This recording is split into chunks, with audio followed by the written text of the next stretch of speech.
The noise of arguing voices outside the storefront grew louder, and Li Chang could no longer ignore it.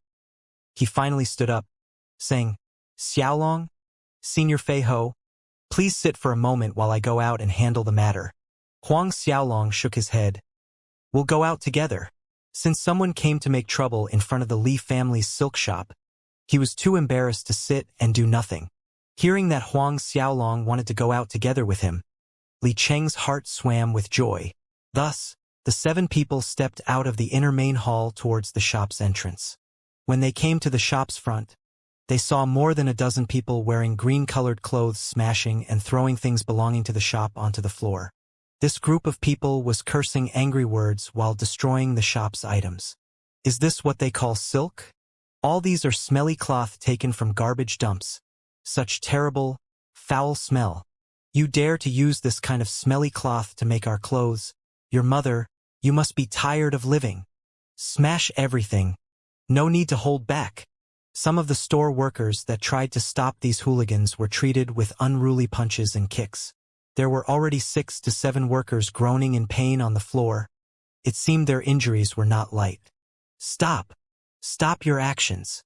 Confronted with this situation, Li Chang yelled anxiously and had an ugly expression on his face.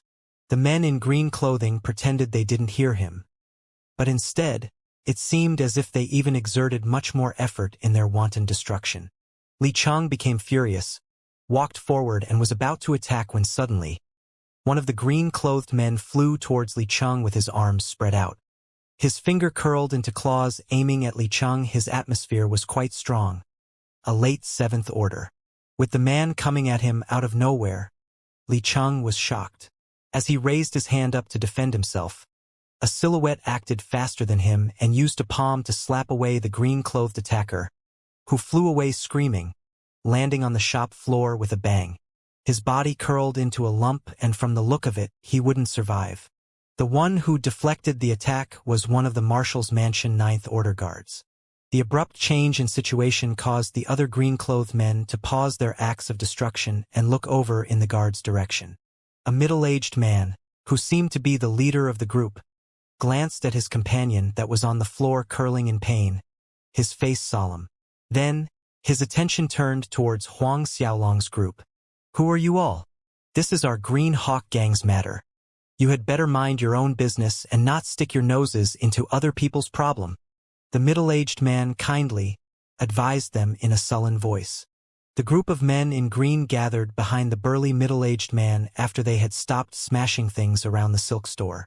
"Green Hawk Gang." Li Cheng's face lost its color. "Green Hawk Gang?" Huang Xiaolong's eyes showed confusion and cluelessness. And at this point, a Marshal's Mansion guard stepped forward and said, "Young master, this Green Hawk Gang is one of 3 biggest gangs in the royal city. The gang leader, Jiang Wei, is a 10th Order warrior and has good connections with some of the city's nobles. One of 3 biggest gangs in the royal city." Huang Xiaolong nodded his head. In simple terms, these so-called gangs were similar to those mafia syndicates on Earth. However, since this Green Hawk Gang was said to be one of 3 biggest gangs, their forces didn't seem to be weak. Huang Xiaolong looked at Li Chang. In his opinion, the Green Hawk Gang shouldn't have any grudges with the Li family. So, there was only one possibility. The other side got orders from someone. "That's right. We are from the Green Hawk Gang, one of the 3 biggest gangs in the royal city," the middle-aged man declared arrogantly. His eyes moved from one face to the other and stopped on Huang Xiaolong's, glaring at him with a trace of viciousness. "Within the royal city, not many people dare to injure our people." Huang Xiaolong remained aloof. "Speak. Who instructed you to make trouble here?" When the middle-aged man heard this question, his face was gloomy. "Punk, which family are you from? Your words and actions could bring annihilation to your entire family." This sentence wasn't just a false threat to frighten people. The families that went against the Green Hawk Gang in the royal city didn't have happy endings. After the middle-aged man said those threatening words, the 4 guards from the Marshal's Mansion behind Huang Xiaolong exchanged knowing glances and broke out in loud laughter. Entire families' annihilation? One such as the Green Hawk Gang wants to annihilate the Marshal's Mansion? Even Huang Xiaolong couldn't resist shaking his head with a faint smile. Seeing themselves being laughed at by the 4 guards from the marshal's mansion, the members of the gang grew gloomier. At this point, Huang Xiaolong turned to the 4 guards and said, "You guys, arrest them and find out who ordered them to make trouble here." "Yes, young master." Hearing this, the middle-aged man's face looked ugly and was about to retreat, but it was already too late. The 4 guards from the marshal's mansion flashed from their original position and blocked their escape path. At the same time, they rained attacks on the group of green-clothed hawks. Pitiful screams sounded in the silk store. This group of Green Hawk gang members were mostly of the 5th and 6th order strength. The middle-aged man was slightly stronger than the rest, but even he was still only a peak late 7th order. How was he an opponent against the Marshall Mansion guards? In less than the time it would take to drink a cup of tea, the 4 guards had dealt with them, leaving them lying down on the floor. One of the Marshall's Mansion guards, a 10th order warrior named Wang Ning, stared at the middle-aged leader and a cold voice sounded. "Our young master asked, who gave the order for you to make trouble here?" The middle-aged man cried "Pay," and spat out some frothy blood, not answering the question. Seeing this, Wang Ning sneered. His hands shaped into claws and grabbed the man's hands and gave both of them a twist, breaking the hands without mercy. An agonizing scream came from the middle-aged man. "If you would prefer not to have both of your legs suffer the same fate, you had better answer the question honestly." Wang Ning's cold voice sounded. I'll talk." His face already turned deadly pale. His voice shook as he said, "More than 10 days ago, a person came looking for our Green Hawk gang's leader, and ordered him to do so, told us to come here and make trouble." Ordered. A light flickered in Huang Xiaolong's eyes. To be able to order the Green Hawk gang's leader around, this person's identity definitely wasn't simple. Who could this person be? Why target the Li family? Even the burly middle-aged man didn't know that person's identity. Thus questioning him further solved nothing. Huang Xiaolong looked at Li Cheng, and Li Cheng shook his head. He couldn't seem to figure out who his family had a grudge with that would be so bad. Could it be them? Suddenly, Li Cheng's face paled and said to Huang Xiaolong, "Xiaolong, do you remember the day of my father's 80th birthday?" As he said this, grief and resentment appeared on his face. 80th birthday? Huang Xiaolong thought of the old patriarch Li Mu's birthday banquet 2 years ago. The 2 mysterious people with poisonous snake martial spirits? At that time, the other side sent Li Lu's elder brother, Li Feng's corpse, as a birthday gift. Huang Xiaolong's head turned towards the 10th order guard, Wang Ning, asking him, "Where is the Green Hawk gang's headquarters located?" Whether or not this was ordered by those 2 mysterious people, things would be clearer if they asked the Green Hawk gang's leader, Jiang Wei. Since the Huang clan manor and the Li family were old friends and this happened in front of him, he couldn't pretend not to see. Replying, "Young master, the Green Hawk gang's headquarters is in the south corner of the city, not far from here." Wang Ning quickly replied, "Xiaolong, I'm going together with you." At this time, Li Cheng recovered and stood up. The Li family had been searching for those murderers' whereabouts. Every time he thought of the way his son died, Li Cheng felt he would drown with grief. Seeing Li Cheng's simmering anger, Huang Xiaolong nodded in agreement. He looked at Fei Ho and Wang Ning saying, "Bring him along, we're paying the Green Hawk gang's leader a visit." A finger pointed at the burly middle-aged man on the floor. "Yes, young master." Wang Ning and the rest acknowledged respectfully. Thus, Huang Xiaolong, Li Cheng, and the others walked out of the silk store and headed towards the south side of the city, towards the Green Hawk gang's headquarters. It didn't take too long for Huang Xiaolong and his group to arrive at the Green Hawk gang's headquarters. The Green Hawk gang's headquarters was located on the south corner of the city, so it was a little out of the way, but it covered a large area and was bigger than Xiaolong's Tianxian mansion by a few folds. In front of the main entrance of the headquarters stood 2 huge stone hawk statues, and both statues were entirely green. But what surprised Huang Xiaolong was that there were no Green Hawk gang members guarding the main entrance when they arrived. One of 3 royal cities' biggest gang had no people guarding the headquarters entrance, and the surrounding area was too quiet. "As we go in, Everyone be very careful. Huang Xiaolong reminded those with him. Yes, young master. Everyone nodded. Fei Ho and the rest already noticed the strange silence in the air. As the group neared the main entrance of the Green Hawk Gang's headquarters, Xiaolong smelled a faint trace of blood. Although it was very faint, he was sure that it was blood. As they got closer, they would occasionally come across trails of blood on the stone floor. But despite that, there were no signs of the Green Hawk Gang's disciples, causing everyone to feel weird and creeped out. Huang Xiaolong's brows furrowed. Soon they got to the main hall, an empty main hall to be exact. But on the golden throne centerpiece was a middle-aged man with thick eyebrows wearing a hawk-patterned robe. Xiaolong's group exchanged a look amongst themselves. He is the Green Hawk Gang's leader, Jiang Wei, blurted out the Marshal Mansion guard, Wang Ning. When he saw the dead middle-aged man on the golden seat, Huang Xiaolong quickly walked up, followed by the others behind him. Jiang Wei's corpse was sprawled on the chair and both of his eyes were shut tightly. There wasn't any breath left in him, but there was no blood or wound on his body that Xiaolong could see. A thought flashed across his mind, and Huang Xiaolong raised his palm and hit the center of Jiang Wei's chest, and the hawk-patterned robe exploded into pieces. With the robe gone, everyone saw Jiang Wei's naked chest that there was a muted green palm print. The flesh around the palm print had started to rot and numerous black-green lines spread out from the palm print towards other areas of the body. A very powerful poison palm strike. All around, everyone's faces were shocked. This should be the low-grade Earth-rank battle skill, Poison Blood Palm, Fei Ho added. Poison Blood Palm. Wang Ning and the three other guards swallowed loudly. 30 years ago, one of our Luo Tong Kingdom's county dukes and his entire household from top to bottom all died under this poisonous palm strike.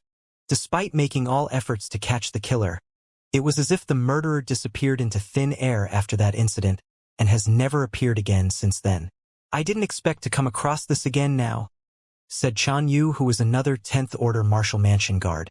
A county duke was equivalent to a Wuxia province governor. A county duke and an entire household and no less than 1,000 guards were killed. The level of turmoil caused by that incident could be imagined. A light flickered in Huang Xiaolong's pupils, and the matter looked more complicated than he had thought. Jiang Wei being dead was beyond his expectation. Moreover, he was killed by the poison blood palm. Could the person who killed Jiang Wei be the same one who ordered him to send disciples to make trouble at the Li family's silk store? And is the killer one of the mysterious people that appeared during Li Mu's birthday celebration banquet? Young master, how should we deal with him? At this time, Fei Ho pointed at the middle-aged man, the leader of the group who made trouble earlier. Please, please, I beg you, don't kill me. Don't kill me. The man looked uneasy, anxiously begging Huang Xiaolong for mercy. Huang Xiaolong's sullen voice said, "Let him go." Everyone was surprised, but no one objected. But the two 9th Order Marshal Mansion guards said yes respectfully and released him. Thank you, thank you. The Green Hawk Gang group leader was overjoyed, thanking Huang Xiaolong incessantly before fleeing away in panic.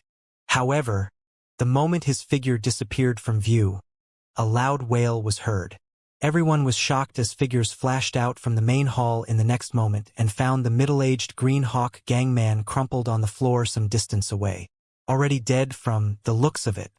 Xiaolong walked to the dead body and pushed away the clothes from the chest, revealing an imprint of a poison blood palm strike.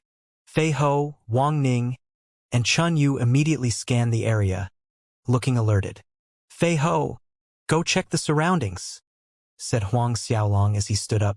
Yes, young master, Fei Ho said, and he leaped up to the rooftop, disappearing in a flash. A short while later, Fei Ho returned shaking his head at Huang Xiaolong and respectfully reported, Young master, the other party used a type of movement battle skill, and it was too fast and your subordinate was unable to catch up. In this subordinate's opinion, the other party is a peak late 10th Order expert. A peak late 10th Order. Huang Xiaolong frowned, his usually clear voice sullen with disappointment. Let us go back and talk. Not long after they left the scene, the news about the Green Hawk Gang's leader, Jiang Wei, being killed spread with rapid speed in the royal city, causing an uproar.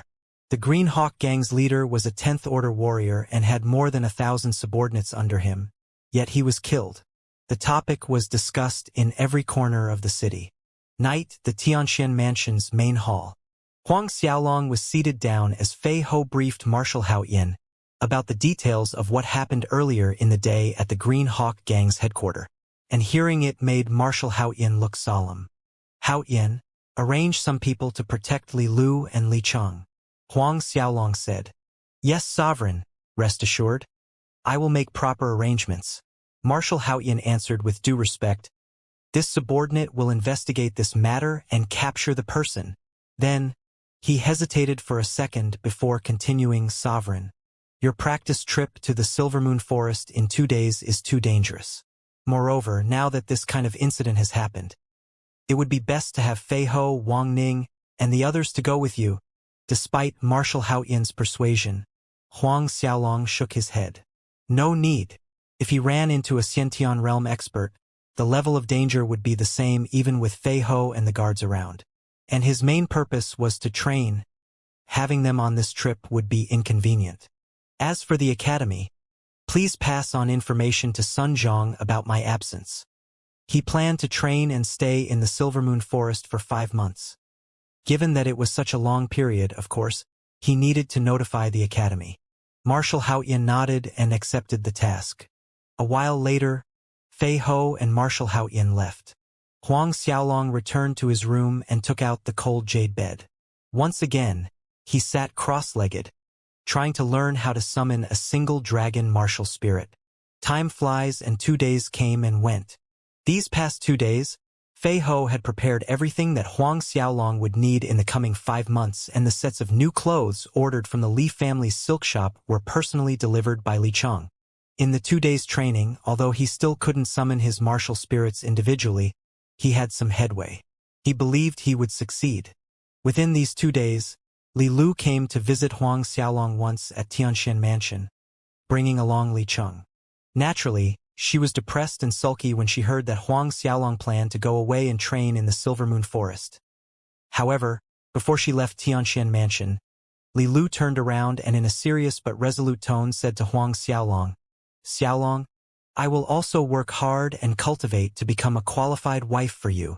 After she made her declaration, she kissed Huang Xiaolong on the cheek. Coming out from his room, Huang Xiaolong thought of the words Li Lu said yesterday and unconsciously, his hand rubbed the spot Li Lu kissed on his left cheek. Smiling bitterly to himself, he thought, this girl.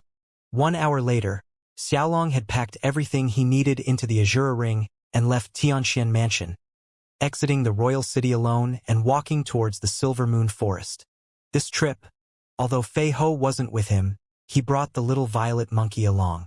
With the little guy, he wouldn't feel dull and bored in the coming 5 months of hard training.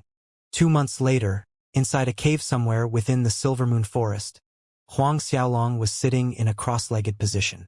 Battle chi glowed in the cave for a long time when suddenly, the space behind him vibrated as a black dragon emerged, floating behind his head. Seconds after this black dragon appeared, it disappeared with a flash and was replaced by a blue dragon, and the blue dragon also floated behind Huang Xiaolong.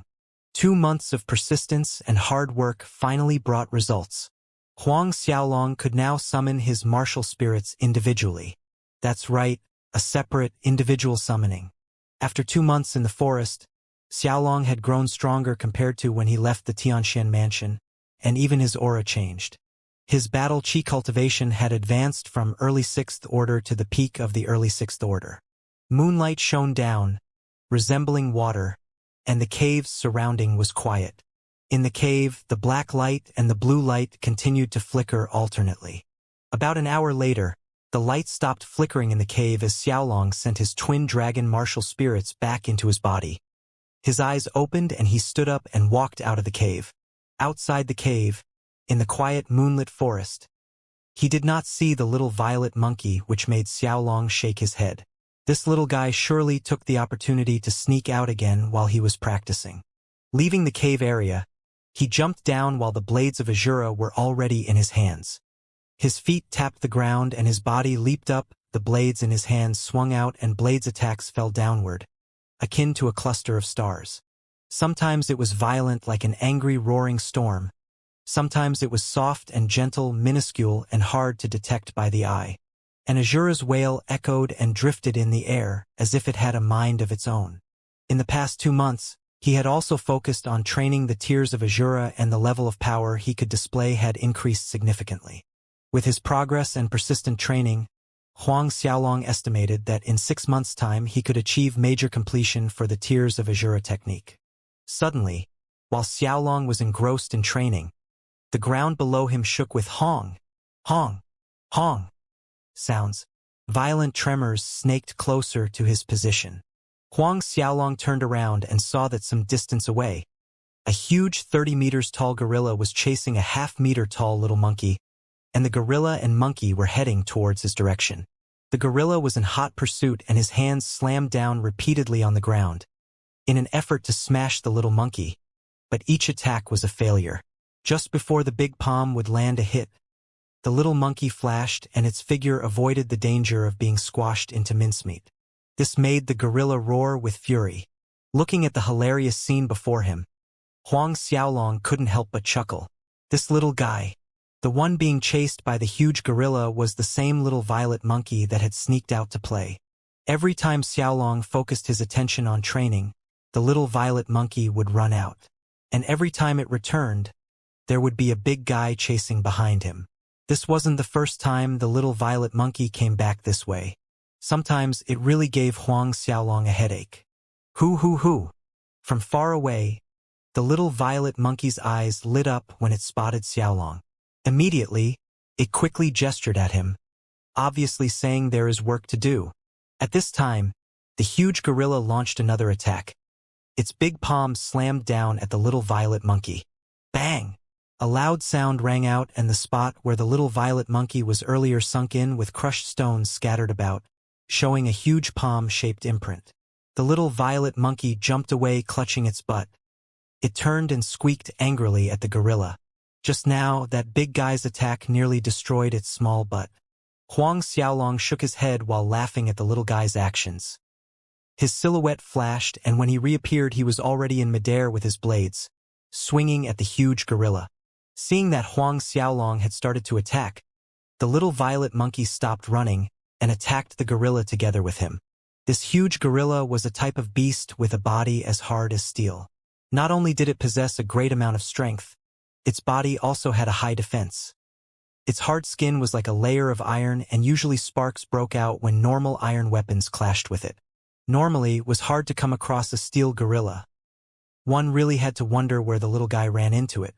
Luckily, this steel gorilla had yet to break through to grade 7 and was still a peak late grade 6. With Huang Xiaolong's blades of Azura, the hard, steel-like skin was like mud, and in just a few minutes, its throat was slashed by his blades. Blood spurted out and the steel gorilla crashed down to the ground. After the little violet monkey was sure the steel gorilla could no longer move, it ran up to the corpse and his small hands began to search for battle trophies. It clawed open the corpse's head and fished out a beast core, and its mouth opened and swallowed the beast core whole. Huang Xiaolong couldn't figure out how the little monkey could distinguish between beasts that had cores and those that didn't. In general, it was rare for demonic beasts below grade 7 to have a beast core. However, every demonic beast the little monkey provoked was guaranteed to have condensed out a beast core. After the beast core went into the little monkey's stomach, Huang Xiaolong walked up to the corpse. Both of his hands formed into claws, and he began sucking out the blood soul chi from the steel gorilla's corpse. He sucked it out, and the black threads were absorbed into Huang Xiaolong's meridians through the veins in his hands.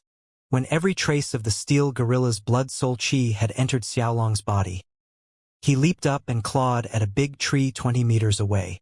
Moonlight disappeared from the area as if swallowed by darkness. 2 black claw imprints appeared in the air. Bang! A loud sound resounded in the darkness. The big tree 20 meters away had 2 half-meter long marks with a half-foot depth ripped out by Huang Xiaolong. This left 2 black claw prints on the tree trunk and the deathly aura of ghosts around the tree, exuding a dark energy that caused the tree's leaves to gradually turn yellow and then black.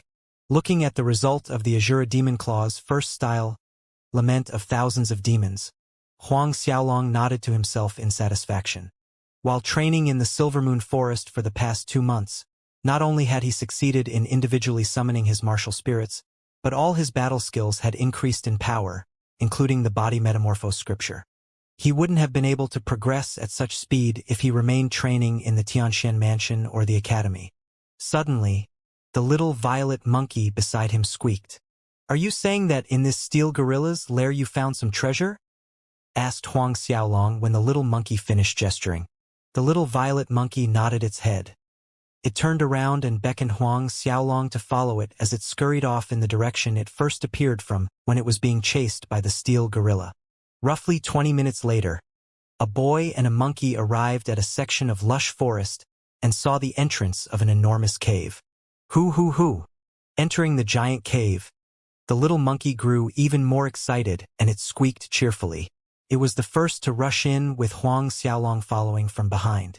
As they walked into the cave, a light scent wafted towards them, and soon the fragrant scent became stronger as they went in deeper into the cave. Some time later, Huang Xiaolong reached a spacious underground part of the cave that looked to be about 1,000 square meters large. From the ground to the ceiling was a height of about 30 meters. In this underground cave there was a giant tree so big that it needed 7 to 8 people to fully hug the tree.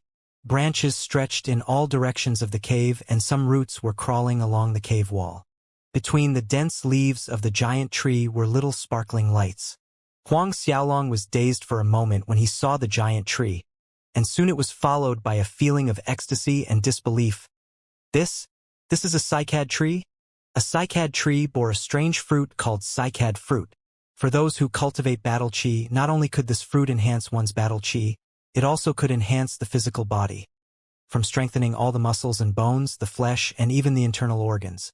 Eating cycad fruits on a long-term basis could increase the body's defense, making it become as hard as steel, just like the steel gorilla. Common swords or blades would find it hard to penetrate through the skin. Hoo-ha!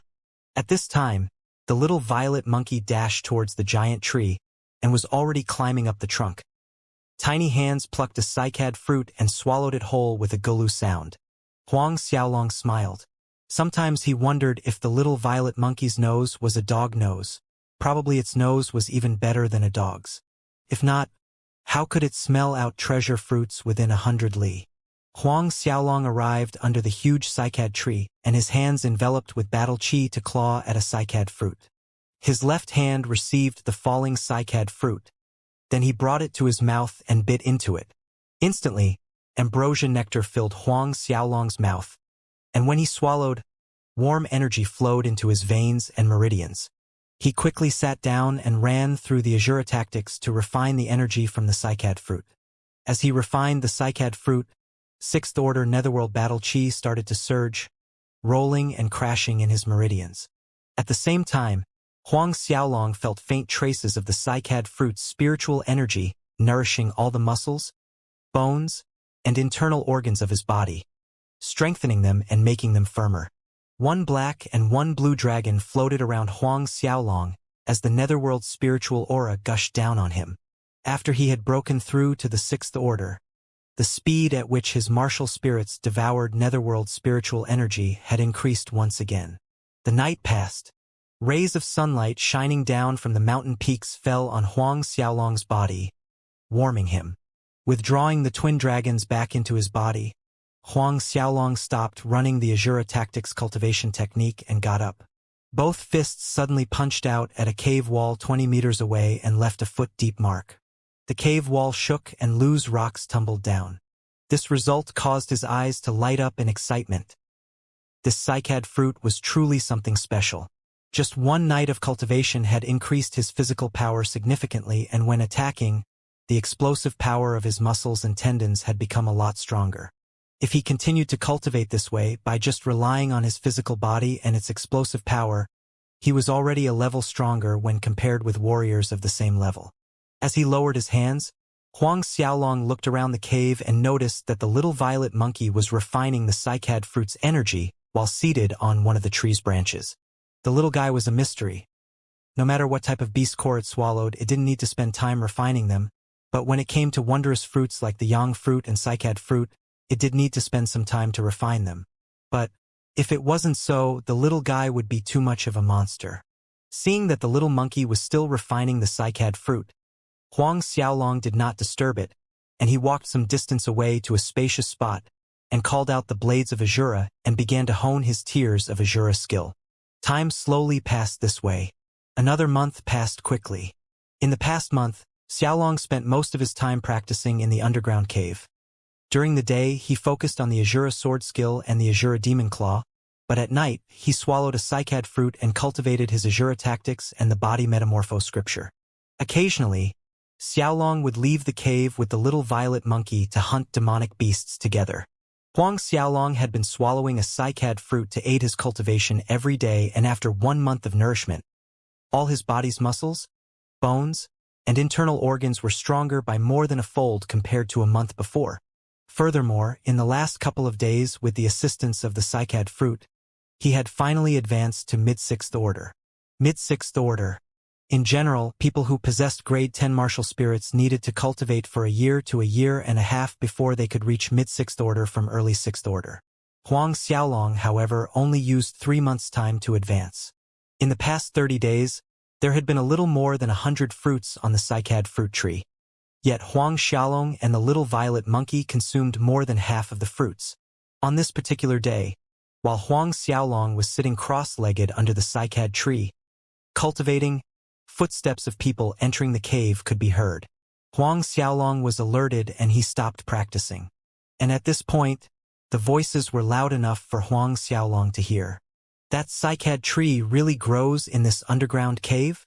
It shouldn't be wrong. According to the treasure mirror's indication, that cycad tree should be in this cave. The nice scent we smelled earlier is definitely the cycad fruit's fragrance.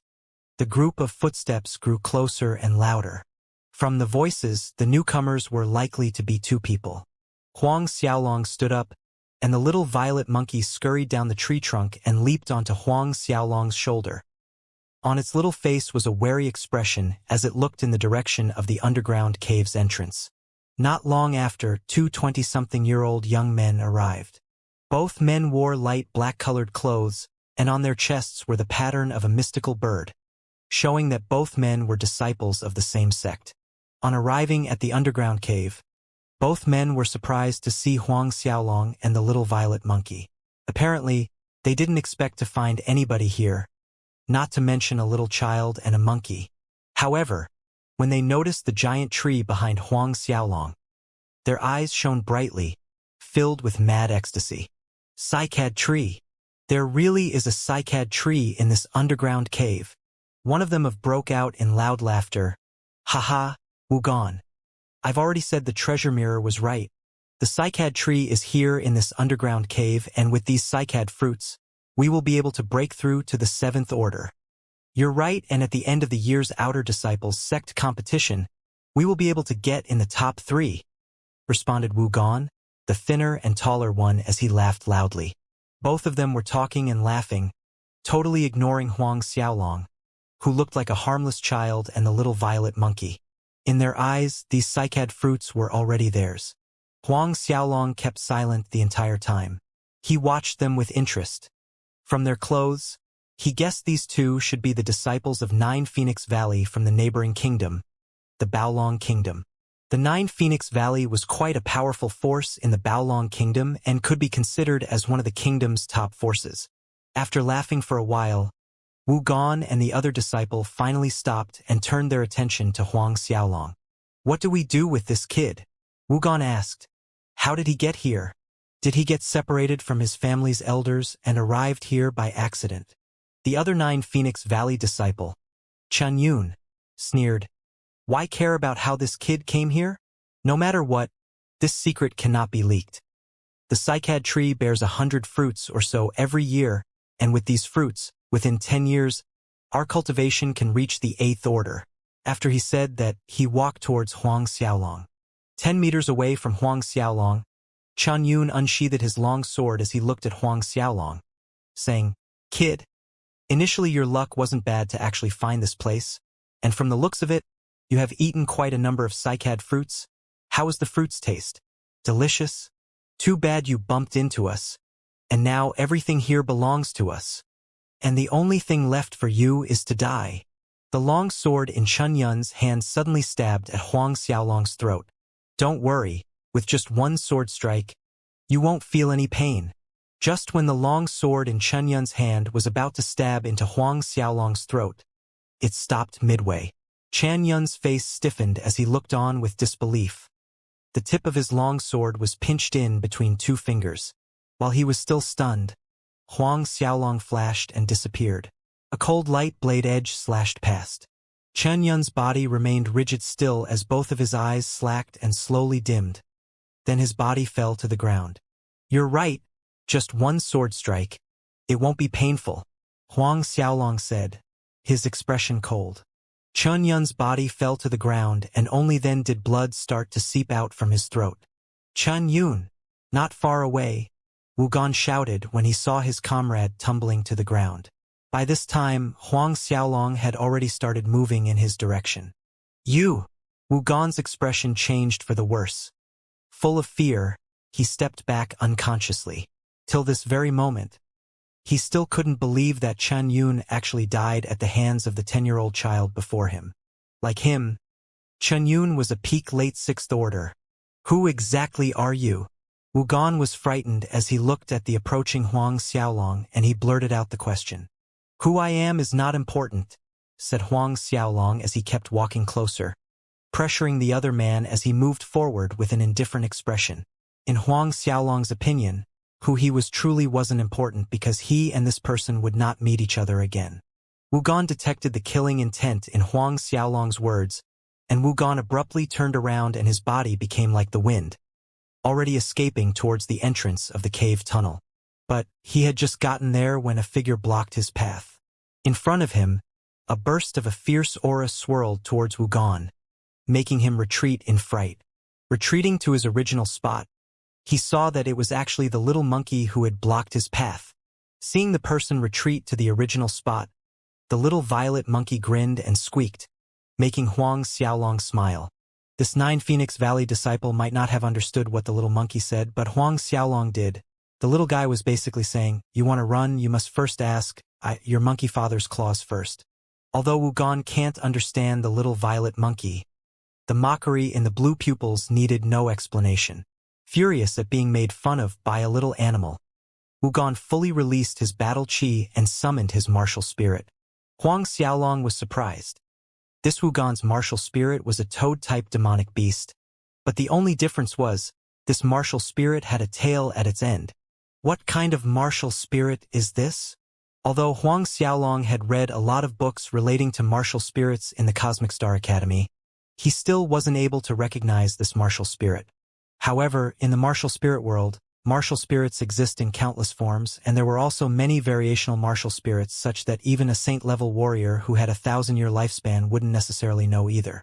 After summoning his martial spirit, Wu Gan suddenly swung his sword towards the little violet monkey. Sunset on the long river. Sword rays shot forward as if sinking down into the ground and, while the sword rays looked gentle, they contained an endless murderous aura. When the little violet monkey saw the attack, he grinned and, instead of retreating, it leaped forward and both of its sharp claws struck out. Claw prints overlapped and space fluctuated. Huang Xiaolong stood there. He had no inclination of joining the fight. He could see that the 9 Phoenix Valley's disciple hadn't yet advanced to the 7th Order. Since he had not advanced into the 7th Order warrior, then the little guy could handle it on its own. And it proved to be true when a short while later, the little violet monkey's claws turned Wu Gan's chest into ribbons, blood spurting out instantly. Looking at the claw marks on his chest, Wu Gan was shocked and angry at the same time. Without wasting a moment, the little violet monkey rushed up again. Animal, you are looking for death. Wu Gan swung his sword in anger and the sword rays looked like a rotating sun, shining brightly and forcing the little violet monkey to retreat a step back. Then Wu Gan flashed and once again tried to escape from the cave opening. But how could Huang Xiaolong, who was watching all this at the side, allow Wu Gan to run away? With a shift of his body, Huang Xiaolong was already blocking the path of the escapee. Fuck off!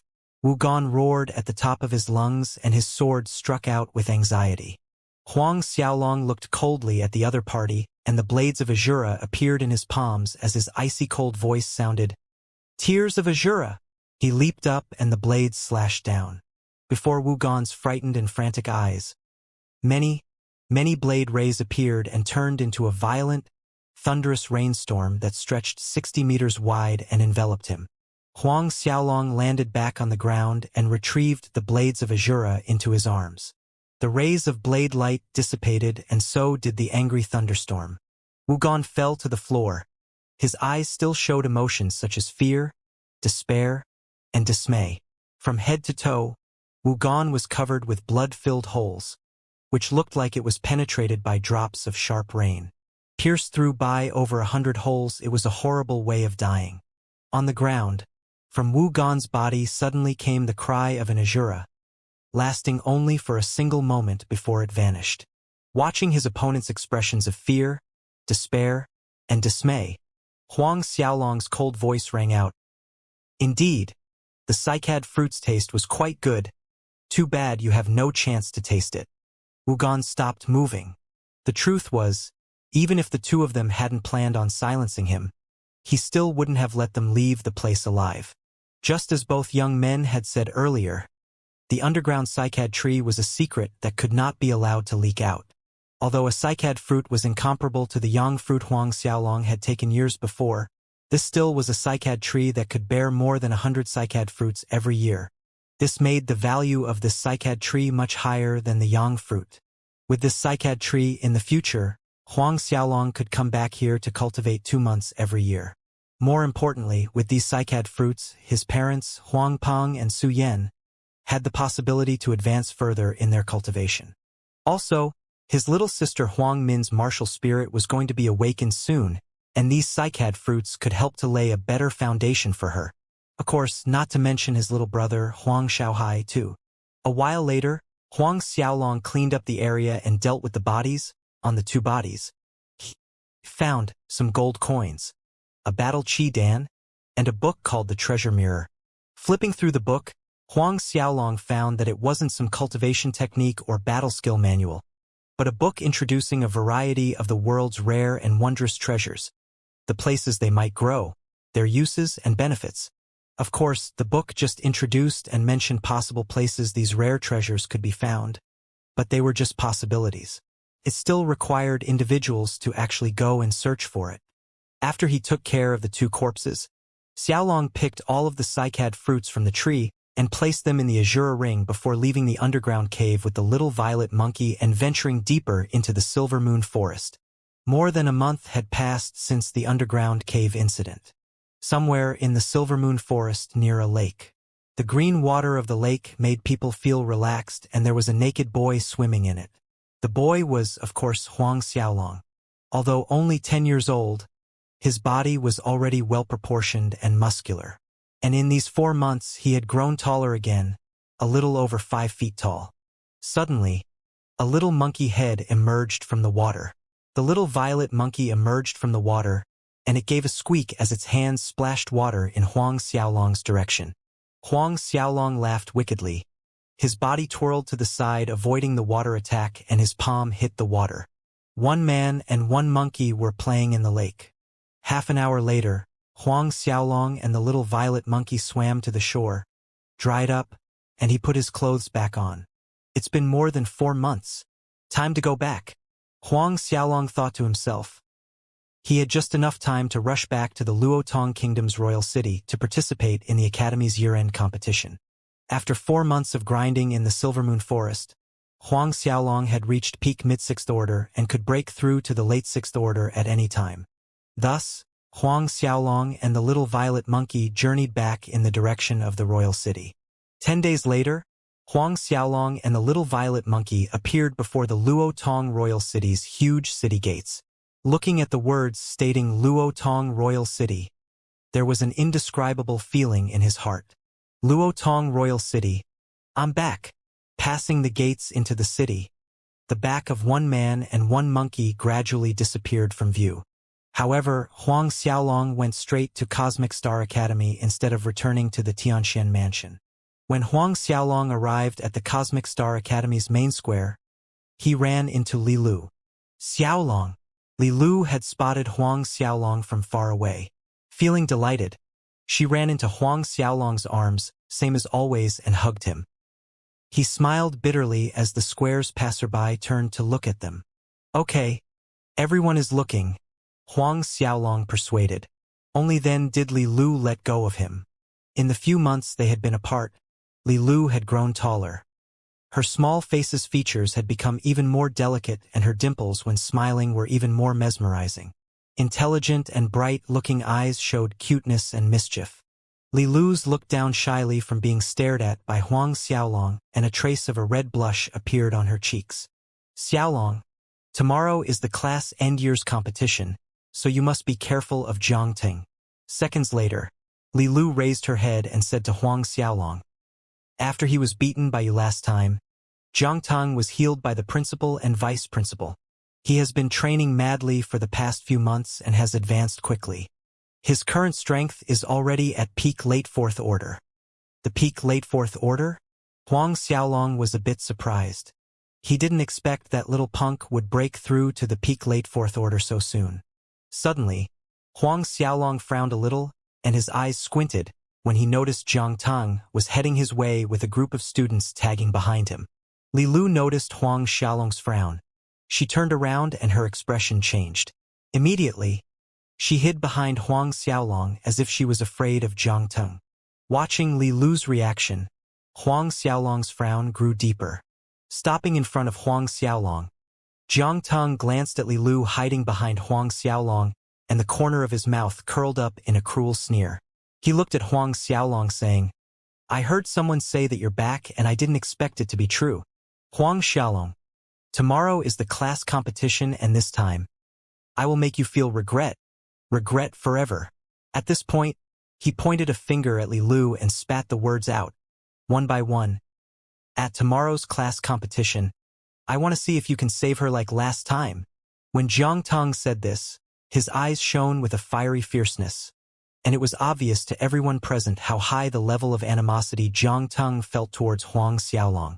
The last time, it was on this very spot that Huang Xiaolong defeated him in the public eye, turning him from the Academy's most talented genius in 100 years to the Academy's laughingstock.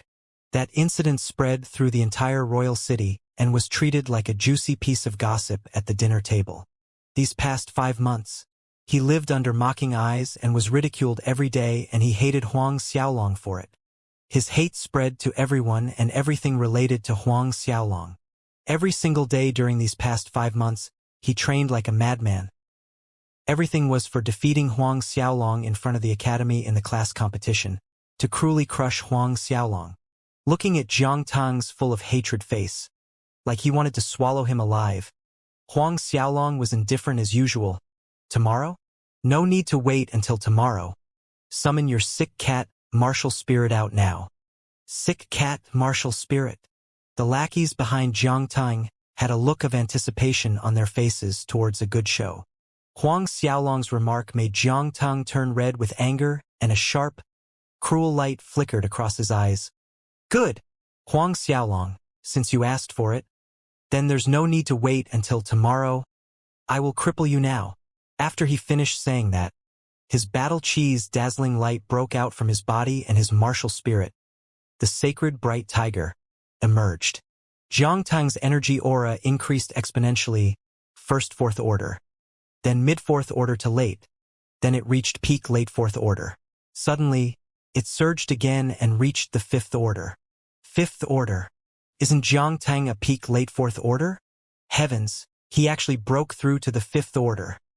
This is too horrifying. Not even half a year has passed, and he already passed the fourth order and advanced into the fifth order. Everyone present was shocked, including Li Lu. The rumors around the Academy said Jiang Tang had advanced to the peak late fourth order. However, not one person knew that Jiang Tang actually reached the fifth order. Jiang Tang's body burst out in full blast. Hearing the shocked gasps and whispers around him, his heart bloated with pride. For the end of the year's competition, to astound the whole Academy, He who had reached the peak late fourth order went all out and swallowed a treasured elixir his family had kept for more than 100 years, and forcefully broke into the fifth order. Huang Xiaolong, are you shocked that I am now a fifth order? Jiang Teng stared at Huang Xiaolong and sneered. I don't believe you can reach my level. In normal terms, even if Huang Xiaolong possessed a grade 11 martial spirit like his, it was impossible for him to have the same achievement. From Jiang Teng's point of view, unless Huang Xiaolong took some precious elixir like he did, at the most Huang Xiaolong would be a peak late fourth order. However, the probability of that was almost nil. Ruthlessness flashed in Jiang Teng's eyes. Last time, you gave me 15 palms. This time, I will return to you 30 palms, 100 palms. When Jiang Teng finished saying that, he suddenly leaped out and his fist struck out, aiming at Huang Xiaolong. This attack contained all the hate he had been suppressing for the last 5 months. Tiger Flame Palm. Tiger King reappear. A huge tiger and paw print pierced through space. Out of sight, in a corner some distance away, stood Xiongqiu and Sun Zhang. Both were surprised at the strength Jiang Teng had revealed. Clearly, the two of them hadn't expected Jiang Teng to have advanced to the fifth order in such a short period of time. The truth was, they had gotten to the square early on, and had seen everything that happened from the beginning, but neither had the intention to interfere. Xiongqiu sighed, feeling comforted. Jiang Teng truly did not disappoint us. In just 5 months he has come this far. At first, I thought Huang Xiaolong would secure the first place in the class competition, but now it seems it may not be so. Sun Zhang's eyes looked deep and said, I have been very curious about Huang Xiaolong's martial spirit, and this time, with Jiang Teng's fifth order strength, he could probably force Huang Xiaolong to call out his martial spirit. Principal, who do you think will lose and who will win? Xiongqiu asked out of curiosity. Sun Zhang's voice was deep and somber. It should be a tie. Huang Xiaolong stood on the same spot watching the fierce paw print aiming for him. His expression was cold, but he didn't move much. A single palm pressed against the void and the ethereal palm already struck out towards the tiger flame palm. Jiang Teng, who was in midair when he launched the attack, felt a tyrannical, irrepressible power surge at him like a mighty wave. Hong! A loud crash rang out and Jiang Teng was akin to a small pebble hitting the great waves, and his body shook and flew out frantically from the impact. Taking advantage of the time it took, Jiang Teng's body hit the ground. Huang Xiaolong's body flashed and reappeared right below Jiang Teng. Cold eyes flickered as another palm struck the falling body. Stop! Both Sun Zhang and Xiongqiu shouted at the same time. Two silhouettes rushed forward with rapid speed, but it was still too late. Another one of Huang Xiaolong's palm hit Jiang Teng squarely in the chest, and with a muffled blast sound, Jiang Teng crashed to the ground from midair. Tremors traveled across the square ground as spider-line cracks spread out from where Jiang Teng landed. Like a dead dog, Jiang Teng laid on the ground, limbs twitching and his open mouth issuing a low groaning sound. Two people came down from the air. Sun Zhang and Xiongqiu finally arrived, and when they saw Jiang Teng lying down on like a dead dog, their expressions ashened. Hastening towards Jiang Teng, both of them quickly ran their battle chi, transferring them into Jiang Teng's body to rescue him, just like last time. The lackeys who came with Jiang Teng and the passerby were immensely frightened by Huang Xiaolong. Several students who were on good terms with Jiang Teng ran away in fear, not daring to stay a moment longer in the square.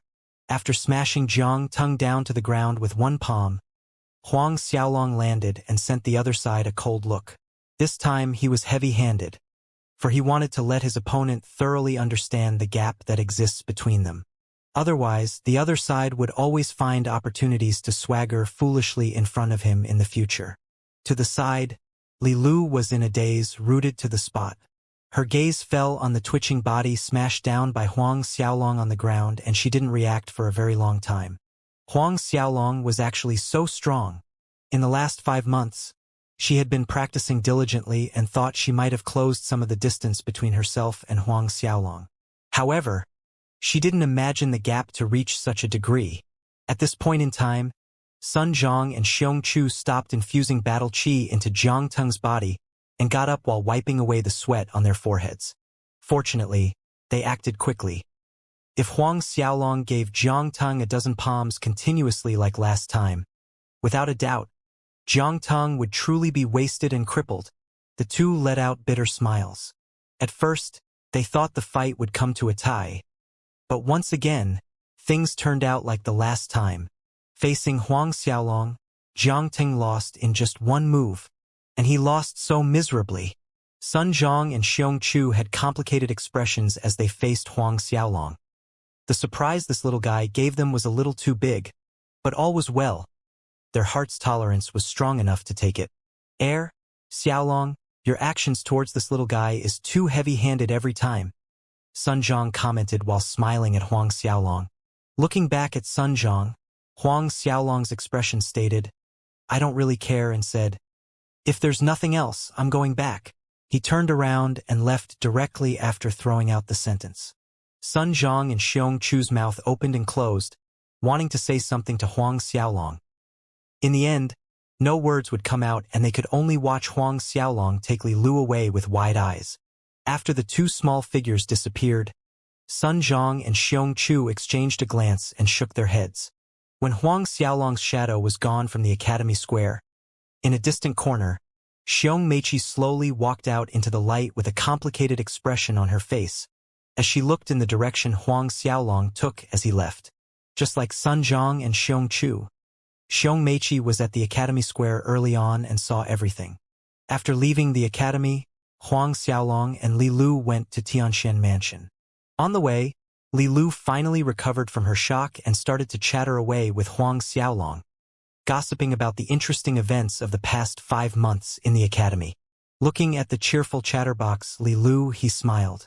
He liked to see the dimples on Li Lu's face when she smiled. Young master, you have returned. When Huang Xiaolong and Li Lu arrived at the Tianxian Mansion, Fei Ho was going out when he saw Huang Xiaolong. Delighted, Fei Ho rushed up and greeted him.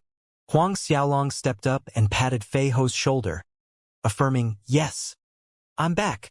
Let's first go inside and talk. Coming into the main hall, the three people sat down. After sitting down, Huang Xiaolong inquired about the progress of Tianxian Mansion's armed forces, and Fei Ho answered one by one.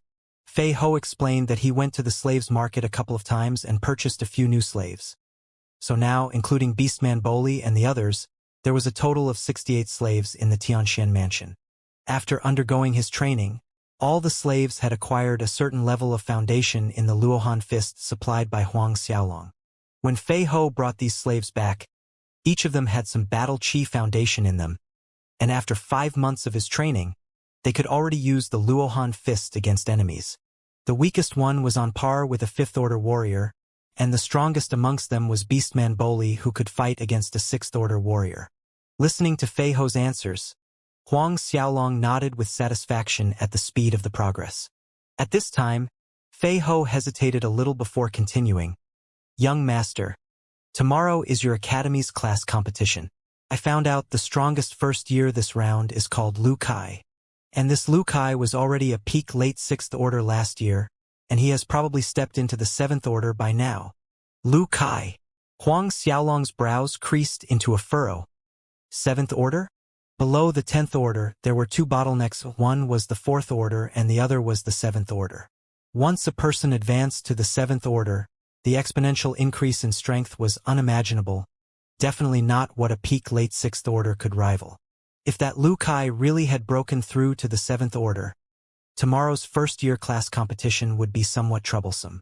That's right, Xiaolong, I've often heard our teacher, Xiong Meiqi, mention him. 3 years ago, he was a late 6th order, and he has always taken the first place at our academy first year's competition for the past 3 years. He has never lost even once. Also, he's our Luotong Kingdom's prince, Li Lu added after Fei Ho. Oh, Luotong Kingdom's prince? Huang Xiaolong was a little surprised at the information. Yes, young master, Fei Ho said. The Luotong Kingdom's king, Lu Jia, is very attentive towards the son. And I also heard the king will attend tomorrow's academy matches. King Lu Jia will come to watch the competition. Again, Huang Xiaolong was surprised.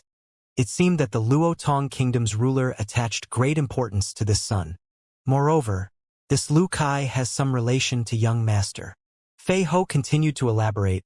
The bet between young master and Zhong Yuan 5 months ago. Does young master remember? If young master takes the first place for the first year's competition, the principal will expel him from the academy. Lu Kai is Zhong Wangfei's son. Zhong Wangfei's son. This time Huang Xiaolong was truly shocked. Zhong Wangfei was Zhong Yuan's elder sister. This meant that Lu Kai was Zhong Yuan's nephew and Zhong Yuan was Lu Kai's uncle. Lu Kai, Huang Xiaolong repeated the name once in his heart. 7th order, huh? Looks like the first-year competition tomorrow will be a little more meaningful. Young master, in fact, it doesn't matter even if you can't take the first spot in the first year's competition. Young master is still very young, only 10 years old, whereas that Lu Kai is already 19. Seeing Huang Xiaolong in deep thought, Fei Ho assumed Huang Xiaolong was worried about the competition tomorrow, so he spoke some words of comfort. Sovereign's talent can be described as monstrous and was strong compared to others of the same age. But in Fei Ho's opinion, it was still too difficult for him to win against a 7th-order warrior. On hearing Fei Ho's words, Huang Xiaolong laughed lightly. Waving his hand and changing the topic, he asked Fei Ho about his progress in the liquid thunder arts. And Fei Ho answered truthfully. Oh right, I have something for you too. Sometime later, Huang Xiaolong remembered something and took out 10 pieces of cycad fruit. These are cycad fruit. Staring wide-eyed at the cycad fruit in Huang Xiaolong's palm, Fei Ho exclaimed out loud in surprise. When Li Lu heard what Fei Ho said, her eyes too opened wide in surprise. Yes, these are cycad fruits. Huang Xiaolong smiled and said, the little guy found it while we were training in the Silver Moon Forest. At this moment, the little violet monkey squeaked proudly, both tiny hands gesturing. He obviously was showing off in front of Fei Ho and Li Lu. The little violet monkey's cute actions made the 3 people in the hall burst out in laughter. But finding these cycad fruits was something that one can be proud of.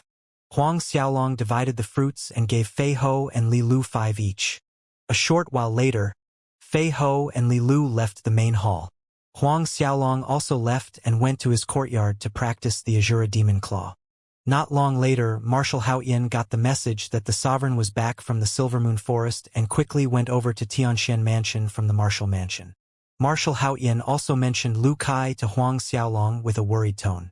Seems not only the Academy's teachers and students, even Fei Ho and Haoyan, don't believe I can get the first place, Huang Xiaolong thought to himself inside. Night slowly descended. Moonlight shone brightly over the land. Huang Xiaolong sat cross-legged on the cold jade bed as the twin dragon martial spirits greedily devoured the netherworld's spiritual energy. One night passed peacefully just like that. Replaced with warm sunlight, the day of Cosmic Star Academy's annual event. The day of the class and year competition had finally arrived. On the day of competition, it was sunny and Huang Xiaolong came out from his room and saw Fei Ho waiting for him respectfully in the yard. When Huang Xiaolong, Fei Ho, Wang Ning, and the 3 Marshal Mansion's guards arrived at the Academy Square, a sea of people already gathered on the Academy grounds. Because today was the Academy's annual class and year competition, the Academy's authorities had specifically allowed each student to bring their families or servants to enter the Academy and watch the competition. Of course, each student could only bring up to 5 people.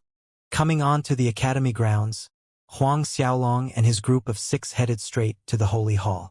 The Academy's Holy Hall was a few times bigger than the front square. Even if tens of thousands of people were crammed inside, it wouldn't feel crowded at all. That's Huang Xiaolong. He is this year's new batch student, Huang Xiaolong? I heard Jiang Tang already broke through the 5th order but was nearly wasted by him yesterday. When the crowd saw Huang Xiaolong stepping into the Holy Hall, a buzz erupted amongst the people around. Huang Xiaolong, although a new student, was already famous throughout the academy, to the point even the older students and teachers all recognized him. Ignoring the hush-voiced discussions around him, Xiaolong came to a corner of the hall and stood with Fei Ho and the 4 guards. Xiaolong! At this time, a pleasant and surprised voice cried out. Huang Xiaolong turned to look and saw a happy Li Lu running towards him. Huang Xiaolong smiled at Li Lu. I heard this time, not only the king is coming to watch the competition, Marshal Haoyan is also coming. Marshal Haoyan is also coming? The rumor flying around is that super abnormal monster Huang Xiaolong is Marshal Haoyan's illegitimate son.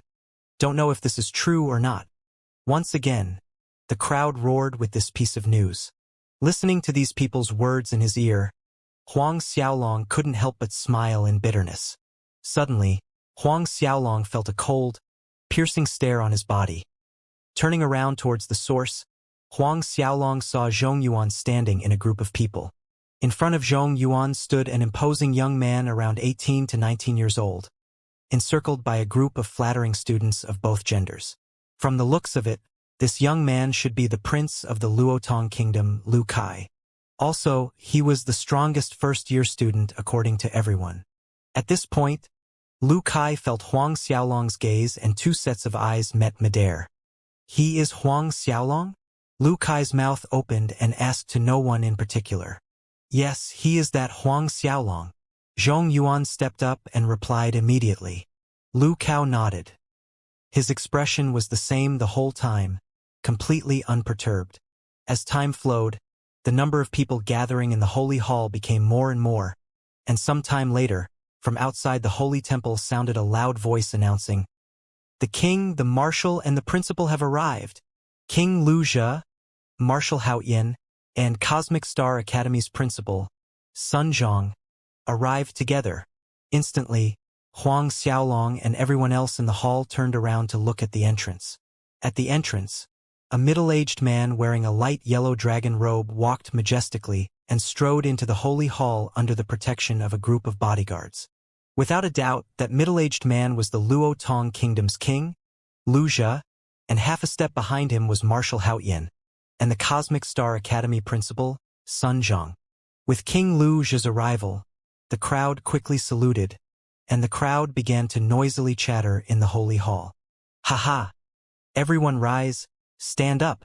King Lu Jia stepped up to the specially prepared guest of honor main platform and sat on the main seat. Marshal Haoyan and Principal Sun Zhang sat on each side next to the king. After the three biggest people were seated, the rest of the nobles followed suit and sat down. Not long after everyone had taken their seats, Sun Zhang stood up and made a short speech about the competition and the rewards. At the mention of rewards, Sun Zhang raised his voice. Apart from the usual rewards, the king is generous enough to add 1 million gold coins and a set of an early Earth-grade cultivation technique for all first-place winners of the year category. 1 million gold coins. An early Earth rank cultivation technique. The crowd broke out in an uproar, eyes hot with burning desire. Even Huang Xiaolong was surprised. 1 million gold coins wasn't some spare change, and it was even coupled with an early Earth rank cultivation technique. In the Luotong Kingdom, this was not something that could be bought even with gold coins. Xiaolong's eyes squinted. If he took the first year's first place, in addition to the rewards, there was still the Earth rank battle skill that Sun Zhang promised him. Then, would he be getting 1 Earth rank cultivation technique and 1 battle skill? An Earth rank cultivation technique and battle skill were useless to him. But it could be passed to his parents and his little brother and sister. Nonetheless, learning an extra battle skill was an advantage. Then, let the competition begin. Sun Zhang glanced at the crowd and finally declared. After Sun Zhang finished his announcement, the hall fell into a brief moment of silence, and then the class competition began. Cosmic Star Academy had a total of 3 class years, so the competition was held in 3 different places. However, only the winner of each class was eligible to contest in the year category competition. Thus, every class of each year needed to compete. The first years had the most number of classes, a total of 14 of them, and Xiaolong was in the last class, the 14th class. In the class-level competition, not all the class students would battle it out. Instead, the class teacher would nominate the strongest 2 people to compete, and the winner was considered as number 1. Of course, if there was someone who disagreed with this, they could also challenge the winner.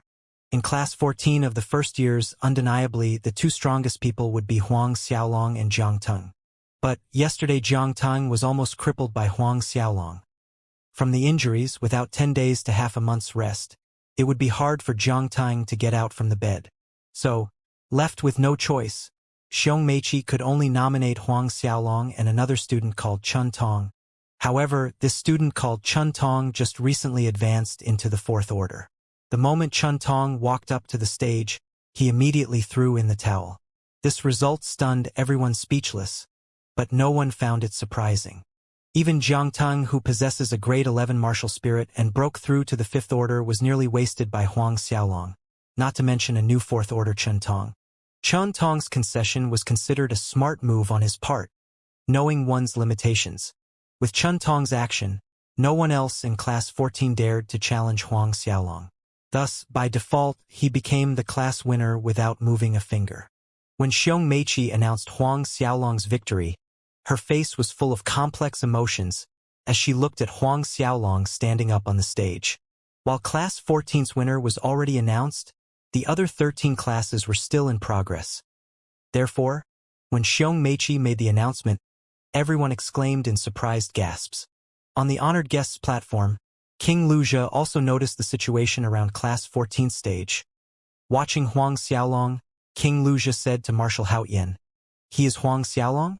A young hero in the making, Haoyan. During our time when we were 10 or so, we were just a fourth-order warrior, right?" Marshal Haoyan laughed and said, "It is so, King."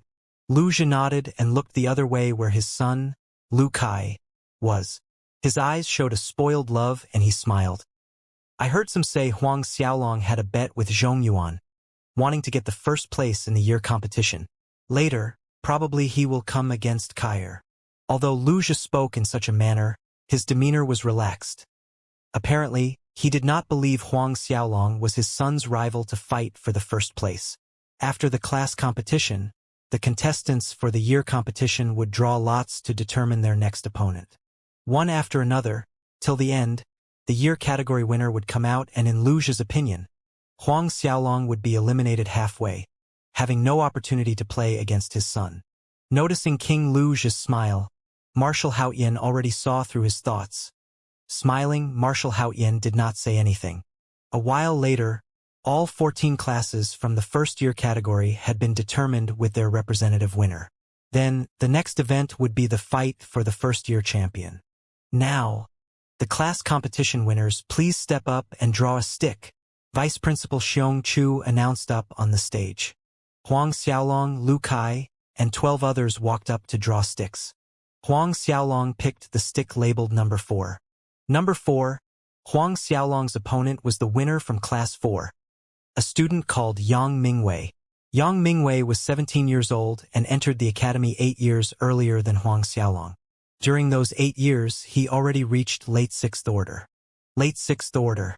Li Lu's face turned a little white when she saw that Xiaolong actually drew the stick with the number 4. "Xiaolong, why don't you?"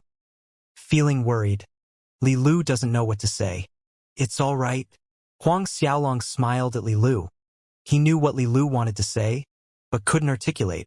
Walking up the stage, Huang Xiaolong and Yang Mingwei came up to each other, face to face. Yang Mingwei had very fair skin and facial features which were considered handsome. Staring at Huang Xiaolong, he laughed and said, "Huang Xiaolong, is it?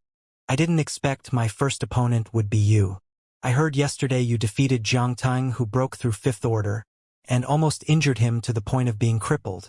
However, the current you is still not my opponent. It's better if you give up voluntarily." "Is it?" Huang Xiaolong was unaffected by the words. He could tell this Yang Mingwei did not have the intention to mock him. He said those words out of kindness, to persuade him to throw in the towel. "Make your move." Huang Xiaolong looked at the opponent and finally spoke. Yang Mingwei was stunned for a second at Huang Xiaolong's words and shook his head. "Since your heart doesn't want to give up, then you'd better be careful." A bright, dazzling light broke out from his entire body after he was done talking. With a flash, Yang Mingwei was already standing in front of Huang Xiaolong, and his fist punched directly at Huang Xiaolong's chest. Seeing this, Huang Xiaolong lifted his hands and stuck out a Luohan fist move. "Hong!" sounded as Yang Mingwei shook and retreated a few steps back, before managing to steady himself. The crowd was sent into a daze. "You a 6th order? How is this possible?" Yang Mingwei found it hard to accept as he looked at Huang Xiaolong. Shaking the right arm that had just clashed with Huang Xiaolong's fist, it was still trembling and becoming numb. After everyone recovered, they sucked in a breath of cold air, and a frenzy swept through the crowd. This Huang Xiaolong, he actually already reached the 6th order. How old is he? Even Yang Mingwei was pushed back. What a monster! This is too terrifying. Even on the main platform, King Luzha, Principal Sunzhong, Vice Principal Xiongchu, and the others' eyes almost protruded out. Unbelievable. Especially Sunzhong and Xiongchu were shocked agape, looking extremely dramatic and funny. Yesterday in the front square, it already shocked Sunzhong and Xiongchu greatly when Huang Xiaolong defeated Jiang Tang before their eyes. They thought Huang Xiaolong was probably a late 5th order warrior, or at most a peak late 5th order, but now even a 6th order warrior, Yang Mingwei, was pushed back by Huang Xiaolong. What kind of thing was this? After the feelings of shock passed, Sunzhong and Xiongchu's body trembled with excitement. In their hearts, they had to tamp down their impulse to rush up towards Huang Xiaolong and embrace him. While everyone outside of the stage was in shock, Huang Xiaolong looked at Yang Mingwei, saying, "Use all your strength." Huang Xiaolong could tell Yang Mingwei held back on the first attack. Otherwise, he couldn't have pushed back against Yang Mingwei that easily. Yang Mingwei stared at Huang Xiaolong. The earlier contempt disappeared completely and was replaced with a somber expression. The one attack just now knocked him awake, and Huang Xiaolong was qualified enough to be his opponent. "Okay, I take back my words," Yang Mingwei said. "You are qualified to be my opponent. Huang Xiaolong, I will use all my strength and ability to battle you. And I also hope that you will do the same in this fight." Finishing his declaration, a brighter and more dazzling light burst out from his body compared to the first time. Behind him, the silhouette of a man emerged. A gigantic man wearing battle armor sitting in a lotus position. This was Yang Mingwei's martial spirit. A man. To be more exact, it was an ancient race. Yang Mingwei's martial spirit was a type of ancient race martial spirit, the immovable Bright King tribe. According to legend, in ancient times, the ancient god clan abandoned many of the other living races, and the immovable Bright King race was one of them. It was a race-type martial spirit, and in general, race-type martial spirits were considered as high-grade martial spirits. In fact, Yang Mingwei's immovable Bright King martial spirit was a top-grade 10 martial spirit. But obviously the 14 class's first-place student possesses a top-grade 10 martial spirit. Without such a level of talent, taking first place was an impossible task.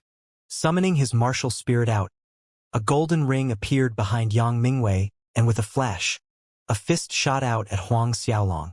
With the incoming attack, Huang Xiaolong's body blurred away and his fist punched out, meeting the other fist straight on. Battle chi surged, causing the space to contort. Once again, Yang Mingwei was pushed back by Huang Xiaolong. Seeing this result, the crowd was shocked. The person who possessed the immovable Bright King martial spirit, after calling it out, has an unimaginable physical strength and defense, a level higher than another same order warrior. However, Huang Xiaolong still could push Yang Mingwei back. Does this mean Huang Xiaolong's physical body was stronger than Yang Mingwei? Also, even now, Huang Xiaolong has yet to call out his martial spirit. After his attack made Yang Mingwei retreat, Huang Xiaolong's body flashed again, appearing before Yang Mingwei, and a palm struck against his chest. Immovable Bright King Golden Ring.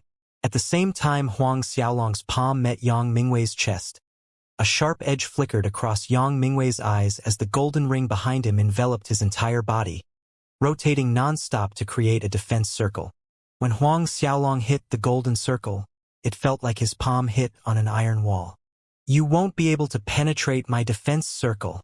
Yang Mingwei looked at Huang Xiaolong and said, "Only the 7th order and above can break open my golden ring. Immovable Bright King Golden Ring." This was the ability of Yang Mingwei's martial spirit after evolving from breaking through the 4th order. Casting the immovable Bright King Golden Ring, only an enemy of the 7th order or higher can break his defense. "Can't penetrate your defense?" Huang Xiaolong was indifferent as usual. "Not necessarily." Then, the palm on Yang Mingwei's chest suddenly pressed down, and a seemingly gentle energy seeped into the golden ring and into Yang Mingwei's body. Eyes wide in shock, Yang Mingwei trembled and fumbled backward till the end of the stage before coming to a stop. Blood spilled down from the corner of his lips. The crowd was in an uproar seeing this scene. What kind of battle chi is that? To break through my immovable bright king golden ring's defense? Yang Mingwei questioned, finding it hard to believe such a thing happened. This was the scary point of the ethereal palm. Even across walls, the ethereal palm's attack could still reach the other side of the wall without a problem. Huang Xiaolong didn't bother to answer and, in a flash, he once again appeared in front of Yang Mingwei, and a second palm shot out. Shocked, Yang Mingwei was too late when he thought of dodging. The palm struck the target and Yang Mingwei fell out of the stage. Yang Mingwei lost. Eyes fell on Yang Mingwei and the crowd was unable to react for a long time. Moments later, confusion swept all four directions of the stage. Yang Mingwei was defeated. Moreover, it looked like Huang Xiaolong won easily without exerting much effort. He didn't even call out his martial spirit. Yang Mingwei stood below the stage for a long time, not moving. Not even the commotion amongst the crowd could attract his attention as he stared blankly at the immovable bright king golden ring on his body. The golden ring that he was extremely confident in was so useless before Huang Xiaolong. Until this moment, he still couldn't accept this fact. Yang Mingwei's expression was like the dark, cloudy sky. This round, Huang Xiaolong wins. Yang Mingwei regained his senses when the presiding teacher announced the result. With a complicated face, he looked at Huang Xiaolong and said, "I admit I lost this time. Next year's competition, however, I definitely will defeat you." Next year. Huang Xiaolong repeated the words nonchalantly and shook his head. Based on his cultivation speed, by the end of next year, he probably would have broken through to the 7th order. And at that point, he would be advancing to the 2nd-year class. So, when next year's competition is held, if Yang Mingwei remained in the 1st-year class, he would have no opportunity to battle against Huang Xiaolong. Seeing Huang Xiaolong shake his head, Yang Mingwei misunderstood his meaning, thinking that Huang Xiaolong felt too much disdain to battle him again. "Huang Xiaolong, what do you mean?" Yang Mingwei was angered. Huang Xiaolong turned around and walked down from the stage.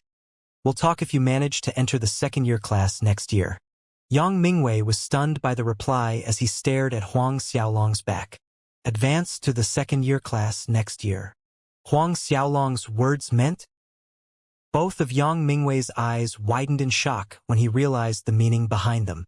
On the guest platform, King Luzhe was watching Huang Xiaolong and laughing lightly. He said to Marshal Haoyan, "Didn't expect Huang Xiaolong to reach this level of strength. Truly out of my expectations." "Yes, this one feels the same," Marshal Haoyan smiled and agreed amiably. He knew Sovereign had broken through to the 6th order, but the strength Huang Xiaolong had displayed earlier still surprised him. Initially, he had thought even if the Sovereign managed to win, it would be after a difficult and intensive battle, but in reality, it was the opposite. Honestly, the ease which Xiaolong defeated Yang Mingwei also startled Fei Ho a little. Not long after Huang Xiaolong defeated Yang Mingwei, the battle results from the other 7 stages with the 1st-year battles also came in. Since the next round had 7 students, an odd number, one of the students was exempted and directly eligible for the next round's competition. This spot, however, wasn't determined by drawing sticks but was decided by the vice principal, Xiong Chu. And the one Xiong Chu picked was Lu Kai. Lu Kai was widely recognized by the students and teachers as the Academy first year's #1 person. So there was no objection from the crowd about Xiong Chu's decision. And like that, Lu Kai proceeded to the next round's competition smoothly. For next round opponent, Huang Xiaolong drew the #6 stick. #6 was 1st-year class 6 Hudong, and his strength was weaker compared to the previous Yang Mingwei, a peak mid-6th order. Thus, there was no suspense to the battle and the same scene repeated itself. Huang Xiaolong defeated Hudong effortlessly. Standing below the stage, Lu Kai quietly watched Huang Xiaolong's and Hudong's battle, his face not showing any of his thoughts. The truth was he was calm on the surface, but in his heart, waves of shock hit him, just like everyone else present. At first, his thoughts were similar to his father's. Huang Xiaolong wouldn't have the opportunity to battle against him and would very likely be eliminated halfway through the process. In reality, not even Yang Mingwei is Huang Xiaolong's opponent. Deep in his heart, Lu Kai felt tangled. Between the many princes in the Luotong kingdom, without a doubt, he possessed the highest talent of all of them. Thus, he was the most loved by his father. Despite that, the talent that he was so proud of crumbled to nothing when compared to Huang Xiaolong's. On the other hand, Zhong Yuan, who was standing behind Lu Kai, his facial expressions became twisted watching Huang Xiaolong defeat Yang Mingwei and Hudong like it was nothing. A short while later, the second round of the first year's competition had ended. Huang Xiaolong and 2 other students successfully entered into the third competition. It was unknown whether it was done intentionally or not, but the stick Huang Xiaolong drew was number 3, a Class 3 student called Chan Chong. Once again, Huang Xiaolong did not meet with Lu Kai. However, Chun Chong's strength was recognized by the collective first years, and he was the number 2 student after Lu Kai, a peak late 6th order. Like Yang Mingwei, Chun Chong also possessed a top-grade 10 beast-type martial spirit, the long-arm water ape. Although Chun Chong was much stronger than Yang Mingwei, he ended up losing to Huang Xiaolong like the previous opponents, without releasing his martial spirit even once. Seeing Chun Chong lose to Huang Xiaolong, the people around the stage were stupefied. In the end, it came down to the final round between Lu Kai and Huang Xiaolong battling for the first-place spot amongst the first year. No one imagined that it would come to this. It would be Huang Xiaolong who would be the competition for Lu Kai to grab the title. Prior to this day, the new and older students had talked about this, and everyone agreed at that time that it would be Chun Chong up on that stage against Lu Kai. But now it was the new student Huang Xiaolong standing there instead. 2 people stood on the stage, sizing each other up. Both were quiet and neither spoke. Below the stage, silhouettes tensed up as silence filled the place. Li Lu fixed her stare on Huang Xiaolong and Lu Kai on the stage, and her small hands clenched nervously, a layer of thin sweat on her palm. "You surprised me." At long last, Lu Kai spoke and cut through the thick silence. "But, you should realize you cannot win over me. Just give up and throw in the towel." Hearing Lu Kai's words, Huang Xiaolong calmly retorted, "Just now, Yang Mingwei said the same thing to me. In the end, Yang Mingwei lost miserably." Lu Kai heard the hidden meaning of Huang Xiaolong's words and did not get angry. Instead, he smiled faintly saying, "However, I'm not Yang Mingwei," and his battle chi broke out in full force, without holding back. An energy stronger than both Yang Mingwei's and Chun Chong's swept out from Lu Kai's body. 7th Order. Prince Lu Kai really did break through to the 7th Order. Based on Prince Lu Kai's strength, the first-year competition's first place is already in his hands. How can Huang Xiaolong win against Prince Lu Kai in this situation? If it was me seeing Prince Lu Kai's 7th Order strength, I would have already raised my hands in surrender. This Huang Xiaolong actually dares to stand on the stage. Too overconfident. Stubborn persistence to save face. Below the stage, a flurry of discussions was taking place. Of course, those jealous of Huang Xiaolong couldn't resist ridiculing Huang Xiaolong, their voices full of sarcasm. Huang Xiaolong's expression remained the same as those ugly words entered his ears. Looking at Lu Kai on the opposite side. 7th Order? This was within Huang Xiaolong's expectations, so Lu Kai revealing his 7th Order strength came as no surprise. "How is it? Do you still want to fight?" Lu Kai looked at Huang Xiaolong. "Make your move."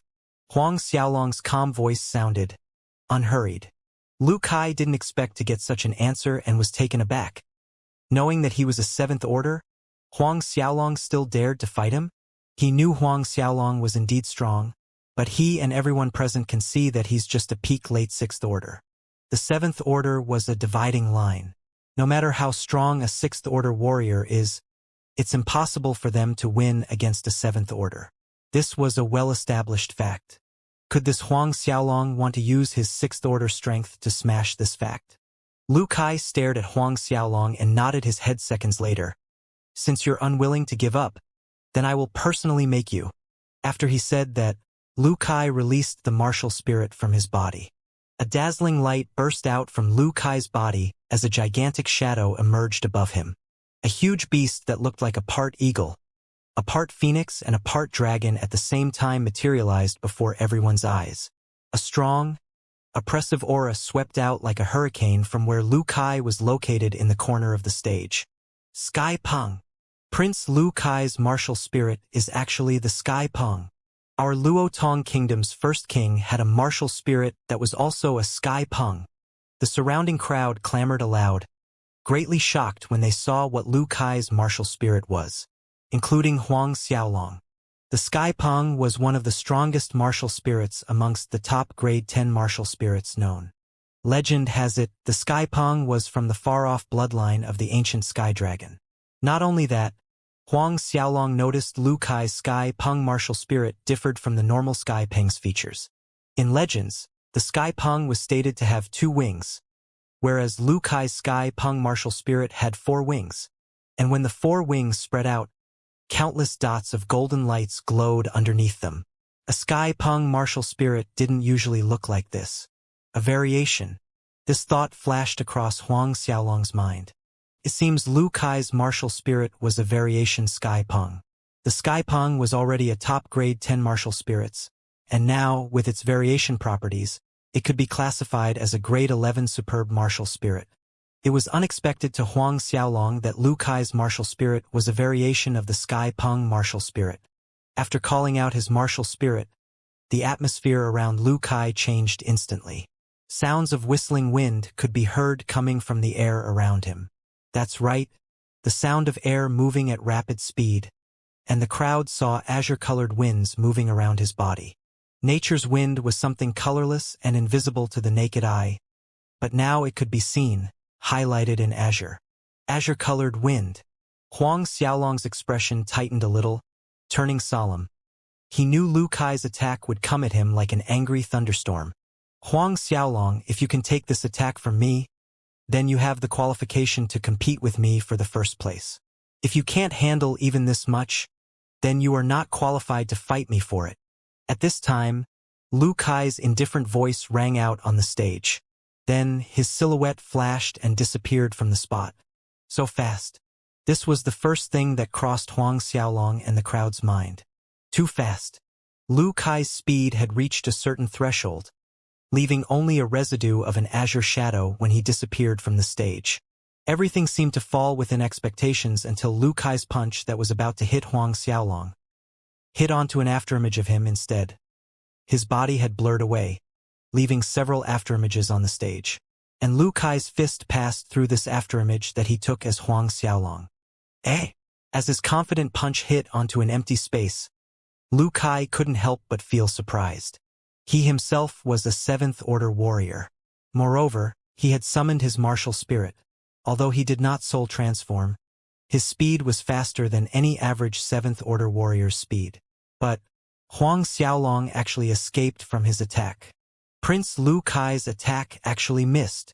What skill did Huang Xiaolong use just now? Could it be his martial spirit's ability? Even the experts on the honored guest platform, King Lu Zhe, Marshal Haoyan, Principal Sun Zhong, and Vice Principal Xiong Chu were shocked at what transpired on stage. The speed at which Huang Xiaolong dodged Lu Kai's attack was no slower than Lu Kai's speed. Yes, just now, Huang Xiaolong used his martial spirit's ability, Phantom Shadow. When Xiaolong advanced to the 4th order, his martial spirits had undergone their first evolution. The Phantom Shadow ability allowed his speed to increase by 1/3 of his fastest speed. And with his current strength of peak mid-6th order, this ability had gone up a notch to 2/3 more. Not to mention that Huang Xiaolong's strength was stronger than the average peak late 6th order warrior. Without a doubt, his speed was also faster than the average same-level warriors. Thus, with a 2/3 increase in speed, his speed could very well match Lu Kai. Seeing this his own attack missed, Lu Kai recovered quickly after a short moment of shock and did not rush to attack the second time. Not bad. You're a little bit stronger than I imagined. Since you could avoid my first attack, it means you have the right to compete for the first place with me. Up till here, he paused. But merely a qualification. So, be prepared to receive my coming attacks. Let's see how many times you can hide. Lu Kai's silhouette flickered and disappeared, and an azure light flashed past in the air, appearing in front of Xiaolong many times faster than before. A fist punched out, piercing through space, producing an azure-colored wind blade. Xiaolong's eyes squinted as he watched the piercing fist get closer. This time, he had no time to dodge. Thus, the only way was to receive the attack. The battle chi inside his body roared, and a Luohan fist flew out to meet with Lu Kai's fist as the netherworld battle chi rushed out like a flood. Bang! Huang Xiaolong's fist collided with Lu Kai's, and both were thrown backward from the force of the impact at the same time. Lu Kai retreated 3 steps back, and Huang Xiaolong a total of 5 steps. Ha! When Lu Kai saw Huang Xiaolong actually take his attack head-on, yet was uninjured, he was surprised. The surrounding people who were watching the battle in all 4 directions were also astounded. A 7th Order warrior's battle chi was a fold higher than a peak late 6th Order. Yet this Huang Xiaolong could actually resist a frontal attack from Lu Kai, although Huang Xiaolong retreated an extra 2 steps back compared to Lu Kai, showing that he was slightly weaker. Nevertheless, this was enough to shock the crowd. Off the stage, the first-year student that was defeated by Xiaolong earlier, Qinchang, was feeling disgruntled over the loss to Huang Xiaolong. Now, seeing that he could actually take a direct attack from Lu Kai, his dissatisfaction vanished.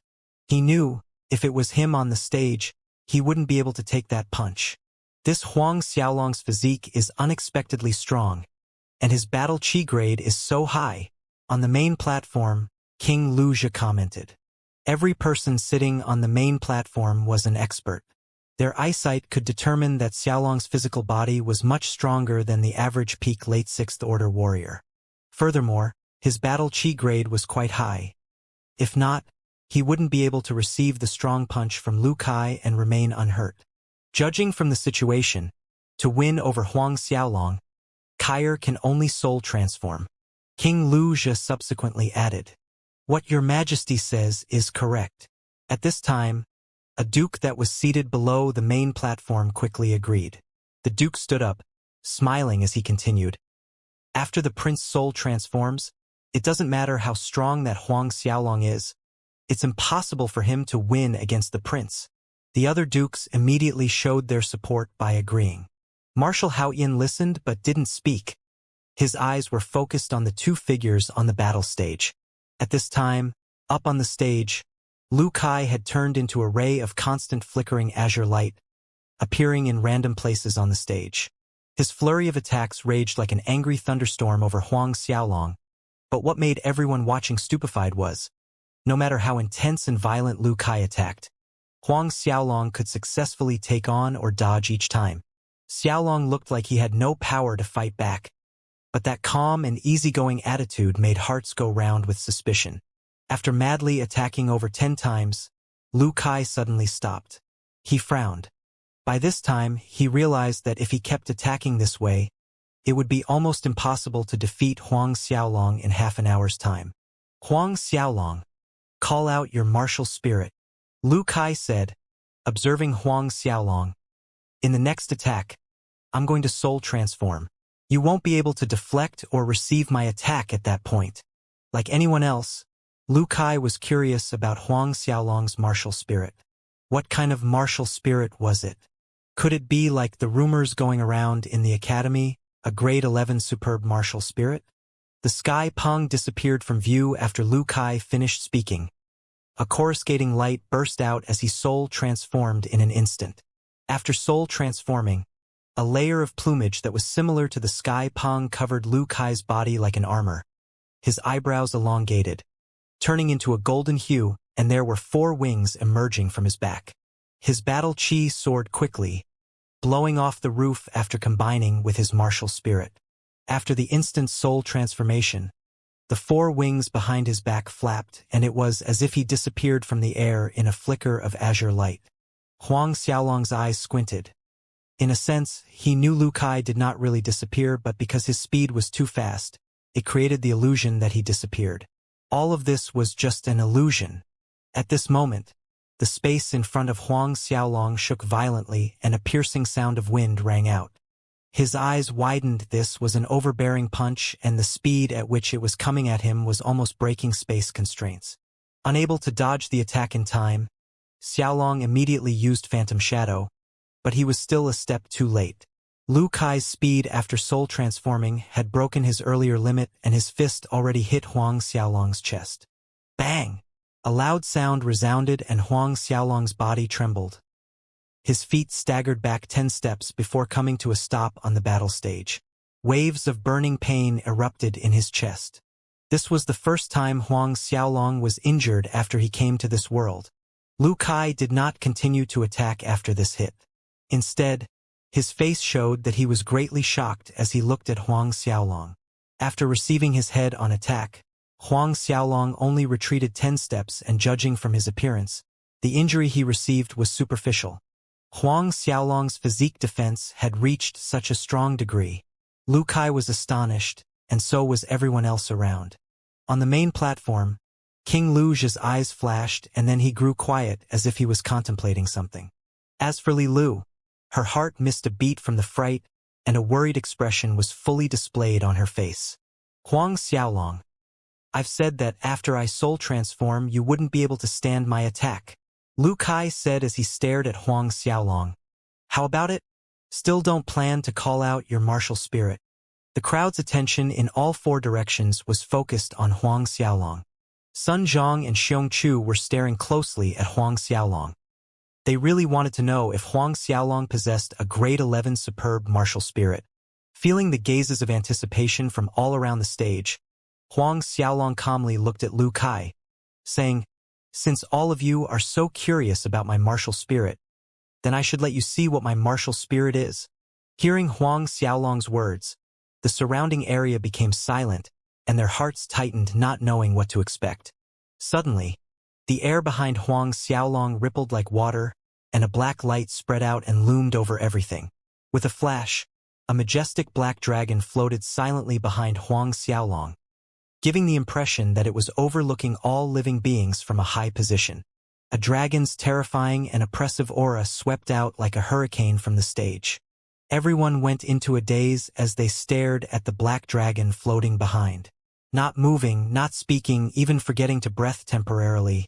Whether it was King Luxia, Sun Zhang, and Xianxia on the main platform, or Xiongmeiqi and Li Lu close to the battle stage, and even Chun Chang who was beaten by Huang Xiaolong, everyone was silent, staring at the black dragons for mighty, stout claws, each black dragon scale that looked like shiny black iron, and the imposing eyes. Everyone was shocked to the core. On the stage, Lu Kai looked blankly at the black dragon. That is a primordial divine dragon. Ancient dragon tribe, a true blood dragon. Ah, and this is the elite amongst the dragon tribe, the black dragon. A teacher below the stage exclaimed out loud abruptly in a shaky voice. Primordial divine dragon. The black dragon. An elite amongst the dragon tribe. A split second after that, the entire huge hall broke out in an uproar. The crowd was stirred with excitement and admiration, staring at this legendary martial spirit existence, as if the one possessing primordial divine black dragon was themselves instead of Huang Xiaolong. Primordial divine dragon martial spirit. The weakest wind dragon was said to be an average grade 12 martial spirit. However, the black dragon, the elite amongst the primordial divine dragon tribe, was a top grade 12 martial spirit. Top grade 12. This revelation made Sun Zhang and Xianxia jump up from their seats, their bodies trembling uncontrollably from excitement. It is actually the primordial divine black dragon. Sun Zhang stuttered incoherently. A top grade 12 martial spirit? Grade 12. Top grade 12 martial spirit, not top grade 11. If a top grade 11 martial spirit was shocking enough, what about the existence of an actual top grade 12 martial spirit? When Xianxia thought of the probability of Huang Xiaolong's future achievements, his lips trembled like he ate 100 pounds of chilies. In the entire 2,000 years of the Duanren Empire's history talent, Huang Xiaolong definitely can be counted in the top 10, especially when they noticed Huang Xiaolong's black dragon martial spirit was a variation. All around was shock and excitement, apart from 2 people, Fei Ho and Marshal Haoyan. Sovereign actually could separately summon the twin dragon spirits? They looked stupidly at the singular black dragon floating behind Huang Xiaolong. Both of them were aware that Huang Xiaolong possessed twin martial spirits, not only this black dragon, but also the blue dragon that was even more powerful. Across the crowd, Marshal Hao Yin and Fei Ho exchanged a look. Because Huang Xiaolong had just returned from training in the Silver Moon Forest, he didn't have the chance to tell either of them that he could summon his martial spirits individually. So they only found out at this point of time together with the rest of the people. Up on the stage, Lu Kai, who had been in shock, gradually recovered. His eyes had a complicated feeling while looking at Huang Xiaolong, and a strong jealousy towards him was born in his heart. Jealousy is part of human nature. I didn't expect your martial spirit to be a primordial divine black dragon. Lu Kai suppressed the jealousy in his heart, and slowly said, even so, it can't change the fact of your upcoming defeat. You should be more careful from now on. I will use the battle skill that I have worked hard to master in recent days. 100 Saber Cut. His hand slowly unsheathed the gilded saber that always hung at his waist. When the saber was unsheathed, a clear buzz reverberated in the air. The gilded saber reflected in the light, exuding a cold, chilling feeling. The bloodthirsty eyes of a beast with sharp fangs were carved on the saber's body. This was the Luotong Kingdom's treasured ancestral saber, the God-slaughtering saber.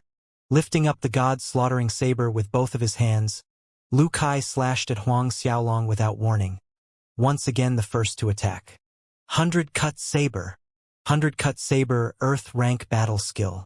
Ripples traveled across space as dazzling rays shot out from the saber, crashing out like an angry flood towards Huang Xiaolong, enveloping him. The crowd held their breaths in suspense. Under the crowd's watchful eyes, no one could tell when the two cold blades, neither too long nor too short, appeared in Xiaolong's hands. His hands swung out. Tempest of hell! Hundreds of cold blade lights materialized out of nowhere, and the air surged rapidly, turning into two cyclones, rotating endlessly.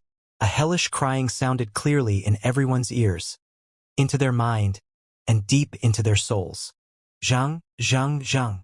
Clashes sounded, and the tempest of hell continued to rotate, shattering the saber light from Lu Kai's 100 saber cut attack.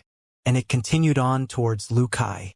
Lu Kai was frightened looking at the two groups of the tempest of hell cyclones enveloping him.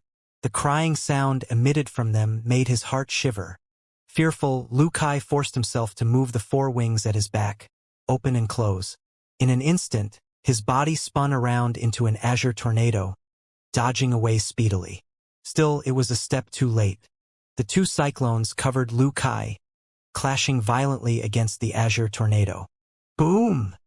A loud blast resounded. The azure tornado dimmed and its speed slowed down, revealing Lu Kai's body and his frightened eyes. In the end, the azure tornado shattered as the tempest of hell continued onwards. Lu Kai stumbled back again and again until he reached the edge of the battle stage. The tempest of hell came right before him and dissipated. Seeing the two cyclones finally dissipated just inches in front of him, it was as if his pores relaxed and cold sweat soaked back his back, dampening his robe. Just now he felt death's breath. Death actually came so close to him. Lu Kai panted heavily. Looking at his right hand, he saw that the right half of his robe sleeve was shredded into pieces by Huang Xiaolong's attack. Cuts on his flesh had blood flowing out, and fortunately, this was considered a superficial injury, not as traumatic as it could have been. When his fright had passed, his complex gaze focused towards Huang Xiaolong. He knew that if it wasn't for Xiaolong's mercy, most likely his right hand would be crippled by now. I lost. Lu Kai breathed out and said to Huang Xiaolong. When the words came out, Lu Kai nearly stumbled down from the stage, looking like all of his energy was exhausted and overdrawn. A commotion swept through the crowd in all directions of the stage. Prince Lu Kai took the initiative to admit defeat, voluntarily surrendering. Someone who had broken through the Seventh Order, possessing a variation Sky Peng martial spirit, in the end, lost to a peak mid-Sixth Order Huang Xiaolong. In the martial spirit world, the myth that a Sixth Order could never win over a Seventh Order was broken by Huang Xiaolong. Everyone was caught in an unbelievable and inconceivable shock. Whereas up on the honored guest's main platform, Each was immersed in their own thoughts. King Luxia sighed. I did not expect that even Kair is not Huang Xiaolong's opponent.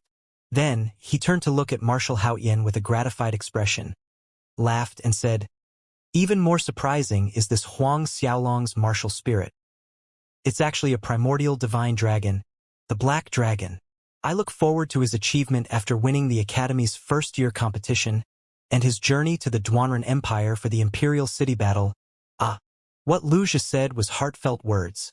He was indeed looking forward to Huang Xiaolong's performance in the Imperial City Battle in the Duanren Empire. If he could get into the top 10 spots, not only would it be the Academy's glory, it would also be the Luo Tong Kingdom's glory. Marshal Haoyan also laughed agreeably and said, this one's wish is the same. Marshal Haoyan held the same anticipation because he knew it wouldn't be just the Cosmic Star Academy and the Luo Tong Kingdom's glory, but it would also be the Azura's Gate honor and glory. And with Huang Xiaolong participating in the Duanren Empire's Imperial City Battle, it would be the starting point of rebuilding the Azura's Gate glory once more. After that, there was the battle between empires. A long time later, Sun Zhang finally managed to calm down and he stood up.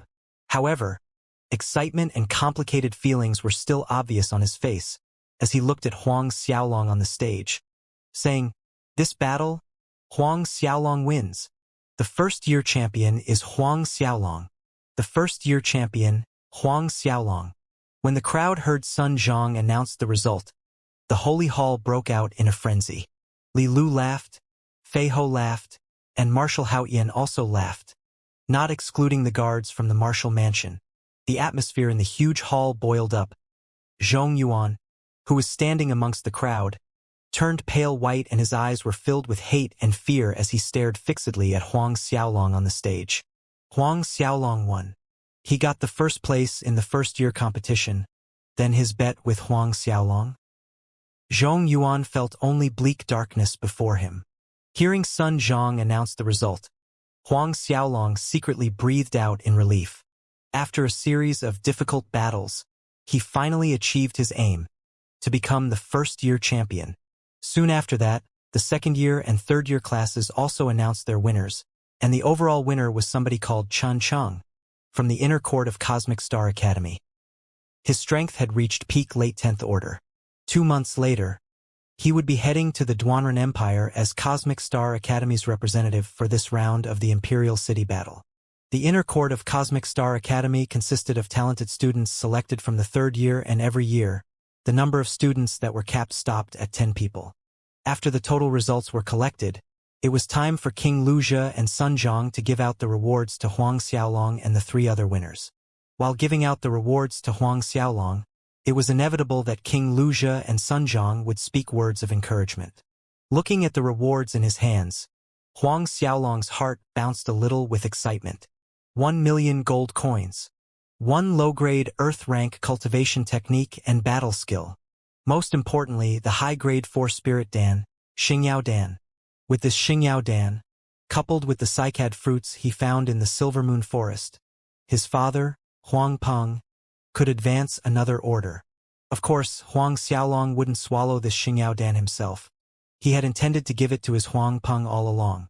With the end of the competition, after some days, he could return to the Huang clan manor. After the rewards were given out, the crowd dispersed and walked away. But, after most of the people had dispersed, Lu Kai came up to Huang Xiaolong and said, I hope that next year we would have a chance to battle again. Next year? Huang Xiaolong nodded. Next year, both of them would enter the second-year class. When the Holy Hall emptied out, Huang Xiaolong brought Fei Ho and the 4 Martial Mansion guards and Li Lu out from the academy back to Tianxian Mansion. Once back to Tianxian Mansion, Li Lu chattered happily while hanging on to Huang Xiaolong's arm about how cool he looked when he defeated Lu Kai, Chen Cheng, and the rest on the battle stage. Looking at Li Lu chattering happily, he could only go with the flow and let Li Lu tweet away for more than an hour before she was satisfied. More than an hour later, Li Lu finally left Tianxian Mansion. After Li Lu had left, Huang Xiaolong called for Fei Ho and he took out the reward of 1 million gold coins and tasked Fei Ho with buying the neighboring courtyards around Tianxian Mansion. The number of slaves had increased. making Tianxian Mansion feel slightly crowded. Buy up the neighboring courtyards? Looking at the pile of 1 million gold coins in front of him, he nodded his head, saying, "Yes, rest assured, sovereign. This subordinate will go and handle this matter right away." As long as there were enough gold coins, he believed the owners would sell their places. Also, Fei Ho heard some of the courtyards close to Tianxian Mansion belonged to the generals under senior brother Hao Yin. It shouldn't be too difficult to convince them to sell. When Fei Ho left, Huang Xiaolong returned to his room and started practicing the Azura tactics. According to previous year's rule, the next day after the competition, the winners of each class and year competition were to gather at the Academy Square, and they would be guided by Principal Sun Zhang and Vice Principal Xiong Chu to the Treasure Land, Dragon Flame Valley, to cultivate. When Huang Xiaolong remembered Marshal Hao Yin's explanation that Dragon Flame Valley could refine the physique and improve the quality of battle chi, he couldn't help but look forward to it. Since he cultivated the Azura tactics, he referred to his battle chi that was laced with the Netherworld spiritual aura as Netherworld battle chi. The quality of the Netherworld battle chi could be considered as high amongst others. If he could further enhance it, he didn't know what extent it could reach. The darkness of the night gradually dispersed as sunlight streamed out in the morning sky. Xiaolong withdrew from his practice and came out from his room, feeling good. The tiredness from yesterday's battles vanished completely. "Sovereign, there's good news." Just when Huang Xiaolong walked into the main hall, Fei Ho ran in excitedly and spurted out. Senior brother got in touch with Master, and he reported about Sovereign to Master. Master is very happy and is rushing over to the Luotong Kingdom as fast as he can. "You managed to contact your master?" When Huang Xiaolong heard this, he couldn't help but feel happy. "That's right, Sovereign." Fei Ho smiled and affirmed respectfully. "But Master is still in the Moh Kingdom, and to rush to hear from the Moh Kingdom will require around 10 days or so." 10 days. Huang Xiaolong nodded his head softly. He had already waited for 2 years. Another 10 days of waiting didn't matter to him. Yu Ming would arrive 10 days later, and at that time, Huang Xiaolong could get the information about the Azura's Gate headquarters location from him. However, Huang Xiaolong would be cultivating in Dragon Flame Valley for half a month. He would only come out after half a month's time after entering there. Therefore, when Yu Ming arrived, he would have to trouble him to wait a few days until he came out from the Dragon Flame Valley. After a while, Huang Xiaolong went to the Academy Square with Fei Ho. Most of the class winners were already waiting there. Huang Xiaolong's presence naturally attracted their attention, causing all the students to look at him. Maybe Xiaolong didn't recognize these students, but no doubt they recognized him. Yesterday, during the Academy competition, Xiaolong's performance was the most dazzling and eye-catching of all. It even curtailed the overall Academy number 1, Chan Cheng's limelight. Top grade 12 martial spirit. Huang Xiaolong was forever engraved into Duanren Empire's history, not to mention the Luotong Kingdom. In the midst of the student group stood Lu Kai, who lost to Huang Xiaolong, and he had a complicated expression on his face as he looked at the young man smaller than him. Lu Kai was one of the 14 first-year class winners, eligible to enter and practice in the Dragon Flame Valley. Yesterday, after the competition ended, Principal Sun Zhang and Vice Principal Xiong Chu gave Zhong Yuan his notice, emphasizing that he doesn't need to come to Cosmic Star Academy anymore. "Don't come anymore." Zhong Yuan was expelled, and after being expelled, Zhong Yuan ran to his sister and cried for a very long time. Moments later, Sun Zhang and Xiong Chu appeared on the square. When the two of them arrived, they glanced around the group of students, and their eyes lit up brightly like the stars when they spotted Huang Xiaolong. Their demeanor changed in the blink of an eye. The students actually saw Principal Sun Zhang and Vice Principal Xiong Chu's mouths bloom into a smile that contained traces of the desire to please Huang Xiaolong, even nodding their heads. Seeing this scene, the group of students felt envy and jealousy, including the overall academy champion, Chen Cheng. Even he had never enjoyed such treatment. And then, Sun Zhang opened his mouth and asked, "Xiaolong, did you sleep well last night? Did you sleep well last night?" Everyone felt like fainting. Even Huang Xiaolong was startled at the caring question. "It was okay."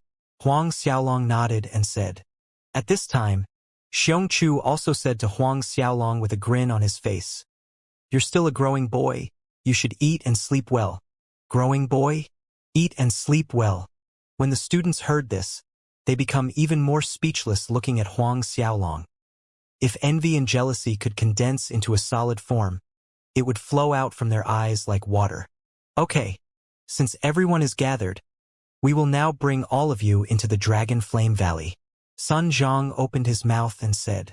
His expression turned serious, continued. Remember, after going into the Dragon Flame Valley, don't run around arbitrarily. Don't run around arbitrarily? Huang Xiaolong's curious heart was stoked. Was there any unknown danger in Dragon Flame Valley? Then, Huang Xiaolong, Lu Kai, and the rest of the students followed Sun Zhang and Xianxia and walked away from the square, heading towards the mountain behind the academy. The Dragon Flame Valley was located in the academy's back mountain. Half an hour later, Sun Zhang and Xianxia brought the students to a valley. In front of the valley stood a 10 meters high boulder. On the top part of the boulder, written in the ancient language, were 3 words, Dragon Flame Valley. I'm going to warn you again, one more time.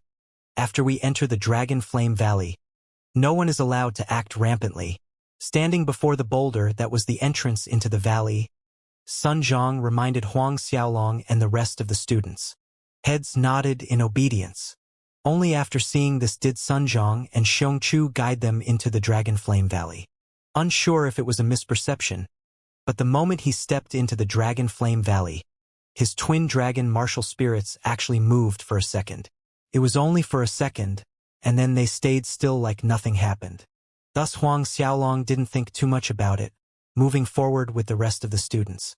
As they moved deeper into the Dragon Flame Valley, the surrounding temperature grew hotter. Towards the end, Huang Xiaolong felt a prickling pain on his skin due to the high heat. About 15 minutes or so passed and Sun Zhang, Xianxia, Huang Xiaolong and the others came to a stop before a huge mouth to a cave. When they entered, an effusion of extremely hot temperature blew against them. About 6 to 7 meters inside the cave, the 2 sides of the wall were smooth and flat. Every 5 meters, a bright stone was inlaid on the left and right side of the cave wall, lighting up the path. Roughly 100 meters in, they came before a stone door that was opened by Sun Zhang, revealing a 10 square meter stone chamber within. In the middle of the stone chamber was a 5-pointed star array formation and nothing else inside the chamber. Zhang Yu, you go in, Sun Zhang said. Zhang Yu was the first-year Class 1 winner. Following Sun Zhang's instructions, Zhang Yu went in and sat down in the middle of the 5-pointed star array formation. Then, Sun Zhang brought the remaining students deeper inside the cave. Before every stone doors they came across, either Sun Zhang or Xianxia would open the door, and one of the students would be instructed to go inside. Soon, other than Huang Xiaolong, all the first-year winners already entered into a stone chamber. Sun Zhang and Xianxia came to a flight of stone stairs, and they led the remaining students down to the second level of the cave. On the lower second-level floor, it contained many stone doors just like the floor above, and the second-year class winners were arranged to practice here. Next, they went another level down where the third-year class winners entered into their individual stone chambers. Lastly, the remaining people were the first, second, third, and overall first-place winners. Huang Xiaolong's group of 4 were arranged into stone chambers at the ground level. Prior to entering the Dragon Flame Valley, Sun Zhang briefly explained the logistics of the stone chambers to Huang Xiaolong and the students. The closer the stone chamber was to the vein, the higher and stronger the amount and purity of the Dragon Flame Qi one could absorb through the array formation. Thus, cultivating in the lower levels would bring greater effect, and furthermore, the 4 people on the 4th level could stay for half a month or 15 days, but the students cultivating on the 1st, 2nd, and 3rd level were only allowed 5 days' time. This was the biggest advantage of winning the year category competition. The stone door closed after Huang Xiaolong walked in, and he stepped into the middle of the 5-pointed star-like array formation and sat in a lotus position. The array formation glowed brightly as he started to run the Azura tactics. In the next moment, the twin dragon martial spirits in Huang Xiaolong's body suddenly flew out, floating in the stone chamber, and a dragon's roar echoed in the chamber. What is happening? Huang Xiaolong was flabbergasted. The twin dragon martial spirits were out of his control, flying out from his body by themselves. This kind of situation was a first for Xiaolong. At the same time, strong streams of fire qi flooded into the room from the ground below through the array formation, turning into many minuscule fire dragons filling up the stone chamber in the span of a few breaths. It was as if Xiaolong was sitting in a sea of fire. Then, the twin dragons opened their mouths and devoured these small fire dragons, and Xiaolong felt them enter into his body, and he started to heat up. As his martial spirits continued to swallow the endless fire qi, it coursed along Xiaolong's meridians, flesh, bones, and everywhere else in his body, and his battle qi surged within his meridians at the same time. However, what happened next made Xiaolong even more surprised. The twin dragons actually drilled into the ground as if there was something there that attracted them to go beneath the Dragon Flame Valley. In the blink of an eye, the twin dragons had drilled more than 10 meters into the ground. More and more hot air spewed out from underground, and because Huang Xiaolong and the twin dragons were in truth one entity, what they saw, he could also see just the same. More than a dozen meters below, the earth underneath was a burning red in color, akin to magma. The twin dragons continued to drill down deeper, 70 meters, 80 meters, 90 meters, 100 meters deep. When it was over 100 meters down, the surrounding soil was a deep red, as if cooked by the fire. The temperature nearly reached 1,000 degrees. At such a temperature, even a Xiantian expert would turn into ashes. But Huang Xiaolong's twin dragon martial spirits were unaffected. Nearing 200 meters deep, suddenly, the twin dragons came upon an open space. There was a surging sea of fire, and below it was bubbling magma. The small fire dragons ballooned in size, becoming several meters thick fire dragons. Extremely pure fire qi rolled and surged like angry waves in the sea of fire. From the magma below, qi gathered, turning into a huge flame dragon vein. Is this the natural dragon vein below the Dragon Flame Valley? And suspended above the bubbling magma was a pagoda. Golden lights flickered out from the pagoda, while there were several more than 1 meter thick fire dragons encircling it. Moreover, Huang Xiaolong noticed that the pagoda was constantly emitting fire dragon qi. Xiaolong was stunned. Could all the fire qi in this Dragon Flame Valley originate out from this pagoda? Could the formation of the natural magma vein below also have been created by the pagoda? What is this pagoda? At this time, the twin dragons above the sea of fire roared with excitement, and one black and one blue dragon swam towards the pagoda, encircling it. The twin dragons spun endlessly around the pagoda, and the pagoda shone brightly and shook with vigor.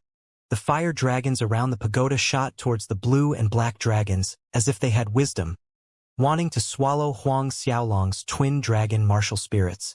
However, just when these fire dragons got close to them, the black and blue dragons stretched their jaws and devoured all the fire dragons cleanly. The twin dragons didn't stop after devouring the fire dragons that attacked them.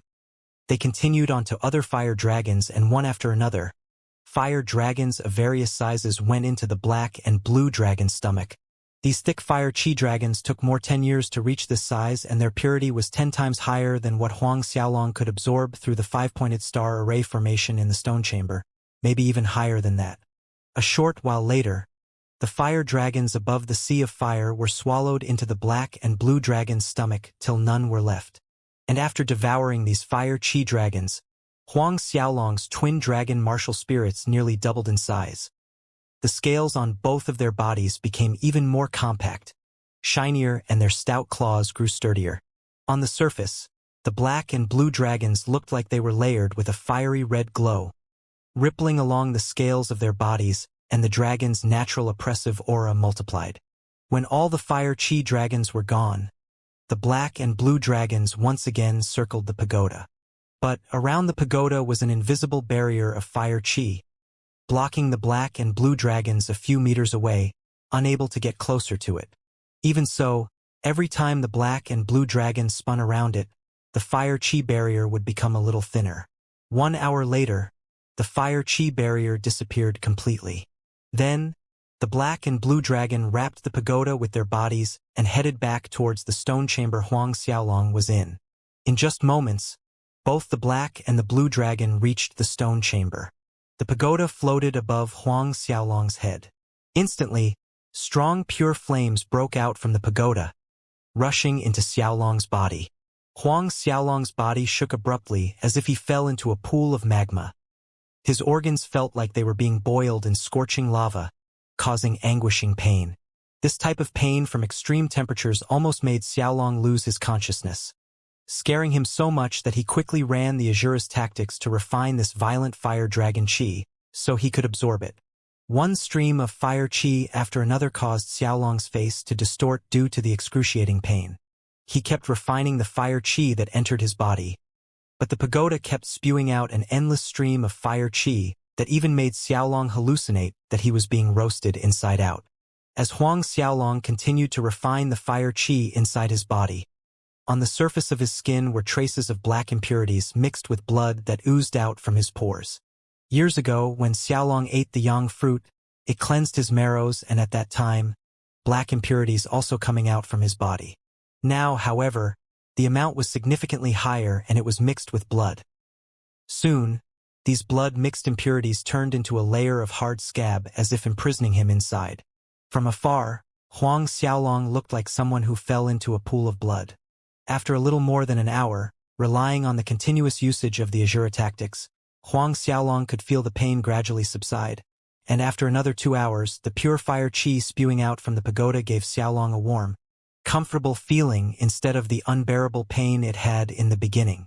Every time the pagoda spewed out fire chi, Xiaolong detected the changes inside his body, that his internal organs were becoming stronger. During the entire time, the black and blue dragons were wrapped around the pagoda, swallowing the fire chi that came out of it, while Xiaolong's twin dragon martial spirits abducted the pagoda into the stone chamber he was in. The rest of the students who were cultivating in the other stone chambers, such as Lu Kai and Chen Chang, felt the fire chi from the array formation had weakened slightly. Although they felt weird, none of them thought too much of it. 3 days passed quickly. The surface of Huang Xiaolong's skin hardened with layers of blood mixed with impurities, and it slowly glowed a fiery red color. Then, it melted piece by piece and fell to the floor.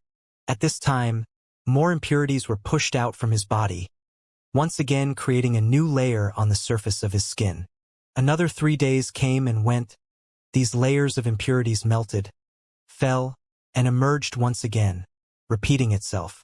Like this, after 3 rounds, there were no longer any impurities mixed with blood coming out from Huang Xiaolong's pores. The surface of his skin looked as white as snow with a glow to his entire body. Inside out, Huang Xiaolong's body had undergone tremendous changes. Not only his skin and body, but even his temperament and aura were not the same. When the time limit of 15 days came, Xiaolong had advanced to peak late 6th order from peak mid-6th order, less than half a step, and he could break through to the 7th order warrior.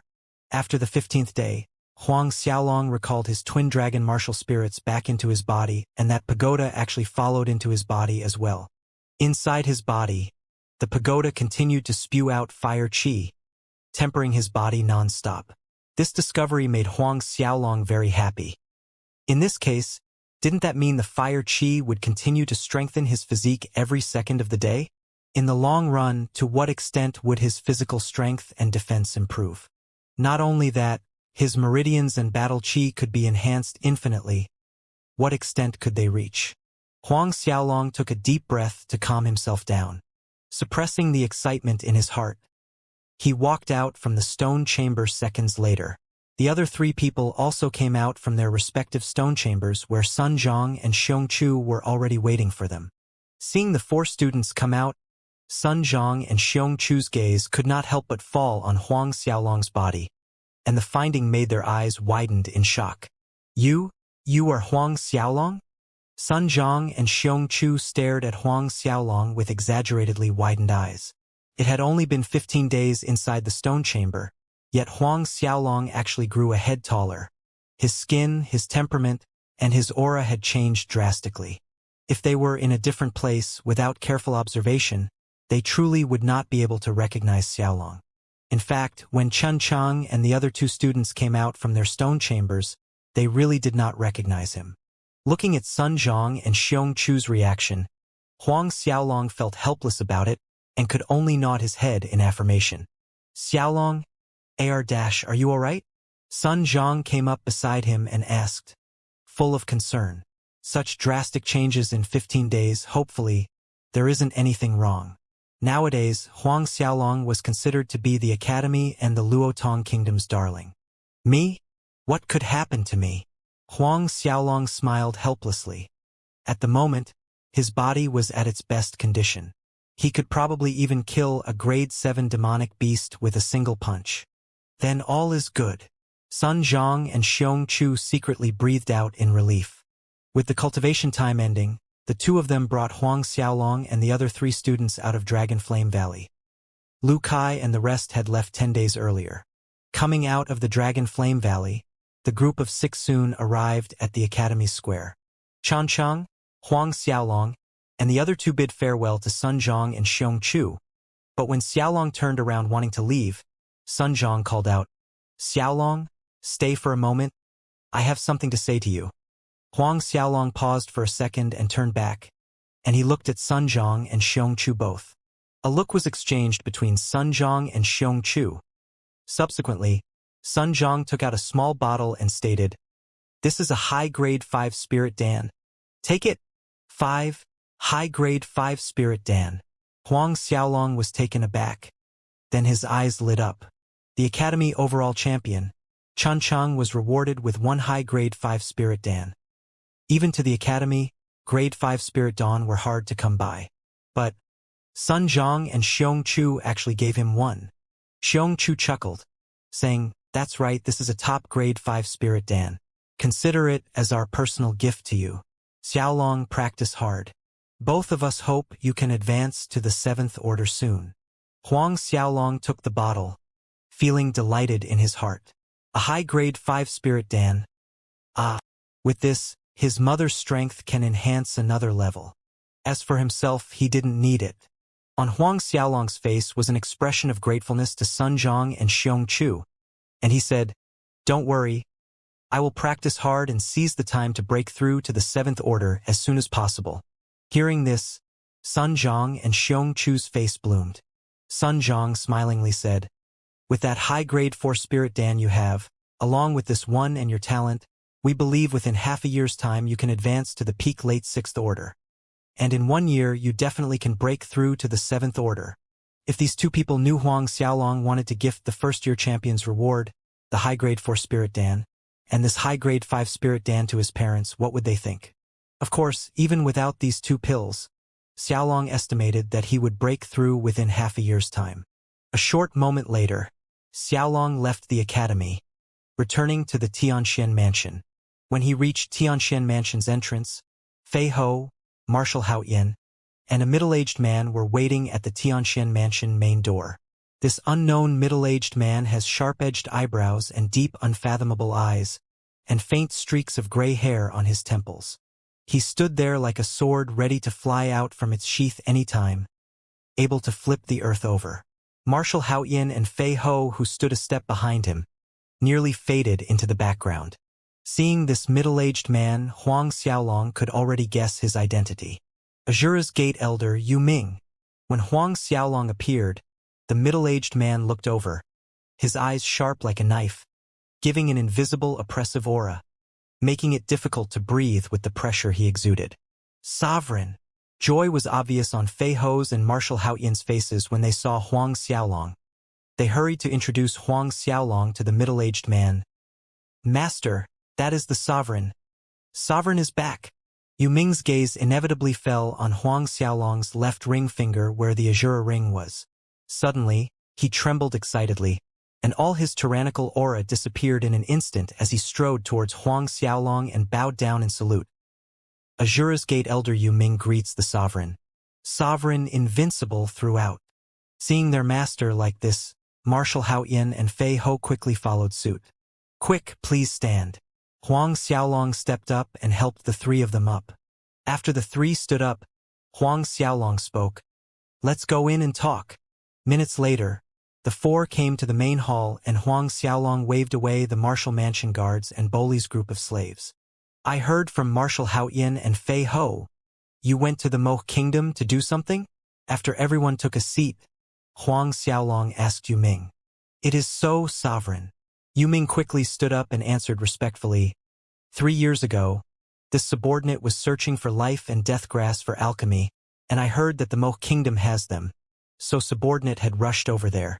Huang Xiaolong nodded, thought for a moment and said, Actually, the main purpose I asked Hao Yin and Fei Ho to contact you was to inquire about the Azura's Gate current situation and the headquarters location. Azura's Gate headquarters location? Yu Ming spoke in a somber voice. In fact, the Azura's Gate headquarters is not on the Snow-Wind continent.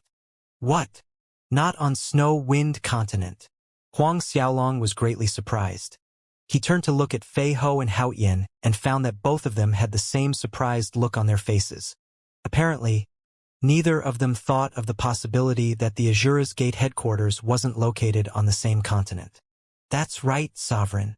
Yu Ming continued to elaborate. Our headquarters is built on the Starcloud continent. Starcloud continent. Huang Xiaolong's eyes opened wide. In this martial spirit world, wasn't there just Snow-Wind continent? Could there be many different continents? Marshal Hao Yin and Fei Ho had never mentioned this to him before. In this martial spirit world, there are other continents other than the Snow-Wind continent? Huang Xiaolong took the opportunity to clarify. Yu Ming nodded his head. Yes, Sovereign. In martial spirit world, there are 3 continents: Snow-Wind continent, Starcloud continent, and 10 Directions continent. Starcloud and 10 Directions continent are many times larger than Snow-Wind continent. Our Azura's Gate headquarters is in the center of Starcloud continent, in a place called Zhongzhou, on the peak of the Heavenly Sky Phoenix Mountain. Starcloud continent, Zhongzhou, on the peak of the Heavenly Phoenix Mountain. Huang Xiaolong repeated once to himself. Sovereign wants to go to the headquarters? At this time, Yu Ming's brows scrunched together tightly and ventured. If Sovereign plans to go to Azura's Gate headquarters, I'm afraid. Afraid what? Huang Xiaolong pursued. I'm afraid it would be risky. Yu Ming said. 50 years ago, the old sovereign disappeared suddenly. Main Domain Chief Xianxia had always wanted to take control of the Azura's Gate and step into the sovereign position. But Zhao Shu, the left custodian, and Zhang Fu, the right custodian, and many elders opposed the idea. So, the Azura's Gate is divided into 2 factions because of this. Main Domain Chief Xianxia? Huang Xiaolong looked at Yu Ming, full of doubt. Below the sovereign, there is the Main Domain Chief, left and right deputy, and after them there are section chiefs and elders. Yu Ming explained, in truth, Main Domain Chief Xianxia is Sovereign's senior brother. My senior brother. Huang Xiaolong was astounded by this piece of information. Why? Yu Ming nodded and continued, Main Domain Chief Xianxia is the disciple that old Sovereign received about 200 years ago. These years, he had continued to search for news of the old Sovereign. If Sovereign wants to go to the headquarters and is made known to Main Domain Chief Xianxia, he will surely attempt to assassinate you to snatch the Azura Ring, so that he could take over the Sovereign's position with justification. Huang Xiaolong's eyebrows creased lightly. He didn't expect that he would have a senior brother. Xianxia? Huang Xiaolong understood what Yu Ming meant. In the current situation, the Azura's Gate was divided into 2 factions. One side led by Xianxia, who wants to take over the sect and be the sovereign, while the other led by the left and right custodian Zhao Shu and Zhang Fu. Most of the elders agreed and sided with Zhao Shu and Zhang Fu. Only the person possessing the Azura Ring can replace the old sovereign. Just like Yu Ming and his disciples, Hao Yin and Fei Ho. There was no question of Yu Ming and this faction's loyalty. Otherwise, when Yu Ming, Hao Yin, and Fei Ho found out he possessed the Azura Ring, they would have snatched it from him without a second thought. If Xianxia's faction was made aware of his existence and the fact that the Azura Ring was in his hands, even if he was far away in the Snow-Wind continent, in this small sesame seed Luotong kingdom, he would fall into a dangerous position. At this time, Yu Ming's voice sounded again. If Main Domain Chief Xianxia knew about Sovereign and the Azura Ring, he would definitely send people to kill Sovereign. Chances are, he might even come over himself. Huang Xiaolong's voice sounded somber as he asked, This Xianxia, how strong is he? Yu Ming shook his head. saying subordinate is not very clear about this. In the last decade, no one has seen main domain chief Xianxia reveal his true strength. However, during the time when the old sovereign left, main domain chief Xianxia's strength had already reached 5th Order Saint realm. 5th Order Saint. Huang Xiaolong's heart missed a beat hearing that. It meant that more than a decade ago, this Xianxia was already a 5th Order Saint realm warrior. At this moment, Huang Xiaolong truly felt his strength was still too weak. Although compared to peers his age, his talent and progress could be considered as heaven-defying, against those Xiantian and Saint realm warriors, his measly strength was insignificant. Relying on Xianxia's 5th Order Saint strength to extinguish him, Xianxia could do it without even moving his pinky. Again, Yu Ming continued to speak, interrupting Huang Xiaolong's thoughts. Main domain chief Xianxia's talent is very high, possessing a top-grade 13 martial spirit, a 12-winged angel. Moreover, his angel martial spirit has the strongest battle power, the war angel, a top-grade 13 martial spirit, the 12-winged angel, possessing the strongest battle power, the war angel. Huang Xiaolong's eyes narrowed in a pensive manner. But this was not surprising to Huang Xiaolong because only those possessing top superb martial spirits could withstand the netherworld hell's slaughter intent and practice the Azura tactics, thereby becoming Ren Wuquang's disciple. If this was the case, then apart from Huang Xiaolong and Ren Wuquang, in this world there was another person that practiced the Azura tactics, Xianxia. Of course, judging from what Yu Ming said, although Xianxia practiced Azura tactics like him, he did not have the blades of Azura. Thus, Huang Xiaolong was sure Xianxia had no cultivation knowledge of the Azura sword skills and the Azura demon claw.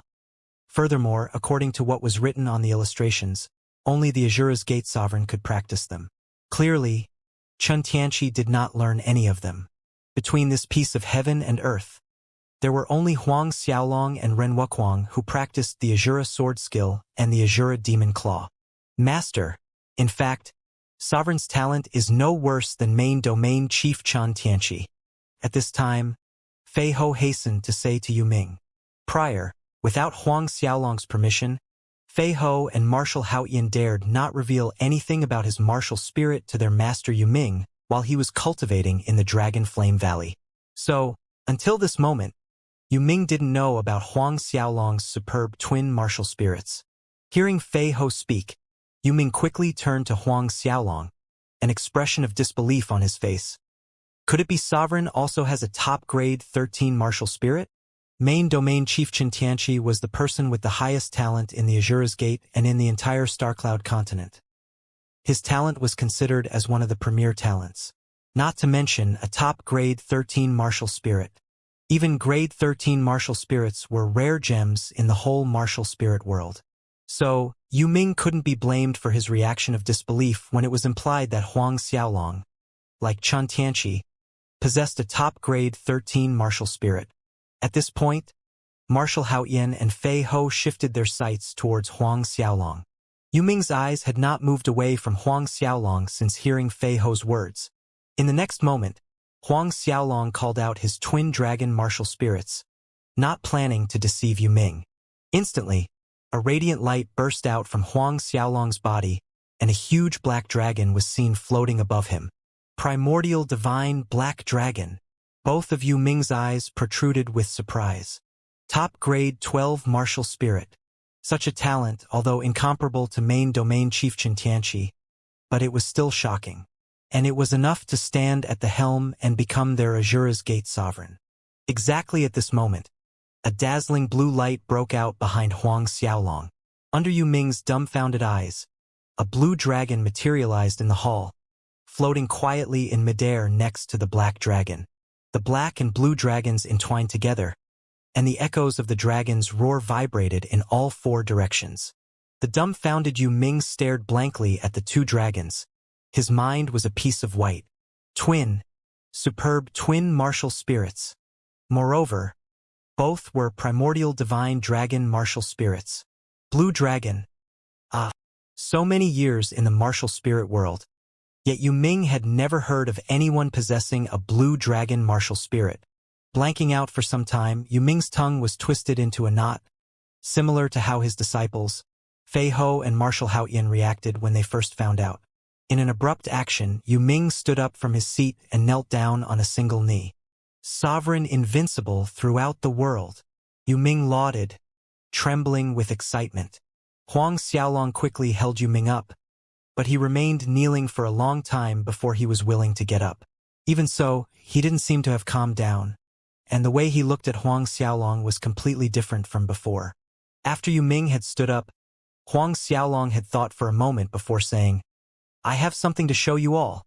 In front of Yu Ming, Fei Ho, and Marshal Haoyan, another bright light shone behind Huang Xiaolong, revealing a shiny golden pagoda. The very same pagoda Huang Xiaolong had found in the Dragon Flame Valley.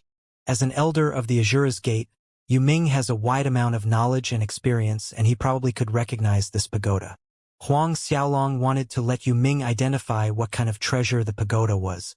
With the degree of loyalty shown by the trio of master disciples, Huang Xiaolong wasn't afraid they would leak out news about it. Fei Ho, Marshal Haoyan, and Yu Ming looked at the golden pagoda behind Huang Xiaolong, and each of them was filled with puzzlement.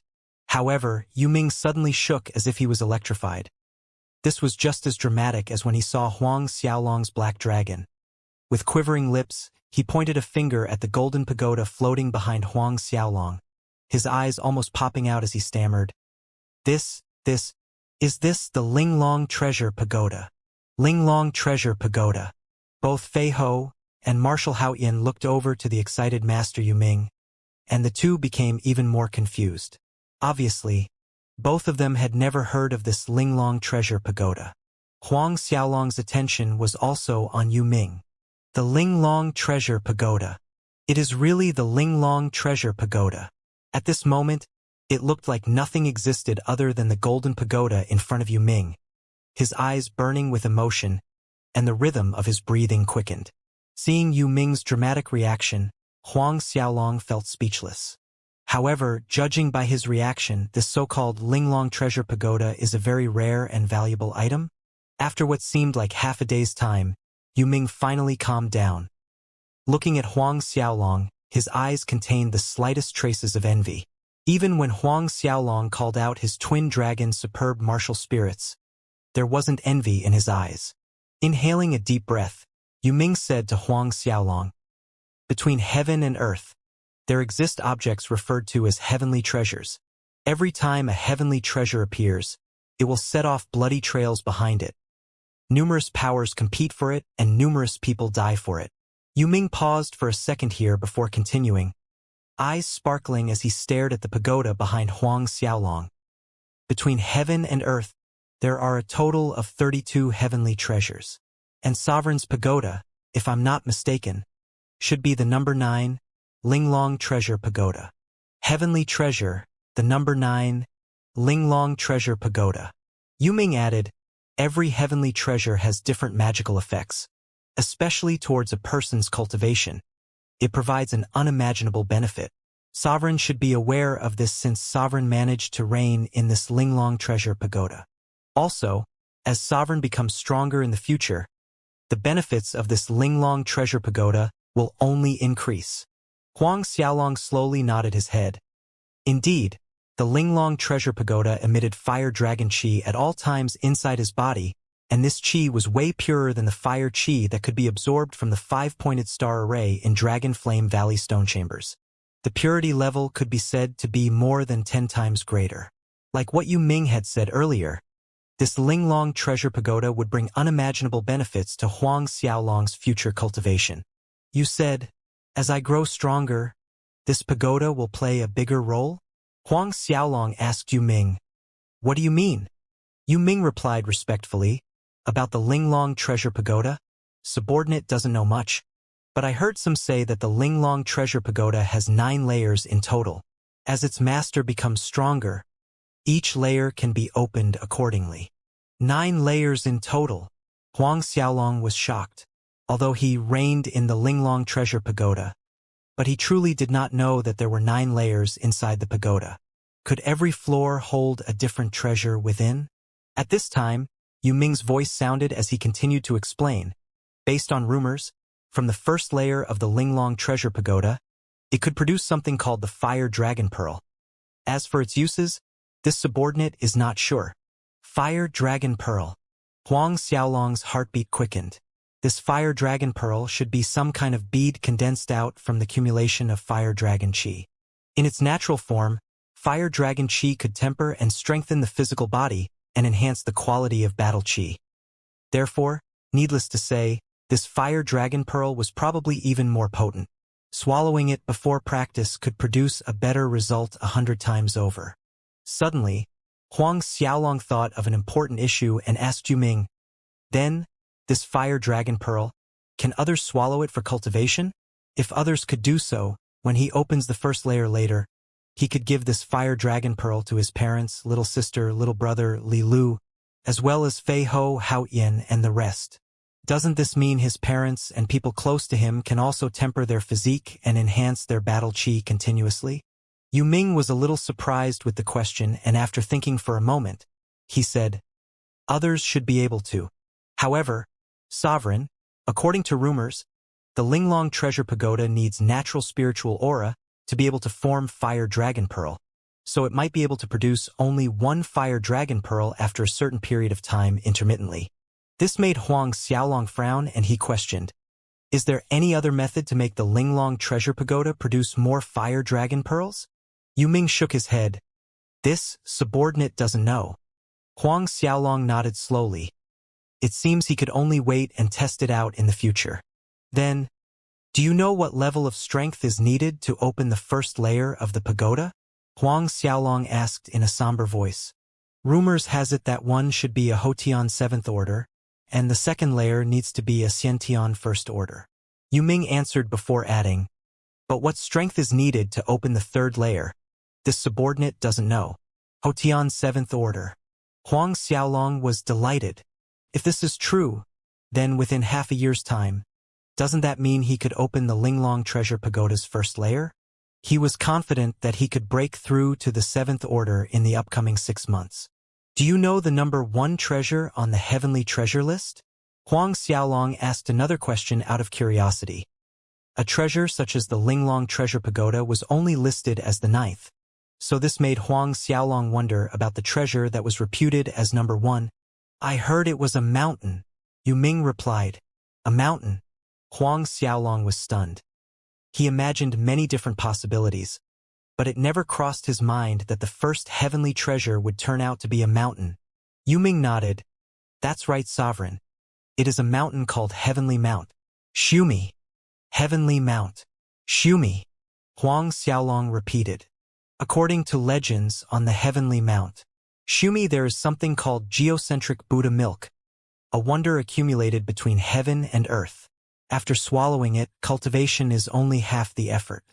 The person who has the Heavenly Mount Shumi is said to be blessed with the great Earth's power, enhancing one's defense until it reaches a certain threshold. Yu Ming said, "Not only that, there is a battle skill within the Heavenly Mount Shumi called the Godly Shumi Law, and it was claimed to be the strongest battle skill ever. Godly Shumi Law, the strongest ever battle skill. Then, that is the strongest battle skill in this world. However, after appearing once more hundreds of thousands years ago, there hasn't been any news of the Heavenly Mount Shumi since then." Yu Ming shook his head as if in pity. "Oh, why is that?" Huang Xiaolong was curious.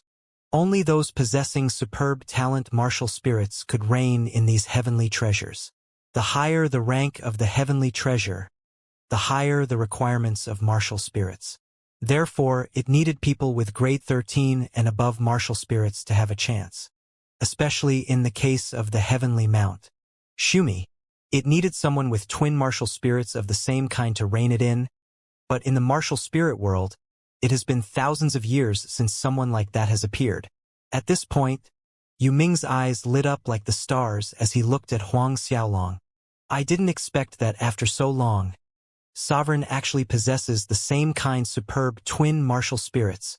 Hearing this, Huang Xiaolong was stunned at first, and it turned to joy. If what Yu Ming said was true, then this godly Mount Shumi is still ownerless. By chance, If he comes to encounter it in the future, he must definitely reign it. Sovereign, in fact, your Linglong Treasure Pagoda also has a set of heritage cultivation methods called the Golden Linglong Body. Yu Ming stated matter-of-factly, this Golden Linglong Body is a high-grade heaven-rank physique cultivation method. Physique cultivation method. Huang Xiaolong's eyes were twinkling with delight. The Azura Tactics is but a battle chi cultivation technique, and at the moment, what he lacked most was a way to strengthen his physical body. But how can he get this cultivation method from the Linglong Treasure Pagoda? Sovereign, when you have advanced to the 7th order and are able to open the first layer of the pagoda, you may get it at that time. Yu Ming smiled and said as if knowing what Huang Xiaolong was thinking about. Hearing this, Huang Xiaolong was relieved. So, that's how it is. All this time, Marshal Haoyan and Fei Ho sat on the side, not daring to utter a sound, listening to Yu Ming and Huang Xiaolong's conversation. The shock they received was hard to imagine even though both of them could be considered as strong experts. But just like Huang Xiaolong, this was their first time hearing about heavenly treasures that exist in this world. Such amazing things. Do you have news about other heavenly treasures? Again, Huang Xiaolong continued with his questions. Huang Xiaolong asked the question casually, and Yu Ming's answer surprised him. Subordinate has heard that there is a heavenly treasure in the Duanren Empire's Duanren Institute, the Absolute Soul Pearl. The Absolute Soul Pearl is ranked at number 4 on the list. Duanren Institute, Absolute Soul Pearl, Heavenly Treasure List number 4. Huang Xiaolong's eyes shone brightly. Yu Ming added, years ago, for this Absolute Soul Pearl, the old sovereign had sneaked into the Duanren Institute. Unfortunately, before he could find it, he was found by the Duanren Institute's guardians and was encircled by the Institute's experts. In the end, he could only leave with failure. Master Ren Wuquang also tried to get the Absolute Soul Pearl. This information was out of Huang Xiaolong's expectation. Then, this Absolute Soul Pearl also has a heritage battle skill or physique cultivation method? Yu Ming nodded in affirmation. Yes, in general, the first 10 heavenly treasures will have them. The Absolute Soul Pearl contains a battle skill called the Absolute Soul Finger that is said to be able to penetrate to the deepest of hell once practiced to major completion. Can penetrate to the deepest of hell. As for news of other treasures, subordinate is not clear, Yu Ming said. A while later, Yu Ming, Fei Ho, and Marshal Haoyan receded from the main hall. Meanwhile, Huang Xiaolong was lost in thought. Unexpectedly, there was a ranked 4 heavenly treasure in Duanren Empire's Duanren Institute, the Absolute Soul Pearl. Even with Master Ren Wuquang's strength, he couldn't take it out from the Duanren Institute. Then the only way to proceed was to become a Duanren Institute student, explore the grounds, and wait for the opportunity to strike. Duanren Institute, Battle of the Imperial City. As long as he could enter the first 1,000 spots, he could be one of the Duanren Institute students. With Huang Xiaolong's cultivation speed, within a decade, he was sure to become the Cosmic Star Academy's overall champion, and then he could proceed to the Duanren Empire to participate in the Imperial City battle. Battle of the Imperial City. A light flickered in Huang Xiaolong's eyes. He must enhance his strength as soon as possible and win the Academy's overall champion position to head to the Duanren Empire to participate in the Battle of the Imperial City, also that he could enter Duanren Institute. Once he entered the Duanren Institute, even if that Chen Tianqi found out about his existence, he could not deal with him blatantly. More than 50 years ago, Chen Tianqi was already a 5th-order saint. This fact made Huang Xiaolong feel even more anxious to increase his strength. However, the most crucial thing at the moment was to break through to the 7th order and open the Linglong Treasure Pagoda's first layer. Not long after Yu Ming, Fei Ho, and Marshal Haoyan had left, Huang Xiaolong returned to his room and started cultivating the Azura Tactics. Sitting cross-legged on the cold jade bed, the netherworld's spiritual aura poured down from the space above like a gushing river. The black and blue dragons were devouring the spiritual aura with greed. The Linglong Treasure Pagoda also came out, floating above Huang Xiaolong, parallel with the twin dragons. Golden lights flickered as streams of fire qi drilled into Huang Xiaolong's body, tempering every inch of his physique. from his meridians to his netherworld battle chi. Before this, the netherworld battle chi in his body was a faint gray, but now, after fusing with the fire chi, its color had slowly changed, deepening into a dark gray color. The darkness of the night deepened. Silence pervaded the land. The moonlight shined like the water's reflection while Huang Xiaolong remained on the cold jade bed shrouded in a fog of dark gray light. And within this dark gray light, red flames flashed intermittently. One night passed. When the morning sunlight streamed onto Xiaolong's courtyard, he ended his practice for the night. Breathing in the fresh air that accompanied the early morning, Xiaolong subsequently looked towards the direction of Kanglin County, the location of the Huang clan manor. In another 2 weeks, it would be the first day of the new year, and today he planned to journey back to the Huang clan manor. If his speed was quick enough, he would be able to make it back to the Huang clan manor in 12, or at most 13 days' time. Thinking that when he returned he could see his parents and his siblings who he hadn't seen in a year's time, Xiaolong almost couldn't suppress the excitement in his heart. I don't know if mom and dad are well? Repressing the excitement in his heart, Huang Xiaolong wondered.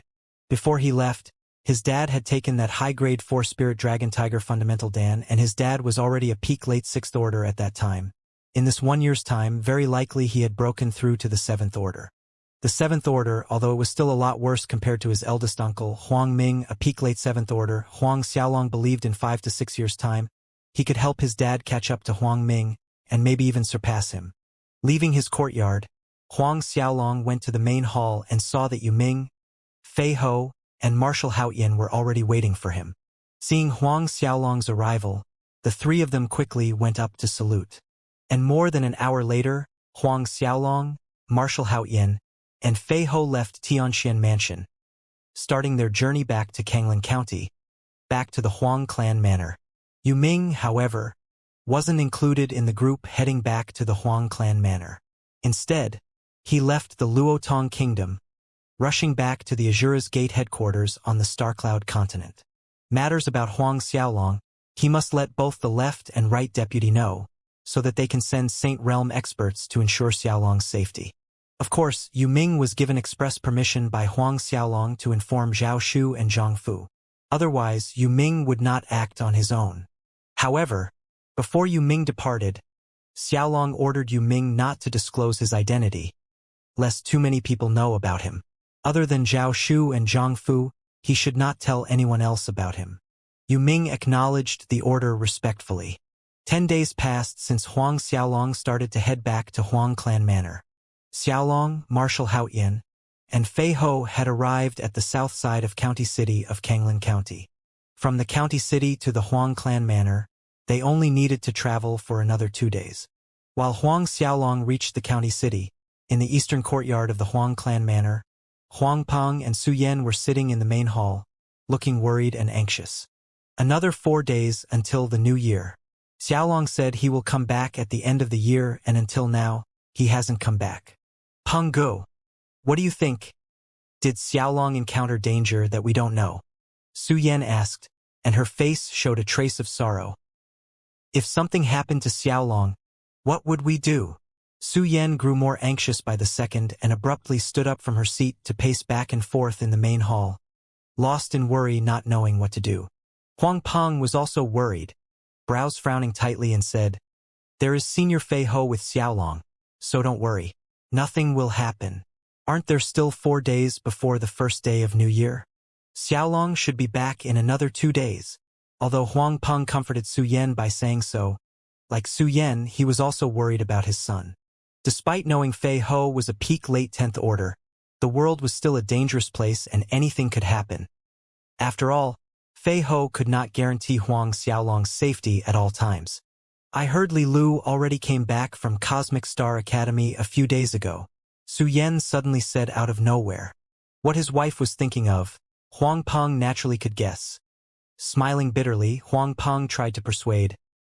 Miss Li Lu is a talented Cosmic Star Academy student. Although our Xiaolong isn't too bad, I don't think he could catch Miss Li Lu's sight. There are so many talented people in Cosmic Star Academy. Xiaolong had requested Li Cheng from early on not to mention his matters in the royal city to the Huang clan manor. Thus, When Li Chang and Li Lu returned to Kanglin County, neither of them said anything about Huang Xiaolong. Huang Peng and Su Yan still didn't know that their son is also a Cosmic Star Academy student. At this time, Huang Min ran in from outside, shouting, "Mom, Dad, Brother Huang Jun has returned." Huang Peng and Su Yan were startled. Huang Jun has returned? Huang Ming had two sons. The second son was Huang Wei, while the eldest son, Huang Jun, was accepted into one of the neighboring kingdom's prominent sects, the Baolong Kingdom's Big Sword Sect. Huang Jun hadn't returned to the Huang clan manor in 3 years, so they didn't expect he would come back to celebrate the new year this time. Not only that, Brother Huang Jun brought a weirdly dressed person with him. Huang Min added, "A weirdly dressed person?" Huang Peng and Su Yan exchanged a look, guessing it should be Huang Jun's same sect disciple. Both of them felt strange that Huang Jun would bring someone from his sect back to celebrate the new year, but they did not think too much about it. At the same time, laughter resounded in the northern courtyard. The always deadpan expression on Huang Ming's face was replaced with a big smile. Next to Huang Ming was a young man, about 15 to 16 years old. Muscular, thick eyebrows and sharp eyes. This was Huang Ming's eldest son, Huang Jun, and next to Huang Jun sat Huang Wei. However, the one sitting on the main seat in the main hall wasn't Huang Ming, but a middle-aged man who dressed strangely. And this middle-aged man was Huang Jun's master Lu Wei, Big Sword Sect's sect leader. Huang Jun's talent was quite good, possessing an average grade 9 martial spirit, plus, due to his high comprehension ability and diligent effort, he was taken as Lu Wei's prodisciple not long after he entered Big Sword Sect. Lu Wei actually came to take care of something on the southwest side of Luotong Kingdom, and Huang Jun requested to visit his family. Since it was along the way, Lu Wei agreed to stay in Huang Clan Manor for a few days. When Huang Ming heard his son introduce that middle-aged man as Big Sword Sect's sect leader, his manner was extremely respectful after getting over his shock. A wide smile plastered on his face, carrying the bearings of a slave. Lu Wei was not only Big Sword Sect's sect leader, he was also a Xiantian realm expert. "Big brother, it's great you've returned. That Huang Xiaolong and his father are too arrogant nowadays." At some point, Huang Wei, who was sitting next to Huang Jun, complained, "During last year's clan assembly, that Huang Xiaolong broke both of my hands and legs. You absolutely must avenge your younger brother." "What? That brat broke your hands and legs?" Hearing this, Huang Jun's expression darkened. "How did it become like this? More than 2 years ago. I don't know what kind of dog shit luck that brat ran into to actually eat a piece of yang fruit." Huang Wei complained incessantly and went on to tell how Huang Xiaolong ambushed him during the clan assembly sparring because of his jealousy of Huang Wei's high talent, and Huang Xiaolong disregarded brotherhood and broke his arms and legs in front of everyone. Huang Wei added a variety of spices to his story. At that time, Huang Xiaolong still wasn't satisfied after breaking my hands and legs, and he ordered his slave to attack, injuring dad and grandfather. At the end of it, Huang Wei exclaimed woefully. As for the matter about Huang Ming violating clan rules, interrupting the sparring, and attacking Huang Xiaolong first were swept under the carpet. What? His slave attacked and injured grandfather and dad? Huang Jun looked at Huang Ming, his eyes becoming cold, yet at the same time he was shocked. His grandfather, Huang Cheetah, was a 10th order warrior, and a mere slave of Huang Xiaolong had the strength? "It is so, Juner." Huang Ming nodded, confirming what Huang Wei had just said. "That slave of Huang Xiaolong is called Fei Ho." Saying this, Huang Ming thought of the humiliation when he was struck by Fei Ho's palm and crashed into rows of chairs. Hate flashed strongly across his eyes. That dog slave Fei Ho is a peak late 10th order expert. The peak of late 10th order. Huang Jun was stunned. He could not help but turn to look at his master Lu Wei, and he hesitated before muttering, "Master, this?" Lu Wei remained blasé as he waved his hand. "Isn't it only a measly peak late 10th order warrior?" Huang Jun was overjoyed. Master's words meant he agreed to speak for them. Huang Jun immediately stood up from the seat. "Thank you, Master." Huang Ming and Huang Wei were also happy hearing that, so they followed Huang Jun's action. Both of them stood up and respectfully thanked Lu Wei. Huang Ming laughed heartily. It is great that Senior Lu Wei is here. That dog of a slave Fei Ho won't last one strike before Senior Lu Wei. Huang Wei agreed. Of course, in front of Senior Lu Wei, that dog slave Fei Ho will be scared until he pisses in his pants. That Huang Xiaolong and Fei Ho are at the eastern courtyard now? Huang Jun asked. No, Huang Xiaolong has left Huang Clan Manor for almost a year. But he did say that he would return at the end of the year. It should be in these 2 days' time. Huang Jun sneered. Doesn't matter. Wait until that brat and his dog slave, Fei Ho or whatever come back. It is not too late to teach them a lesson then. In the meantime, we can collect some interest. Collect some interest? Huang Wei looked at Huang Jun, confused. Big brother, you mean? Huang Jun nodded his head and said, correct.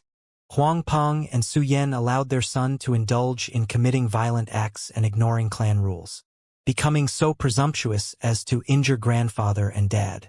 These two must be punished. He sneered and added, it has been some years since I've seen Huang Peng and Su Yan. I should take this opportunity to greet them. Huang Ming frowned. However, he kept silent, not voicing any objections or words of agreement. A short while later, the group led by Huang Jun came to the eastern courtyard. When Huang Jun, Huang Ming and the others stepped into the eastern courtyard, Huang Peng and Su Yan were presently sitting in the main hall, and both Huang Min and Huang Xiaohai were together with them.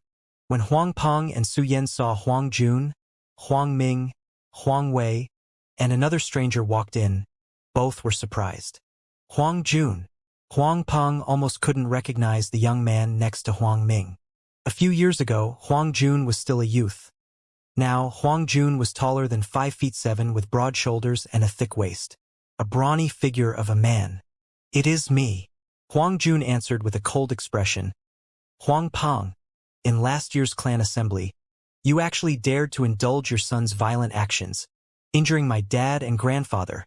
Huang Peng and Su Yan blanked for a moment and realization dawned on them.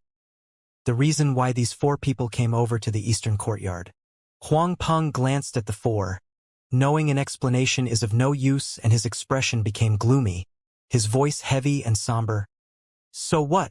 Sneering coldly, Huang Jun repeated in a cold voice. So what?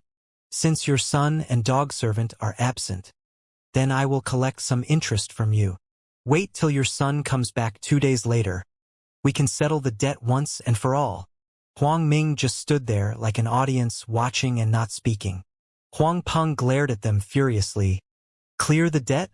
You brat, even if you entered the Big Sword sect as their disciple, you are not qualified to swagger in the eastern courtyard as you please. This is the Huang Clan Manor, not the Big Sword sect. Suddenly, at this time, a tyrannical energy rushed towards Huang Peng, giving him no time to react or dodge. His body shook violently as if hit by a huge pressure and flew off, smashing into a wall in the main hall, vomiting blood as he slid down. Peng Gu! Dad! Su Yan, Huang Min, and Huang Xiaohai cried out in fright, running to Huang Peng's side. Peng Gu! Are you okay? Please don't scare me. Su Yan tried to help Huang Peng up. Tears flowed down uncontrollably as she held onto Huang Peng tightly. Dad, Dad! Huang Min and Huang Xiaohai. The 2 little guys' eyes were red as they cried pitifully. Huang Peng looked at Su Yan, his voice hoarse as he comforted. I'm all right. Another mouthful of blood came out from his mouth before he could finish his words. This turn of events also shocked Huang Ming, Huang Jun, and Huang Wei. Huang Jun turned to look at the person next to him. The one who hit Huang Peng just now was his master Lu Wei. Master, this... Huang Jun paused. Although Huang Peng's words were offensive towards the Big Sword sect, but weren't Lu Wei a little heavy-handed? No matter what, Huang Peng was his uncle. Lu Wei was indifferent. Being disrespectful to the Big Sword sect, the punishment is death. Then he paused. However, for your sake, I spared his life. Don't worry, he won't die. At most, he'll be bedridden for 3 to 4 months. Bedridden for 3 to 4 months? Hearing this, Huang Ming and Huang Jun were relieved. At this point, Huang Min, who was crying miserably, suddenly stood up with hatred in her eyes and lunged at Huang Wei. You all bully my dad. I'll fight all of you. Watching Huang Min coming at him, Huang Wei lifted his leg and kicked at Huang Min. Although Huang Min had started practicing battle chi, she wasn't Huang Wei's opponent. The strength Huang Wei used in the kick wasn't light, and it made Huang Min uttered a painful scream. Minner! Seeing this, Su Yan wailed her daughter's name. Then, a bustle of footsteps was heard from outside. A group of Huang clan manor guards had rushed over and saw Huang Peng and Huang Min lying on the ground in the main hall, and they were shocked. Return to your posts. This doesn't concern you all. Seeing the gathering guards, Huang Ming issued his command. The guards looked at each other, not sure what to do. Didn't you hear what I've said? Step back. Huang Ming raised his voice and snapped. Yes, eldest manor lord. The group of Huang clan manor guards was scared witless. They answered weakly and stepped to the side. And Huang Cheetah, who was in closed-door practice, had just come out, and Chief Steward Chening hurried up to report. Old Manor Lord. Not good. Something happened in the Eastern Courtyard. Eastern Courtyard? Huang Cheetah was startled. What happened? Today, young Lord Huang Jun came back, and he probably heard about what happened during last year's clan assembly, where Senior Fei Ho injured the eldest Manor Lord. Just now, he brought the eldest Manor Lord to the Eastern Courtyard. Channing summarized the event for Huang Cheetah. What? Huang Cheetah's expression changed. Hurry! To the Eastern Courtyard. Moments later, Huang Cheetah and Channing arrived at the Eastern Courtyard. The first thing they saw was the injured Huang Peng lying on the floor. Father! Grandfather! Huang Ming, Huang Jun, and Huang Wei saw Huang Cheetah rushing over with Channing. All three of them quickly greeted him. The moment Huang Cheetah saw the injured Huang Peng lying on the floor, he roared at Huang Ming. What is going on? Huang Peng is your younger brother, yet you actually struck him with such a heavy hand. On the way to the Eastern Courtyard, Channing skipped over the matter of Huang Peng being wounded, so Huang Cheetah thought it must be Huang Ming who injured Huang Peng so badly. Before Huang Ming could say anything, Huang Jun interrupted them by saying, Grandfather, this is my master, Big Sword sect leader. He indicated with his hand towards Lu Wei next to him. The angry Huang Cheetah went into a daze as he looked at the strangely dressed middle-aged man. Big Sword sect leader? Grandfather, just now, second uncle was disrespectful towards our Big Sword sect and offended master. It was due to this reason that master would. Huang Jun let his words fade here, but his implied meaning was evident. Lu Wei's cold eyes swept past Huang Cheetah. You are Huang Cheetah? These people were injured by me. What about it? You want to vent your anger on me? Huang Cheetah became awkward and embarrassed. Then, his face cracked a cordial smile. So it is the sect leader of Big Sword Sect, Senior Lu Wei. What is Senior Lu Wei saying? It was Huang Peng who offended Big Sword Sect and Senior Lu Wei in the first place. It is his honor to be taught a lesson by Senior Lu Wei. Indeed, a lesson ought to be taught. Compared to the momentum when the two arrived, Huang Cheetah and Channing seemed like another person. Lu Wei snorted coldly and advised Huang Cheetah in a condescending tone. Huang Cheetah, in my opinion, a son like this is not worth keeping. You won't know which day he would bring an annihilating catastrophe onto the Huang clan manor. Huang Cheetah's expression grew ugly, not knowing what to say. When Su Yan, who was holding Huang Peng, heard that, she was scared and outraged at the same time. However, Lu Wei flicked his sleeve and left after saying that, along with Huang Jun, Huang Ming and Huang Wei following closely behind. Huang Cheetah opened his mouth, closed it, and then opened again a couple times, yet no words came out as he watched the four silhouettes grow smaller. Standing there, his expression was dark and gloomy, and no one knew what he was thinking about. Manor Lord, you see, the second Manor Lord? Minutes later, Channing walked up to Huang Cheetah and asked cautiously, should we let the second Manor Lord heal first? Huang Cheetah looked up to the sky and sighed. Then he turned around and left after nodding to Channing, indicating that he agreed with his suggestion. After leaving the Eastern Courtyard, Lu Wei, Huang Jun, Huang Ming and Huang Wei returned to the Northern Courtyard. Huang Ming insisted that Lu Wei rest first and made the proper arrangements. When everything was arranged, the trio of father and sons left the yard and went to the main hall. Seated in the main hall, Huang Wei boldly said to Huang Ming, "Dad, we should take this opportunity and persuade grandfather to banish Huang Peng from Huang Clan Manor. As long as Huang Peng is out of the way, the future manor lord position is guaranteed to be taken over by Dad." "Banish Huang Peng from Huang Clan Manor?" Huang Ming frowned. "That's not very good, right? Who cares if it's good or not?" Huang Wei subsequently added, "Dad, you've said before, to be successful, one should not bother with trifling matters. If that Huang Peng remains here in Huang Clan Manor, he will always be a risk factor for Dad. Ever since the last clan assembly, grandfather's attitude towards Huang Peng has changed 180 degrees, and you are aware of it yourself. Not only that, many of the manor elders had leaned towards Huang Peng's side, and tongues are already wagging around the manor that there is a high chance that grandfather would pass the manor lord position to Huang Peng." At this time, Huang Jun supported Huang Wei, saying what little brother said is reasonable. "Dad, we can use Huang Peng offending my master as an excuse to persuade grandfather to banish Huang Peng from Huang Clan Manor." Huang Ming remained silent. "Dad, there's nothing to worry about," Huang Wei persuaded. Huang Min's raised his head, looking at his two sons as he nodded. 2 days passed. Today is now the first day of New Year. Like many years of tradition, the Huang Clan Manor had a festive atmosphere, and red New Year decorations were everywhere in the manor. The mood was especially high and festive in the northern courtyard, and the quiet eastern courtyard was a stark comparison. While the Huang Clan Manor's guards and servants were busy with preparation, a few miles outside of Huang Clan Manor, several figures were braving the snow-laden road, heading closer to the Huang Clan Manor. Seeing the outline of the Huang Clan Manor getting closer and closer, a sudden excitement rose in Xiaolong's heart. Finally, he had returned to the Huang Clan Manor. "Dad, Mom, your son is back."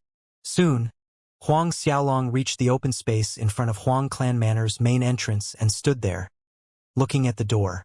He remembered the scene from 1 year ago when he left Huang Clan Manor with Fei Ho, and his parents stood on this exact spot watching his departure. At this time, snow floated down from above, and some landed on Huang Xiaolong's body, exuding small bursts of coldness. "It's snowing again," Huang Xiaolong muttered to himself. There was a big snowstorm at the end of last year too. Marshal Haoyan and Fei Ho stood a few steps behind Huang Xiaolong, and neither said anything as they waited for Huang Xiaolong. "Ha ha ha." At this moment, the little violet monkey on Xiaolong's shoulder squeaked excitedly. On this trip back to the Huang Clan Manor, Huang Xiaolong of course brought the little violet monkey back with him. The little violet monkey's squeaking seemed to pull Xiaolong back from his reminiscing. He glanced at the little guy bouncing on his shoulder and smiled. Apparently, this little guy was urging him to go in quickly. "Let's go home." Huang Xiaolong chuckled, lifted his feet and stepped through the door. Marshal Haoyan and Fei Ho followed after Huang Xiaolong into Huang Clan Manor. However, when Xiaolong walked into the Huang Clan Manor, he noticed the guards and servants avoided him from miles away with strange expressions on their faces. This raised doubt and suspicion in Huang Xiaolong. When he was near the eastern courtyard, he spotted his little brother Huang Xiaohai squatting in one corner, hitting the snow on the ground with a little stick while crying. "Xiaohai!" Huang Xiaolong called out. Hearing the familiar voice, Huang Xiaohai jumped up abruptly and spun around, and his little legs ran towards Huang Xiaolong.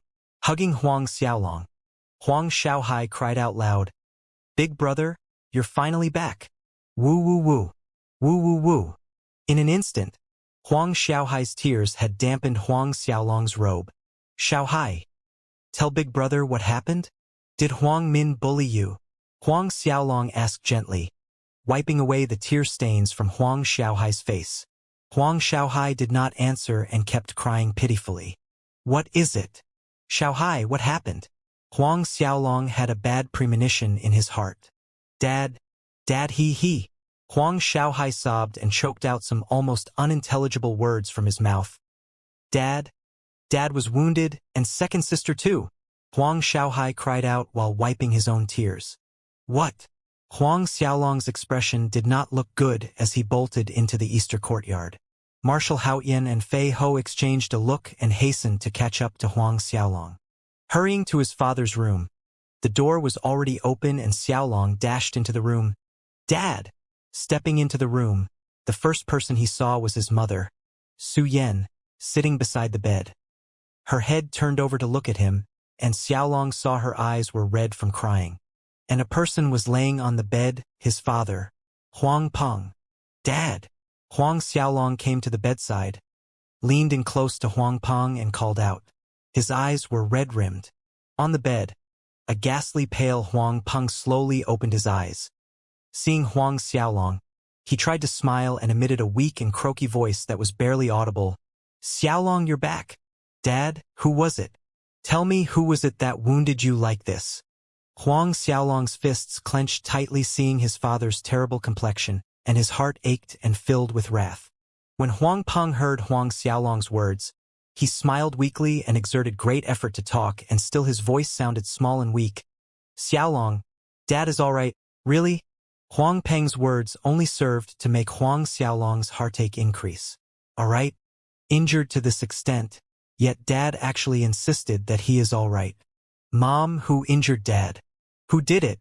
Tell me." Huang Xiaolong turned to the side, demanding an answer from Su Yan. Su Yan hesitated, her eyes still red and swollen from crying. "Xiaolong, you must quickly leave. Leave Huang Clan Manor," Huang Peng suddenly urged. "Yes. Xiaolong. Quickly leave Huang Clan Manor. The faster the better." Su Yan agreed, compelling her son. "Leave Huang Clan Manor." Huang Xiaolong was stunned, and a possibility crossed his mind. He asked in an enraged tone, "Dad, was it Huang Ming?" A trace of panic emerged in Huang Peng and Su Yan's eyes, both refusing to answer. "Huang Ming. Really, it was him." Seeing his parents' reaction, Huang Xiaolong knew he had guessed correctly. A fiery fury burned in his heart, and killing intent flashed across his pupils and disappeared just as fast. He turned around wanting to leave the room. "Xiaolong!" Su Yan grabbed Huang Xiaolong's hand, and she shook her head while crying out, "Don't go! Don't go to the northern courtyard." Huang Wei's brother, Huang Jun, came back. Along with Huang Jun is his master, the Big Sword sect leader, Lu Wei. Big Sword sect leader Lu Wei. Huang Xiaolong's eyes narrowed dangerously. "Yes. In fact, your dad was wounded by Lu Wei. That Lu Wei is a Xiantian realm expert." Su Yan sobbed and choked as she told what happened. 2 days ago, Huang Jun came back and found out that you broke Huang Wei's hands and legs during last year's clan assembly, and that Senior Fei Ho wounded Huang Ming. That was why, the day before yesterday, Huang Jun, Huang Ming, and Huang Wei brought that Lu Wei over to the eastern courtyard. Su Yan stopped here, but anyone could have guessed what took place after that. "Huang Wei also kicked your little sister." Su Yan cried even louder thinking of her daughter's tragic situation. Huang Jun, Huang Ming, and Huang Wei even said, "When you come back, they will clear the debt with you and Senior Fei Ho. Xiaolong, you must quickly leave Huang Clan Manor with Senior Fei Ho. Otherwise, when they know that you came back, it will be too late." Huang Jun, Huang Ming, Huang Wei, Lu Wei. A sharp, piercing light gleamed in Huang Xiaolong's eyes. Turning around, he looked at Marshal Haoyan behind him. "Do you know this Big Sword sect leader, Lu Wei?" Replying to young master, although that Big Sword sect leader Lu Wei is a Xiantian realm expert, he is only a Xiantian First Order. He has just advanced a few years ago. The Big Sword sect was a sect from the neighboring Baolong Kingdom. Lu Wei as the sect leader was, of course, something Marshal Haoyan had knowledge of. However, they had never met each other face to face. Xiantian First Order. Huang Xiaolong smirked. It was at this moment that Huang Peng and Su Yan noticed Marshal Haoyan's presence in the room. Young master? Could he be Xiaolong's new slave? But neither of them did overthought this matter. Huang Peng looked anxiously at Fei Ho. "Senior Fei Ho, I beg you, protect Xiaolong and leave Huang Clan Manor quickly before it is too late." At the same time in the northern courtyard. A Huang clan manor guard came to report Huang Xiaolong's return to the trio of father and sons, Huang Ming, Huang Jun, and Huang Wei. After hearing the report, Huang Wei broke out in happy laughter. "Ha! That little doggy Huang Xiaolong and his dog slave Fei Ho really came back. This time, I want to see if they are so lucky and could escape this." As he said this, he looked over at Huang Jun. "Big brother, later. Don't kill that dog slave Fei Ho. First, destroy his and Huang Xiaolong's cultivation, and then break every bone in their bodies ruthlessly. As for that little doggy Huang Xiaolong, he actually dared to break my hands and legs. I want him to suffer 10 times, 100 times worse." A bloodthirsty light burned in Huang Wei's eyes. Huang Jun looked at his brother and replied, "Rest assured, I won't let that dog slave Fei Ho die so comfortably. At that time, Huang Xiaolong and that Fei Ho's cultivation will be destroyed. As for how to deal with them after that, I'll leave it to Dad and you to decide." He stood up after reassuring Huang Wei. "I'm going to request Master over now." Huang Ming nodded his head. Thus, Huang Ming, Huang Jun, and Huang Wei left the main hall to invite Lu Wei. While the trio went to see Lu Wei, Huang Cheetah also got the news of Huang Xiaolong and Fei Ho's return. Seated on a chair, he sighed, and to Channing he said, "Come, let's make a trip to the eastern courtyard." Minutes later, Huang Cheetah and Channing arrived in the eastern courtyard and coincidentally bumped into 3 people who just came out: Huang Xiaolong, Marshal Haoyan, and Fei Ho. Seeing Huang Cheetah, Huang Xiaolong's gaze was icy cold. Earlier, when Suyen was retelling what happened, Suyen said 2 days ago, when Huang Cheetah found out it was Lu Wei who injured his father, Huang Cheetah actually smiled cordially at Lu Wei and said his father ought to be taught a lesson. Huang Xiaolong's eyes were like knives falling on Huang Cheetah's body. Having a guilty conscience, Huang Cheetah dared not meet Huang Xiaolong's eyes. Suddenly, loud clamoring noises were heard outside the courtyard. "Little doggy Huang Xiaolong, I know you and that dog of a slave Fei Ho are back. Roll out here." This was Huang Wei's voice. The coldness in Huang Xiaolong's eyes grew stronger. He had planned to go over to the northern courtyard, but he didn't expect that they would rush over here first. This father and son trio truly can't wait to see him. But it wasn't bad this way. Saves him the effort to walk over there. He turned towards Fei Ho saying, "Someone told us to roll out. Let's go.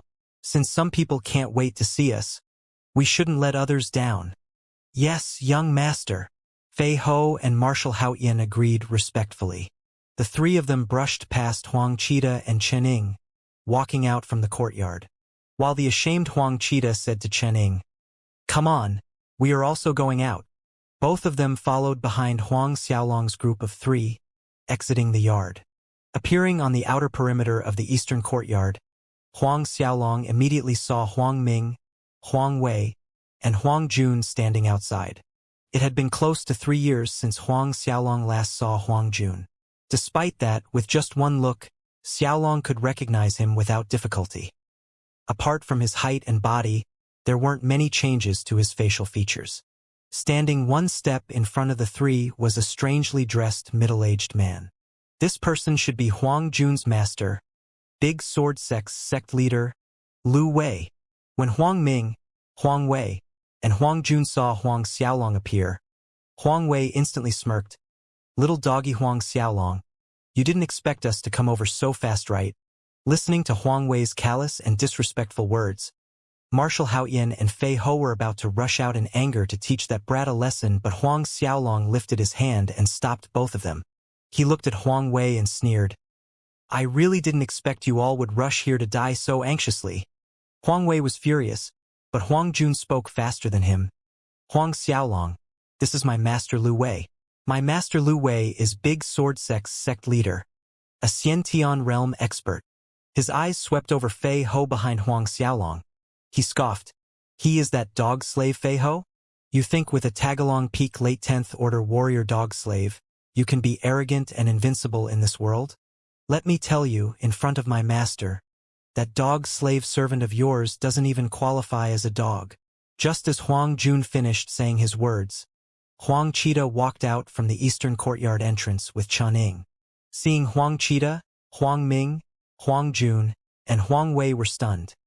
Huang Qida being here in the eastern courtyard at this time was truly out of their expectations. Father! Grandfather! Seeing Huang Qida, the trio of father and sons greeted him. Huang Qida nodded while sighing in his heart. Although Huang Ming and his sons greeted him as usual, the respect was no longer there like previous times. Anyone could tell it was just a perfunctory greeting to a relative. Senior Lu Wei. Huang Qida came in front of Lu Wei and greeted respectfully. Lu Wei did not even bother to nod, only snorted amen through his nostril and focused his attention on Huang Xiaolong, as well as Marshal Haoyan and Fei Ho who were guarding him at his back. When his gaze fell upon Fei Ho, he questioned, "You are Fei Ho, peak late 10th order? It wasn't easy for you to cultivate till the peak late 10th order minus will do it this way. If you kneel and surrender to me voluntarily, surrender to Big Sword Sect, I can spare your life and appoint you as our Big Sword Sect's elder." Huang Jun, Huang Ming, and Huang Wei went into a daze. Big Sword Sect elder. Master this? Huang Jun couldn't resist opening his mouth. The expression on Lu Wei's face turned cold with dissatisfaction. "You are not yet qualified to intervene here. Step back." Huang Jun's heart quivered and quickly said, "Yes, master. Have you thought it over well?" Lu Wei turned back to Fei Ho. At this time, Marshal Haoyan and Fei Ho exchanged a look. Both couldn't resist but to burst out laughing. "What are you two laughing at?" Lu Wei darkened. Fei Ho looked at the opposite site, sneered, "Big Sword Sect? What thingy is the Big Sword Sect?"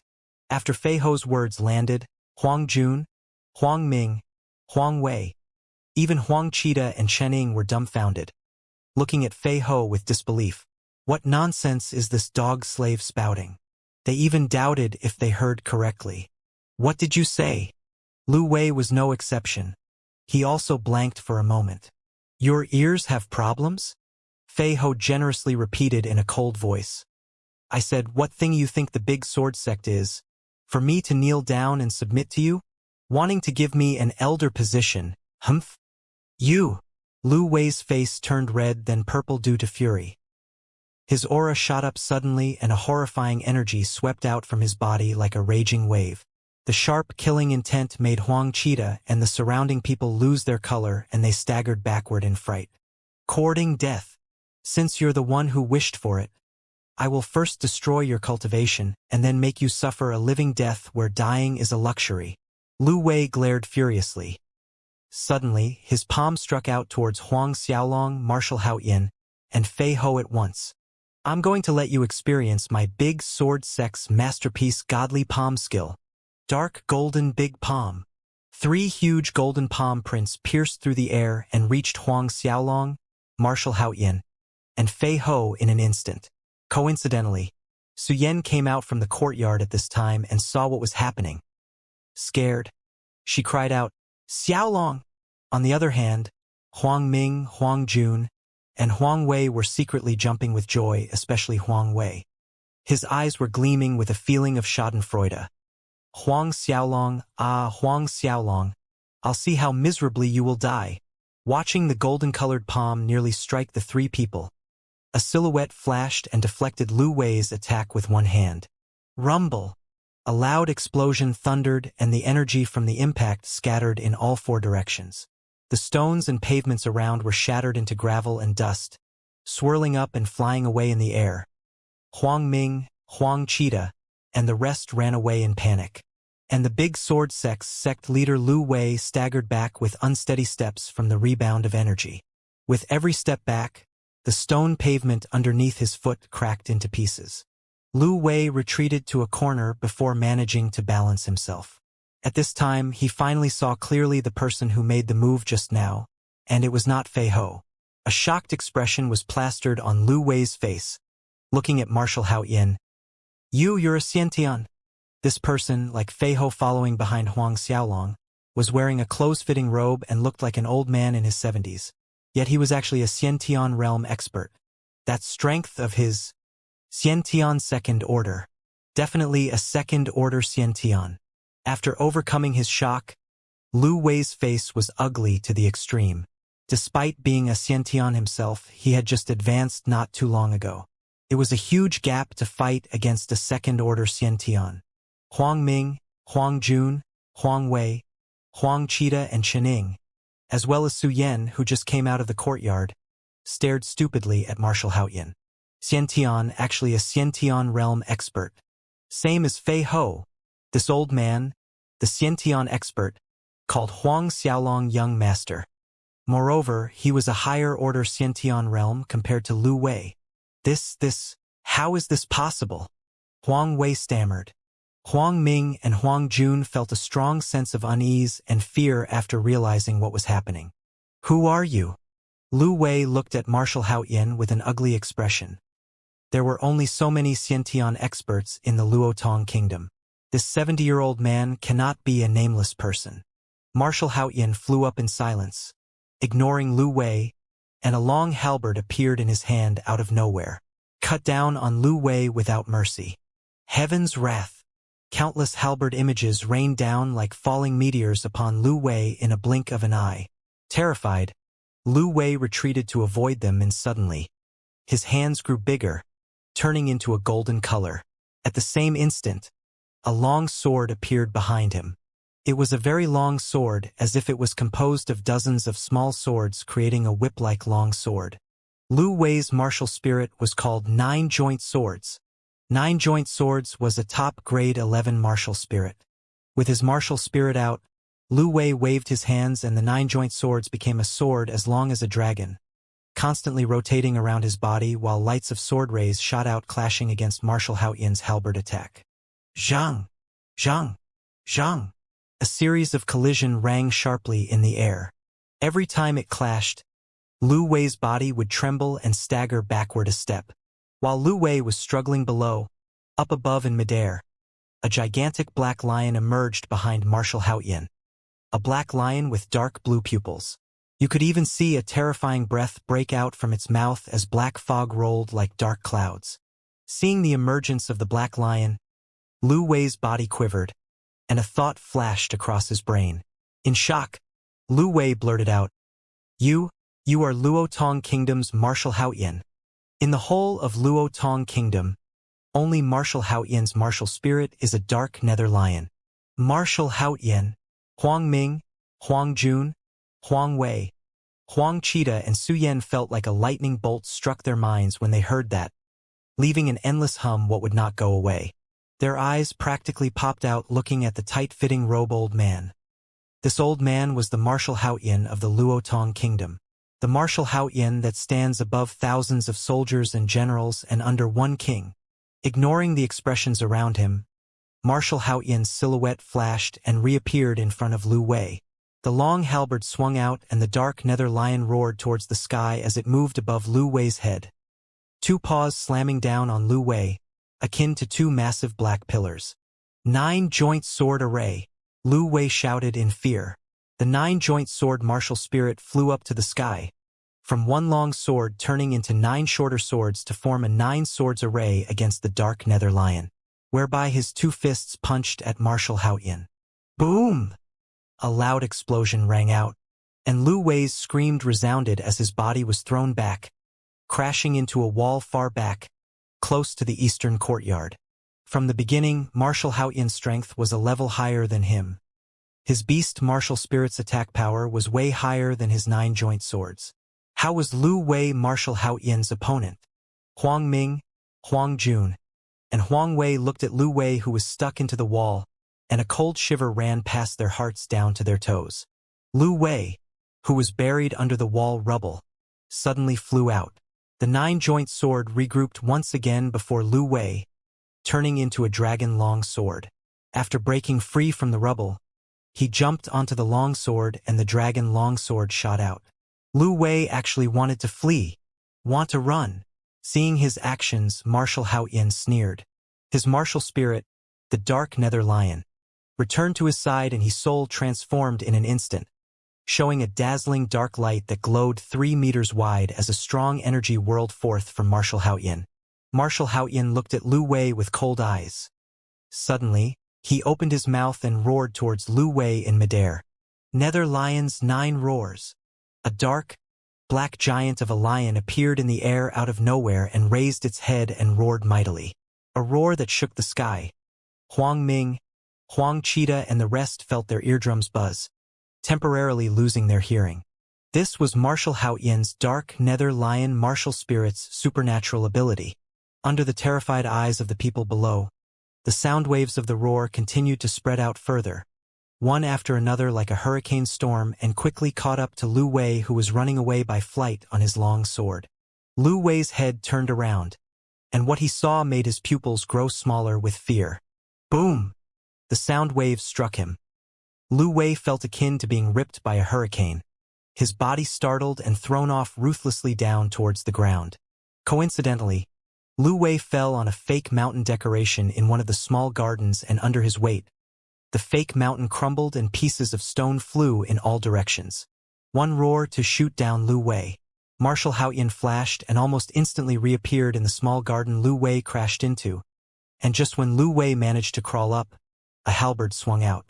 Lu Wei dodged the attack in a panic, and although he successfully avoided getting hit in his vital points, the halberd still slashed through his shoulder. Martial Haotian pulled out his halberd and warm blood spurted out like a fountain from Lu Wei's shoulder. Lu Wei's body became unstable from the injury, and his body wobbled as he staggered backward. You! Lu Wei looked at Martial Haotian full of fear in his eyes. He wanted to say more, but Martial Haotian already closed in on him, and a palm print struck on Lu Wei's chest. Lu Wei felt as if his internal organs shattered within. Both of Martial Haotian's hands curled into claws that clasped on Lu Wei and flew towards Huang Xiaolong and Fei Ho's direction. Young master! This Lu Wei! How should I handle him? Martial Haotian flung Lu Wei down, and Lu Wei's body rolled before Huang Xiaolong's feet. Until now, Lu Wei's once clean robe was stained with patches of his own blood, dirt and messy hair. No longer was he the image of a proud and arrogant, almighty, overlooking sect leader. Lu Wei wiped off the blood from his face, staring at Huang Xiaolong while sniggering in a belittling manner. Punk!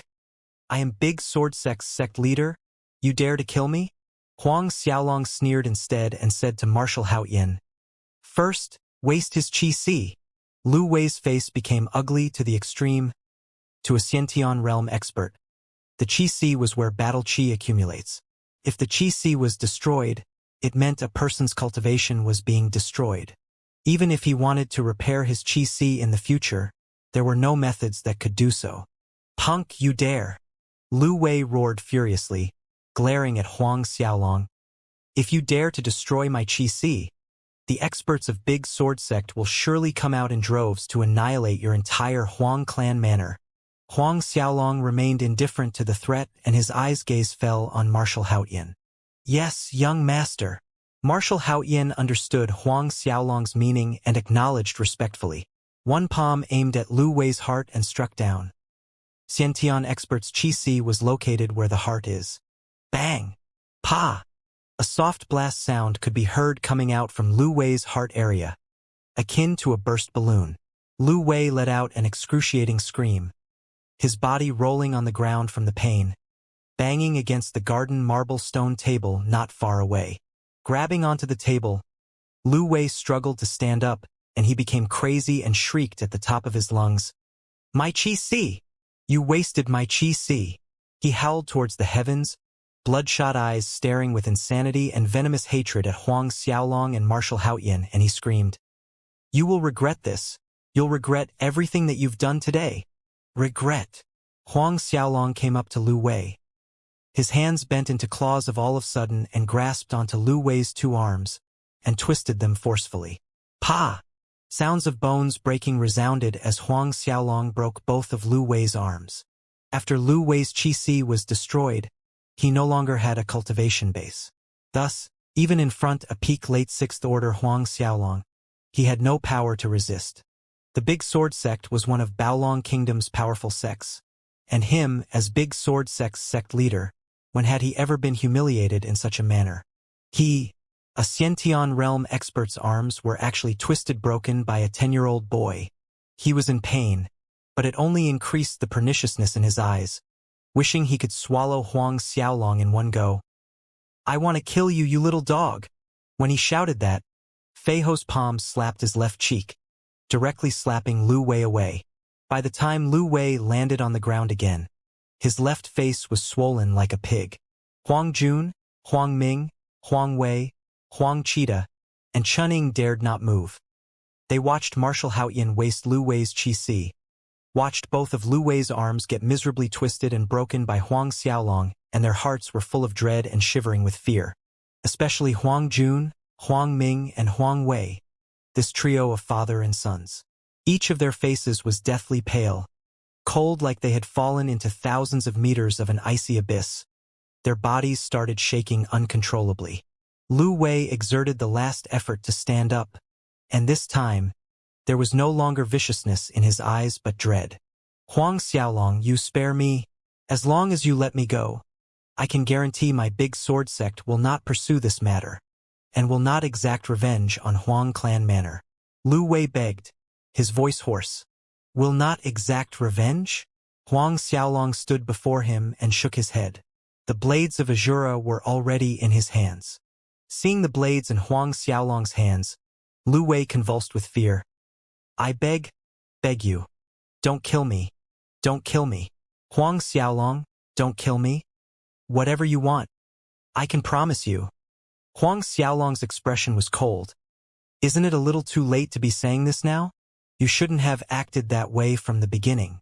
When you injured my father 2 days ago, you should have expected such an ending. No, don't kill me, don't kill me. Lu Wei could feel the killing intent exuding from Huang Xiaolong's body. In a moment of fear and panic, Lu Wei actually knelt down. You cannot kill me. I am a Xiantian realm warrior. You can't kill me. Xiantian realm warrior? The blades in Huang Xiaolong's hands swung horizontally, and 2 sharp blades' lights slashed across space, drawing 2 red lines on Lu Wei's throat. Looking down, both of Lu Wei's hands were clutching at his own neck as he tumbled face down. Blood spilled from the neck through the gaps of his fingers and stained the ground dark red. Big Sword Sect's leader, a Xiantian realm expert, Lu Wei, drew his last breath. Lu Wei's corpse laid there with eyes wide opened. Perhaps, he never thought this ordinary trip to the Luotong Kingdom would become a trip that ended his life. Even more ridiculous was the fact that he actually died in the hands of a 10-year-old little kid. Huang Xiaolong glanced at the stiffening corpse on the ground, and then he turned around, his eyes on Huang Jun, Huang Ming, and Huang Wei not far away. Noticing Huang Xiaolong had turned his attention on them, the trio of father and son's hearts nearly jumped out of their mouths and their faces ashen. Xiaolong, eldest uncle was wrong. Eldest uncle knows now. Suddenly, Huang Ming got down on his knees and knelt before Huang Xiaolong, crying out, For your dad's sake, spare us. Let us 3 father and sons off this once. Yes, Xiaolong. We were confused for a moment. Huang Jun followed his father and got down on his knees. Please have mercy and let us go. We don't dare do this again in the future. As long as you agree to let us go, we will leave Huang Clan Manor immediately. The future position of Lord Manor is definitely your dad's. Spare you all, Huang Xiaolong repeatedly coldly.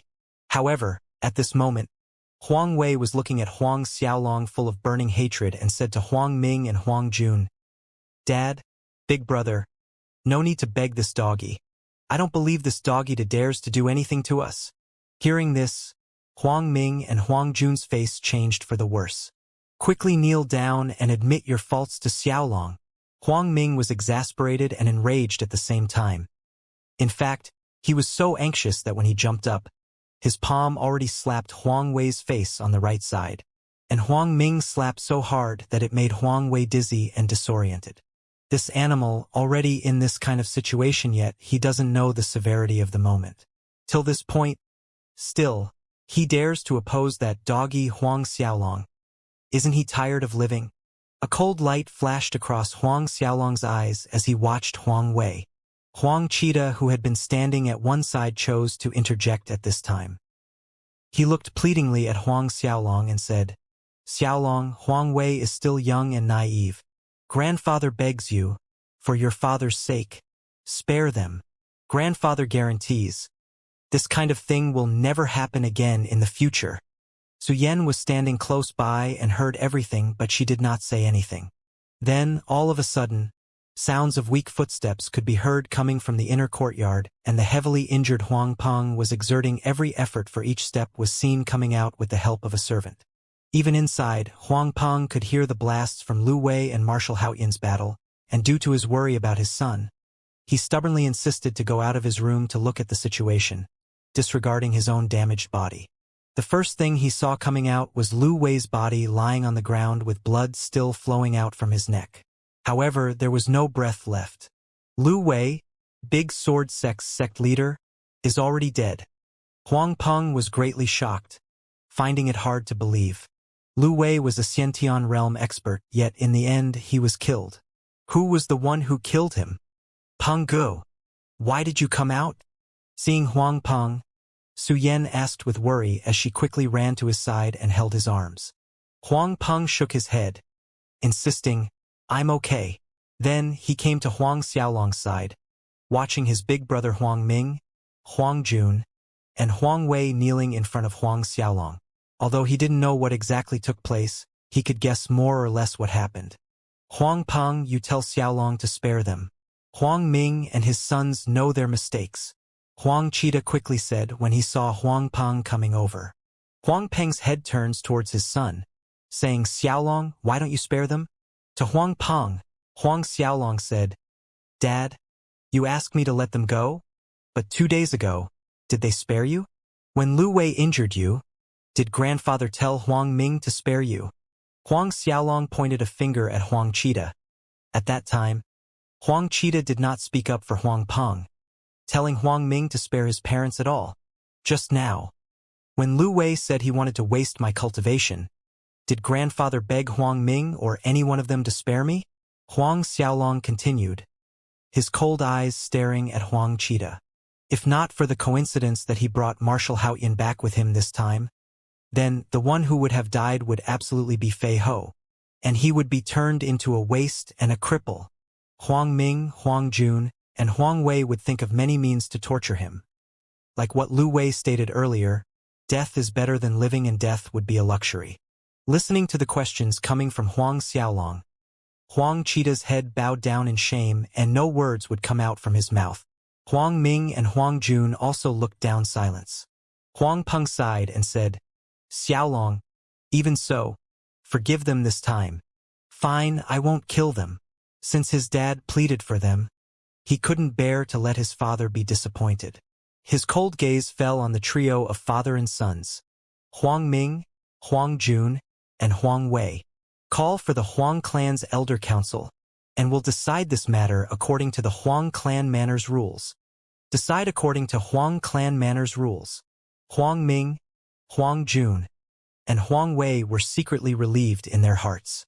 However, their faces also turned a shade paler at the same time. According to the Huang clan manners rules, colluding with outsiders to injure brothers of the clan would be punished by having their cultivation destroyed and being expelled out of the Huang clan manor. Night arrived. Snow continued to fall. Huang Xiaolong stood in his small yard staring at the dark night sky, letting the snow to fall on his body.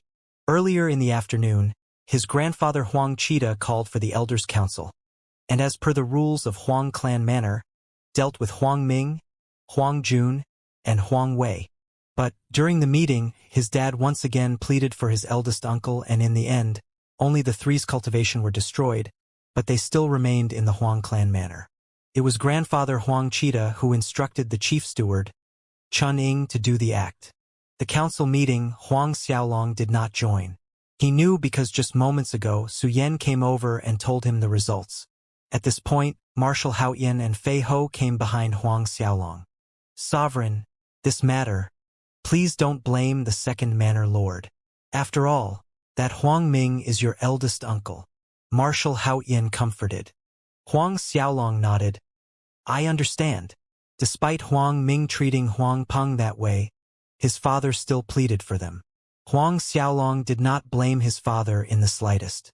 Minutes later, Huang Xiaolong left the small yard with Marshal Haoyan and Fei Ho, and the three of them went to Huang Peng's room. Both his father and mother were present in the room. After undergoing the treatment from Huang Xiaolong using the body metamorpho scripture's internal force, Huang Peng's injury had healed a lot, and he was no longer confined to the bed. Xiaolong, Huang Peng and Su Yan seeing Huang Xiaolong walk in with Marshal Haoyan and Fei Ho, both of them stood up in a haste. "Greeting, Lord Marshal." Then, Huang Peng and Su Yan nodded in greeting at Marshal Haoyan. By this time, Huang Peng already knew Marshal Haoyan's identity. No, no. Seeing Huang Peng and Su Yan greeted him ceremoniously, Marshal Haoyan was a little flustered, and he hurried up to hold both Huang Peng and Su Yan. Looking at the two, he smiled bitterly. "In the future, just call me and Fei Ho by name. Both of us are young master's subordinates. We dare not receive such big greetings from the second manor lord and madam." What Marshal Haoyan said was the truth.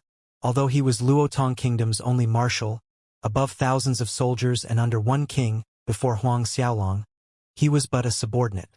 Despite Marshal Haoyan's words, Huang Peng and Su Yan still dared not call Marshal Haoyan by his name. This was their Luotong Kingdom's one and only Marshal Haoyan. If this was in the past, they would not even have the qualifications to greet Marshal Haoyan. Moments later, all of them were seated. Before Huang Peng and Su Yan's eyes, Huang Xiaolong took out 20 cycad fruits. This is cycad fruit." 2 pairs of eyes were widened in surprise. Huang Xiaolong smiled and nodded. "Yes, these 20 cycad fruits were something I found by luck. Dad, Mom, both of you take these cycad fruits and cultivate."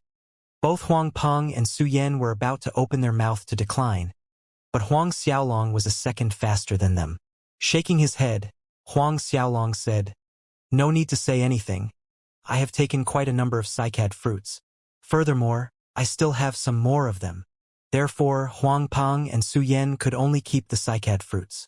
Just when both of them were elated by the cycad fruits, Huang Xiaolong took out 2 small bottles, and to Huang Peng and Su Yan he said the following: "Dad, Mom, this one is a high-grade grade 4 spirit dan, Xingyao dan, whereas this one is a high-grade 5 spirit dan, Qi dan.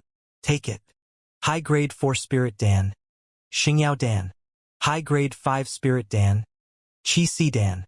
Huang Peng and Su Yan trembled, looking at their son with an inconceivable expression. "Xiao Xiaolong, you say, inside these 2 bottles are?" Huang Peng was tongue-tied, stammering as he tried to ask Huang Xiaolong. Huang Xiaolong chuckled. "That's right. Actually, I am a Cosmic Star Academy student. This time in the Academy's competition I won the first-year category and was rewarded with this Xingyao Dan. As for this Qi Dan, it was gifted to me by Principal Sun Zhang and Vice Principal Xiong Chu. Cosmic Star Academy student. First-year champion. The principal gifted a high-grade 5 spirit dan to him." Huang Peng and Su Yan felt as if their heads were spinning, feeling dizzy. Cosmic Star Academy student.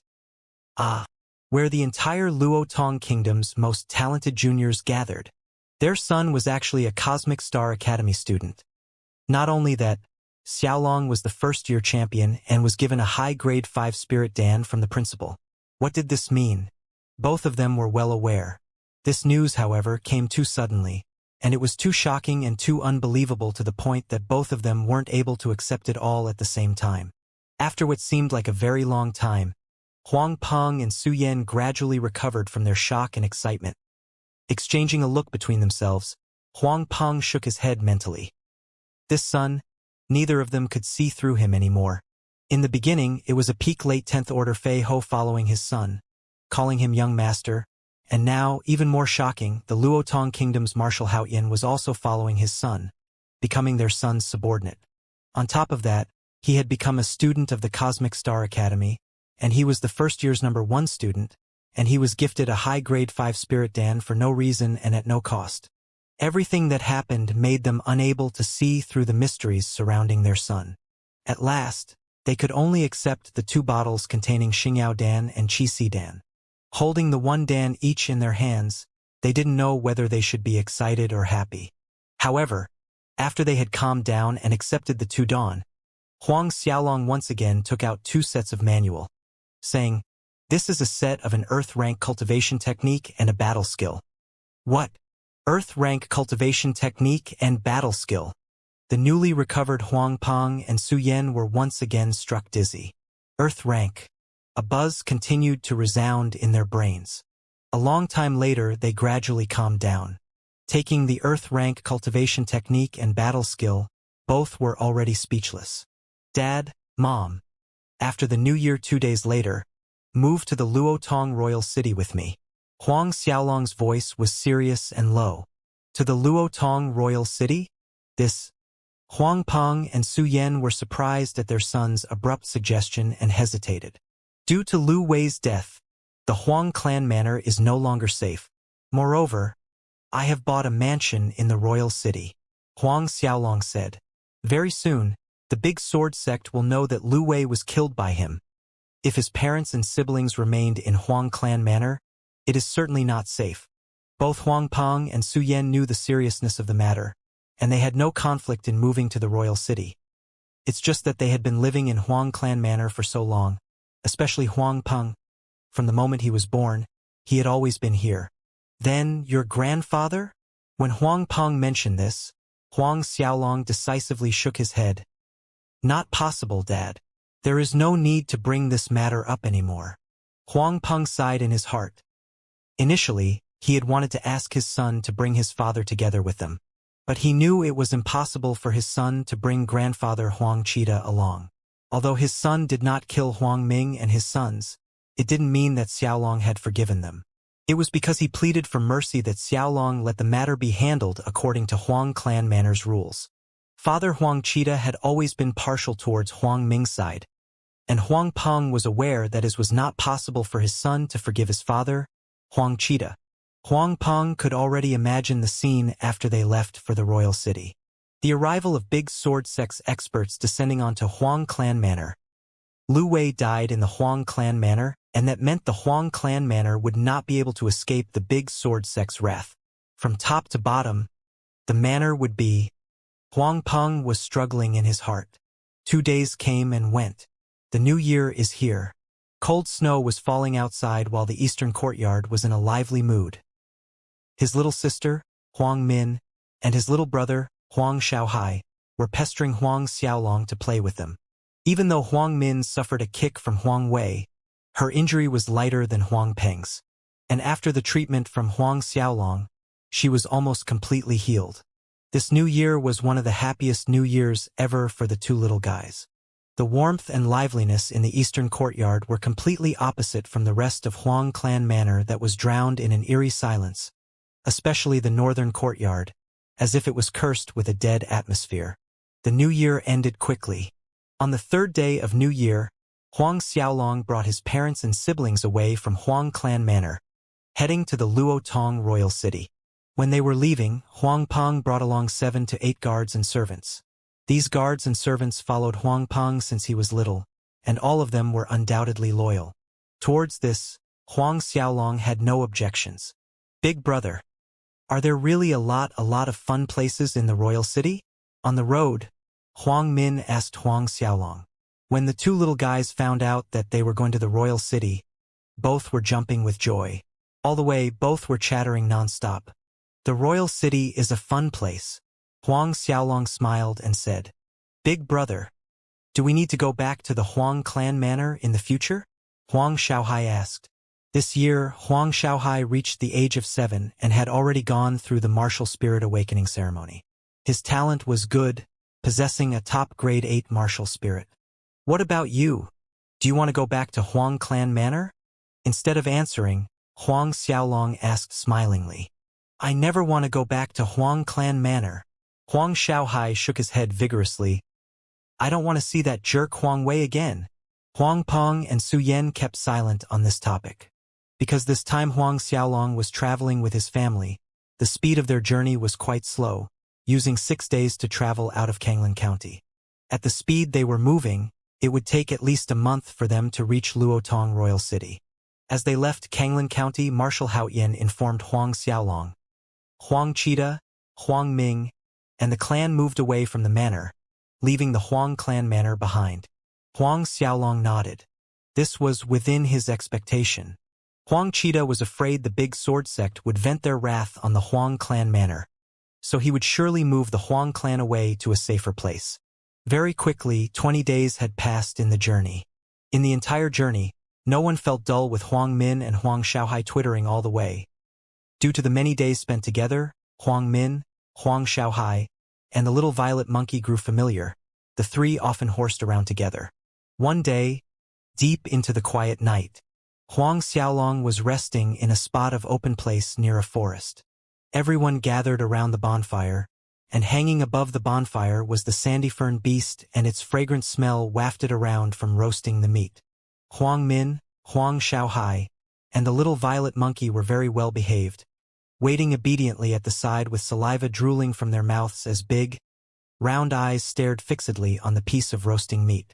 Fire glow cast an orangey-red shadow over his parents' silhouette. Watching this scene, a burst of warmth filled Huang Xiaolong's heart. At this time, Marshal Haoyan suddenly came behind Huang Xiaolong, and in a low voice whispered, "Young master, this subordinate has something to report about the Huang clan manor." Huang Xiaolong stood up and walked some distance away from the bonfire, more than a dozen meters away to be exact. "What is it?" Huang Xiaolong asked. "Young master, this subordinate just received a report saying the big sword sect has found Huang Cheetah and the rest." Marshal Haoyan relayed honestly. Huang Cheetah is dead, Huang Ming, Huang Jun, and Huang Wei were also killed off by people from Big Sword Sect. Huang Xiaolong was silent for a moment, and then nodded, "I know." After saying that, he turned around, returning to the bonfire. "Xiaolong, what is it?" Huang Peng asked as if he already guessed the outcome. Huang Xiaolong nodded. Haoyan just reported that the people of the Huang clan manor were found by the Big Sword Sect. Regarding this matter, Huang Xiaolong did not want to hide it from his father. Hearing this, Huang Peng's body stiffened on the spot, and like him, Su Yan was also stupefied. Only the two little guys, Huang Min and Huang Xiaohai, were staring at the roast meat with shining eyes. Neither of them understood the real meaning of Huang Xiaolong's words when he said the Big Sword Sect had found the Huang clan manor's people. The group of guards and servants who followed Huang Peng from Huang clan manor were also looking sad. "Xiaolong, promise father, you must destroy the Big Sword Sect." A long time later, Huang Peng spoke and his voice choked and sounded a little hoarse. "Don't worry, Dad. I will." Huang Xiaolong nodded his head in promise, not for Huang Ming and his sons, but for his parents and little siblings. He absolutely would not allow the existence of Big Sword Sect to threaten his parents' and siblings' safety. "Big brother, is the roast meat ready? Can we eat?" At this point, little Huang Xiaohai inquired, breaking the stuffy atmosphere. His stomach obediently collaborated him, issuing a gullilu rumbling sound. "My stomach is already flat from hunger." Huang Xiaolong chuckled. "Okay, let's eat." "Yay!" When the two little guys heard their big brother's permission, both jumped with joy. The night gradually became brighter. Huang Xiaolong and his group had started their journey for the day.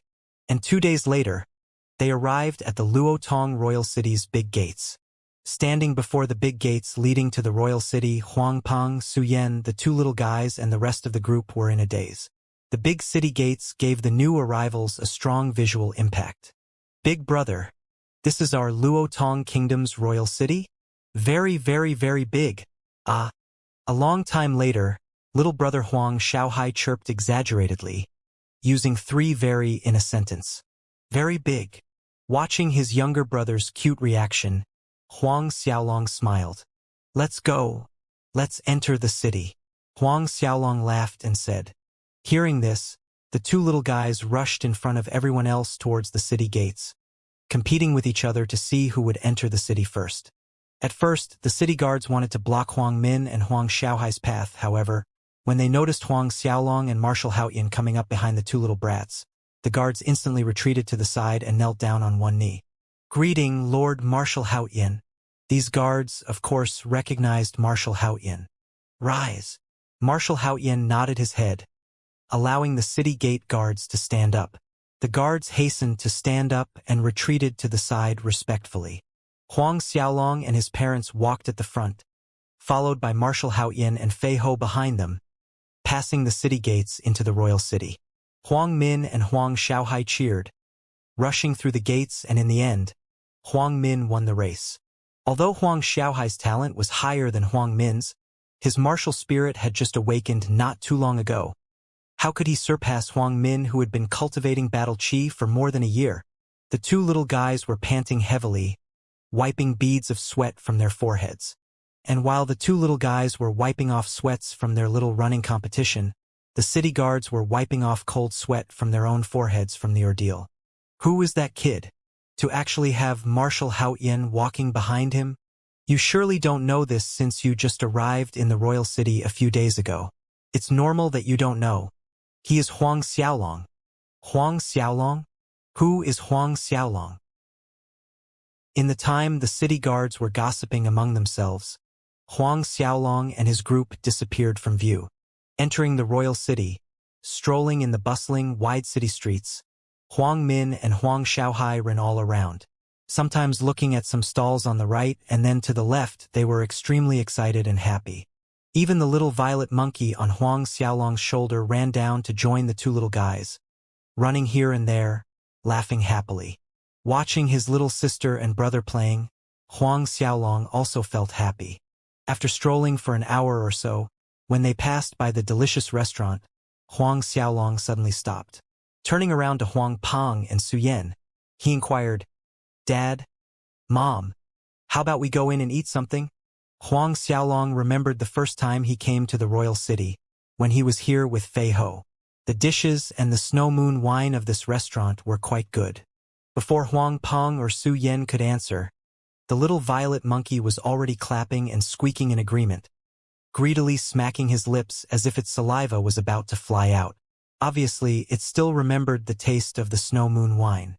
Seeing this, Huang Peng and Su Yan nodded and everyone broke out in laughter due to the little violet monkey's antics. Thus, they went into the restaurant. The one attending to Xiaolong was the same server as last time. Seeing Huang Xiaolong, the little server's eyes lit up and hurried to welcome Huang Xiaolong, full of respect. Though it has been a year, the little server's memory of Huang Xiaolong and Fei Ho was very deep. At that time, the delicious restaurant was nearly demolished. How could he forget them? With respectful bows and pleasing smiles, the little server led Huang Xiaolong and his group up to the first floor of the restaurant. Soon after, Huang Xiaolong and the rest were seated, and the restaurant's boss came over, still short of breath as if he ran over from some distance away. Sweat was pouring from his face. Quickly tidying his appearance, he came to Huang Xiaolong's table, and the boss saluted Marshal Haoyin and personally arranged the dishes and wine for the two tables Huang Xiaolong's and his companions. The boss even took out the snow moon wine that had been kept for more than a decade to serve them. The moment the snow moon wine was placed on the table and before anyone could make a move, the little violet monkey had already jumped onto one of the wine urns, lifted it up, and started to drink greedily. It let out a loud burp after it was satisfied, making people break out in laughter all around. As the food and wine were served up, a tantalizing fragrance weaved in the air, causing the two little guys to drool. Chopsticks shot out frequently as sounds of utensils and cups moved. When everyone was enjoying the meal, a pair consisting of a young man and a young woman came up the first floor. Judging from their attitude, they were regular patrons of the delicious restaurant. Huang Xiaolong took a glance at them from the corner of his eyes, noting that both of them looked familiar. Then he remembered when he first arrived in the royal city with Fei Ho. They were the young master and young Miss Lin of the Marquis Mansion. He remembered at that time, the so-called young Master Lin and young Miss Lin were riding on stage 4 flame beasts entering the city. Of course, they need not pay entry fees at the city gates. Reaching the first floor of the restaurant, Lin Ke looked around and saw Huang Xiaolong's group occupying 2 large tables with 2 little kids that were eating noisily. Lin Ke frowned. She threw a bag of gold coins to the server behind her and pointed towards Huang Xiaolong's direction. And in a commanding tone, she said, "The entire first floor, I'm reserving it. Drive out these lowly commoners. Tell them to eat below." Lowly commoners, people eating at the 2 tables, including Huang Xiaolong, stopped turned around. That server was dumbfounded. Lin Ke noticed the little server was in a daze, and she snapped, "Didn't you hear what I've said? We are reserving this entire floor. Drive these lowly commoners down and tell them to eat on the floor below. Otherwise, they will affect our appetite." Marshal Haoyan and Fei Ho's expression changed. Yet, when Marshal Haoyan and Fei Ho wanted to stand up, Huang Xiaolong raised his hand to stop them. Huang Xiaolong waved at the little server, saying, "You, come over." Despite being a different server than the one who welcomed Huang Xiaolong, and was not aware of Huang Xiaolong's identity, earlier the boss had instructed each of them to serve these two tables respectfully, and not show the slightest neglect. So, when the server heard Huang Xiaolong calling him, he scurried over without the slightest delay to Huang Xiaolong's side, inquiring, "Young noble, what are your orders?" Like the other side, Huang Xiaolong threw out a big bag of gold coins to the server, and pointed at the two surnamed Lin. "I don't want to see them in the delicious restaurant. Drive them away from the restaurant to avoid them influencing my appetite." "What did you, a lowly commoner, say?" Lin Ke raged, and she pointed a finger at Huang Xiaolong. "This lowly commoner dared to say that to her. Did you not hear what I said clearly?" Huang Xiaolong had an indifferent expression on his calm face. All of a sudden, loud footsteps were heard coming up the staircase and several guards appeared on the first floor. "Miss, what is the matter?" One of the guards walked up to Lin Ke and asked. These Marquis Mansion guards were initially waiting below, and all of them rushed up quickly hearing their young Mrs. voice. "This lowly commoner actually dared to insult me. Go and slap him, hard." Lin Ke pointed at Huang Xiaolong and a cruel gleam flashed across her eyes. "Hit until all the teeth in his dog mouth fall out. If anyone dares to interfere, they will be dealt with the same punishment." "Yes, miss." The dozen Marquis Mansion guards spread out and surrounded the two tables. One of them walked out, raising his hand and swept it down hard at Huang Xiaolong's face. The ex-Huang clan manor guards were ruffled seeing this and wanted to dash out, but a silhouette was faster than them and moved before them. The Marquis Mansion guard that was about to slap Huang Xiaolong suddenly screamed. His body inverted outwards as if he was hit by a big boulder and tumbled heavily on the floor before rolling down the stairs to the floor below. A short silence invaded the first floor space. The silhouette who made the move was Fei Ho. After a brief moment of surprised silence, all the Marquis Mansion guards were angered. All of them unsheathed the swords they were carrying, and it was at this time Fei Ho snorted, "Scram!" His voice rolled out like waves, and zigzag lightning materialized out of nowhere like a net. This was Fei Ho's sound of lightning fall, a high-grade mysterious rank battle skill. The strongest amongst these Marquis Mansion guards was a peak late 7th order, and their abilities were insufficient to escape these lightning strikes. After these guards' bodies were struck, shaking and then inverting them out, by the time they fell to the floor, these guards were no longer recognizable. Their bodies were charred soot-black with gray smoke rising from them like burning charcoal. "You!" Watching all the guards they brought being defeated, the expression on Lin Ke and Lin Guo's face was extremely ugly. "Slap!" Huang Xiaolong's cold voice sounded. "Yes, young master." Just as Fei Ho's voice ended, the right side of Lin Ke's face was printed with a 5 fingers red mark. "Do you lowly commoners knows who I am? Actually daring to touch me?" Lin Ke was afraid yet furious too. One of her hands was covering the right side of her face as she glared hatefully at Huang Xiaolong and Fei Ho, roaring at the top of her lungs. Again, Huang Xiaolong's voice sounded once more. A deeper red 5-finger print appeared on Lin Ke's right cheek. Blood trickled from her mouth as she spat out a tooth. Lin Ke stared at the tooth rolling on the floor and went blanked for a moment. She let out a hair-raising shriek towards Huang Xiaolong and Fei Ho. You dared to hit me? You actually dared to hit me. You know who I am? I am the Marquis Mansion's miss. My father is Marquis Lin Xian. I want to kill you lowly commoners. Kill off every lowly dog commoners that you are." Again, Huang Xiaolong paid no attention. "Pa! Pa!" 2 sounds of slapping resounded in the quiet restaurant. This time, Lin Ke's body wobbled as both sides of her face had a burning red 5-finger mark. Blood and a few teeth flew out from her mouth. Younger sis, don't say any more. Let's first return to the Marquis mansion.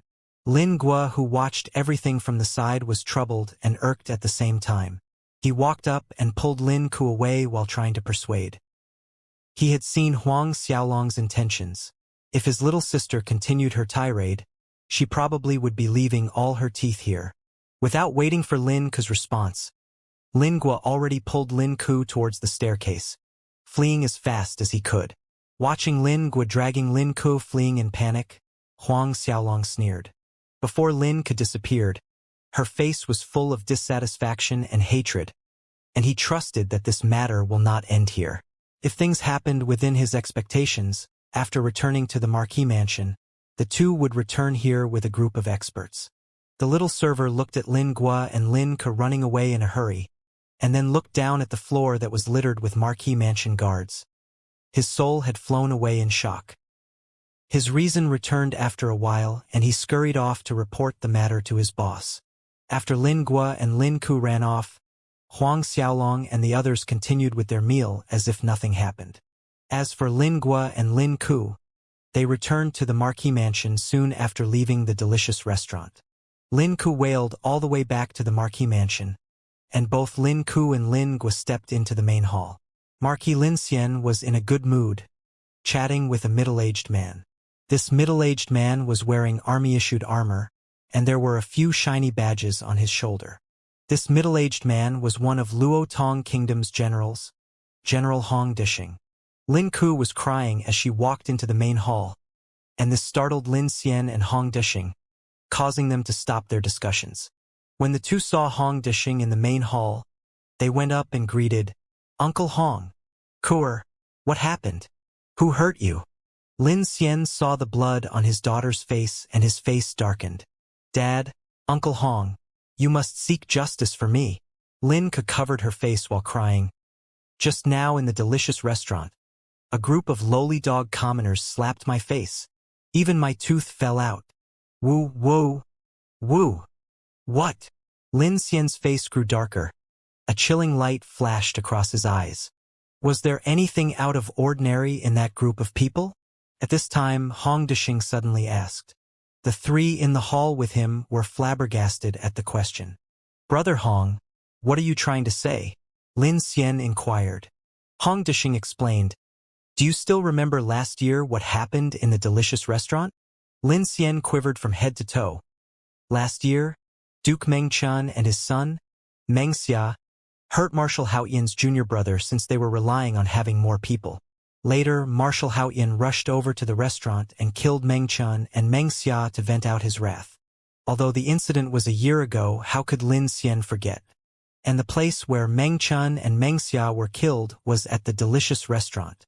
Lin Ku and Lin Gua also remembered this incident and both turned a sickly shade of green and then they turned white. "Brother Hong, such coincidences doesn't happen, right?" Lin Xian hesitated for a second before asking. "It is better to be safe than sorry," Hong Dishing said. He turned around towards Lin Ku and asked, "What does the person who hurt you look like?" Lin Ku and Lin Gua described Fei Ho's facial features from memory one by one. Lin Xian and Hong Dishing's face became gloomier by the second, and when Lin Ku and Lin Gua finished, Hong Dishing sounded somber as he stated, "I'm afraid this person is Marshal Haoyan's junior brother, Fei Ho." Marshal Haoyan's junior brother, Fei Ho. Lin Ku and Lin Gua's faces lost all their color instantly. Suddenly, Hong Dishing thought of a question, asking besides that Fei Ho, was there a man in his 70s? He even described how Marshal Haoyan looked like to them. Lin Ku and Lin Gua tried to remember. But, at that time, Marshal Haoyan sat with his back facing stairway, so it was inevitable they did not get a good look at everyone there. "We did not pay attention," Lin Ku added. "There was about 14, 15 of them in total." "Oh right. There was a kid about 10 years old. But Fei Ho listened to his command, calling him young master. Could he be Huang Xiaolong?" Lin Xian and Hong Dishing blurted out the name in unison. Huang Xiaolong. Lin Ku and Lin Gua's bodies trembled, nearly stumbling down. Cosmic Star Academy's first-year champion.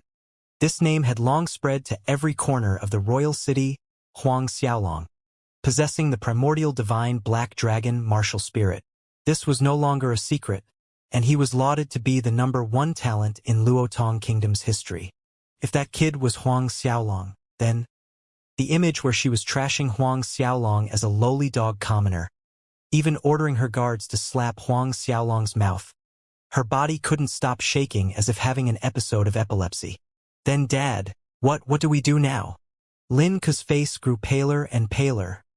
The arrogance and despotic manner from before vanished without a trace. Lin Xian and Hong Dixing were silent. A heavy atmosphere blanketed the entire big hall. Dad, say something, ah. Lin Ke became anxious. Impudent. Suddenly, the silent Lin Xian stood up in rage, roaring at Lin Ke. All this trouble was caused by you. You think I don't know your personality. If you were not in the wrong, you think that Fei Ho would act. A palm flew across Lin Ke's face and another 5-finger palm print burned glaringly on her face. Lin Ke clutched at her face, looking dazedly at her father. Tears started to fall abruptly from her eyes. Since she was little, her father had always indulged her requests, as he was afraid to disappoint his daughter. But today, her father actually hit her. The more Lin Ke thought about it, the more wrong she felt, and the louder her wails rang out in the hall. You! Lin Xian raised his hand once more in anger, but in the end, the hand dropped back down. Brother Lin, now is not the time to teach Kuer. Lingua, tell me exactly what happened. At this time, Hong Dixing advised Lin Xian, trying to salvage the situation. Yes, Uncle Hong. Lin Guo replied respectfully and told his father and Uncle Hong what happened from the beginning to the end without the slightest intention to conceal anything. He didn't dare to. Lin Xian heard his son say that his daughter, Lin Ke, ordered the restaurant server to drive out Huang Xiaolong, Fei Ho and the people with them the moment she stepped onto the first floor. Every sentence she said started and ended with lowly dog commoner, and he could no longer remain as calm as he wished. After Lin Guo finished describing the incident, Lin Xian's face was darker than muddy water. Let's do it like this, Brother Lin. Make a trip to the delicious restaurant to apologize to that Huang Xiaolong and Fei Ho. I will accompany you there. Hong Dixing persuaded. The two of them were old buddies. Since he was here, he couldn't just sit and watch without doing anything to help. Lin Xian's expression did not look better. It seems this is the only way. Moments later, Lin Xian and Hong Dixing brought Lin Ke and Lin Guo to the delicious restaurant. And soon, the four of them came to the delicious restaurant's first floor where Huang Xiaolong's group was at. Lin Xian and Hong Dixing were about to speak when both of them noticed the figure sitting next to Huang Xiaolong. Both of them stiffened and their footsteps halted abruptly. Their eyes bulged out. Lord Marshal Haotian. At this point of time, Marshal Haotian turned around hearing at their voices. When they saw Marshal Haotian's face, Lin Xian and Hong Dixing felt their minds go blank with fear. Both were turning pale in a heartbeat. Behind them were Lin Ke and Lin Guo. When both of them heard the words their father exclaimed out loud, their legs wobbled and went limp, nearly falling to the floor. No matter how they suppressed the fear, they couldn't stand properly. Initially, before they came over, Lin Xian and Hong Dixing were wishing for some good fortune, that Marshal Haotian was not present during that time. But now! 1 hour later, Huang Xiaolong, Marshal Haotian, and the rest of the group left the delicious restaurant. After Huang Xiaolong left, Lin Xian, his children, and Hong Dixing also walked out of the restaurant looking dissolute and spiritless. No one knew what took place in that 1 hour's time. However, the next day morning, Lin Xian's marquis title was rescinded and it was a royal edict made by King Luzhi himself. On Huang Xiaolong's side, after they left the restaurant, the group headed to Xianxia Mansion. As they got nearer, Boli and the servants were waiting outside. Big brother, this Xianxia Mansion is our home from now on? Standing before the entrance of Xianxia Mansion, little sister Huang Min asked with anticipation. Huang Xiaolong nodded and smiled. Amen. Xianxia Mansion is our home from now on. Huang Min and Huang Xiaohai bounced with delight at Huang Xiaolong's answer, racing each other inside. This made everyone break out in laughter. Dad, Mom, let's go in. Huang Xiaolong said to Huang Peng and Su Yan. Both of them nodded, feeling comforted and pleased in their hearts. A while later, everyone went to the main hall and sat down. Huang Xiaolong requested Fei Ho to arrange the accommodation for his parents, siblings, and the servant guards that followed Huang Peng from the Huang clan manor. Before going back to the Huang clan manor for the new year, Xiaolong gave Fei Ho 1,000,000 gold coins to buy off the neighboring mansions. Thus, the current Tianxian mansion's lands had expanded by a factor of 4, and there were plenty of rooms.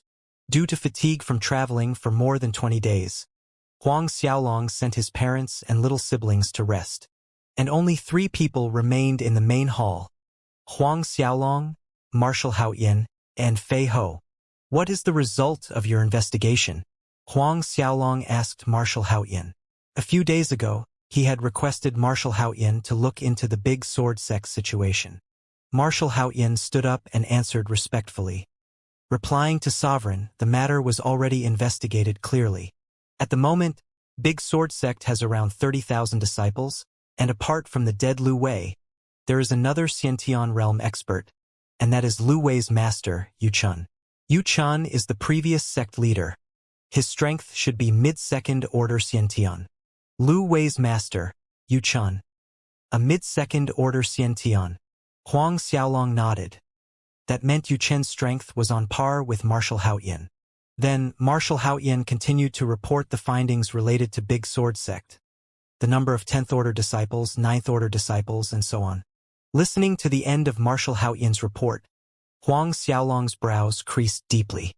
It seems to destroy the Big Sword Sect was not as easy as he first thought.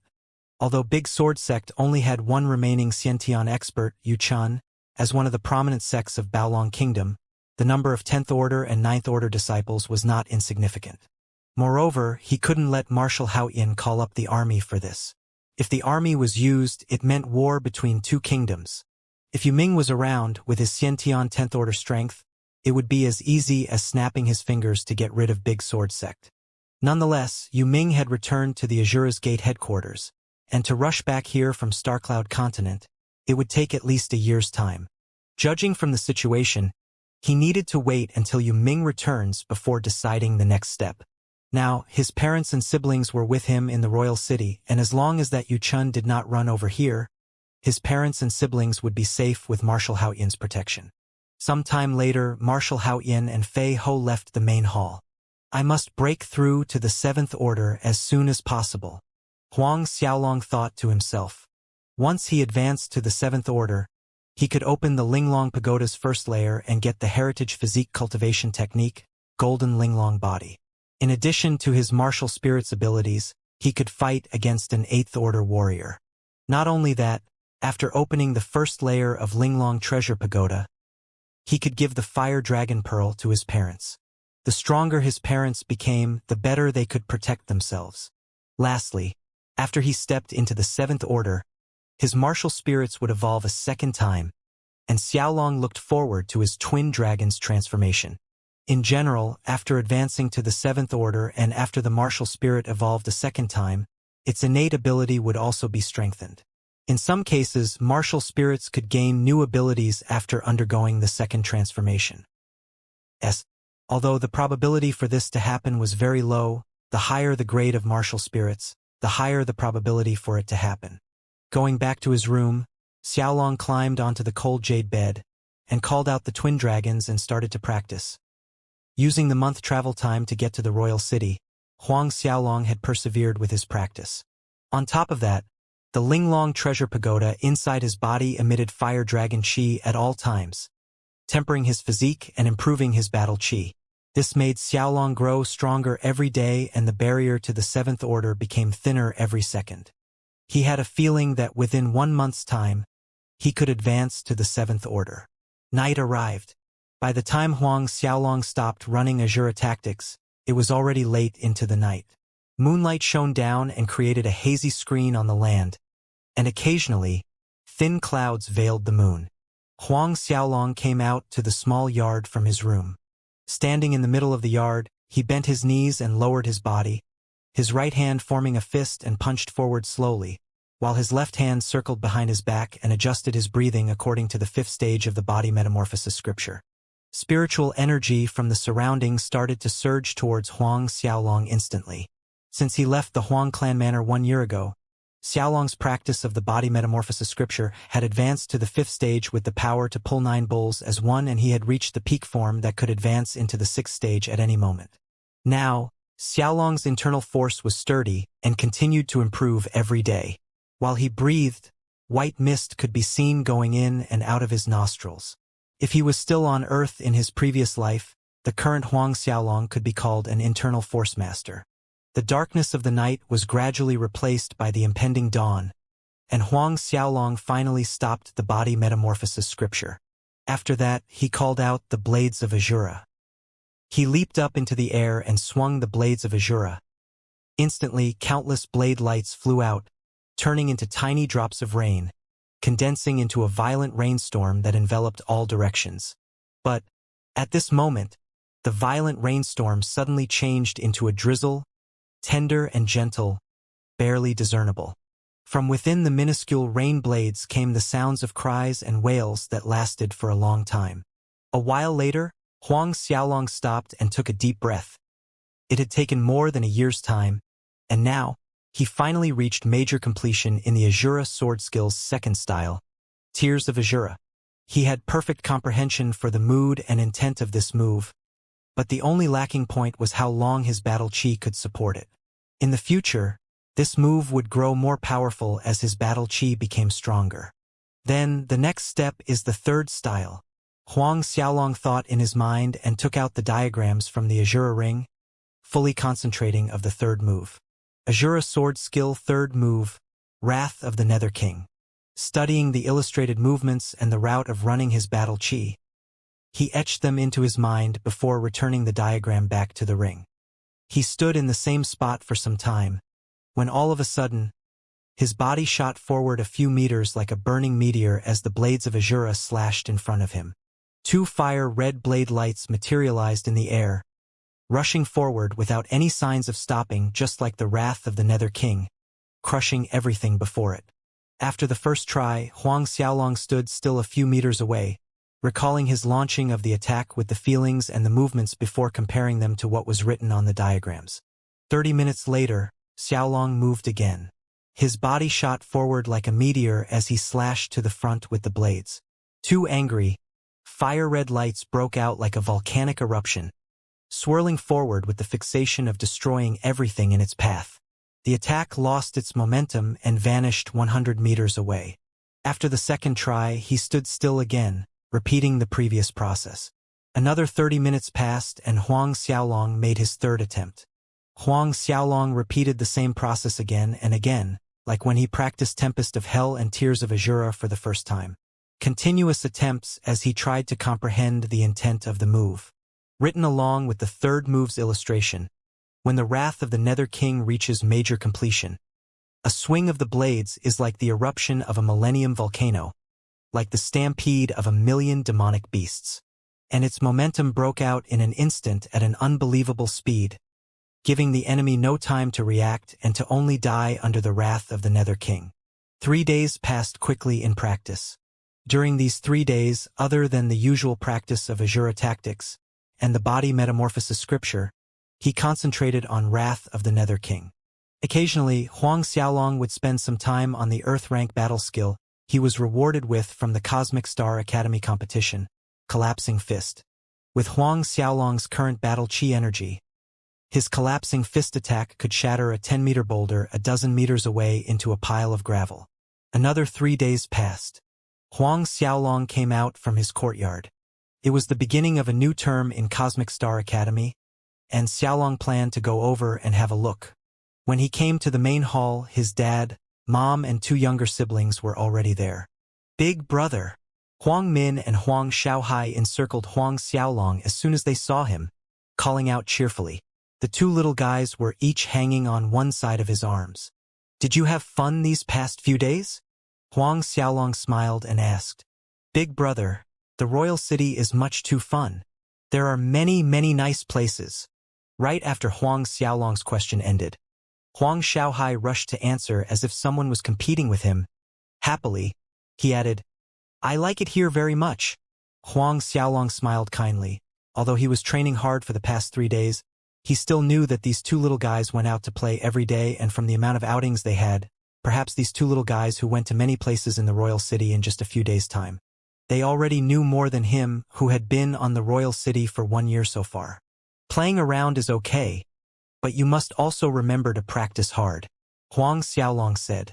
Two little heads nodded obediently. Don't worry, big brother. I definitely will practice hard, so I can beat Huang Wei until he lies dead on the floor, Huang Min said with a serious expression on her face. Huang Xiaolong nodded. Until this moment, his little sister was not aware that Huang Wei, his father, and his elder brother were already dead under the sword of experts from the Big Sword sect. However, Xiaolong did not say this out loud. But having a target as a motivator is a good thing. Dad, Mom.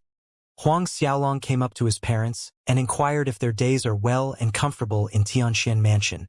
Huang Peng laughed. Nothing is uncomfortable. Huang Xiaolong nodded gladly. His father, Huang Peng, had taken the high-grade 4 Spirit Dan, Xingyao Dan, whereas his mother, Su Yan, swallowed the high-grade 5 Spirit Dan, the Qi Si Dan. Both of their cultivations had advanced by 1 order. Huang Peng was now a 7th order, close to peak early 7th order, and Su Yan reached mid-6th order. Oh right, Xiaolong. Miss Li Lu came to look for you yesterday.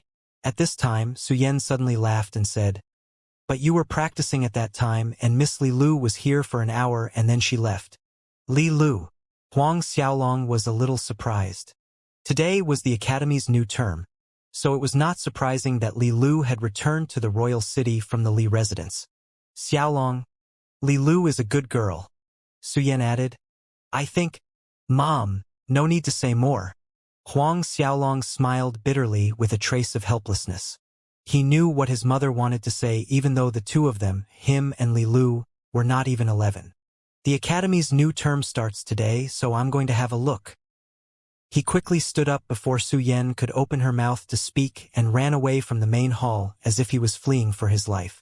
Leaving the main hall, Huang Xiaolong did not stop until he came out of Tianxian Mansion and headed in the direction of Cosmic Star Academy. Reaching the academy, when the students saw Xiaolong, they all retreated to give way. Their eyes filled awe and admiration.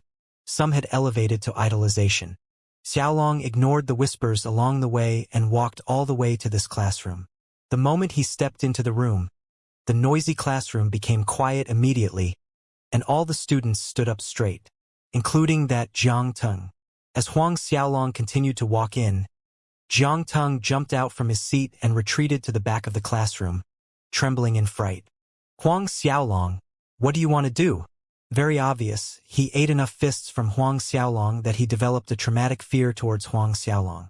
Huang Xiaolong saw Jiang Teng's reaction, and he couldn't help but shake his head in a helpless smile. Was he that horrible? Ignoring Jiang Teng, Huang Xiaolong came to his seat and sat down. Although Huang Xiaolong rarely attended class in the last term, no one dared to occupy his place and it remained reserved. Xiaolong. Li Lu was very happy seeing Huang Xiaolong, and 2 lovely dimples appeared on her face as she called out. Huang Xiaolong nodded in greeting. Li Lu seemed to have lost some weight in these 2 months, but the cute dimples on her face remained the same. Even after a long time Xiaolong had sat down, Jiang Teng was still too frightened to return to his own seat until Xiong Meiqi arrived. Noticing Huang Xiaolong in the classroom, Xiong Meiqi was a little surprised and a little awkward. During the class's lecture, she was absent-minded throughout and frequently stopped in mid-sentences, forgetting what she was saying numerous times. Huang Xiaolong left the classroom after 1 lesson and went to the library. Since he found out the Azura's Gate headquarters was in Starcloud Continent, he wanted to search more information about it. The day passed quickly while Huang Xiaolong spent the time in the library. When Huang Xiaolong came out, it was already midday. It had been slightly over a month since the new year, but the sunlight was stronger and it was warm as it fell on the skin. Returning to Tianxian Mansion, he assumed the 2 little guys had gone out to play yet again since there was no shadow of the 2 around the mansion. Even the little violet monkey was not around. The little violet monkey would run to the Silvermoon Forest to kill demonic beasts and eat their beast cores for cultivation, showing up in the mansion from time to time. The three little guys were not in, but his parents were. Going into their courtyard, Huang Xiaolong passed an internal force cultivation technique to them and reminded them to practice diligently. His parents' cultivation achievements were limited by the strength of their martial spirits, and the chances of them breaking into Xiantian realm were slim. However, things were different with the support of internal force cultivation, as this largely increases their chances of entering the Xiantian realm. For example, Huang Xiaolong. When his body metamorphosis scripture reached the 10th stage, he could be considered a Xiantian expert in terms of internal force. Xiaolong estimated an internal force Xiantian expert possessed a similar level of strength to this world's Xiantian experts. Huang Peng and Su Yan were ecstatic when they heard Huang Xiaolong say that practicing the internal force cultivation technique that he gave them would allow them to advance into the Xiantian realm. After passing the cultivation technique to his parents, Xiaolong described in detail the situation that may arise while cultivating and the more difficult parts that were harder to comprehend. It was more than 2 hours later when Huang Xiaolong left his parents' courtyard to return to his own yard, where he continued with his own practice of Azura tactics and Wrath of the Nether King. Time flowed fast as another month had passed. Basically, in this 1 month's time, Xiaolong did not step out the door of his courtyard, as every moment was spent either on the Azura tactics, the body metamorphosis scripture, or the Wrath of the Nether King. On this night, like usual, Xiaolong was sitting on the cold jade bed practicing the Azura tactics. The hazy moonlight shone into the room onto a black dragon and a blue dragon that were floating behind Huang Xiaolong, greedily devouring the netherworld's spiritual energy rushing down from the space above. The battle chi in Xiaolong's body had started to roar and surge in his meridians. The Linglong treasure pagoda was also floating right above Huang Xiaolong's head. Again and again, as Xiaolong continued to run the Azura tactics, the battle chi coursed through his meridians faster and faster, rolling continuously and crashing against the ever-thinning 7th order barrier. Xiaolong didn't know how long this went on, when his body suddenly shuddered. A tiny crack sounded that only he could hear. The 7th order barrier was finally broken. The netherworld battle chi rushed joyfully forward into the 7th order meridian's route, and in Huang Xiaolong's heart position, a chi si was formed. The netherworld battle chi rushed endlessly into the 7th order meridians and gathered in the newly formed chi si in his heart. By breaking through to the 7th order and forming the chi si, there was an abundant amount of battle chi within the body. If the battle chi in the meridians was like a small river, now the battle chi in the chi si was like a vast ocean. The moment the barrier was broken, the black dragon and the blue dragon behind Huang Xiaolong evolved in a heartbeat. The twin dragons' bodies grew bigger, the black and blue scales became denser, and the most amazing thing was another claw grew out from the initial 4, and they both turned into 5-clawed dragons.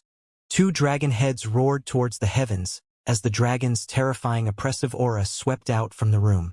Xiaolong's body was shrouded in the flickering glow for a long time, like a light barrier around him. Huang Xiaolong was thrilled. Finally, he broke through the 7th order, Hotian's 7th order. Many were stuck at either one of the 2 dividing lines. One was the 4th order and the other was the 7th order. The majority of the people cultivated for decades to break through to the 7th order, and some had remained stuck forever below the 7th order. In the kingdom's small towns, a 7th order like Xiaolong could be considered as the king. But at this moment in time, Xiaolong had yet to reach 11 years old. According to what he knew, the person who built Duanren Empire, the Duanren Emperor, had advanced to the 7th order at age 13. Suppressing his happiness, he continued to run Azura's tactics, refining the netherworld's spiritual energy in his body. After the black and blue dragons evolved, their speed of absorbing the netherworld's spiritual energy had become 3 times faster compared to when he was at peak late 6th order. At first, when Xiaolong advanced, his chi si was an empty ocean during the drought season. As he pushed forward, refining the netherworld's spiritual energy, his battle chi reserve in the chi si gradually increased. At the same time, the netherworld battle chi was refining his muscles, flesh, tendons, and skin. Before the 7th order, the battle chi wasn't able to strengthen the outer layer of the body. This was something possible after someone had broken through to the seventh order. When the morning sunlight graced the great earth, Huang Xiaolong ended his practice and got up from the cold jade bed. He let out a loud shout towards the sky to express the joy in his heart for advancing to the seventh order. After one night of practice and battle chi tempering, he could feel the difference on his skin. This was something new, not only that, all his muscles and even his flesh was firmer while his tendons became stronger. It was said that a 10th order warrior's outer layer was stronger than a cow leather, muscles harder than steel stone, tendons having the explosive power of a spring, extremely fierce sounding. Already a 7th order. I wonder what I look like after a soul transformation, Huang Xiaolong thought and walked out from his room to the yard. Calling out both the black and blue dragons, Huang Xiaolong initiated the soul transformation process. Instantly, black and blue lights broke out and disappeared in a less than a second, wrapping themselves over Huang Xiaolong's body, beginning the fusion. It began with his arms. A fine layer of dragon scales covered over Huang Xiaolong's skin. On the left hand, there were black-colored dragon scales, and on his right hand were glittering blue dragon scales, spreading to his whole body apart from the face area. Huang Xiaolong didn't feel the slightest discomfort, even when his whole body was covered in a layer of dragon scales, as if they had always been one entity, and he could obviously feel his outer defense had reached a new threshold. Very strong. This was the first word that jumped into Huang Xiaolong's mind during his first soul transformation with his twin martial spirits, and he liked this feeling very much. After the soul transformation, the two dragons' heads looked like they were tattooed on his back, exuding a majestic aura. At the same time, there were changes to Xiaolong's pupils. His left eye was entirely black and his right pupil was blue. Huang Xiaolong's fist suddenly struck out, and whistling wind sounded as it cut across space swiftly, and the result was a shattered false mountain dozen meters away, leaving a pile of broken pieces of small rocks and gravel. A brief moment later, Xiaolong cancelled the soul transformation. Both the blue and black dragon scales on his arms, as well as the two tattooed-like dragon heads on his back, disappeared. Exhaustion hit him all of a sudden. Although soul transformation increased his power and strength by many folds, it also consumed a large amount of battle chi. Moreover, he had just advanced to the 7th order. After Huang Xiaolong returned to his normal self, tiny blue dots of lights shimmered around his body, and as they shone, the exhaustion Huang Xiaolong felt due to the soul transformation vanished instantly. His battle chi along his meridians recovered in a short few seconds. This was Huang Xiaolong martial spirit's third ability after breaking through to the 7th order. Instant recovery. Instant recovery. Roughly a few breaths' time, Huang Xiaolong had fully recovered the depleted battle chi.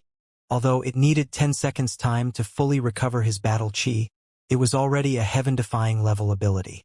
From a certain aspect, this instant recovery was stronger than space concealment and phantom shadow.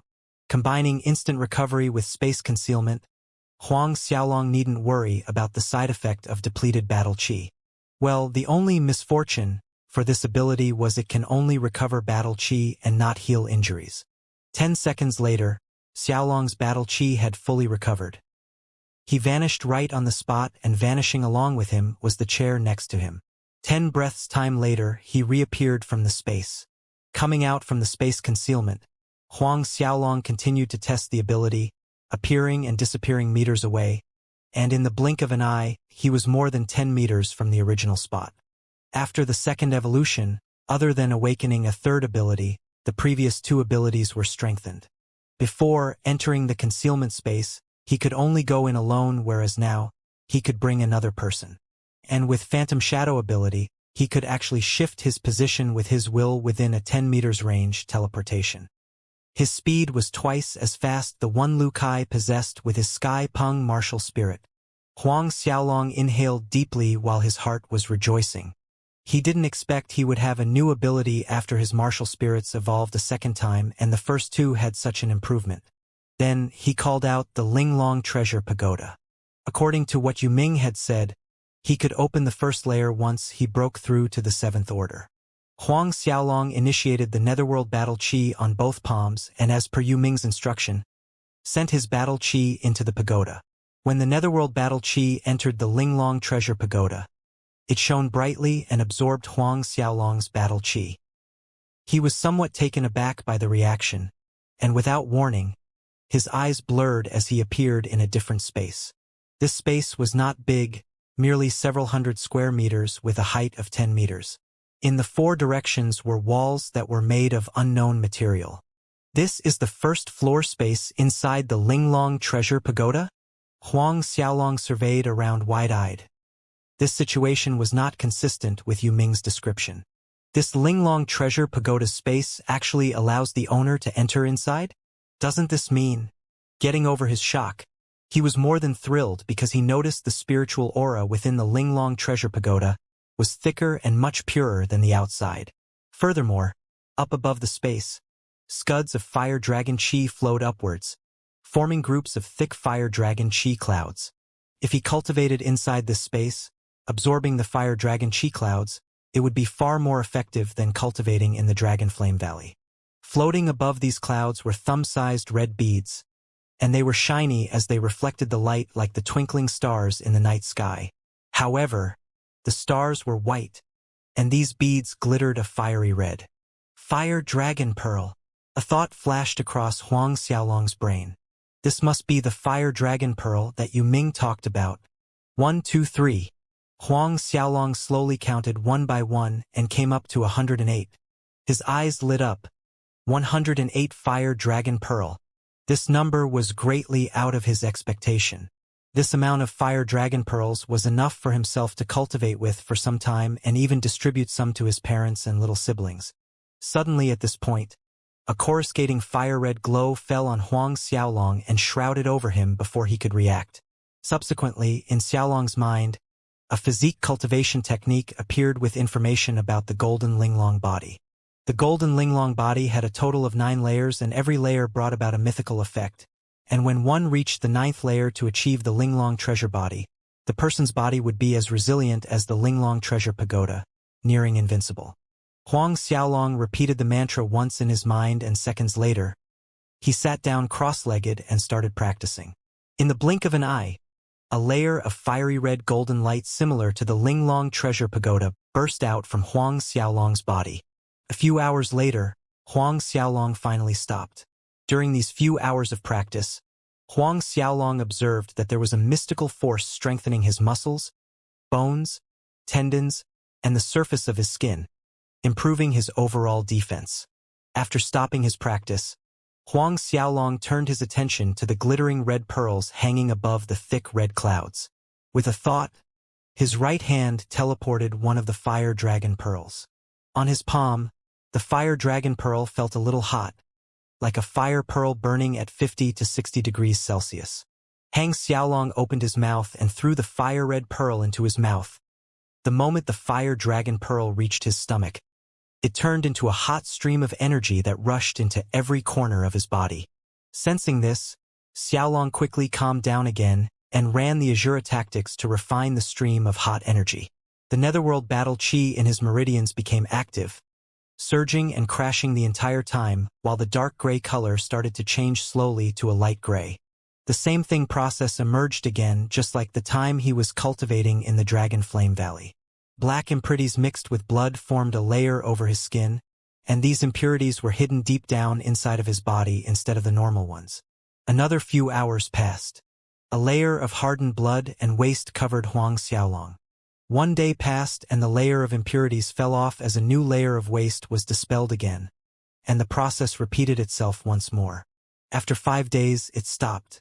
Huang Xiaolong took 1 day's time to fully refine one fire dragon pearl, and each time he finished one, he would take another pearl down from the clouds as he continued to swallow and cultivate. In 10 days' time, he had refined 10 fire dragon pearls.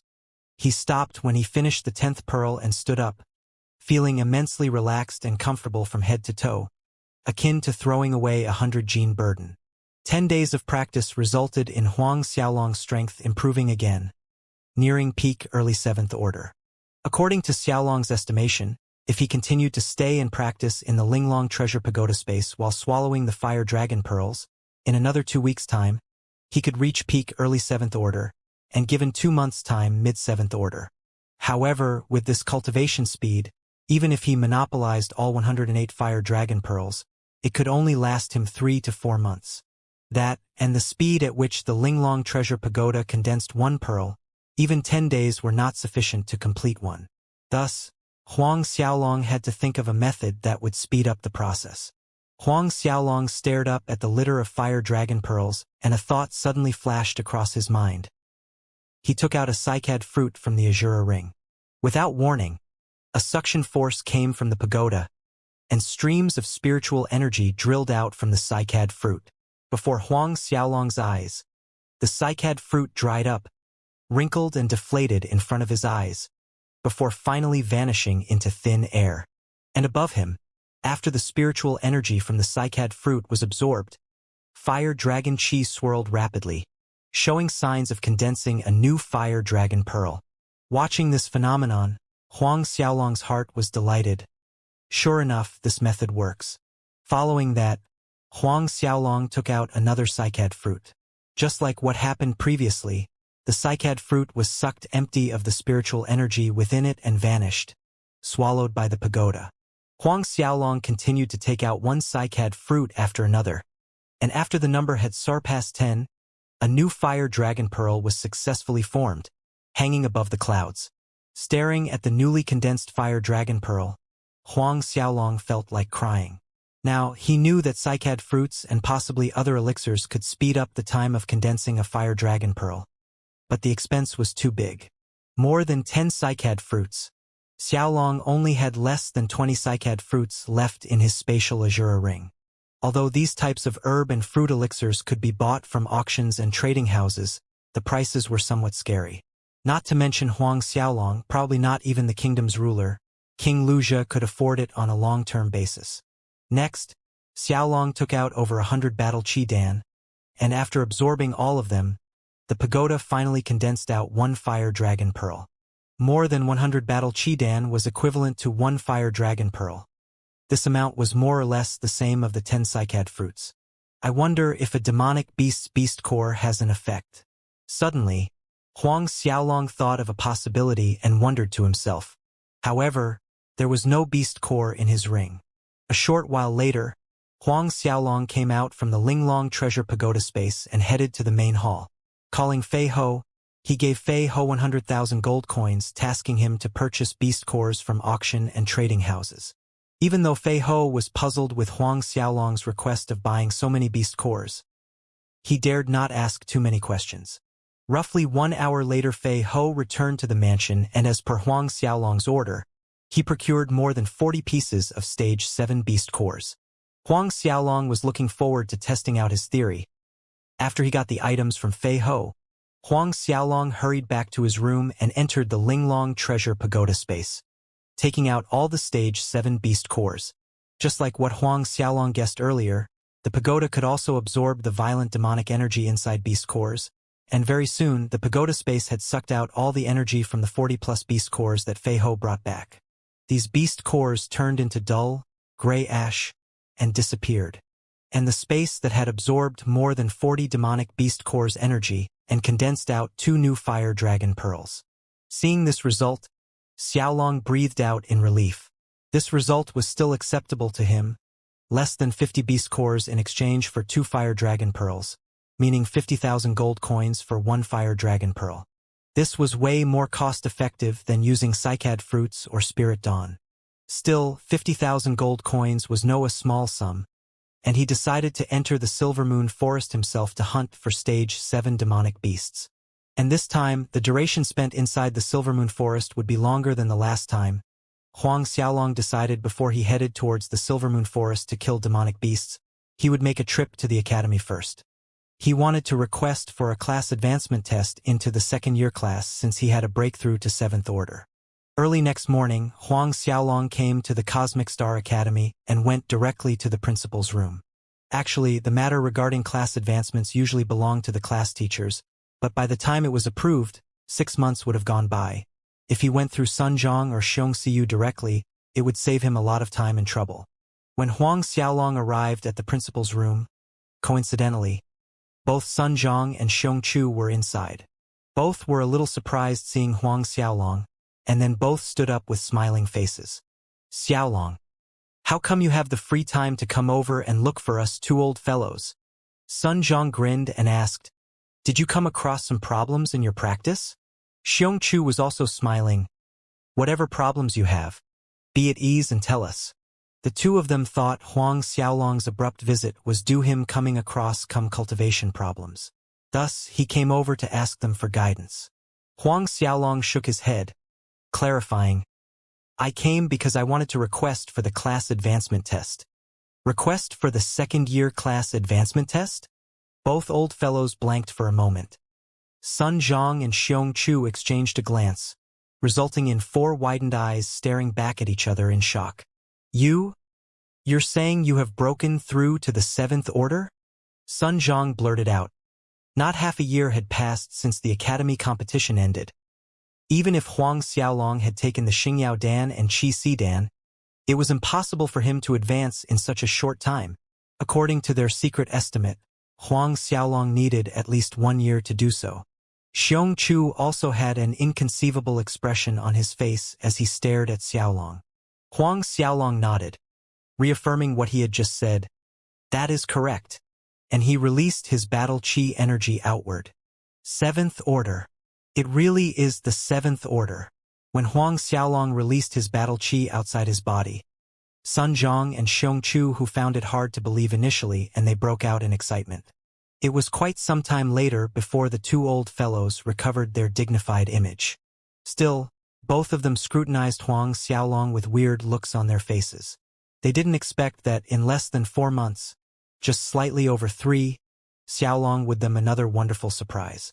If this was Huang Xiaolong's cultivation speed, he could probably win the Academy's overall champion before 10 years' time and represent Cosmic Star Academy in the Duanren Empire's Battle of the Imperial City.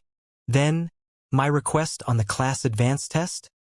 Seeing that Sun Zhang and Xiong Chu just stood there and stared at him without an answer, Huang Xiaolong's brows creased and prodded them. Hearing Huang Xiaolong speak, Sun Zhang and Xiong Chu realized their gaffe, coming to their senses. Xiaolong, I didn't expect you would break through 7th order so soon. Sun Zhang was smiling as if spring had arrived as he looked at Huang Xiaolong. Your request for class advancement test. We approve. Let's do it this way. Tomorrow, the second-year class 6 is going near the border to kill some bandits. You follow along with the second-year class 6. As long as you can kill 10 bandits, you pass the test. Prince Lu Kai also requested for the class advancement test 2 days ago. At this time, Xiong Chu informed Huang Xiaolong. Tomorrow, like you, he would be joining the second-year class 6 to kill bandits at the kingdom's border. Lu Kai is also going. Huang Xiaolong was taken aback by the news, but he just nodded and bid farewell to the two old fellows. After Huang Xiaolong had left Sun Zhang's room, they sent Huang Xiaolong out personally. Watching Huang Xiaolong's back as he walked away until he vanished from view did the two look away. Now, I'll eagerly anticipate what the little guy will achieve in 10 years, Sun Zhang exclaimed. Xiong Chu agreed. Perhaps 100 years later, our Cosmic Star Academy would need this little guy's care. Sun Zhang nodded his head, thinking about this matter pensively. Huang Xiaolong headed straight back to Tianxian Mansion, not bothering to attend class after he left the principal's room. Entering the Linglong Treasure Pagoda space, he continued to practice using the Fire Dragon Pearls. 1 day passed. On the second morning, Xiaolong once again came to the academy and waited at the square. He noted the second-year class 6 students were already gathered, and he could recognize one of them, the student who won the class 6 battle, Yiyong. Yiyong was one of the people who entered the Dragon Flame Valley. As Huang Xiaolong walked towards the group, all the students turned their heads, looking over to his direction with complex emotions evident in their eyes. After all, Huang Xiaolong had advanced to the 7th order and requested for a class advancement test. Yesterday, not long after Huang Xiaolong returned to Tianxian Mansion, the news had spread throughout the Cosmic Star Academy. Once again, Huang Xiaolong had become the center of attention in Cosmic Star Academy. Yiyong walked out from the group of students towards Huang Xiaolong and laughed when he came before Huang Xiaolong. Xiaolong, I didn't expect since we last meet. Not even 3 months had passed and you have already broken through to the 7th order. I was lucky. Huang Xiaolong said. Lucky? Yong shook his head. If being lucky could allow one to advance into the 7th order, then the majority of people in the martial spirit world would not be stuck in the 4th order, 5th order, or the 6th order for their entire lives. Breaking through to the 7th order required more than luck. At this time, from some distance away, Lu Kai arrived, accompanied by a team of palace guards. Arriving at the square, Lu Kai did not. Looking at Huang Xiaolong, Lu Kai felt complicated. Once both of them passed this class advancement test, they would be promoted to the 2nd year's class 6, becoming classmates. Let's compete again in this assessment. What do you think? Lu Kai looked at Huang Xiaolong and baited, a bet of 300,000 gold coins. 300,000? Very well, what are we competing in? Somebody wanted to gift him 300,000 gold coins. So of course Huang Xiaolong would not refuse. Since the assessment this time is to kill bandits, then we shall compete and see who kills the most bandits. Lu Kai said in a sullen voice. He lost to Huang Xiaolong during the academy competition. However, killing bandits did not solely rely on strength, and Lu Kai did not think he would lose to Xiaolong in killing more bandits. Huang Xiaolong nodded, indicating he agreed with Lu Kai's proposal. Shortly after that, all students were gathered, and the 2nd year class 6 teacher was also a beautiful female teacher called Chen Feirong. Chen Feirong was a different type compared to Xiong Meiqi. While the latter was cold with an arrogant bearing, Chen Feirong was like a fresh, gentle white lily. Her every move was soft and gentle, and a smile graced her face as she spoke, giving a calm feeling. This time, the task of killing bandits near the border was led by her. Chen Feirong smiled at Huang Xiaolong and Lu Kai when she came to the square. Both Huang Xiaolong and Lu Kai were celebrities of the academy, and of course she could recognize them both. Yesterday, Principal Sun Zhang and Xiong Chu called her over to the principal's room, and with a deadpan, somber face, they emphasized that no matter what, she must ensure the safety of Huang Xiaolong and Lu Kai during this trip. And due to this very reason, other than her leading the team, there were 2 other 10th order teachers accompanying them. Since everyone is here, let's depart, Chen Feirong ordered. A little over 1 hour later, the group had left the royal city area, heading in the direction of one of the borders area. Half a month had passed. Everyone be alert. The small towns in this area are frequent places the bandits appear. Although these bandits' strength is not very high, they always come out in large numbers, amassing close to 100 people at a time, and they are extremely cruel. When you come across them, all of you must not display any mercy. Standing before the desolate entrance of a small town, Chen Feirong reminded the students of this warning. After traveling for 2 weeks, they finally reached the destination point, the junction between the Luotong Kingdom and the Baolong Kingdom.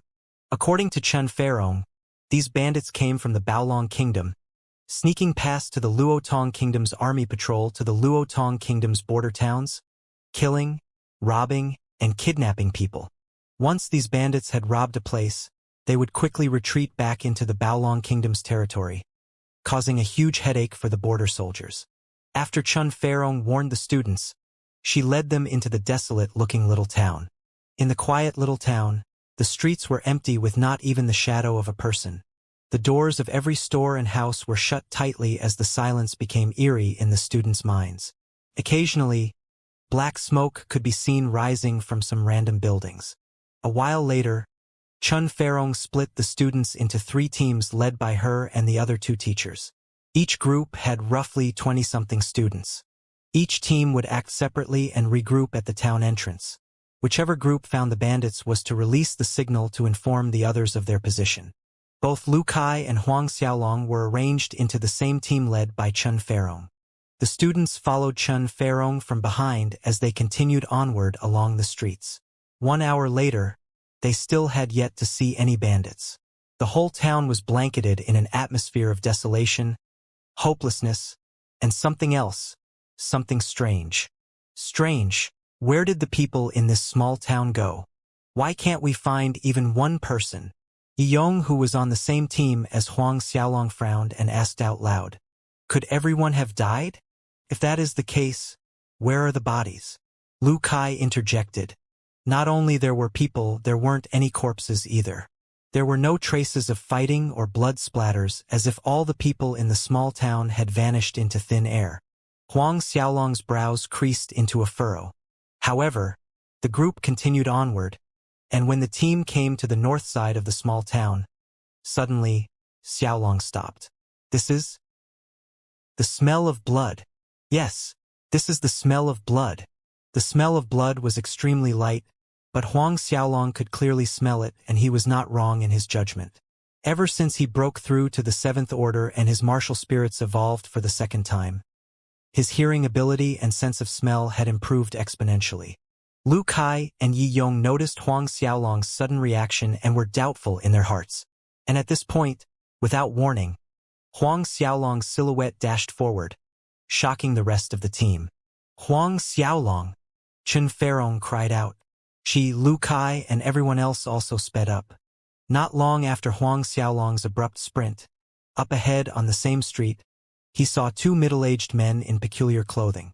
The two middle-aged men looked up when they saw Huang Xiaolong as well as Chen Feirong, and 20 over people at the back, and they panicked. Turning around, they wanted to run. Prior to this, Chen Feirong had described the characteristics of the bandits' clothing to them. From the way these two middle-aged men were dressed and their hasty retreat, there was no doubt they are part of the Baolong Kingdom's bandits that came across the border. Want to escape? Watching their actions, Huang Xiaolong let out a cold smirk. In an instant, his martial spirit's phantom shadow ability was initiated, and in a flash, he had crossed the 10-meter distance between him and the two men. Close to him, Huang Xiaolong swung his blades, and a cold, sharp light slit across one of the men's throat. Huang Xiaolong also punched the other man, sending him flying, but keeping him alive. Huang Xiaolong came to the spot where the man landed, and his voice was filled with iciness as he questioned him. Talk. Where are the townspeople? That middle-aged man was terribly frightened, and he cried out, Don't kill me! I'll talk. The townspeople were herded to the square up ahead. He pointed to a direction in front. However, just as he finished speaking, Huang Xiaolong pointed a finger at his forehead, and it pierced through the temple. Huang Xiaolong's silhouette flashed again in the direction the man had pointed. And at this point, Chen Feirong and the students arrived, and seeing the two lifeless bodies, she ordered to Yi Yong, Quick! Release the signal to notify the other two teams. Yes, teacher. Yi Yong answered, quickly taking out a smoke ball and crushing it towards the sky. In less than a second, a blue-colored light shot up the sky. Moments later, Huang Xiaolong had rushed to the aforementioned square and came before an open space that could accommodate a few thousand people, and bodies were strewn everywhere. Some of these bodies had all four limbs cut off, some were headless, and some had their intestines dug out. These bodies were what used to be the townspeople. The smell of blood curdled in the air. And on the square, some hundreds of bandits were gripping sharp blades in the midst of their massacre of the townspeople. Mournful wails resounded in the square. This group of bandits actually numbered close to 300. Xiaolong rushed to the square and saw this bloody scene. A strong fury erupted in his heart, and both of his fists clenched tightly as a sharp killing intent broke out from his eyes. Subsequently, Chen Feirong, Lu Kai, Yi Yong, and the rest of the students arrived at the square, and all of them were equally furious at the picture before them. When the big group arrived, the bandits on the other side that were immersed in the joy of slaughter suddenly stopped and turned around and looked at the new guests. The Cosmic Star Academy? A middle-aged bandit that wore an elongated black hat covering half his face walked out from the group.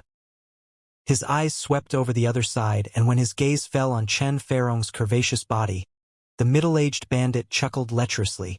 I just said there isn't one decent woman in this little town, yet I didn't expect they would send one here now. Brothers, after this we can enjoy ourselves. After I am done, then it is your turn. Thanks, head. In an instant, excited cheers broke out from the 300 over bandits. Chen Feirong's delicate face was angered, turning green and red, and her beautiful eyes glowered at the other side. Seeing this, the bandit head middle-aged man wearing the elongated black hat smiled even wider. Little slut, in a moment, us brothers will surely pleasure you. Don't look so anxious. Finished saying that, 2 hands waved and the 300 over bandits spread out and surrounded the small 20 people in the middle. Huang Xiaolong's cold gaze swept over the surrounding bandits. At this time, the bandit head's cold voice rang out, "Leave the women alive. Kill all the men." As the other side instructed, Huang Xiaolong's silhouette moved at the same instant while gripping the blades of Azura in his hands. Screams sounded from the opposite side with a swing of his blades. And Lu Kai, Yi Yong, as well as the others also started to attack. Chun Ferong killed several bandits that rushed over with a hand print. She leaped up and her palm aimed to strike the bandit head. Watching Chun Ferong coming at him, the bandit head snickered. One of his hands signaled his cronies, "Capture the little slut. Remember, don't hurt her. Otherwise, I won't be able to play to my heart's content later." The bandit cronies acknowledged him in loud voices and swarmed towards Chun Ferong. Although Chun Ferong was a 9th Order warrior, a late 9th Order at that, the number of bandits besieging her was too many despite having no 9th Order warrior amongst them. Most of them were of the 7th Order and a few were 8th Order warriors. These 8th Order bandits attacked Chun Ferong together, making her flustered in confusion.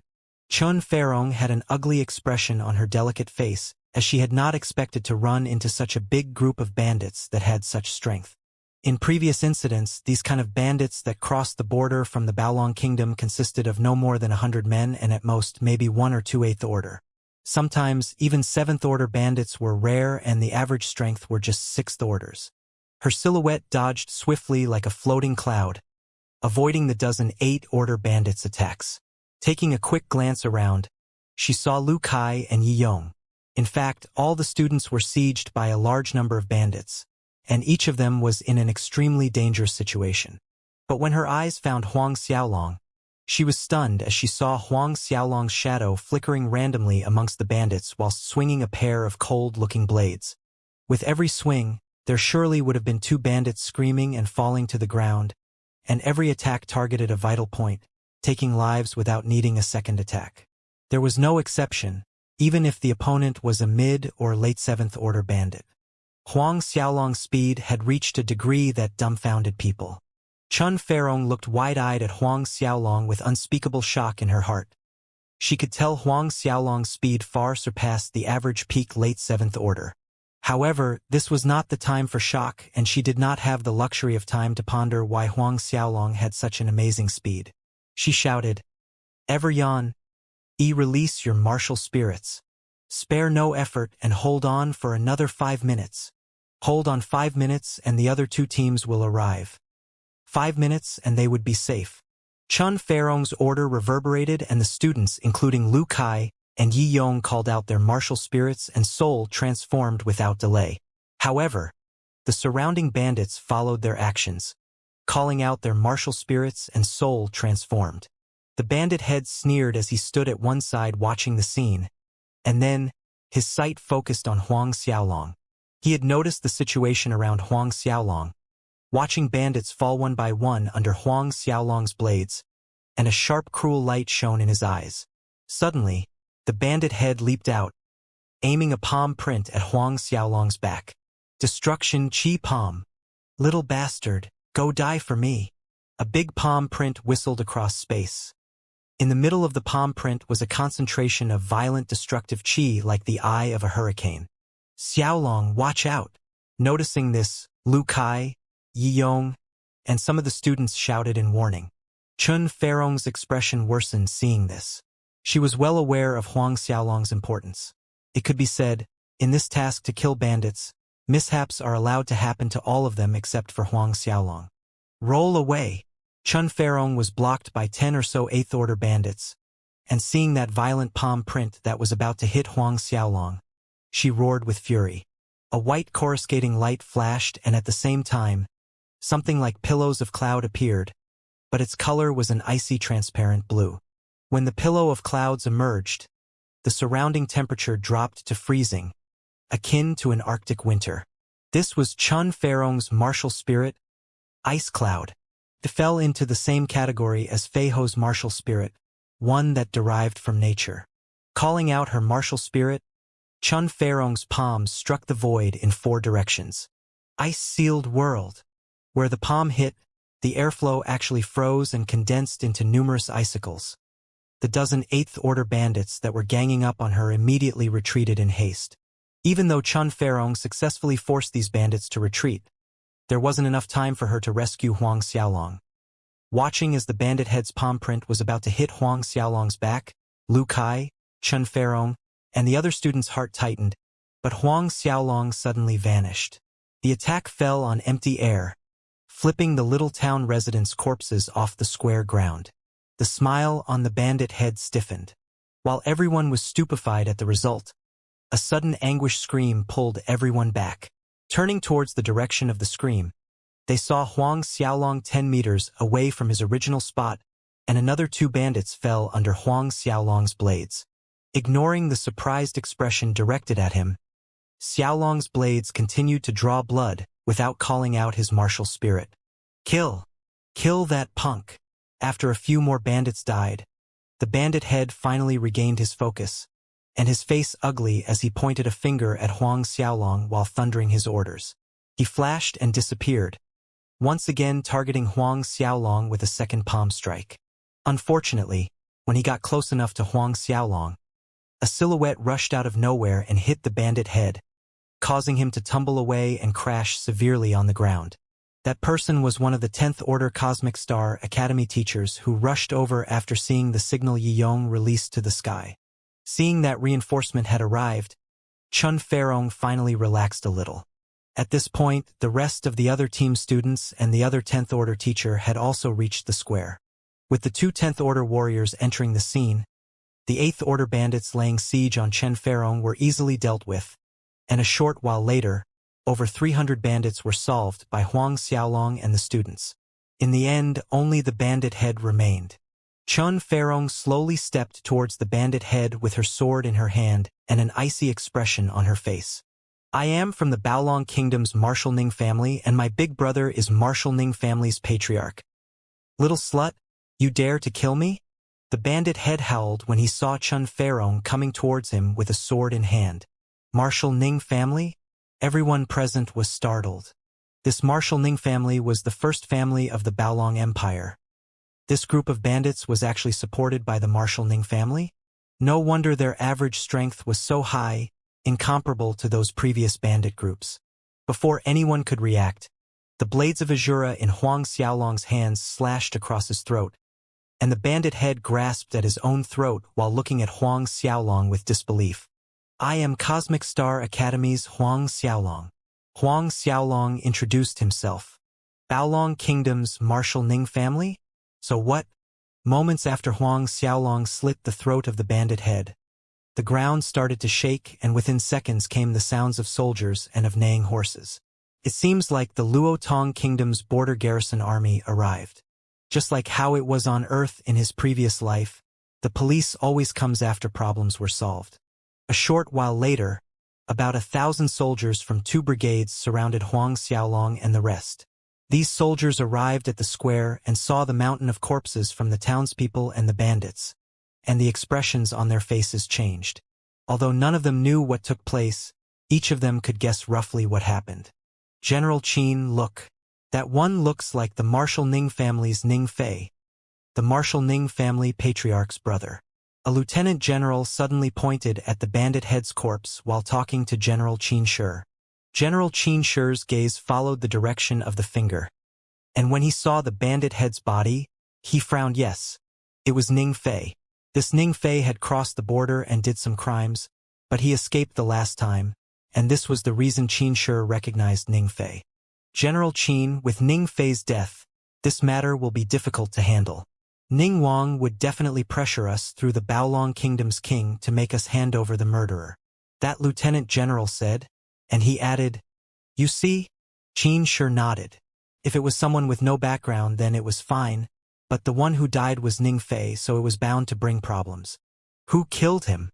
Qin Shi pointed at the bandit head and snapped. I killed him. Huang Xiaolong replied indifferently. Go capture him. Qin Shi signaled the soldiers to him. Yes, General. And several soldiers surrounded Huang Xiaolong. Stop. You dare. Chun Ferong snapped angrily, and came up with the students and teachers from the Cosmic Star Academy, glaring with wrath at Qin Shi and the soldiers. There was a faint cold smile on Huang Xiaolong as he watched Qin Shi, and his calm voice sounded. According to the kingdom's law, killing border bandits is a meritorious deed that will be awarded. So, I would like to ask, why would you not follow the kingdom's law and want to capture me instead? Qin Shi choked on Huang Xiaolong's words. Presumptuous. Little brat, you committed a cruel murder. Yet you're still dreaming of meritorious award. Qin Shi had yet to speak before the lieutenant general next to him had already flared up. Come, arrest that little brat. However, before they could get close to Huang Xiaolong, those soldiers were slapped away by Qin Feirong and the two 10th Order teachers. You actually dare to rebel? That lieutenant general saw the three people obstructing his soldiers, and questioned them aloud, accusing Qin Feirong and the two teachers of a capital crime. What an audacious accusation! At this point, a voice sounded. Who? Roll out here. That lieutenant general barked. A path opened amongst the students as a person walked out to the front. And it was Prince Lu Kai. When Qin Shi saw Lu Kai, the skin of his face was taut with tension. However, the lieutenant general did not recognize Lu Kai. Go and arrest him together. Stop! Qin Shi quickly roared, and before the shocked eyes of the lieutenant general and the soldiers, Qin Shi jumped down from his horse and arrived in front of Lu Kai in hurried steps. He knelt down on one knee and saluted. Qin Shi greets His Highness Prince Lu Kai. His Royal Highness. That lieutenant general and the soldiers were shocked into a daze. Recovering, each quickly alighted their horses and knelt down. Saluting His Prince Highness. That lieutenant general bowed so low he was practically kissing the ground in salute, and cold sweat trickled down the side of his face. All of you rise, but as for you, continue kneeling. Lu Kai permitted Qin Shi and all the other soldiers to stand up except for that one lieutenant general that was told to continue kneeling on the ground. Qin Shi stood up and came up beside Lu Kai, whereas Lu Kai observed the lieutenant general with cold eyes. You ordered to have me arrested? The beads of cold sweat on the lieutenant general's face grew bigger, and kowtowing ruthlessly, he pleaded. I did not realize it was your Royal Highness. I hope your Royal Highness forgives this one's mistake. Lu Kai continued. You said we wanted to rebel? That lieutenant general ashen instantly, not knowing how to answer. In his heart, he was already prepared to die. Then, Lu Kai turned around and looked at Qin Shi. A look that made Qin Shi's hair stand up in fear. You wanted to arrest him. Do you know who he is? Lu Kai asked Qin Shi as his eyes indicated towards Huang Xiaolong. Qin Shi obediently looked towards Huang Xiaolong. He is Huang Xiaolong, Lu Kai stated. What? Huang Xiaolong? He is that Huang Xiaolong? Qin Shi, the lieutenant general, and the many soldiers' heads made an abrupt turn in Huang Xiaolong's direction, and without a doubt, each and every one of them was greatly shocked. Huang Xiaolong, top grade 12 martial spirit, the primordial divine black dragon, the Luotong kingdom's first talent. This message had spread far and wide throughout the Luotong kingdom, from the commoners below to the generals and nobles above. Who did not know about him?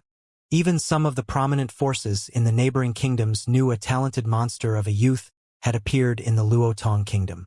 It was Qin Shi's turn to break out in a cold sweat. Huang Xiaolong had deep connections with Marshal Haoyan, this he already knew.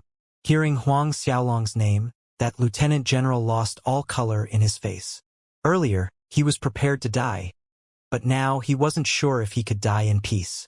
This matter, I will report to my royal father, Lu Kai added. Qin Shi and his little lieutenant general quivered. The two of them were still rooted to the spot even after the team from Cosmic Star Academy left.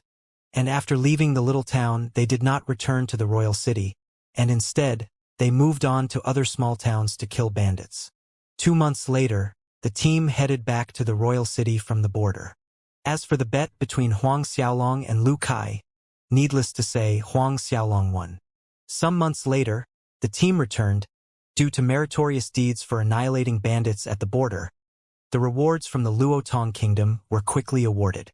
According to law, the rate of one bandit was 100 gold coins, and Huang Xiaolong received more than 10,000 gold coins in reward.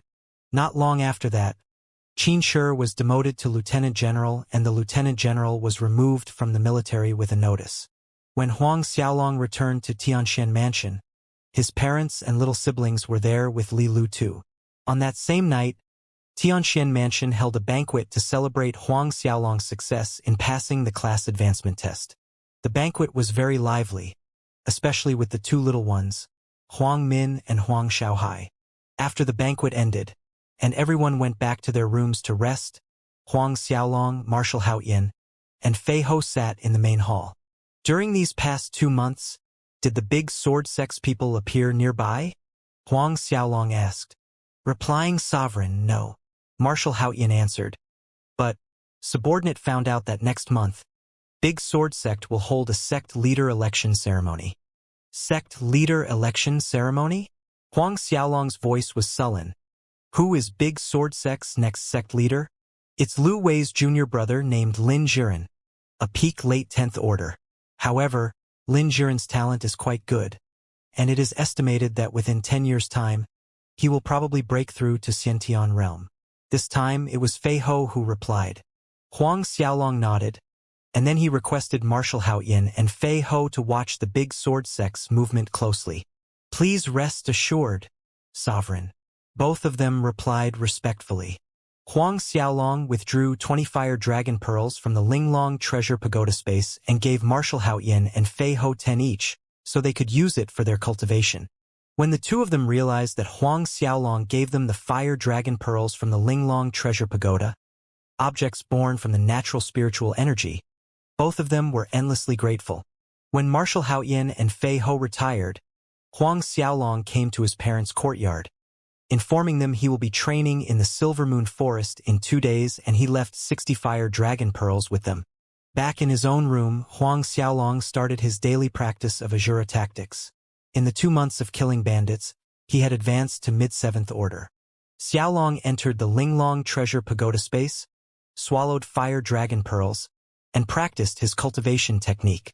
The twin dragon's martial spirits floated behind him, greedily devouring the netherworld's spiritual energy. 2 days passed. Like the previous time, Huang Xiaolong had all the necessities prepared and departed Tianxian Mansion for the Silver Moon Forest. Similarly, he brought the little violet monkey with him as well. 3 months later, at a lake somewhere in the Silver Moon Forest, a stage 7 raging flames rhinoceros was heading to the lake. Suddenly, 2 sharp rays of blade light flashed, and that stage 7 raging flames rhinoceros let out a dismal howl as its blood spurted out and it fell to the ground. When the huge rhinoceros fell, Huang Xiaolong's silhouette emerged and he came beside the beast corpse. With a wave of the blades of Azura, the beast core was dug out. Holding the beast core in his hands, Huang Xiaolong subsequently sent it into the Linglong treasure pagoda's space so it could absorb the demonic energy inside. After absorbing that beast core, there were signs that a new fire dragon pearl would be condensed soon. This method is still too slow, Huang Xiaolong thought in his mind. During these past 3 months, Huang Xiaolong averaged 5 stage 7 demonic beasts every day, and up to now, he has killed more than 400 demonic beasts. Still, this number only birthed 20-something fire dragon pearls. Over 90 days of work, and it only resulted in 20-something fire dragon pearls. This result made Huang Xiaolong shake his head. Progressing at this speed, the fire dragon pearls could not keep up with his need. Furthermore, before he came to the Silver Moon Forest, he gave out a total of 80 fire dragon pearls to his parents, Marshal Haoyin, and Fei Ho. The number of fire dragon pearls in the Linglong pagoda space was scarce to begin with, and now, 3 months later, all of it were already used up for his cultivation. But this was something out of his power. 1 more year and I can break through the 8th order, Huang Xiaolong estimated. Advancing to the 8th order meant he could hunt stage 8 demonic beasts, and the demonic energy inside a stage 8 beast core was several times more concentrated than a stage 7 beast core. At that time, perhaps the Linglong treasure pagoda could condense out 1 fire dragon pearl on a daily basis. Hoo. At this point of time, the little violet monkey came running from some distance away. Seeing the raging flame rhinoceros beast corpse at the side, it started squeaking with dissatisfaction at Huang Xiaolong. Due to the Linglong Treasure Pagoda's need for beast cores, thus the need for this trip into the Silver Moon Forest, Huang Xiaolong turned into the little monkey's competitor for beast cores. Thus it was decided between them the one who first killed the demonic beast would own the beast core. And every time, Xiaolong's actions were always faster than the little monkey's. So, it was no wonder that the little guy was dissatisfied. Oh, the passage of time flowed by. Months passed one after another and soon, 9 months had passed, almost reaching the end of the year. At the end of the year, Huang Xiaolong and the little violet monkey journeyed back to Xianxia Mansion. On the first day of the new year, Xiaolong had a warm, loving reunion with his family, and of course, he participated in the Cosmic Star Academy's annual competition. Needless to say, the second-year class champion title was brought home by Xiaolong, as both Lu Kai and Yi Yong were defeated one after the other. Although Huang Xiaolong was the class champion, the second-year overall champion was not him. With his current strength, he was not able to win over the strongest person in the second year, a peak late 8th order. Not long after spending the new year with his family, he packed up and took the little violet monkey back to the Silver Moon Forest for another bout of training. Spring ended and autumn was on its way. 1 year passed after another like the seasons. At the end of every year, Xiaolong would return to Xianxia Mansion and take part in the academy competition. For years had passed. Scorching sunlight shone down on the great earth, and a young man looking around 15 to 16 years old with a little monkey on his shoulder was seen dashing through the forest speedily, akin to a fleeting phantom shadow. While running, the young man suddenly stopped and leaped upward. Just as the young man leaped away, a huge demonic bear's attack landed on the spot where the young man stood previously. Successfully dodging the demonic bear's attack, the young man turned back and a collapsed fist punched onto the huge demonic bear's body. The power of that fist was heavy and strong, directly sinking into the demonic bear's chest, and it came out from its back, penetrating through its entire body. The huge demonic bear tumbled to the forest floor. This young man was none other than Huang Xiaolong. For years had passed, and he had grown into a handsome-looking youth. 5 feet 6 inches tall, close to 5'7", with a lean, muscular body, star-like eyes, a tall nose, and red lips. 4 years had passed and Xiaolong not only advanced to the 8th order, but his current strength was at the peak of late 8th order, and anytime soon he could break through to the next order.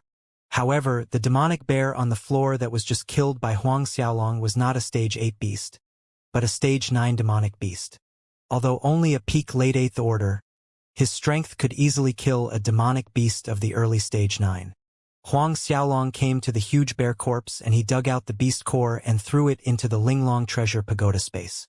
Instantly, all the demonic energy inside the beast core was absorbed, turning it into a new fire dragon pearl.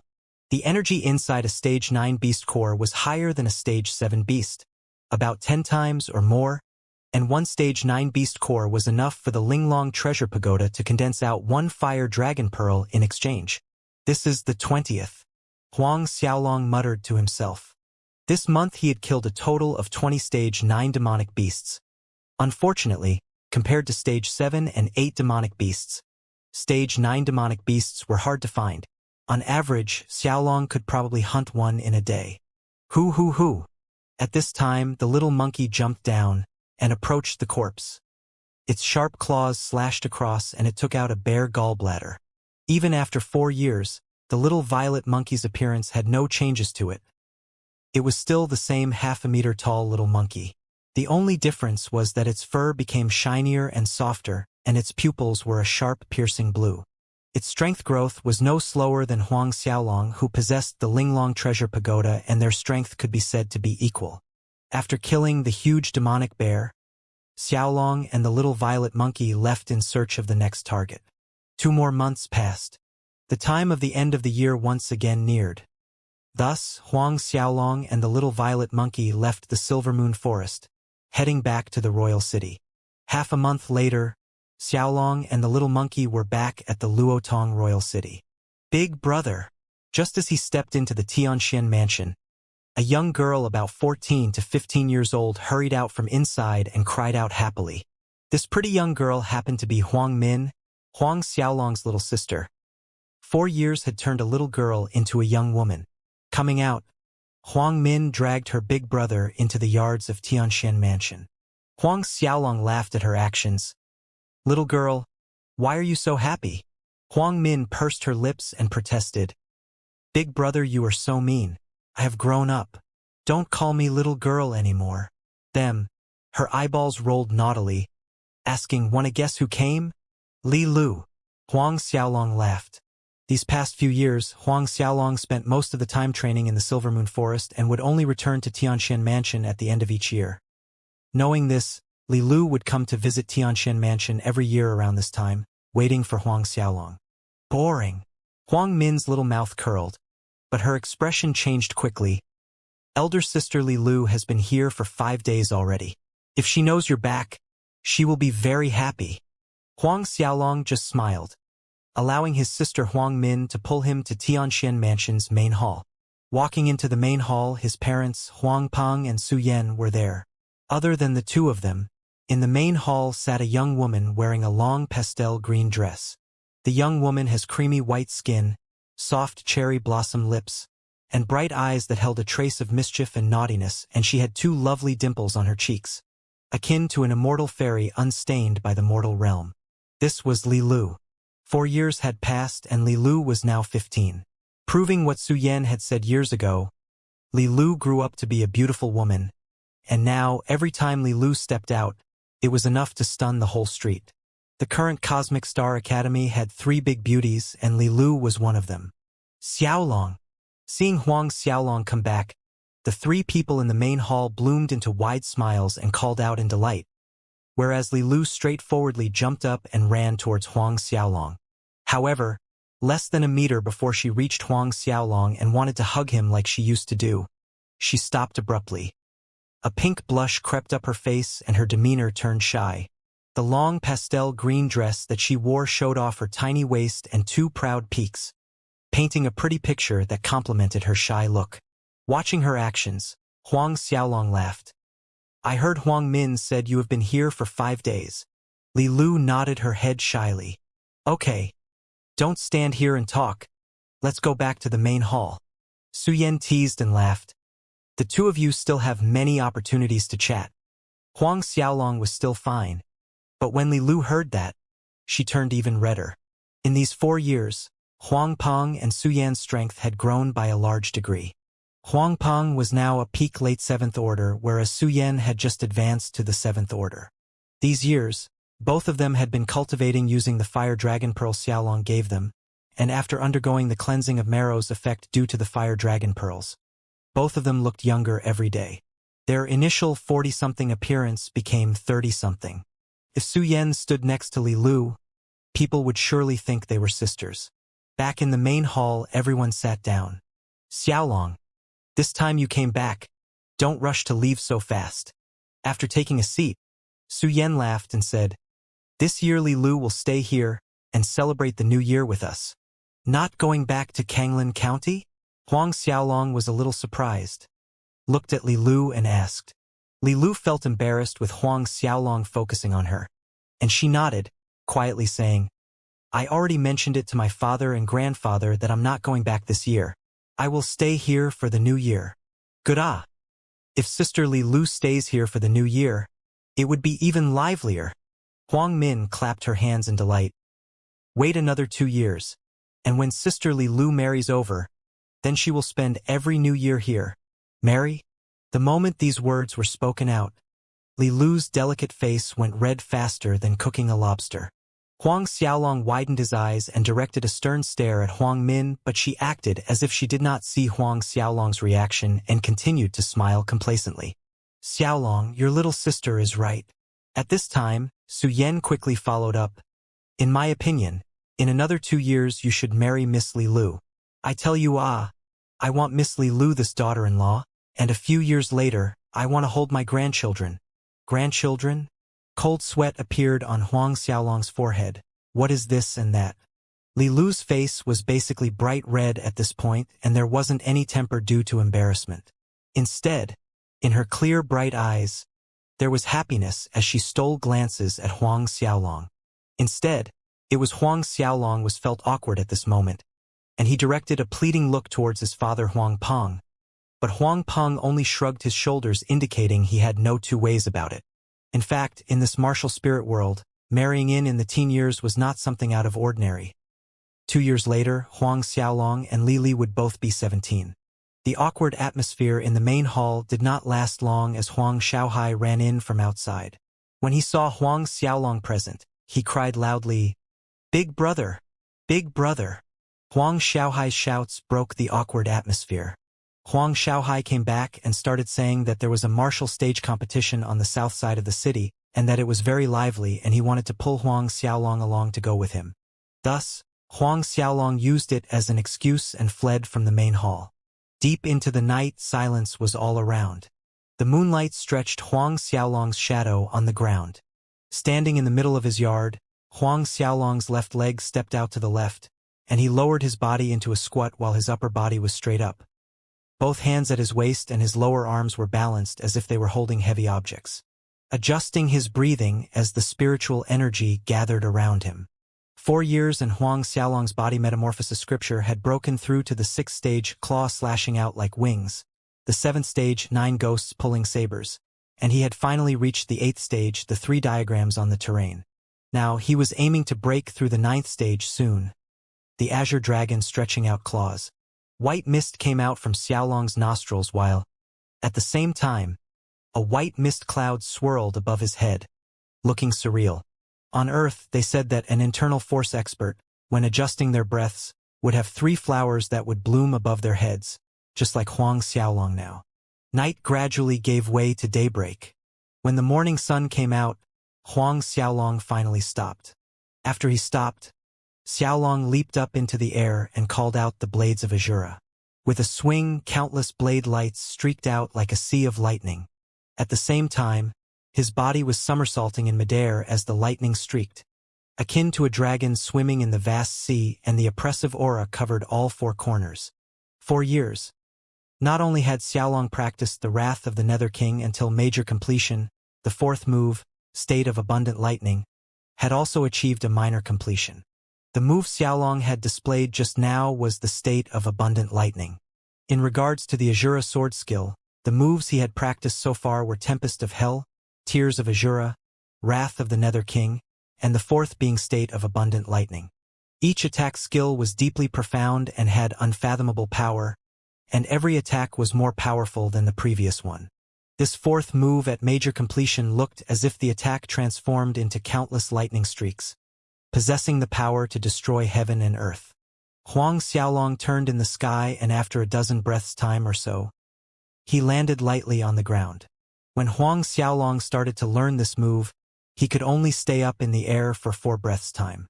With this attack of State of Abundant Lightning, the turning he made in the air was not some simple somersaults, as it followed a certain rule which made it much harder. Landing on the ground, Huang Xiaolong did not display the same move again, but he ran the Azura tactics, and his entire body was enveloped in a dark light, and a black murderous aura spread out as his hair slowly turned white and defied gravity. At this time, Huang Xiaolong's back actually grew a pair of dark black wings. After 4 years, Huang Xiaolong's Azura tactics had reached the 4th level and could transform into an Azura's physique. The pair of black wings behind him was the wings of demon that grew after the transformation. Spreading out, the wings could expand a width of 6 meters out on each side. With a flap, Huang Xiaolong flew up, reaching the average speed of a mid-9th order. Huang Xiaolong's speed had always been on the faster side, and with the wings of demon, he could achieve a speed no less than a mid-9th order. Huang Xiaolong turned a few laps around the small yard. 1 second he was at a corner, and the next moment he was up high in the air. The wings of demon coupled with his phantom shadow ability allowed Huang Xiaolong to reach a terrifying speed. Moments later, Xiaolong ended his practice and came out from the Azura mode. Tomorrow is the annual competition, Huang Xiaolong said to himself. After he had advanced into the 2nd year class, even though he was the winner in the class competition, he had never won the year category. But, from this day onwards, he would rule the 2nd years. The next day's weather was bright and sunny. Huang Xiaolong and Fei Ho left Tianxian Mansion and headed in the direction of the Cosmic Star Academy. In the past 4 years, Fei Ho had worked hard practicing the liquid thunder arts that Huang Xiaolong taught him, and not too long ago, it finally paid off when he stepped into the Xiantian realm. Xiantian realm. In the entire the Luotong Kingdom, the number of Xiantian experts probably could be counted on one hand. Needless to say, this had something to do with Fei Ho swallowing the fire dragon pearls that Huang Xiaolong gave him throughout these past 4 years, helping Fei Ho to temper and strengthen his physique as well as enhancing the quality of his battle chi. Thus, in comparison, Fei Ho was much stronger than the average same-level Xiantian experts. By the time Fei Ho and Huang Xiaolong arrived at the Academy's Holy Hall, there were already many people crowding the area. Huang Xiaolong's arrival turned him into one of the centers of attention. These past few years, although Huang Xiaolong practically never attended any of the classes and rarely appeared in the academy, thereby keeping a low profile, he still couldn't escape being a popular topic of discussion in the academy. Also, ever since he was promoted to the second year, he held the winner title for the second-year Class 6 for 4 consecutive years by using only one move to defeat his opponent in every match. Quite a huge commotion swept through the crowd when they spotted Huang Xiaolong. Some die-hard fangirls shrieked excitedly, unable to control their emotions. "Huang Xiaolong, you're so handsome. Huang Xiaolong, I love you." Huang Xiaolong was known for his talent and strength, but his looks weren't bad either, so it wasn't strange that many female students considered him as their knight in shining armor. In fact, this was not limited to the boundaries of the academy. Huang Xiaolong's fame had reached the daughters of nobles in the royal city and other counties too, as well as the commoners. Hearing the high-pitched shrieks of confessions, Huang Xiaolong smiled helplessly in his heart while he walked towards the second year's seating area. Lu Kai had arrived earlier, could not resist teasing. "Xiaolong, now your influence in the academy has surpassed even Principal Sun Zhang." Although Lu Kai lost to Huang Xiaolong every time he challenged him, it helped build their sense of camaraderie, and they had become good friends. Huang Xiaolong shook his head and laughed. "Don't laugh at me. I think your influence is even bigger than mine." Lu Kai being the Luotong Kingdom's prince and the successor to the throne meant that his influence truly was not weak. After all, he was an actual prince in many young girls' hearts. Hearing this, Lu Kai smiled and said, "Are you aiming for the second year's champion? I heard that Chun Saishio has broken through to the 9th order. She is not an easy opponent." Chun Saishio was the second-year champion for 2 consecutive years back-to-back. 9th order already? Although a little surprised, Huang Xiaolong was not perturbed by the news. Noticing Huang Xiaolong's calm expression, Lu Kai continued to add, "I advise you not to provoke that chick. Her moves have always been ruthless, especially towards men. I'm not sure how, but I heard how several foolish guys provoked her, and in the end, their lower parts were nearly crippled." When Lu Kai said this, his legs involuntarily tightened in the middle. Huang Xiaolong smiled faintly. "Don't worry." A short while later, Sun Zhang and Xiongchu arrived at the Holy Hall, said some encouraging words, and proceeded to announce the starting of the competition. Like every year, the competition was divided into 3 large areas. Every class had a student nominated by the class teacher, and those who disagreed could issue a challenge on the stage.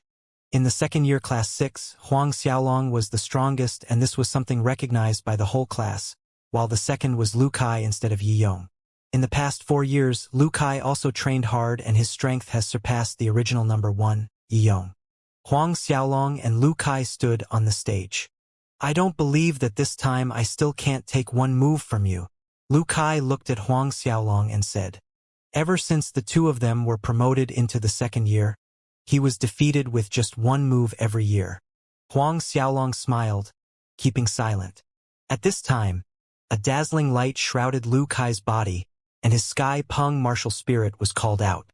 Strong, violent battle chi towered to the sky as Lu Kai instantly soul transformed, not wasting a second. A layer of feather-like armor covered Lu Kai, and 4 powerful wings could be seen emerging from his back, spreading out, causing the surrounding air flow to become turbulent. Colossal Decimation Fist.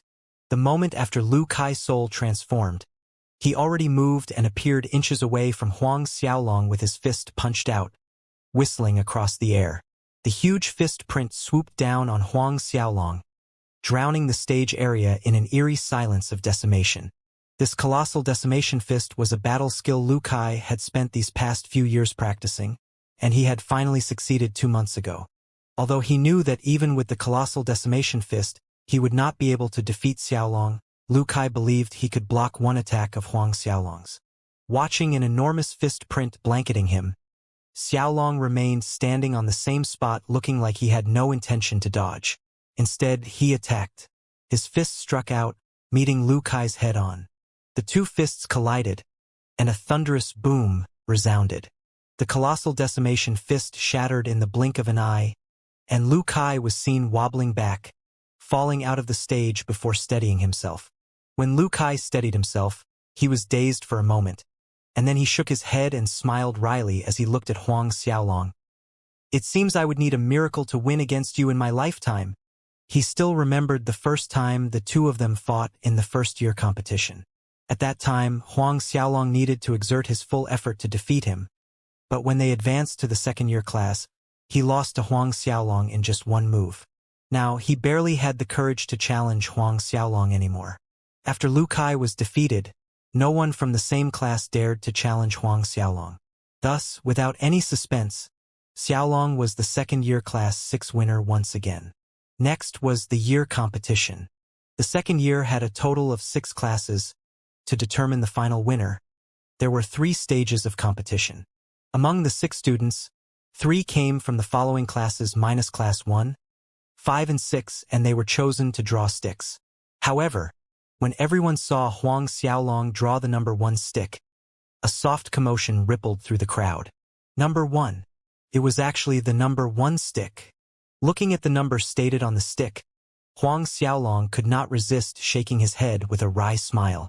Number 1 stick represented Chen Saixio, the same person Lu Kai had mentioned earlier, the woman that was merciless towards men. Gazes followed Huang Xiaolong and Chen Saixio as the both of them went up to the stage. Chen Saixio wore a soft lavender dress. Pretty yet she had the bearings of a noble. Not only was Chen Saixio recognized as the second year's number 1 person, like Li Lu, she was one of the 3 famous beauties of the Cosmic Star Academy. But one should be warned, she was a rose full of deadly thorns. Her decisiveness was just as well known as her beauty. Huang Xiaolong, for Li Lu's sake, I will be gentler later. Chen Saixio's eyes scrutinized Huang Xiaolong from top to bottom and said, "Gentler?" A woman saying such words to a man would definitely cause a misunderstanding. Subsequently, weird looks were directed towards the stage with the 2 of them from the crowd. Huang Xiaolong cast a glance at Li Lu. He knew Li Lu and Chen Saixio were good friends. When Li Lu noticed Huang Xiaolong's sight on her, she grinned playfully at Huang Xiaolong, revealing 2 cute dimples. Huang Xiaolong relaxed his shoulders and returned his attention on Chen Saixio, saying, "If you want it this way, then start." Battle chi rushed out from Huang Xiaolong's body, and the strong momentum vibrated in the air. Peak late 8th order.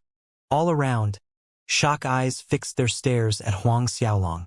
After experiencing a moment of blankness due to shock from Huang Xiaolong's revelation, Lu Kai smiled wryly inside. At the moment, he was only at peak late 7th order, whereas Huang Xiaolong had reached the peak of late 8th order. At this moment, he truly understood the gap between them. Chen Saixio was also staring at Huang Xiaolong with a surprised expression. Peak late 8th order. Huang Xiaolong will be 15 after the coming new year, right? A 15-year-old peak late 8th order. Although she herself was an early 9th order, she was already 20. According to Huang Xiaolong's cultivation speed, what level would he reach by the time he's 20 years old? Peak late 10th order? It was truly possible. This freak of a man. Chen Saixio could not help muttering to herself. Freak of a man? Although Chen Saixio's voice was very low, Huang Xiaolong still caught her words. Helplessly, he smiled. Must this Chen Saixio be this direct? If it was 6 months ago, perhaps you could have won against me. But now, just relying on your peak late 8th order strength, it will be impossible to defeat me.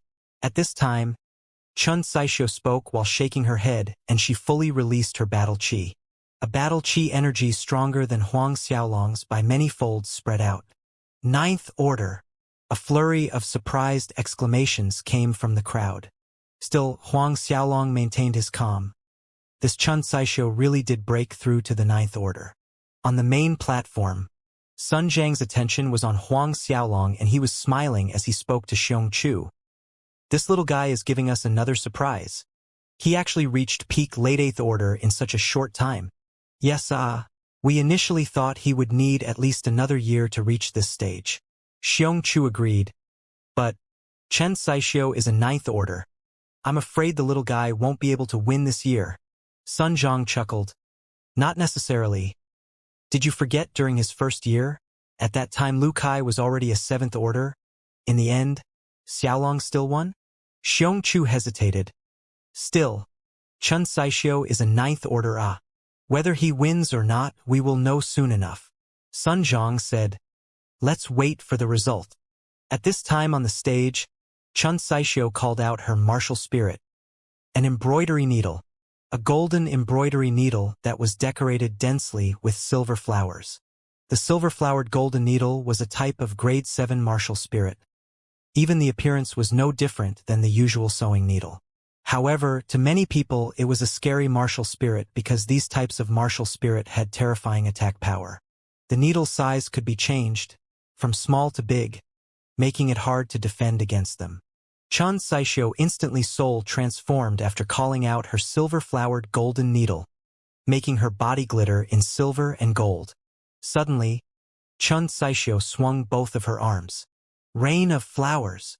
After that, countless gold and silver needles emerged out of thin air that rotated at high speed as since they were flowers of gold and silver blooming in the sky, and it was truly a fascinating picture.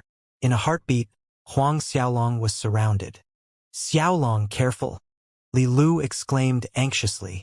As Li Lu's voice stopped, Huang Xiaolong was already gripping the blades of Azura in his hands. Both hands swung out and a wave of bladed lights swept out and dang sounds echoed endlessly. Those countless gold and silver needles were deflected by him. Wrath of the Nether King. Huang Xiaolong suddenly swung out again, and crashing sounds vibrated in the air as the crowd watched two groups of bladed lights surge out like raging magma, like tens of thousands of beasts stampeding towards Chun Saisho. The entire hall shook when Huang Xiaolong attacked using the Wrath of Nether King. The crowd was dumbstruck.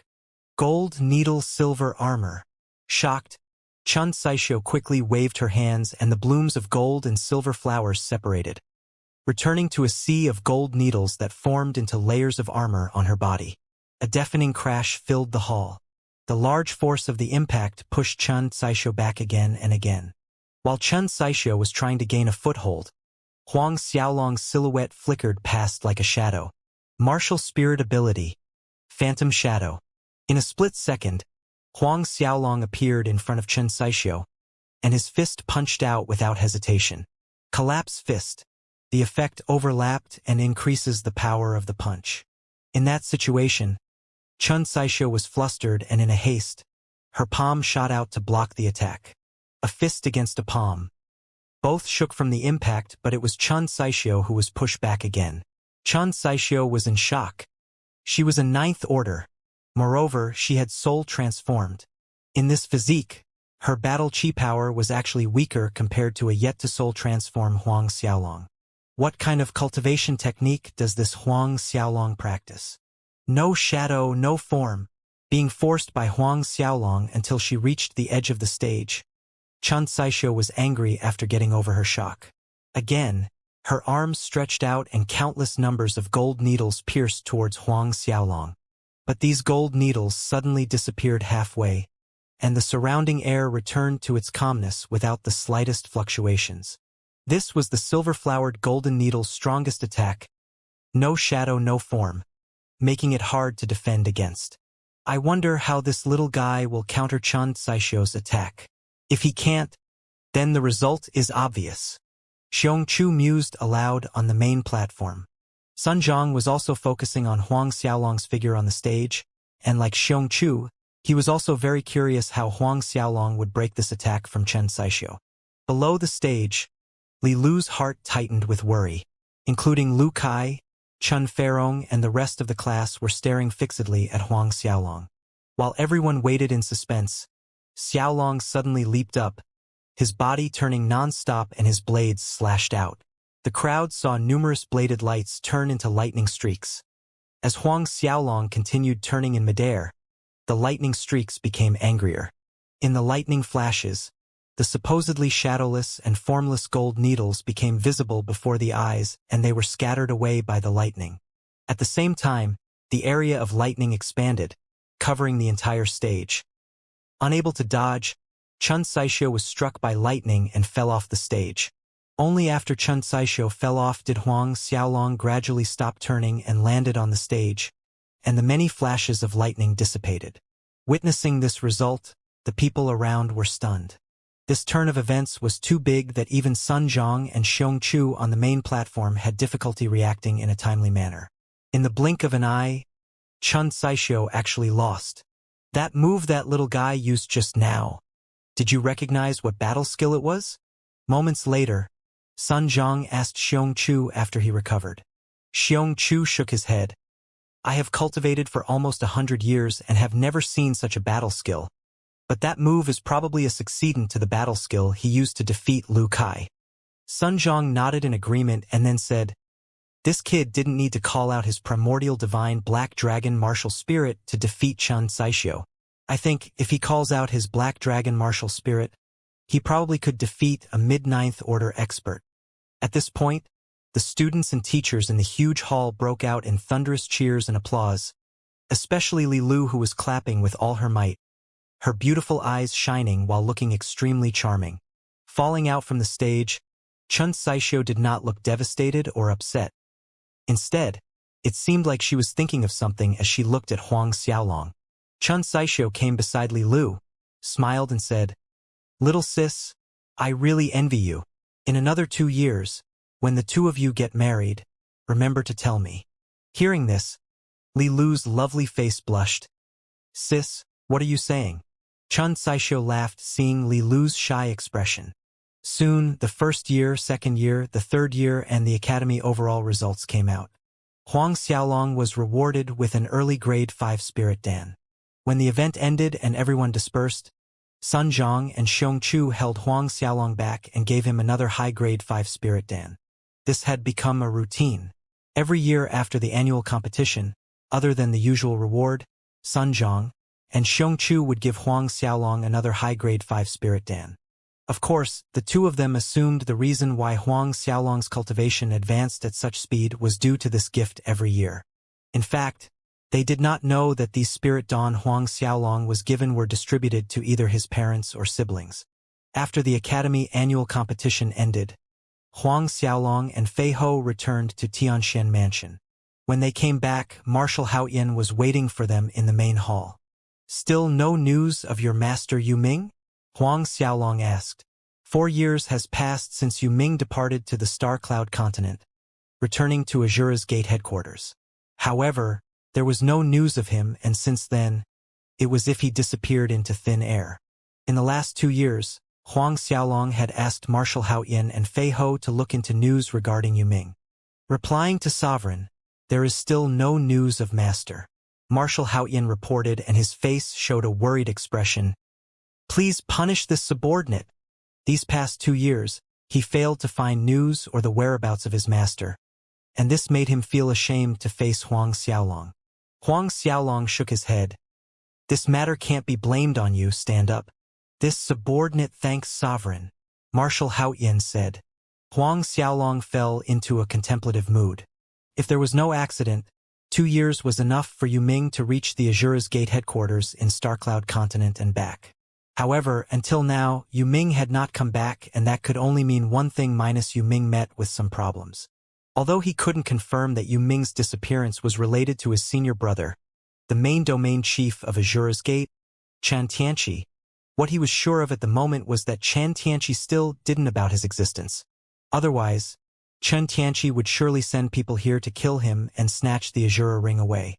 However, sooner or later Xianxia would come to know about him. Thus, Huang Xiaolong must make preparations in advance. Strength, he needed more strength. Despite possessing superb talent, twin martial spirits, and the number 9 heavenly treasure, the Linglong Treasure Pagoda, which contributed to his unbelievable cultivation speed, about 10 to 20 times faster than normal people, to Xiaolong it was still too slow. Huang Xiaolong must at least be a Saint Realm warrior when facing Chun Tianqi to be able to protect himself. Saint Realm. Not to mention the Luotong Kingdom, even the neighboring kingdoms do not have a Saint Realm expert. To break through to the Saint Realm was easier said than done. The famous number 1 expert of the Duanren Empire, the Duanren Emperor, possessing a top-grade 13 martial spirit, was 123 years old when he stepped into the Saint Realm. Thinking about this, Xiaolong frowned. At this point in time, he wanted to increase his strength faster, and the only way was to subdue more heavenly treasures. At the moment, the only heavenly treasure location that he knew of was the number 4 at Duanren Institute, the Absolute Soul Pearl. In short, he urgently needed to break through to the 10th Order. As long as he could break through to the 10th Order, he was confident that he could capture the overall Academy Championship and proceed to participate in the Imperial City Battle. At that time, he would have the chance to search and conquer the Absolute Soul Pearl. Furthermore, by becoming a student of the Duanren Institute, he was allowed to purchase a mansion in the Imperial City, thereby relocating his parents and little siblings. There wasn't an issue, and it would be much safer than the Luotong Kingdom. Seeing Huang Xiaolong fall into deep contemplation, Marshal Haoyan and Fei Ho dared not interrupt. Moments later, Xiaolong came out from his pensiveness and asked Marshal Haoyan and Fei Ho about the information for Baolong Kingdom's Big Sword Sect and the Marshal Ning family. The two of them reported all they knew. In the past years, Big Sword Sect had indeed sent people over to assassinate Huang Xiaolong's parents several times, but both remained safe under the protection of the Marshal Mansion's guards. And since that year Huang Xiaolong killed Ning Fei of the Marshal Ning family during his class advancement test at the kingdom's border, the Marshal Ning family's patriarch, Ning Wang also sent people to assassinate Huang Xiaolong and his family a few times. Thus, when Xiaolong broke through to the Xiantian realm in the future, the first thing he would do is destroy the Big Sword Sect and the Marshal Ning family. After asking about the matters regarding the Big Sword Sect and Marshal Ning family, Huang Xiaolong proceeded to ask about Tianxian Mansion's matters. Since the first year he came to the royal city, Xiaolong had instructed Fei Ho to procure some slaves to cultivate his own army, and for the past few years, the number and strength of his servants had increased exponentially, and under Huang Xiaolong's encouragement, they had started the 9 tripod commerce, mainly dealing in reading material printing like those entertainment magazines on Earth. Although the 9 tripod commerce was set up for merely 2 years, the operation and management were quite satisfactory, opening more than a dozen branches in the Luotong Kingdom itself. The daily publication exceeded 10,000 and a profit of several thousand gold coins. Now, all expenses of the Tianxian Mansion were covered by profits from the 9 tripod commerce. Fei Ho, next year, expand the operation of 9 tripod commerce. There must be a branch in every county. You handle the details. Huang Xiaolong said. Yes, sovereign, Fei Ho replied respectfully. On another hand, below the 9 tripod commerce location, form an underground assassin organization. You can pick the recruits. Huang Xiaolong continued. It was time to return the Big Sword Sect and Marshal Ning family kindness, with some retaliation of his own. Fei Ho acknowledged him respectfully. A short while after that, Marshal Haoyan and Fei Ho left the main hall. Just seconds after both of them left, his little sister, Huang Min and Li Lu came over. Huang Min pulled and shook Huang Xiaolong's arm, demanding he accompany them shopping. With no escape, he relented. The whole afternoon was spent strolling around the city, and when he returned to his courtyard, Huang Xiaolong started to practice the Azura tactics. Azura tactics. Huang Xiaolong had reached the 3rd level and was able to condense the wings of demon. When he stepped into the 4th level, the Eye of Hell would open on his forehead. The advantage of this Eye of Hell was that it could see through the real nature of things, even through concealment, and it could launch a spiritual attack. When he reached the 4th stage, his Azura physique would grow stronger overall. But, according to Xiaolong's estimation, he would need to break through to the Xiantian realm before he could step into the 4th level of Azura tactics. 10 days passed. In the courtyard, Xiaolong spent the day practicing the Azura sword skill, and at night, he focused on Azura tactics and the body metamorpho scripture. As for the golden Linglong body, he had reached the second stage. Reaching the second stage meant that he could absorb more of the fire dragon chi from the pagoda, strengthening his body by itself. After 10 days passed, the new year drew closer. Every corner of Xianxia Mansion was brightly decorated, creating a cheerful, festive atmosphere. One of the changes to the Xianxia Mansion in the past 4 years was it had expanded and doubled in land area. Just the guards amounted to more than 600, whereas the servants and maids were close to 100. With the new year coming, Huang Peng and Su Yan were busy buying things and getting ready to welcome the new year. On New Year's Eve, Huang Xiaolong abandoned his practice routine to accompany his family and Li Lu, chatting and laughing to pass the night. On the first day of New Year, the whole family went to some famous scenic spots in the royal city. The new year came and went, and Xiaolong continued to work hard practicing. Half a month later, during the night, the moonlight shone like water. Huang Xiaolong was sitting cross-legged in the Linglong Treasure Pagoda's space, continuously running the Azura tactics, and the netherworld battle chi rolled and surged in his meridians and chi si, rolling and crashing. Xiaolong had a feeling that tonight he would break through to the ninth order. Black and a blue twin dragons emerged behind Huang Xiaolong, coiled in the air, exuding a dragon's oppressive aura in the space. For years since he broke through to the seventh order, the twin dragon's martial spirit had grown bigger. As the netherworld battle chi raged in his meridians and chi si, the barrier towards the ninth order became thinner and thinner, and every time his battle chi crashed against the barrier, a wave of pain traveled from his meridians.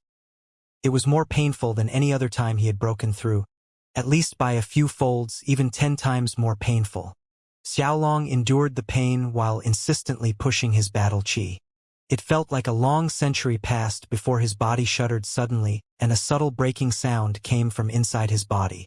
The 8th Order Netherworld battle chi rushed cheerfully into the 9th Order meridians, and at the same time, the netherworld battle chi in his chi si was compressed down as it gathered more and more in the expanded chi si. The 9th Order, finally, the black and blue dragons behind Xiaolong roared towards the sky. The dragon scales on their bodies became denser and shinier. The Linglong Treasure Pagoda shook as it broke out in a dazzling bright light.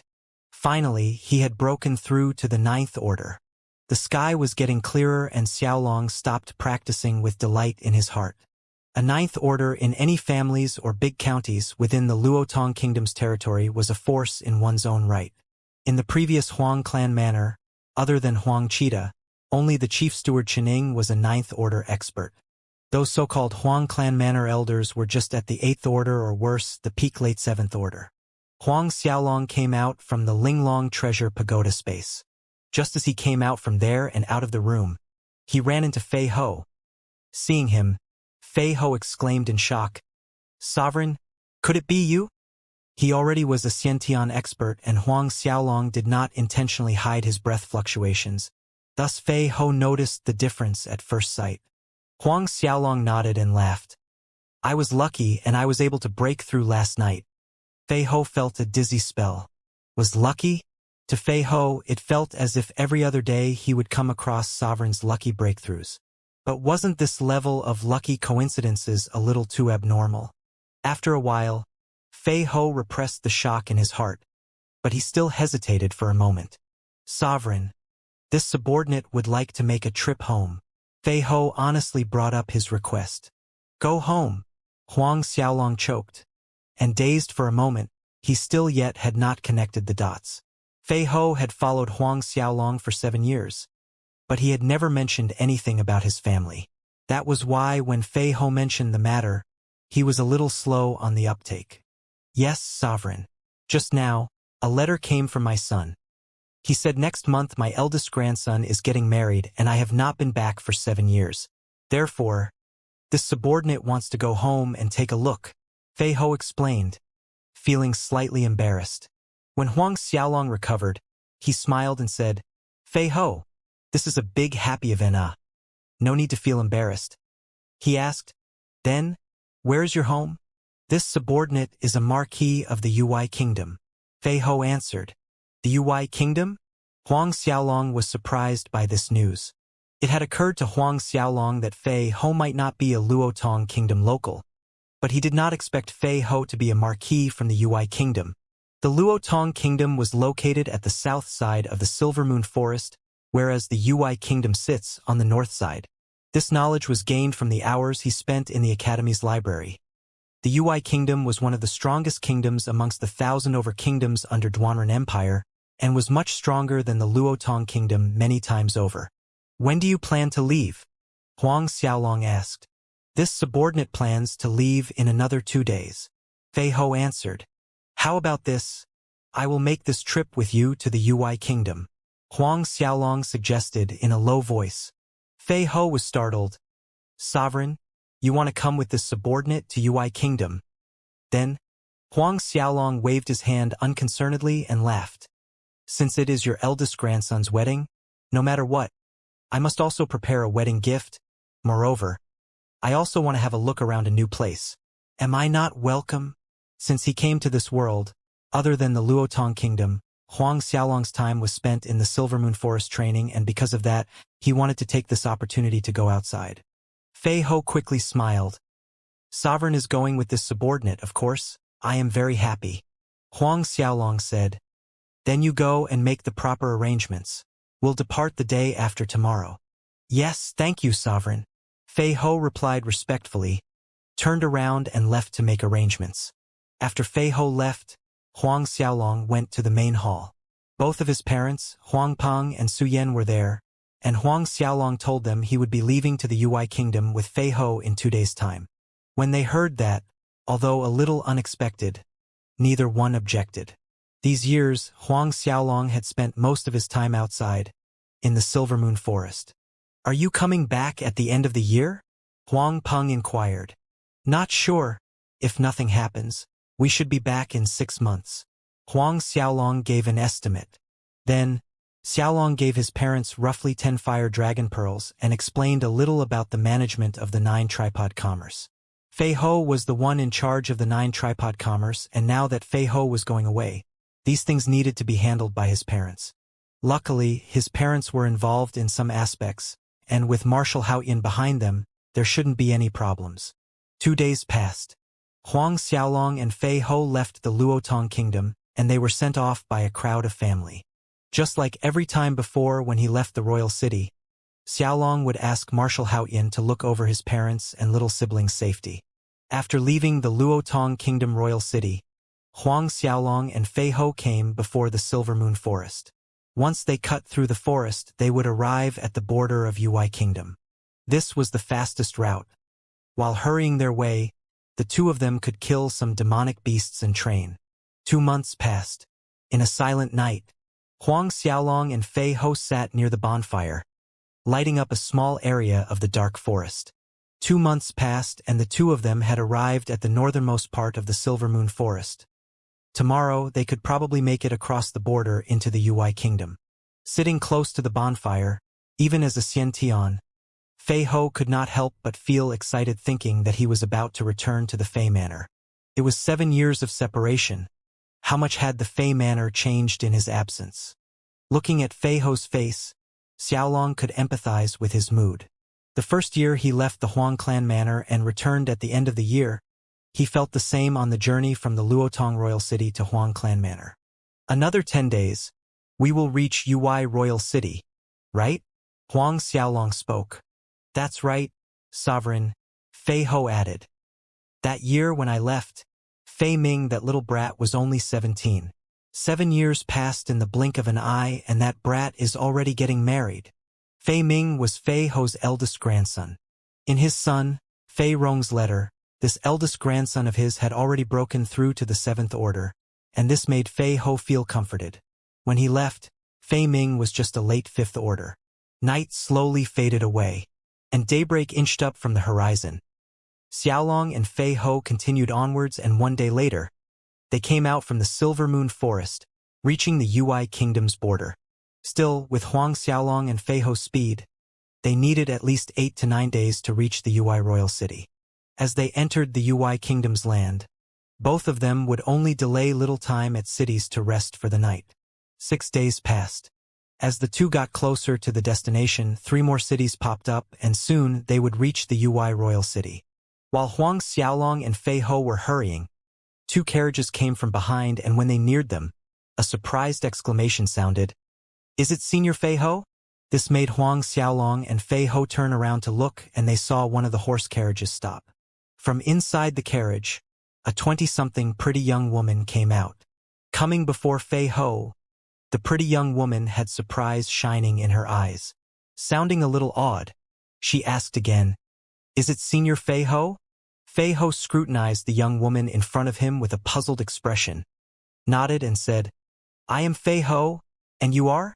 He really can't recall who this young woman in front of him was. The pretty young woman laughed and said, "Senior Fei Ho, did you forget? 7 years ago you saved me. My name is Chun-Li." She pointed at the mountains in front of them. "That year, it was at that mountain area that you saved me." When the pretty woman said that, Fei Ho had a flashback. 7 years ago, he wanted to enter the Silver Moon Forest to kill a stage 10 demonic ghost-eye spider. And when he passed by here, he came across a group of black-clothed men besieging a group of master and servants. Seeing the situation, he lent a little assistance and saved the victim. Just as he was about to leave, the other side said their name was Chun-Li. In fact, at that time, this Chun-Li was only a 15, 16-year-old girl. After 7 years, there were some changes to her features and body, so Fei Ho couldn't be blamed for not remembering. "So it was you." Fei Ho was pleasantly surprised. "It is me, Senior Fei Ho." Seeing Fei Ho remember her, happiness shone on Chun-Li's face. Meeting Fei Ho after 7 years gave Chun-Li a feeling of reuniting with an old friend. "Senior Fei Ho, where are you heading to?" Chun-Li opened her mouth and asked. Fei Ho replied, "My young master and I are heading to UI Royal City." At this point, Fei Ho introduced Huang Xiaolong. "This is my young lord." "Young lord." Chun-Li was startled as she looked at Huang Xiaolong. That year, when Fei Ho saved her, judging from the way he killed those black-clothed men, he should be a 10th order expert. But now, he actually referred to the 15 to 16-year-old young man in front of him as young lord? Huang Xiaolong noted Chun-Li's expression, grinned and said, "Just call me Huang Xiaolong." Chun-Li realized her blunder, immediately said, "Oh, so it is young Master Huang." She looked at Fei Ho. "Senior Fei Ho, I'm also going to UI Royal City, and since it is in the same direction, how about we go together?" Fei Ho turned towards Huang Xiaolong, seeking his opinion. Huang Xiaolong nodded his head. They were not far from the UI Royal City, and there were still a dozen more days until Fei Ho grandson's wedding day. Since there was no hurry, traveling together was not an issue. Fei Ho only nodded after Huang Xiaolong nodded. Seeing Fei Ho agree, joy surfaced on Chun-Li's delicate face. However, at this time, an old man that seemed to be in his 60s stepped up and interjected. "Miss, this isn't proper. We don't know these two people's backgrounds, and to having met with them here is too much of a coincidence." Chun-Li's brows creased together. "What do you mean by not knowing their background?" "Senior Fei Ho is my life savior." The old man persisted. "Miss, it is hard to see through a person's heart. It's better we—" "Enough, no need to say more," Chun-Li snapped. Seeing this, the old man stopped. Chun-Li looked embarrassedly at Huang Xiaolong and Fei Ho. "Young Master Huang, Senior Fei Ho, this is my family's steward, Lu Mu. He was just worried about my safety, so his speech was offensive. I hope young Master Huang and Senior Fei Ho don't mind." "No harm." Huang Xiaolong shook his head, but he glanced meaningfully at Lu Mu. He felt this Lu Mu trying to dissuade Chun-Li to allow Fei Ho and him going to the UI Royal City together was not as simple as it seemed. Since it was like this, Xiaolong's curiosity was stoked. What goal does this Lu Mu have? Thus, Xiaolong and Fei Ho traveled onwards with Chun-Li's party. Huang Xiaolong and Fei Ho were riding on russet horsebacks. Russet horses were the martial spirit world's common mounts. The russet horse also belonged to the horse family, but it had much better speed than normal horses. One day passed and the sky turned dark, and Chun-Li suggested for the party to stop for the night in the forest. Huang Xiaolong had no objections. However, when the bonfire was lit and everyone was about to sit down and rest, A wave of vibrations came from the mountain path ahead. Clearly, a large number of people riding on mounts were rushing towards them. Chun-Li and her original party were stunned, jumping up from their seats. Soon, a band of black-clothed men riding on various different types of beast mounts and horses appeared before the party. There were quite a number of them, reaching over 100 with an aggressive atmosphere, and from the looks of it, they were directed at this particular party. Xiaolong and Fei Ho exchanged a look and both stood up. When those black-clothed men arrived at the camping site, they immediately spread out and surrounded everyone in a circle. "What do you want to do?" Chun-Li already paled. "What do we want to do?" A middle-aged, one-armed man who seemed to be the bandit head smirked lecherously at Chun-Li. "Brothers, tell me, what do you want to do?" Hearing this, the bandits around broke out in crude, raucous laughter. "We want to kill people. We want women." Over 100 bandits laughed wickedly, minus proud, arrogant, complacent, even a sense of euphoria before an impending massacre. "This place is close to Kong City, and the Kong City Castellan is my father's best friend. If you dare!" Chun-Li shouted, but before she even finished, the one-armed man broke out in fit of laughter. "Kong City's Castellan? I am so scarita." As he was saying this, he used his only hand to pat his chest as if frightened by the threat, causing his cronies to break in another bout of laughs. Chun-Li's small face turned green and red. "Go! Kill the men and bring the women away." At this point, the bandit head ordered. "Yes, head." A dozen bandits drew their blades and approached Huang Xiaolong, Fei Ho and Chun-Li's several bodyguards, slashing down. Sharp rays of blade lights shimmered beneath the moonlight. Chun-Li's several guards retreated in panic. Fei Ho stared at the several bandits closing in on him, and the sovereign, and a cold sneer appeared on his face. Both of his hands waved out, and a long sword was already in his hand. The long sword's sharp rays flashed, and screams came from the bandits' throats. Heads flew and headless bodies tumbled to the ground. The sudden screams startled the people around, turning towards the origin. The one-armed bandit head's arrogant, complacent smirk stiffened on his face, and his eyes narrowed. "All of you retreat." He barked the order towards the remaining bandits around Fei Ho. Hearing this, all of them quickly stepped back. "May I know this warrior's name? This matter is not related to you, and for your safety, I advise you not to meddle in other people's affairs." The one-armed bandit head said condescendingly from above as he urged his mount forward, looking down at Fei Ho. His eyes cast a gloomy glance at Lu Mu at the side, carrying a hint of question and shock. That Lu Mu secretly shook his head. Although the two of them communicated subtlety, it did not escape Huang Xiaolong's eyes. Fei Ho did not reply. Instead, he snarled, "Roll down here." As his voice sounded, lightning strikes down and instantly struck the one-armed head bandit. Screaming painfully, he fell to the ground. "Head!" The bandits around were shocked, and they immediately gathered around in a protective circle. The bandit head struggled awkwardly to get up from the ground, his face dirted with soil and mud. He glared at Fei Ho while his heart felt both anger and fear. A sharp light glinted in his eyes. "Kill! Kill off this old dog." His hand waved, bellowing the order. He didn't believe this person could fight against 100 of them. Unless, of course, the other side was a Xiantian realm expert. But he believed his luck was not that rotten to come across a Xiantian expert here. The bandits rushed towards Fei Ho. Fei Ho's eyes swept across these bandits, his face turning cold. A bright light flashed, and a 20-meter-long silver river appeared. This was Fei Ho's martial spirit. After Fei Ho broke through to the Xiantian realm, the silver river martial spirit was wider, longer, and had higher viscosity. Dazzling silver light flickered in the dark forest. Fei Ho called out his martial spirit Silver River and swung both of his arms.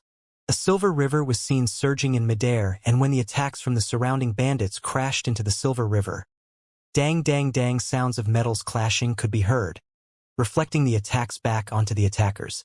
Some unfortunate bandits escaped too slowly and were thrown to the ground, their own swords stabbing into their feet. "My leg!" Amidst painful howls, These bandits jumped around like kangaroos holding their feet. Seeing this scene, the rest of the bandits were scared and retreated swiftly. Fei Ho scoffed at their reaction, and his arms kept swinging out, and his silver river martial spirit turned into a solid entity. A silver-colored river meandered through the group of bandits, and where it curved, screams reverberated in the air. Some bandits were smashed to the ground, and some bandits were flung high up in the air. Since stepping into Xianxia realm, Fei Ho's attack power had more than doubled. How could these 6th and 7th order vermins resist Fei Ho's attacks?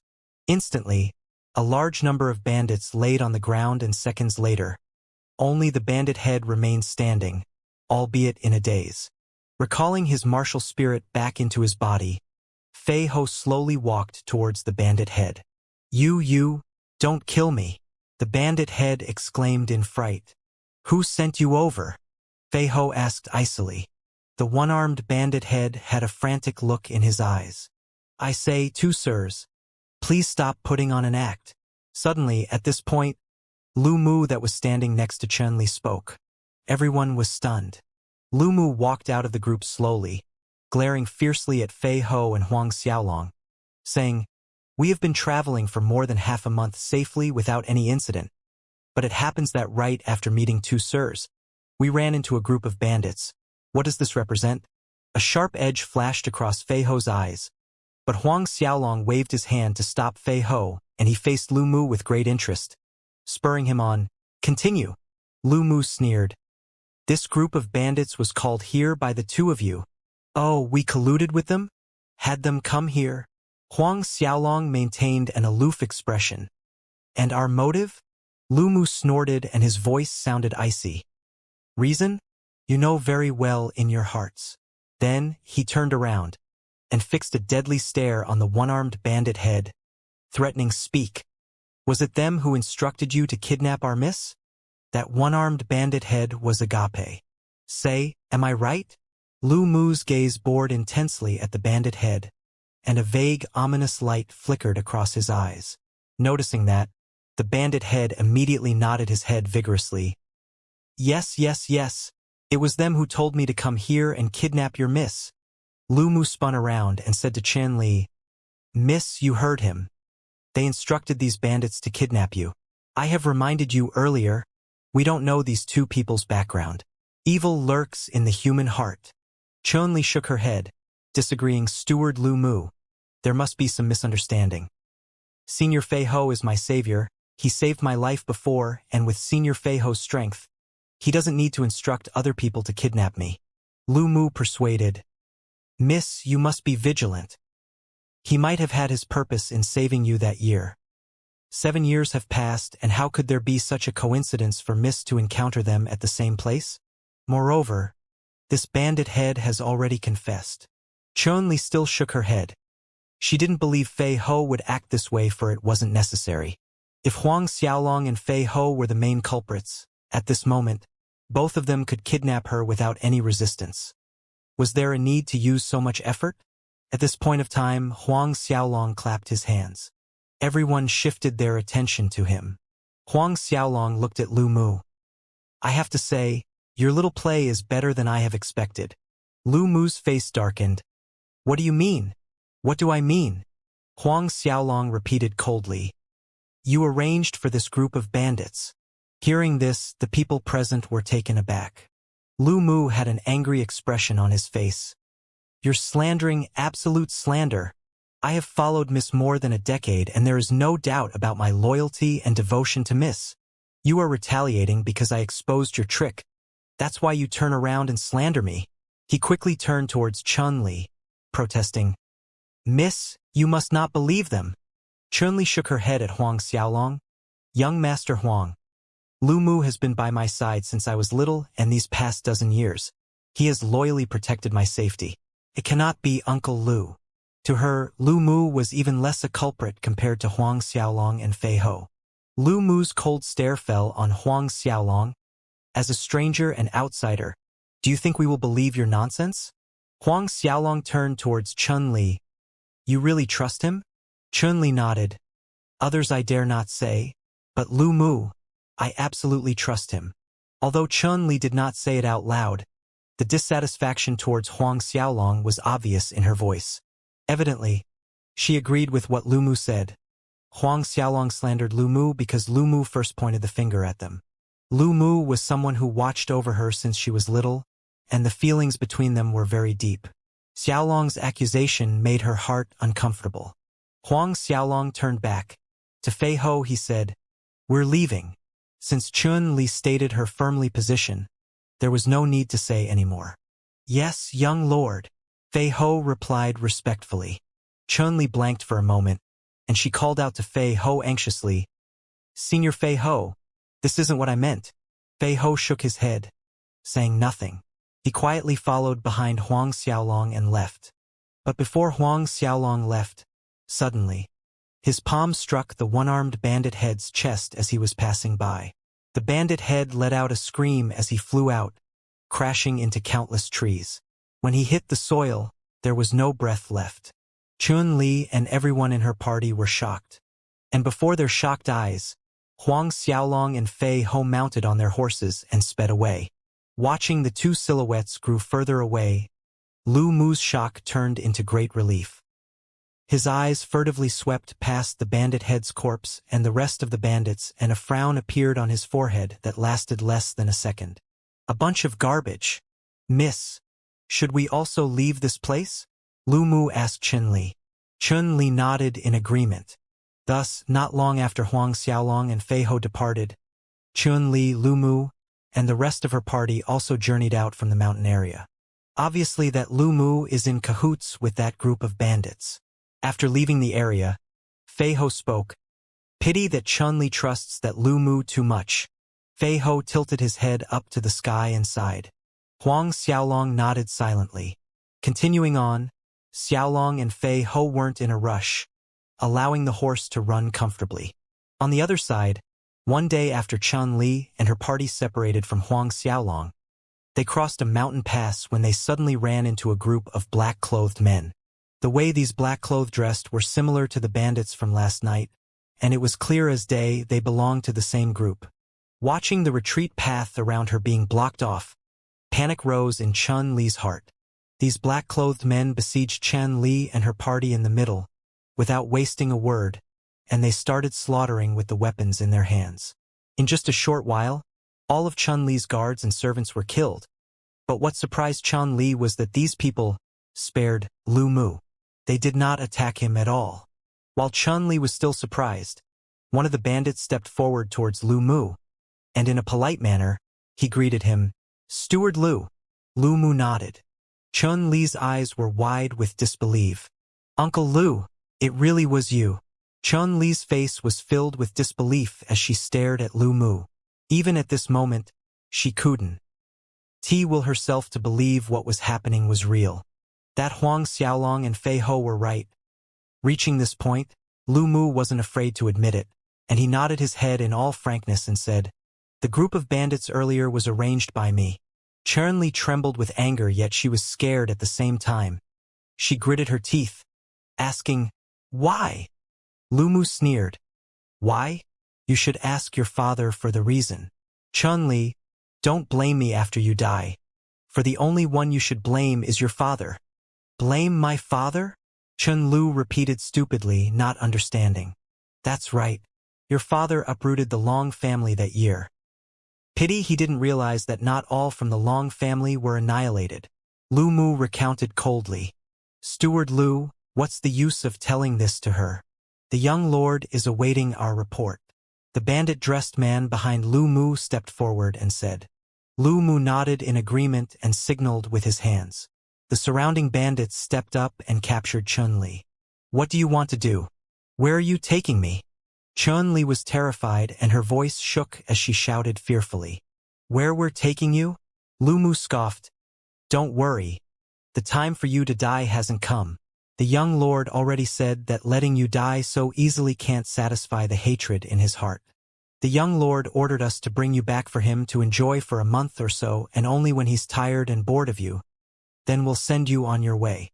After that, we'll generously deliver your body back to the Chun Manor so that your father can appreciate the scenery. Chun Li's eyes shot fire as she glared hatefully at Lu Mu. Lu Mu, My father was good to you. You're a traitor, biting the hand that fed you. Chun-Li spat saliva right onto Lu Mu's face. Lu Mu wiped the saliva off his face with his fingers and his tongue licked one of his fingers. A burning light shone as his eyes roamed over Chun-Li's curvaceous body and leered sinisterly. I didn't expect even your saliva is so fragrant. If it wasn't for young lord's prior instruction, I would service you right now. Chun-Li was so furious that her bosom was heaving exaggeratedly. Take her away, Lu Mu shouted. No need to handle these corpses. Just leave them here and let those wild beasts take care of them. Yes, Steward Lu. Lu Mu and the group of bandits took the kidnapped Chun-Li and left the scene, taking some off-roads through the forest instead of the main pathway. Half a day later, they arrived at a mountain path in the wilderness. But when the group of bandits wanted to continue on, Lu Mu suddenly halted his steps. Horrified, he stared straight ahead at the two silhouettes traveling in his direction. These two people turned out to be Huang Xiaolong and Fei Ho, who left their party 2 days ago. He actually ran into them again. At this point, Chun-Li also noticed Huang Xiaolong and Fei Ho up ahead, and joy lit up her small face. Her dull, desperate heart saw a ray of hope.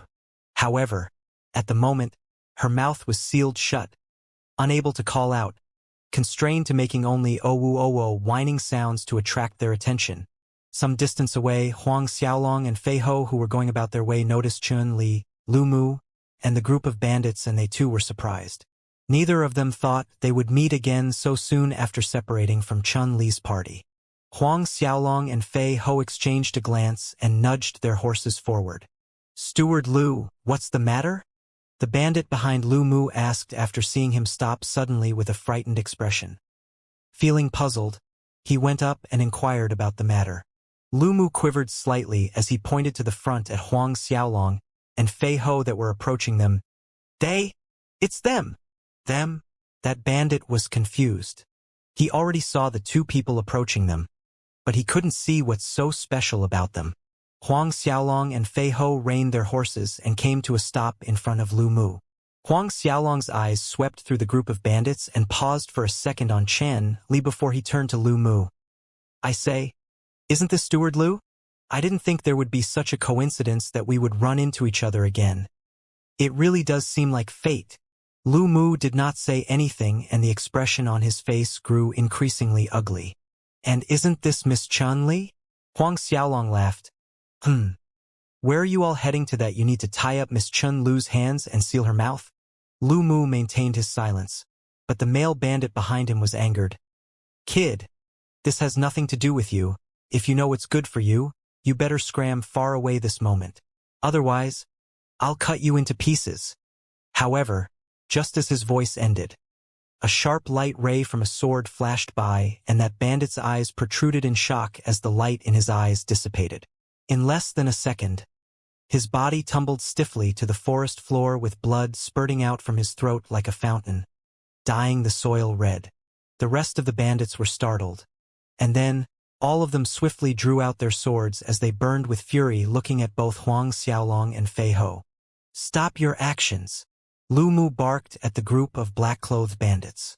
He understood very well if Huang Xiaolong and Fei Ho wanted to deal with them, it would be just a matter of seconds.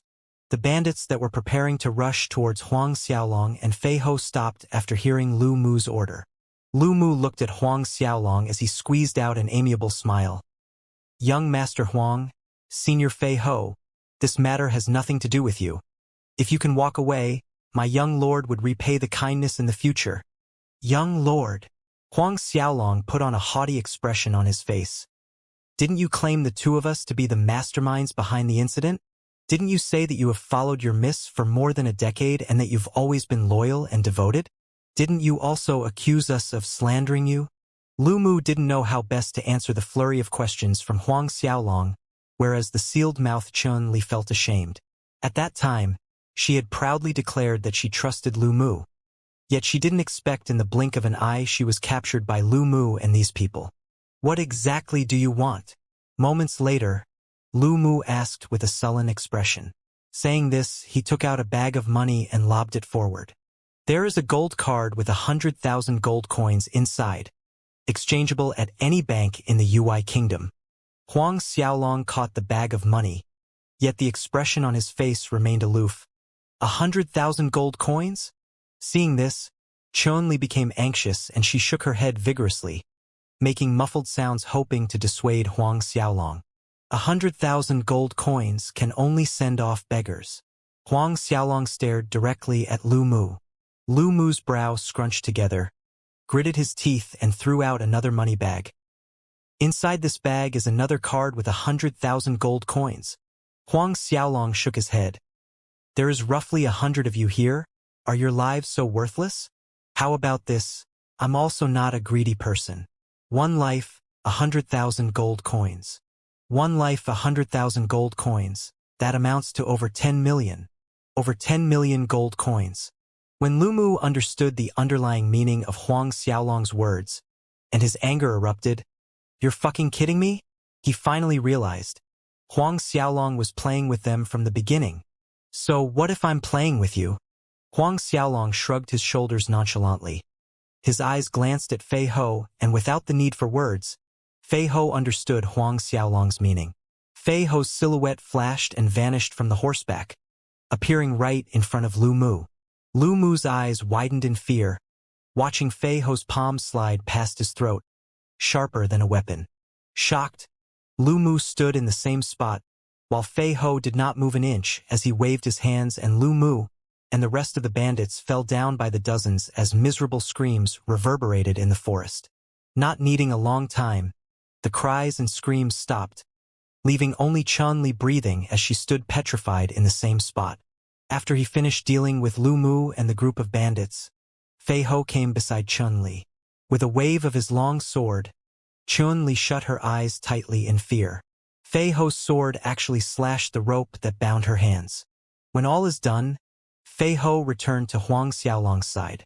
"Let's go," Huang Xiaolong spoke, ignoring the other side, and he and Fei Ho galloped away on their horses. Seconds passed by, and Chun-Li braced herself and opened her eyes, watching Huang Xiaolong and Fei Ho's backs disappearing from view. Looking at the outcome around here, she suddenly broke out in tears. A long time after Huang Xiaolong and Fei Ho had left, a gust of cold wind blew, sobering Chun-Li up to her current situation. She left the place in a haste, and when she was running, she passed Lu Mu's corpse and tripped over it.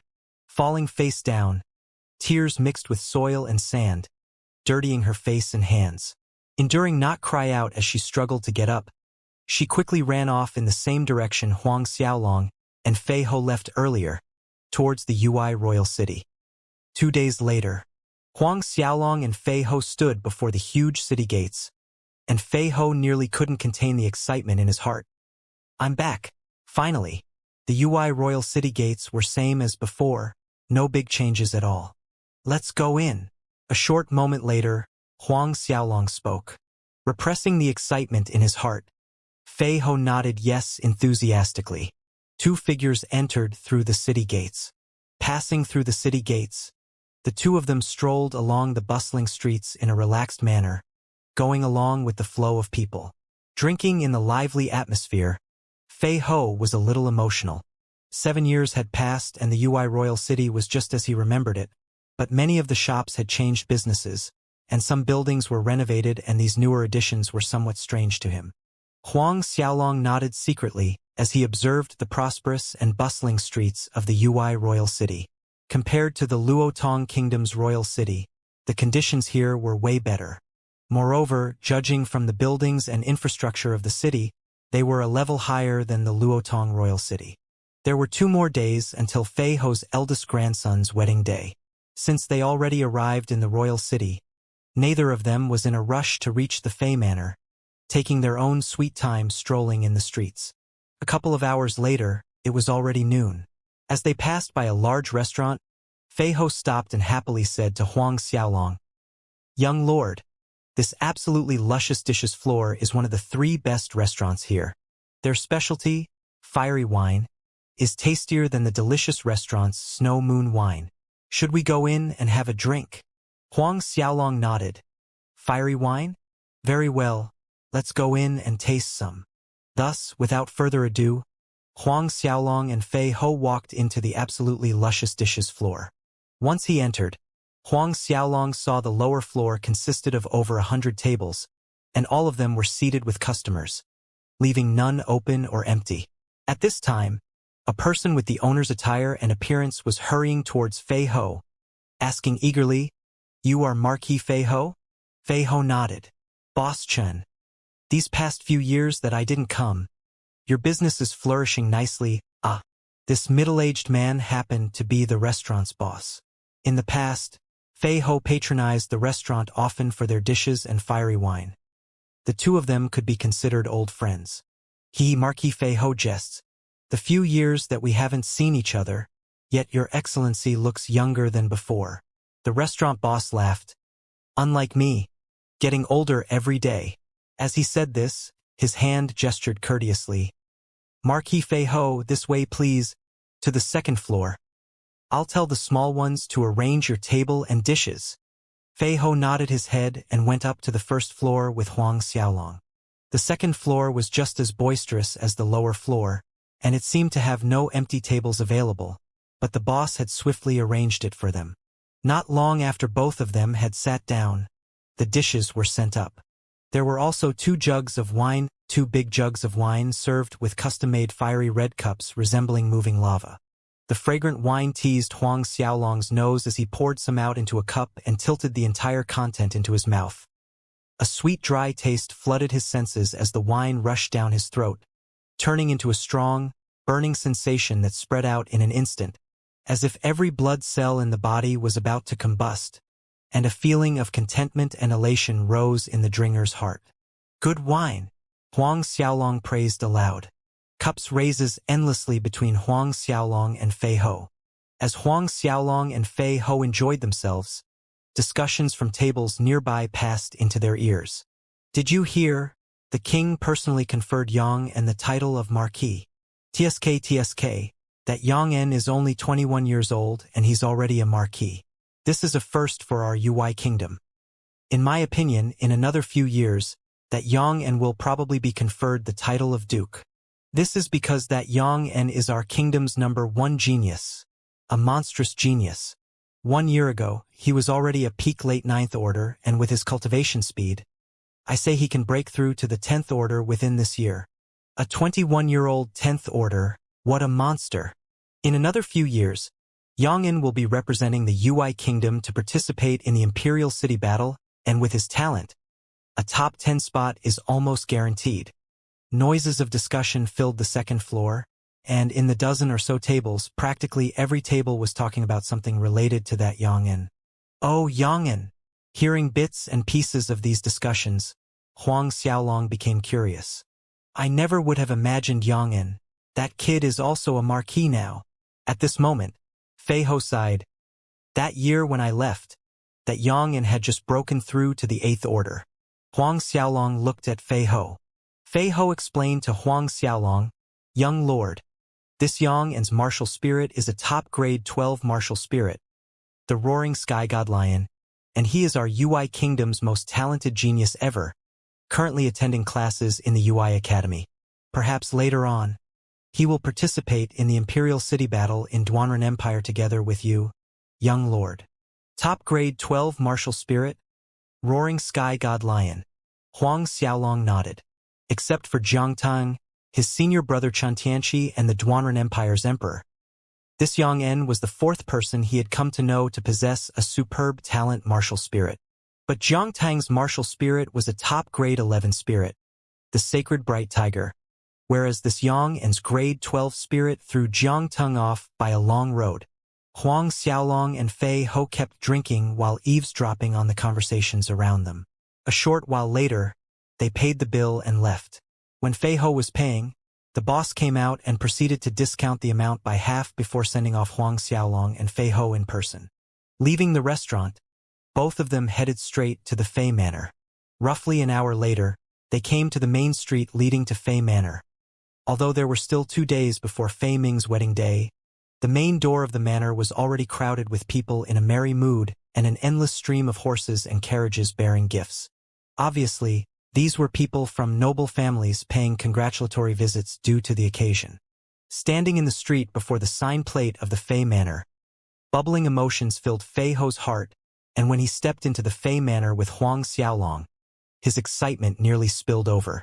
However, just as they were about to step across the doorway, the two guards at the sides of the door suddenly raised their hands, blocking their path. "Where are you going? What matters do you have with the Fey Manor?" Fei Ho blanked for a moment before asking, "You two don't recognize me?"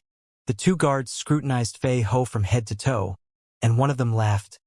"I say, old man, who do you think you are? Why must we recognize you?"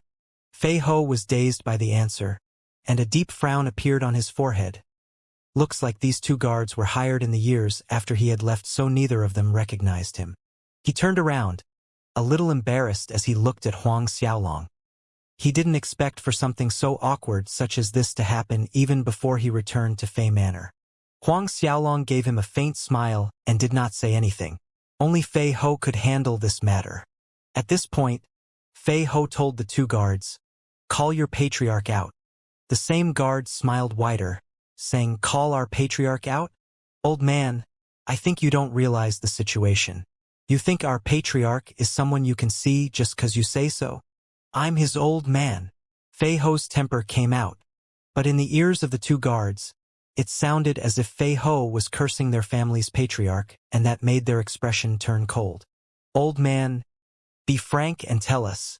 Did you come here to make trouble? Your blind dog eyes. How dare you make havoc here? Look around and see where this is. Make trouble? Your blinded dog eyes. Look around and see where this is." Fei Ho was floored being treated this way in his own home. Anger and frustration bubbled inside him, whereas Huang Xiaolong behind him was shaking his head while smiling bitterly. "Impudent!" Fei Ho bellowed.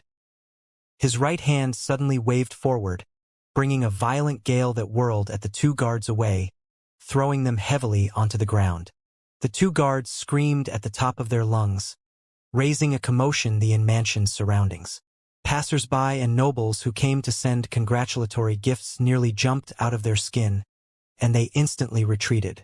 At this time, loud footsteps were heard rushing to their direction from the inner yards of the mansion, and a group of mansion guards appeared, around 20 of them. Leading the group of guards was a thick-bearded, middle-aged man. A thick, black beard covered 3/4 of his face, making him look particularly fierce and vicious. Judging from his attire and demeanor, this middle-aged man must be the guard's captain. "What is happening?" The moment this thick-bearded man rushed to the scene, he shouted out the question as he came beside the two miserable guards. Struggling to get up, the two guards said to the middle-aged man, "Captain Lin, it was these two people. They came to make trouble at our Fey mansion. He berated our patriarch and attacked us first." A finger pointed towards Huang Xiaolong and Fei Ho. That thick black-bearded spun in Huang Xiaolong and Fei Ho's direction, and his expression sank. His mouth opened and a cold voice sounded. "Did you two eat a bear's heart or leopard's gallbladder? You dare come and make trouble in our Fey mansion? Do you know what kind of place is the Fey mansion?" Huang Xiaolong rendered slightly helpless with the situation. It seems this black-beard middle-aged was also someone who doesn't recognize Fei Ho. Fei Ho was away for 7 years. So how much did the guards change in during this period of time? Fei Ho also was speechless. "Tell Fei Rong to come out," Fei Ho stated bluntly with a nerve twitching on his forehead. The thick black-bearded man was angered hearing Fei Ho refer to their patriarch by name, as this was naked disrespect towards their patriarch, and his face darkened considerably. "Go! Capture these two people. Let the patriarch judge their crime." "Yes, Captain Lin." The Fey Mansion's guards acknowledged loudly in unison, and all of the guards rushed towards Huang Xiaolong and Fei Ho. However, just when the group of guards wanted to make their moves, Fei Ho's palms slapped the void before him gently. Seal of thunderstorm. Tens? No, hundreds of handprints flew out like rain during a violent thunderstorm, right onto the bodies of the Fey Mansion's guards, sending them flying off in all directions. Over 20 of Fei Mansion's guards lay groaning on the ground. Captain Lin's face changed for the worse. Fei Ho's strength had far exceeded his estimation, as he himself was a 9th order, and he guessed Fei Ho to be, at the very least, a 10th order warrior. While this was happening at the front, Fei Rong was sitting in the main hall chatting with several other families' patriarchs. Patriarch Fei, congrats, congrats. Ah, your dearest son and Miss Tao are getting married. This is a great event in the royal city. Ah, yes. Ah, Miss Tao is the pearl of Duke Tao's palm and the famous #1 beauty in our UI royal city. Fei Ming. This kid really knows how to win the beauty's heart. Even this Uncle Chun is feeling envious of him. Fei Rong chuckled, and just when he was about to speak, suddenly, loud shouting came from outside, and this realization surprised everyone sitting in the main hall. Is there still someone who dared to come and make trouble in the Fei mansion? At this point, a loud miserable scream resounded in the air. Fei Rong could tell it was Captain Lin Chenghu's voice, and his brows creased. Lin Chenghu was a 9th Order expert. Who could the person that injured him be, a 10th Order? Everyone, Fei Rong stood up. Please excuse me for a moment. The several patriarchs in the main hall and exchanged looks among themselves, and one by one stood up with Fei Rong. One of them said, we will go out together with Brother Fei and see what's happening. Let's take a look at who has such big guts to come and create trouble here in the Fei mansion. Fei Rong smiled. Okay, I thank everyone here. Fei Rong stepped out of the main hall with the patriarchs, heading towards the Fei mansion's main door. Moments later, Fei Rong and the group behind him arrived on the scene. When Fei Rong reached the entrance area, his steps suddenly stopped and his body trembled. Noticing the silhouette near the entrance, Fei Rong was taken over by happiness and surprise. The guard's captain, Lin Chenghu, that was slammed away by Fei Ho earlier, saw Fei Rong came out, and joy bloomed over this thick-bearded face as he scrambled to get up and reach Fei Rong's side. Patriarch, it is these two people. They came to cause trouble in Fei Mansion. However, Fei Rong didn't look like he heard a word Lin Chenghu said, pushing him away to the side. Fei Rong walked and reached the middle-aged man who hit all the mansion's guards in a few brisk steps. Fei Rong shocked everyone present when he suddenly knelt down. Father, you have returned. Father, you have returned. Lin Chenghu's jaw dropped. The several patriarchs that came with Fei Rong were stunned. The passers-by and noble families that came to send congratulatory gifts were shocked, and the initial 2 guards that blocked Fei Ho's path stiffened on the spot. Father. The 2 guards turned deadly pale in the blink of an eye. That means this middle-aged man was really Patriarch's old man, not someone here to make trouble. Thinking of this, even their lower part shrunk in fear. Fei Ho turned around, seeing his son. His solemn face relaxed. Stand up. Yes, father. Fei Rong answered respectfully, standing up. Fei Rong was full of smiles. Father, you finally came back. Seeing his father back, Fei Rong was truly delighted from the bottom of his heart. The day after tomorrow is his son's wedding day, and father rushed back in time to join in on the ceremony. This was the greatest gift of all. Fei Ho grinned, and then his expression suddenly became solemn as he said to Fei Rong, This is young lord. Quickly come and greet him. Young lord. Fei Rong was greatly surprised as he inspected Huang Xiaolong visually. He looked at his father with a puzzled face. Why would father recognize a 16-year-old boy as young lord? What are you dilly-dallying for? Seeing his son rooted there with hesitation, Fei Ho's voice grew solemn and he snapped, detecting the vast difference in his father's expression. Fei Rong's heart nearly jumped out from his throat. Evidently, his father wasn't playing a joke on him. Fei Rong greets the young lord. Fei Rong no longer dared to be slow. Huang Xiaolong reached out and helped Fei Rong up. Patriarch Fei. No need to stand on ceremony. Please stand. This turn of event greatly baffled the Fei Mansion guards and the nobles around. Fei Mansion's legendary old man was finally back, but he recognized a young man as young lord. What was this young man's identity? At this point, the patriarchs of other families behind Fei Rong hurried to pay their respects to Fei Ho. Greetings, Senior Fei Ho. Fei Ho nodded.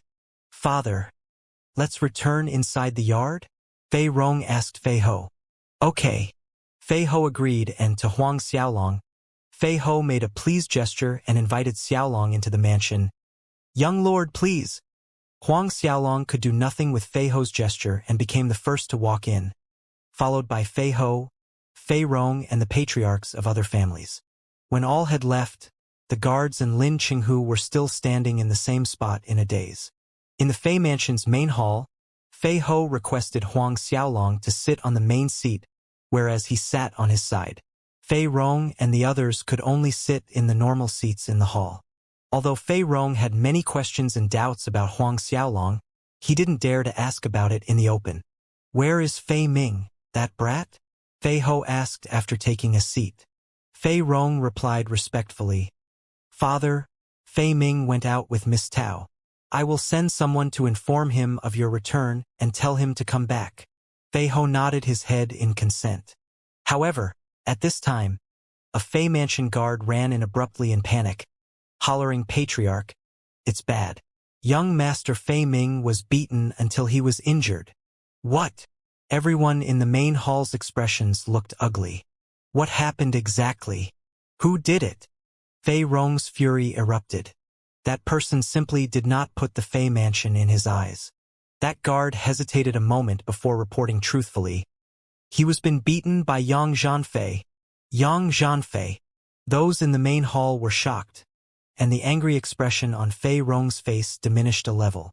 Huang Xiaolong noticed the unfavorable expressions in the main hall, and could not help but ask, "Who is this Yang Zhanfei?" Fei Ho replied respectfully, "Yang Zhanfei is that Yang En's younger brother. Yang En." This relation was out of Huang Xiaolong's expectations. That #1 monstrous genius of the Ui kingdom, Yang En? On the way here, the name he heard the most number of times was this Yang En. He did not expect that Yang Zhanfei would be Yang En's younger brother. "Where is your young master now?" Huang Xiaolong turned to ask that Fei Mansion guard. Fei Ho, Fei Rong, and the rest also turned to look at the guard. The guard quickly replied, "At the Thousand Virtues Street." Thousand Virtues Street? Huang Xiaolong shifted his gaze onto Fei Ho. "How far is this Thousand Virtues Street from the Fei Mansion?" "It is just 3 streets away, not far," Fei Ho promptly answered. "Let us hurry over and see." Huang Xiaolong stood up. Subsequently, under Fei Ho, Fei Rong, and the patriarch's lead, Huang Xiaolong and the group showed up at Thousand Virtues Street a short while later. What welcomed them was the view of a group of people encircling another group in the middle. The encircling group was laughing, mocking, and pointing, having a merry time judging from the expressions on their faces. When Huang Xiaolong's group neared the center, an arrogant loud voice sounded, "Your mother. With this ugly face of yours, you think you're worthy of Taoxia. Don't assume your Fei Mansion is almighty. In my eyes, the Fei Mansion is nothing at all. Let me tell you, Fei Ming, today this father beat you up. So what? What does your Fei Mansion dare to do? That dad of yours is also nothing but a toothless tiger." The encircling crowd broke out in raucous laughter. Obviously, it came from that Yang Zhanfei's servants and guards he brought with him. "Yang Zhanfei, I'll fight you to the death." A furious roar cut through the noises. And seconds later, a painful scream ensued. Fei Rong's face paled hearing that voice. Anger and wrath erupted inside his heart. The Fei Mansion guards sprinted into the encirclement, breaking it and scattering the crowd away. Huang Xiaolong and the rest saw a 25 or 26-year-old young man lying on the street with bloodstains on his face while a beautiful young girl in her early 20s tried to lift the young man up with a worried face. At the same time, her face contained fury glaring at another young man dressed in golden brocade robe opposite them, not far away. This beautiful young woman should be Taoxia and that young man in golden brocade robe Yang Zhanfei. "Fei Ming, how bad is it?" Taoxia propped Fei Ming up and anxiously asked. Fei Ming only shook his head. At this time, the Fei Mansion guards had already cut a path through the crowd and Fei Rong was seen rushing up front. "Dad!" Fei Ming called out seeing Fei Rong, but as his voice landed, his eyes caught sight of another silhouette behind Fei Rong. Surprised, his voice trembled when he cried out, "Grandfather! Grandfather, you're back!" Ignoring his injuries, Fei Ming hastened precariously towards Fei Ho. Fei Ho nodded and flashed an affectionate smile as he quickly took over, holding up his grandson up and checking the extent of his injuries. Fei Ho let out a breath of relief. His grandson's injuries weren't as bad as it looked. It seems that Yang Zhanfei still had a sense of proportion. Yang Zhanfei was greatly shocked within when he saw Fei Ho. An old man that had disappeared for so many years actually came back? He knew Fei Ho was a peak late 10th order. Hey! The Fei Mansion Guard's action is quite efficient. Even the patriarch came. Yang Zhanfei's poisonous tongue wagged. Don't worry. That Fei Ming's life is in no danger. But he might not be so lucky next time. He looked at Fei Ming as he spoke these words. When you see me in the future, hide far away. Otherwise, I will beat you up every time I see you. We're leaving. Yang Zhanfei motioned with a hand wave, signaling the servant and guards behind him. Stop! Just when Yang Zhanfei was about to leave with his servants and guards, a loud snarl resounded. Yang Zhanfei's leg paused inches above the ground. His head looked back and saw the one who spoke was Fei Ho. Fei Ho slowly stepped towards the young man. If he allowed this young man to pat his ass and leave just like that, then the Fei Mansion wouldn't face any face to show in the UI Royal City anymore. Yang Zhanfei calmly looked on as Fei Ho approached him slowly. You are Fei Ho? You want to avenge your grandson? Saying this, his eyes swept through the numbers of Fei Mansion guards. You want to bully us, having fewer people? Fei Ho opened his mouth about to answer. Suddenly, Huang Xiaolong appeared next to him. As long as you can take one palm from me, we'll allow you to leave. Yang Zhanfei glared fiercely at Huang Xiaolong. But all of a sudden, a smile emerged on his face. Kid, what did you say? Take one palm from you? Repeat it again. This father didn't understand clearly. The servants and guards behind Yang Zhanfei broke out in laughter, whereas Huang Xiaolong remained indifferent. Kid, where did a kid that hasn't weaned milk like you run out from? Can you even make decisions? Yang Zhanfei said after he managed to stop laughing. He is my young lord. His meaning is my meaning. At this time, Fei Ho interjected. Young lord. Yang Zhanfei was dumbstruck looking at Huang Xiaolong when he heard Fei Ho's words, and he was greatly surprised. Fei Ho actually referred to this teenage boy as young lord. The servants and guards behind Yang Zhanfei were also observing Huang Xiaolong with shock in their eyes. Getting over his shock, Yang Zhanfei coldly said, Since it is like this, I also want to see how you can defeat me with just one palm. A cruel light glinted across Yang Zhanfei's pupils. Although Fei Ho referred to Huang Xiaolong as young lord, which greatly shook his heart, he did not take Huang Xiaolong seriously. Or it was more accurate to say, he'd never put a 16-year-old kid in his eyes, much less defeat him with just one palm. At this point, the crowd sensibly retreated back. Yang Zhanfei and Huang Xiaolong stood in the middle with waves of energies fluctuating in the air. The crowd's focus was entirely on the two figures in the middle, especially Fei Rong. His eyes followed Huang Xiaolong tightly as he wanted to know Huang Xiaolong's strength. What does this young man have that made father acknowledged him as lord? Dad, he is. Fei Ming asked Fei Rong, pointing at Huang Xiaolong. Just now, his grandfather actually acknowledged in public that young man is his young lord, and the shock and surprise he felt were much stronger compared to Fei Rong. Are you ready? Huang Xiaolong asked in a nonchalant manner as he looked at the opposite side. Million stars holy boxing. Yang Zhanfei suddenly dashed out, making a sneak attack, his fist punched towards Huang Xiaolong's chest.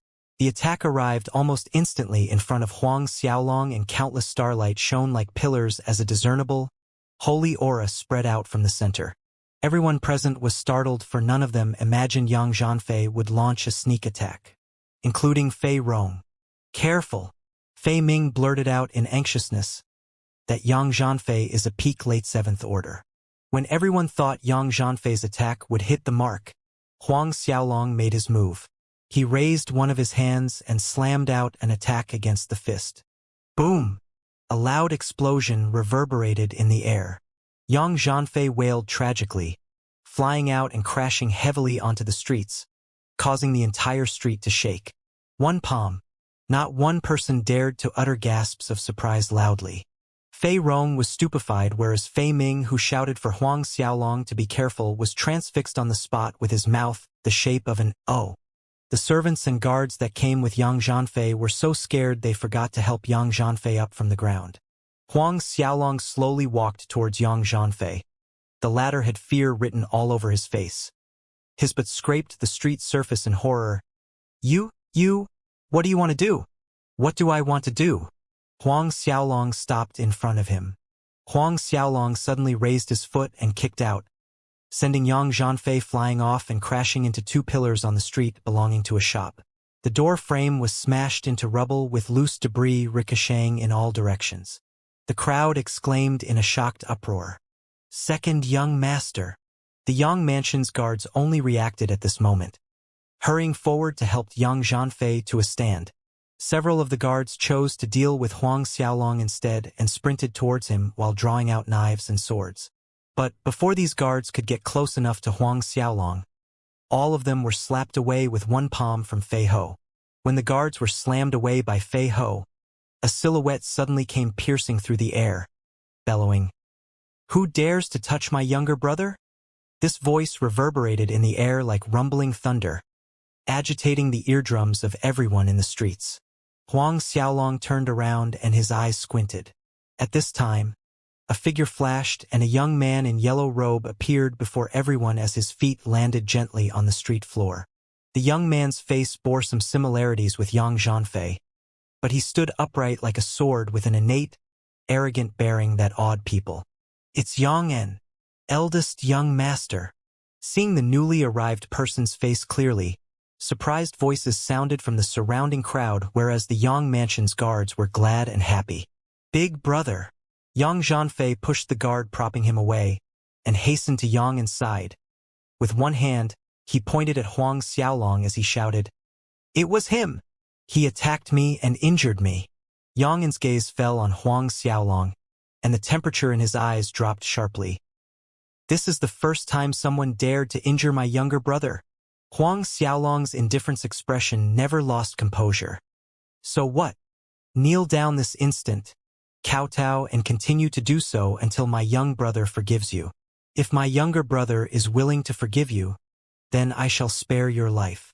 Yang En's voice was as cold as the expression on his face. "What big words!"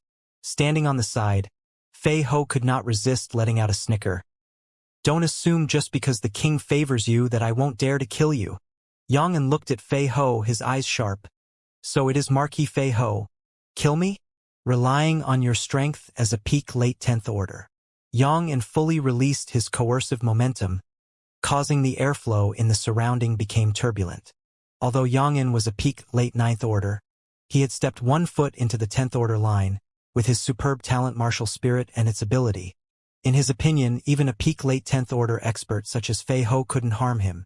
Then, sounds of whistling winds were heard, and several new silhouettes arrived on the scene.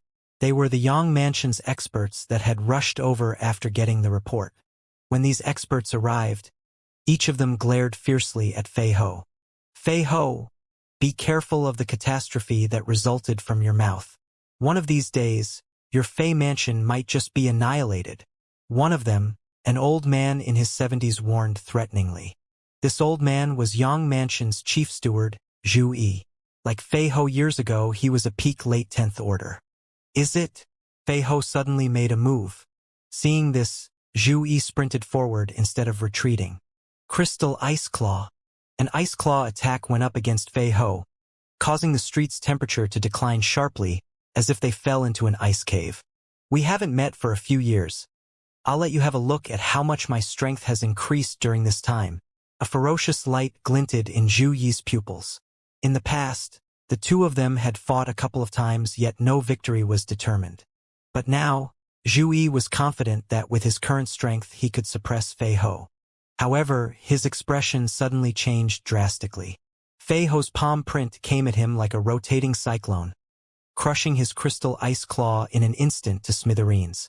Finally, the palm print engulfed him. Zhu Yi had yet to figure out what exactly happened, and he was already hit. His body flew off like a broken kite. All present watching was stupefied. Yang En and Yang Zhanfei had the same expression watching Zhu Yi being hit.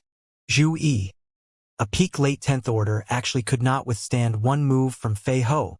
The bustling street became deadly silent.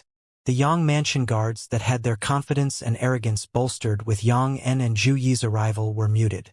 Fei Rong, Fei Ming, the several patriarchs that tagged along, and the Fei Mansion guards were staring wide-eyed with shock at Fei Ho. Xiantian expert. A long while later, one of Yang Mansion's guards blurted out in a trembling voice, Xiantian expert. Everyone shuddered at the thought. But Fei Rong's heart was thrilled minus bubbles of ecstasy were bouncing happily in his heart. His dad had broken into Xiantian, stepped into the Xiantian realm. Xiantian, Fei Ho actually advanced into the Xiantian realm. In the past, the Fei Mansion was considered as one of the UI Kingdom's prominent families, but it was barely qualified and had always been shunned by the super prominent families. The reason being that there was no Xiantian expert in the Fei Mansion. But now everything had changed. From now on, the Fei Mansion would be included in the circle of superfamilies. Fei Rong was thrilled, and so were Fei Ming and the Fei Mansion guards. They fell into a state of quivering excitement, frenzy, and ecstasy. Zhu Yi struggled up from the street. The expression on his face was no different with the crowd, staring at Fei Ho with apparent disbelief and shock.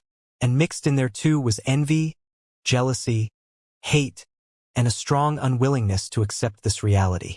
Fei Ho was faster than him, stepping into Xiantian realm one step ahead of him. Xiantian minus one step into the heavens. Once one steps into Xiantian, their identity, position, and everything else changes. Fei Ho looked at Zhu Yi that crawled up from the ground and sneered, "Annihilate my Fei Mansion? Relying on you?" Zhu Yi's expression was twisted uglily. "Fei Ho, although you had a breakthrough into the Xiantian realm, don't act too arrogant." At this time Yang En spoke, "Don't assume you're invincible throughout in this world just because of it. Before my grandfather, you are still nothing, just the same as your previous self." Yang En's grandfather, Yang Dong, was also a Xiantian. Moreover, he was a Xiantian second order who had a breakthrough into the Xiantian realm 30 years ago. After saying this, Yang En looked at Huang Xiaolong. "Punk, today Fei Ho covered you, so I'll let it be this time, but I want to see if Fei Ho can protect you forever at your side. Let's go." Finishing his sentence, Yang En wanted to leave, bringing Yang Zhanfei and the rest. However, when Yang En was about to leave, a silhouette suddenly flashed, and a powerful fist cut across the airflow, coming sharply at him. Yang En's heart tensed in that instant, but he reacted swiftly, meeting that attack with a fist of his own. Two fists collided, and two people staggered in the opposite directions. "You!" When Yang En saw the attacker's face, shock was evident on his face. He couldn't believe the attacker was Huang Xiaolong. Not only Yang En, even Zhu Yi, the other Yang Mansion experts, and the crowd were stunned. Their attention zoomed onto Huang Xiaolong. Fei Rong and Fei Ming received another shocking surprise. In that collision, it seemed to them Xiaolong was on par with Yang En. Equal, neither weaker nor stronger. Yang En was the UI Kingdom's #1 monstrous genius, advancing to the peak of late 9th order at this age, and he was half a step into the 10th order, whereas Huang Xiaolong was only a 15, 16-year-old boy. The #1 monstrous genius of UI Kingdom? Huang Xiaolong showed an indifferent face. "In my opinion, only as a so." Yang En's face turned red and purple due to anger, and his eyes were spitting embers of fury. "Eldest young master." Zhu Yi moved, stepping beside Yang En to say something, but was pushed away crudely by Yang En shouting, "All of you scram far away from me. Whoever dares to block me, I will kill them." Instantly, dazzling light and battle chi burst out from his body, and behind him, a giant of a lion emerged. Grade 12 Martial Spirit, the Roaring Sky God Lion. The Roaring Sky God Lion Martial Spirit was an elite in the Lion Clan Martial Spirits, and it was at least 2 significant grades higher than Martial Hao Yan's Dark Nether Lion. When the Roaring Sky God Lion appeared, it roared mightily skyward and the wind became violent. Clouds rolled as lightning split the sky. "Dad, what do we?" Fei Rong came behind Fei Ho, asking respectfully, implying if they should make a move. Fei Ho shook his head. Without young lord's instruction, all of you, don't interfere. Fei Ho signaled everyone to move back after he said that. Yang called out his roaring sky god lion out. Sensing the astounded, shocked, and awed faces of the crowd, he displayed a demeanor of the upper class as he stood with both hands clasped behind him and chest puffed up. Yang looked proudly at Huang Xiaolong. Don't say I did not give you a chance. Call out your martial spirit. Huang Xiaolong shook his head slightly with an indifferent face. Even if I do not call out my martial spirit, I can defeat you just the same. What? The people watching gasped in bewilderment with voices that were loud enough to reach the sky. They felt that Xiaolong was too boastful. Even an early 10th Order expert was not Yang's opponent after he called out the roaring sky god lion martial spirit. Moreover, the majority of them felt Yang was unprepared in the earlier exchange because Huang Xiaolong launched a sneak attack. It was only due to this that Huang Xiaolong was able to fight to a draw with Yang. The anger in Yang broke out hearing this, and the roaring sky god lion let out a thunderous roar, and a coruscating light flashed as Yang's soul transformed in the blink of an eye. After the soul transformation, Yang's physical body enlarged by a third, and his dark hair turned a brilliant golden hue. Exactly the picture of an enraged lion. The moment Yang's soul transformed, he dashed towards Huang Xiaolong, but the way he moved was wobbly and unsteady, like someone drunk. Even so, with every step he took, the dazzling light from his body would grow a circle bigger, and at the same time, the surrounding air howled fiercely. Step of the Kaiser Lion. This was Yang and martial spirit's innate ability. The step of the Kaiser Lion. Every step induced the power of space that results in an increase of gravity, and each step adds to the overlapping heavy gravity. Lastly, when colliding, the opponent would feel like an entire mountain crashed on top of them. When Yang took the 15th step, the powerful gravity force caused the crowd to retreat in panic, whereas the shops and building on the same street shook, cracked, and crumbled into rubble to the ground. Some distance away, Fei Rong watched with a taut face. He had just broken through the 10th Order, but facing Yang's martial spirit ability, he would fall at a disadvantage. At this point, Yang reached outside a 3-meter perimeter from Huang Xiaolong. He took another step forward, but it was a kick in disguise, targeting Huang Xiaolong's chest. And standing there, Huang Xiaolong acted as if Yang's action was too fast for him to follow or to react. He simply stood there. Just when everyone thought Huang Xiaolong would fly off from Yang's gravitational impact, Huang Xiaolong, who stood still until now, suddenly struck out with precision. Collapse fist. Battle chi surged and energies overlapped one another as they rolled forward like a tide of giant waves. Boom! A deafening explosion resounded. Yang was pushed back 1 step, but Huang Xiaolong staggered 6 steps back. Time seemed to freeze in that moment. Countless eyes widened in shock, staring at Huang Xiaolong. He actually took the hit head-on.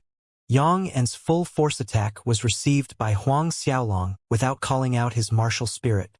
Although Huang Xiaolong retreated 5 steps more than Yang, it must be emphasized that Xiaolong did not call out his martial spirit, and he did not use his martial spirit's ability.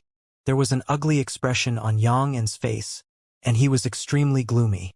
Continuing his attack, Yang lifted up his right hand and made a movement that looked weird in everyone's eyes. His right hand slowly moved, drawing a circle in the air, and when the ends connected, his entire right arm sleeve blasted into fragments, revealing a muscular arm that is enveloped in a bright golden light. Bulging green veins ran down his arms, looked like golden earthworms, yet a despotic aura was coming from it. God King's lone arm punch.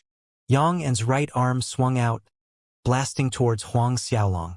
When Yang's right hand was attacking, the rest of his body did not move an inch. A gigantic fist punch pierced the air so fast that even Fei Rong, a 10th Order expert, could not follow the trajectory. Huang Xiaolong watched as the big fist print came at him, and the blades of Azura were already in his hands. His sharp blades slashed out. Countless rays of blade lights flew out, turning into 2 violent wind cyclones that emitted wails and cries from hell. The 2 cyclones slammed into the fist print coming from Yang, crushing the adversary into dust. After slashing out the tempest of hell, Huang Xiaolong leaped up, and in mid-air, the blades of Azura slashed down at Yang and again. This time, countless blades' lights turned into a thunderstorm, and the rumbling terrified Yang and as he retreated in fear. However, what terrified him the most was the droplets of rain that came from the numerous blade lights actually followed him. Yang and stepped back again and again. At the same time he was retreating, a long sword appeared in his hand and he swung a cut. An immense sword image slashed into the blades of rain, and in the eyes of the spectating crowd, Yang sword attack splintered the moment it entered the rain of blades area. Yang continued to move backward, swinging his long sword out with every step he took, and after more than a dozen sword strikes, the storm of blades finally halted. Seeing this result, Yang was about to breath out in relief when the corner of his eye caught sight of Huang Xiaolong spinning rapidly up in midair. One after another lightnings struck the ground, turning into miniature flood dragons that swallowed the area, and an aura of destruction spread through the streets. Yang watched in horror at the legion of flood dragons swarming his way. He quickly waved his sword, but the lightning flood dragons swiftly engulfed him, even using Yang sword light as a conduit to reach him faster. Unable to dodge in time, Yang was zapped by the lightning flood dragons and his body shuddered, wobbling back out of balance. A patch of a black burn appeared on his chest where the lightning damage was most intense. In a daze, another lightning flood dragon struck Yang. Horrified, Yang tried to dodge and succeeded, but he was blindsided by two attacks from different angles. Struck twice, Yang couldn't help letting out a painful scream. However, the attacks came non-stop. In that brief moment, several lightning flood dragons found their mark and Yang was blasted off, crashing into buildings on the street. Those buildings were flattened into ruins. Eldest young master, big brother. Zhu Yi and the rest of Yang Mansion's experts were jarred and wanted to hurry to Yang inside when a palm print surged at them with enough energy to topple mountains and flipped the seas, blocking Zhu Yi and other experts' path. Zhu Yi turned to look and found it was Fei Ho. Fei Ho, you. Zhu Yi was exasperated. This is a battle between the two of them. No one is allowed to interfere. Fei Ho scoffed. Zhu Yi nearly broke out in anger due to anxiousness. But he understood very well if Fei Ho bends to hinder them. Even with their combined strength, they still could not break Fei Ho's defense. At this time, Huang Xiaolong's feet landed on the street gently whereas Yang struggled slowly to stand up. Watching Yang Huang Xiaolong had to admit Yang who possessed a top grade 12 martial spirit indeed had a strong defense. Under normal circumstances, experts possessing grade 10 martial spirits could hardly stand up again after being hit by his state of abundant lightning.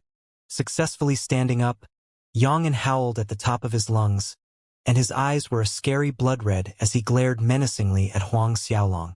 The hatred and killing intent in his eyes were so thick that the crowd behind Huang Xiaolong shivered.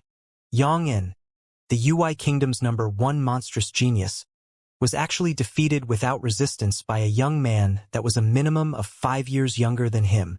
Moreover, in these circumstances where the opponent did not call out their martial spirit, for Yang this was his biggest shame. The gazes of the people around felt like thorns that pierced cruelly into his flesh one by one. Die! Die! Die! The desire to kill took over Yang's heart. Long golden fur grew on his body that was similar to a golden lion's hair. Kaiser Lion Transformation. This was his martial spirit, Roaring Sky God Lion's second awakened ability after he broke through the 7th order and it went through a second evolution. After initiating Kaiser Lion Transformation, Yang's body grew larger again, nearly doubling his current size. His skin glittered in the sunlight as if his skin was coated with a layer of golden paint. Eyes the color of a reddish gold and an aura more terrifying than before swept out from his body.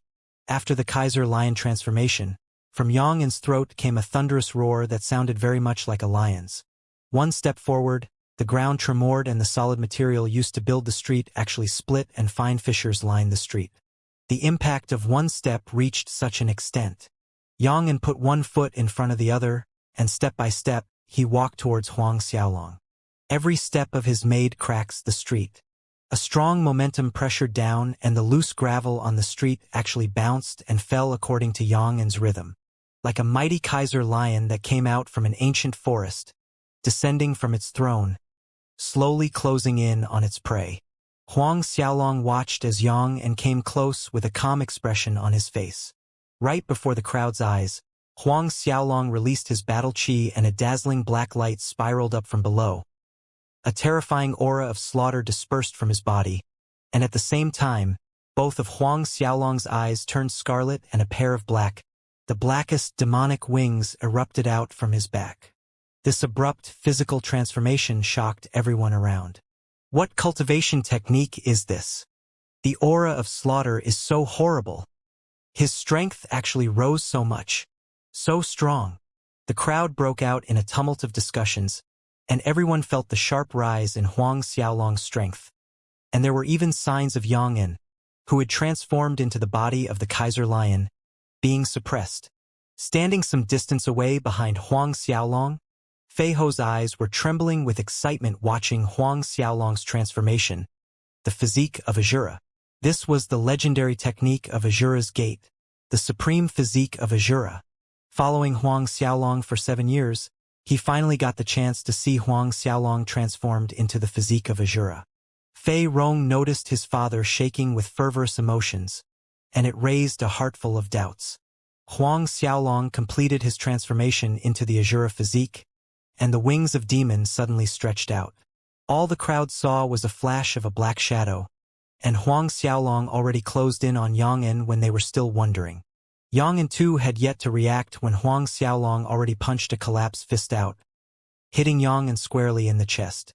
Yang En's face distorted with pain because the powerful fist instantly penetrated his outer defense, directly impacting his internal organs. Yang En was pushed back more than a dozen steps. Huang Xiaolong leaped up, and in that split-second moment, dozens of ethereal palms struck out, hitting Yang En consecutively in the chest. Yang En staggered back endlessly. Huang Xiaolong did not display any other battle skill, alternating between collapsed fist and ethereal palm to deal with Yang En. More than a dozen collapsed fists and ethereal palms landed on Yang En's chest, sending Yang En more than 100 meters out from the original location. Boom!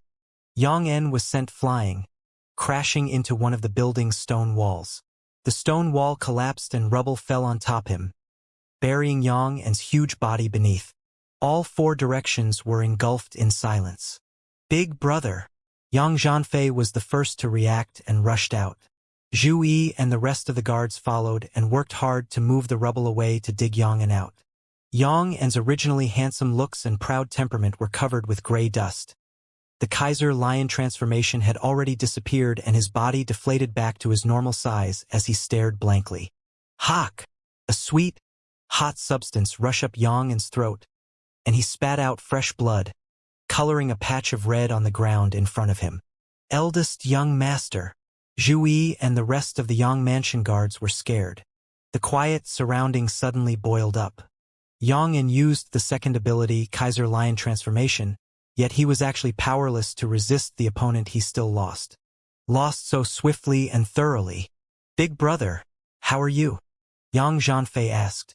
Yang En could only shake his head weakly, as he didn't even have the energy to talk right now. It felt as if his entire chest was hit until it caved in, and he glimpsed at Huang Xiaolong, unable to conceal the dread he felt in his heart. If he did not soul transform and change into the Kaiser Lion Physique transformation, which greatly enhanced his defenses parallel to an early 10th order expert, his chest would have been blasted into pieces from Huang Xiaolong's attacks. Yang En swallowed a healing pellet with much difficulty and adjusted his condition. After a short while, his hoarse voice sounded, "We go back." Propped up by the Yang Mansion guards, Yang En and his people left the place. Young Lord! At this point, Fei Ho came behind Huang Xiaolong. Young Lord! Fei Rong, Fei Ming, and the Fei Mansion guards came up and saluted respectfully. By this point in time, the eyes they looked at Huang Xiaolong with were totally different. Huang Xiaolong nodded and came out from the physique of Azura transformation. Let's leave. When Yang En and his groups receded from sight, Huang Xiaolong said to Fei Ho and the rest, Yes, young lord. As Huang Xiaolong turned around to leave, the crowd parted away from afar, their attitude respectful, fearful, and awed. Not long after Huang Xiaolong left Thousand Virtues Street, the message that Huang Xiaolong defeated Yang and exploded in the royal city, sweeping through the streets like a tsunami. Yang En was actually defeated by a young man looking about 15 to 16 years old. 16? I heard that person is only 13. 13? I think he's probably only 5 or 6 years old. Discussions fueled, becoming more outrageous and heated up, spreading farther and wider. At the same time, the news about Fei Ho advancing into Xiantian realm was also made known, instantly elevating Fei Mansion's position in the kingdom. And with Huang Xiaolong's influence, the Fei Mansion grew mysterious in the eyes of the public. Once back in the Fei Mansion, Fei Ho gathered Fei Rong and Fei Ming in his room. Fei Ming, how are your injuries? Fei Ho looked at his grandson and asked with a hint of smile. Fei Ming quickly answered, Grandfather, grandson's injuries have mostly recovered. Fei Ho nodded, reassured. Dad, the news about you breaking through to the Xiantian realm have spread. Just now, we have received the congratulatory gifts sent by the super families. Fei Rong was smiling from ear to ear as he said this. Those super families did not express anything when Fei Ming's wedding was announced. But now that the news about the recently returned Fei Ho actually stepping into the Xiantian realm spread, already 7 to 8 of the super families sent their congratulatory gifts over. This caused Fei Rong to be over the moon. I was able to break through into the Xiantian realm so fast, all thanks young lord. At this time, Fei Ho spoke. The young lord. Both Fei Rong and Fei Ming were dumbfounded. Fei Ho nodded his head in affirmation. That's right. All because of a cultivation technique young lord passed to me that enabled me to break through into the Xiantian realm in the shortest time. Both of you must remember that everything that Fei Mansion has was brought by the young lord. Fei Rong and Fei Ming both nodded in acknowledgement. Dad, that young lord's identity is? Fei Rong could not suppress the doubt and curiosity gnawing at his heart. Fei Ho's expression suddenly turned stern. Young lord's identity is not something you can speculate about. If young lord permits it, I will tell you in the future, do you understand? Fei Rong and Fei Ming shuddered under Fei Ho's warning, and they immediately nodded with reverence. At this time, Huang Xiaolong was in a solitary courtyard practicing state of abundant lightning. After the battle with Yang En, his understanding of the move had deepened significantly. After practicing his sword skill for some time, Xiaolong entered the Linglong treasure pagoda space, swallowed one fire dragon pearl and continued his practice with the Azura tactics. These months of traveling to the Ui kingdom honed Huang Xiaolong, and he was already a mid-ninth order. While Xiaolong was practicing inside the Linglong treasure pagoda, in the Yang mansion, Yang Zheng's face was terrifyingly gloomy when he saw his son Yang and being helped back by the family guards. Dad, we can't let this matter go without doing anything, Yang Zhanfei clamored. Yang Zhan's voice was somber.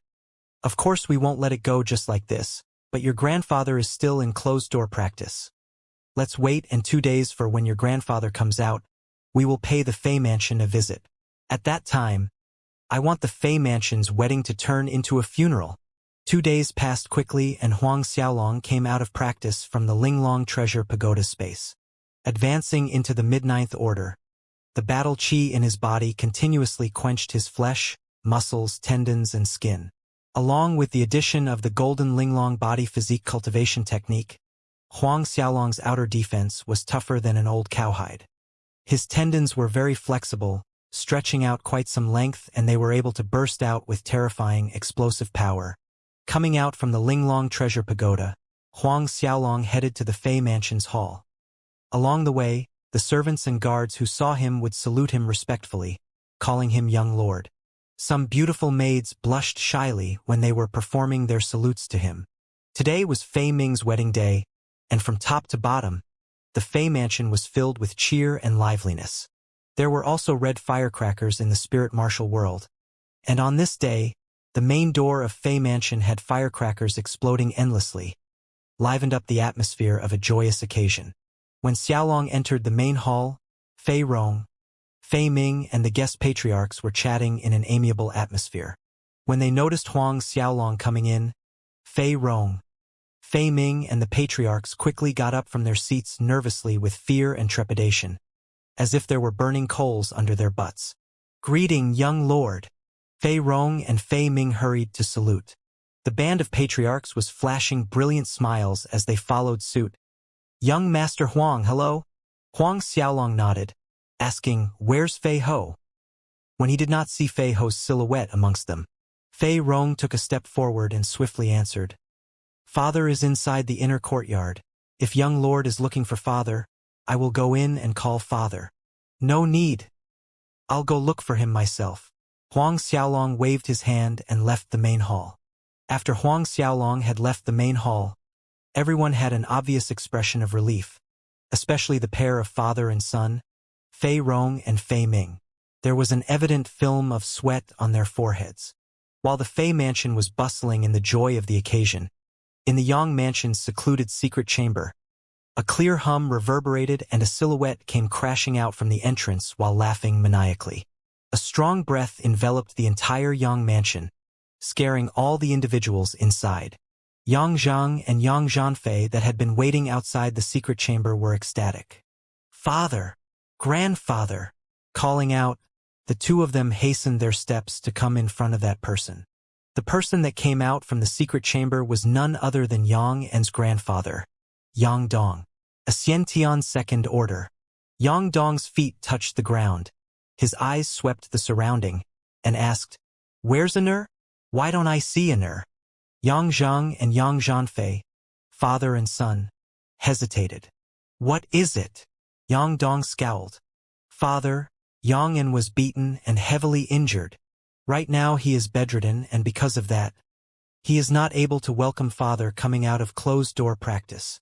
Yang Zhang stepped up and explained. "What?"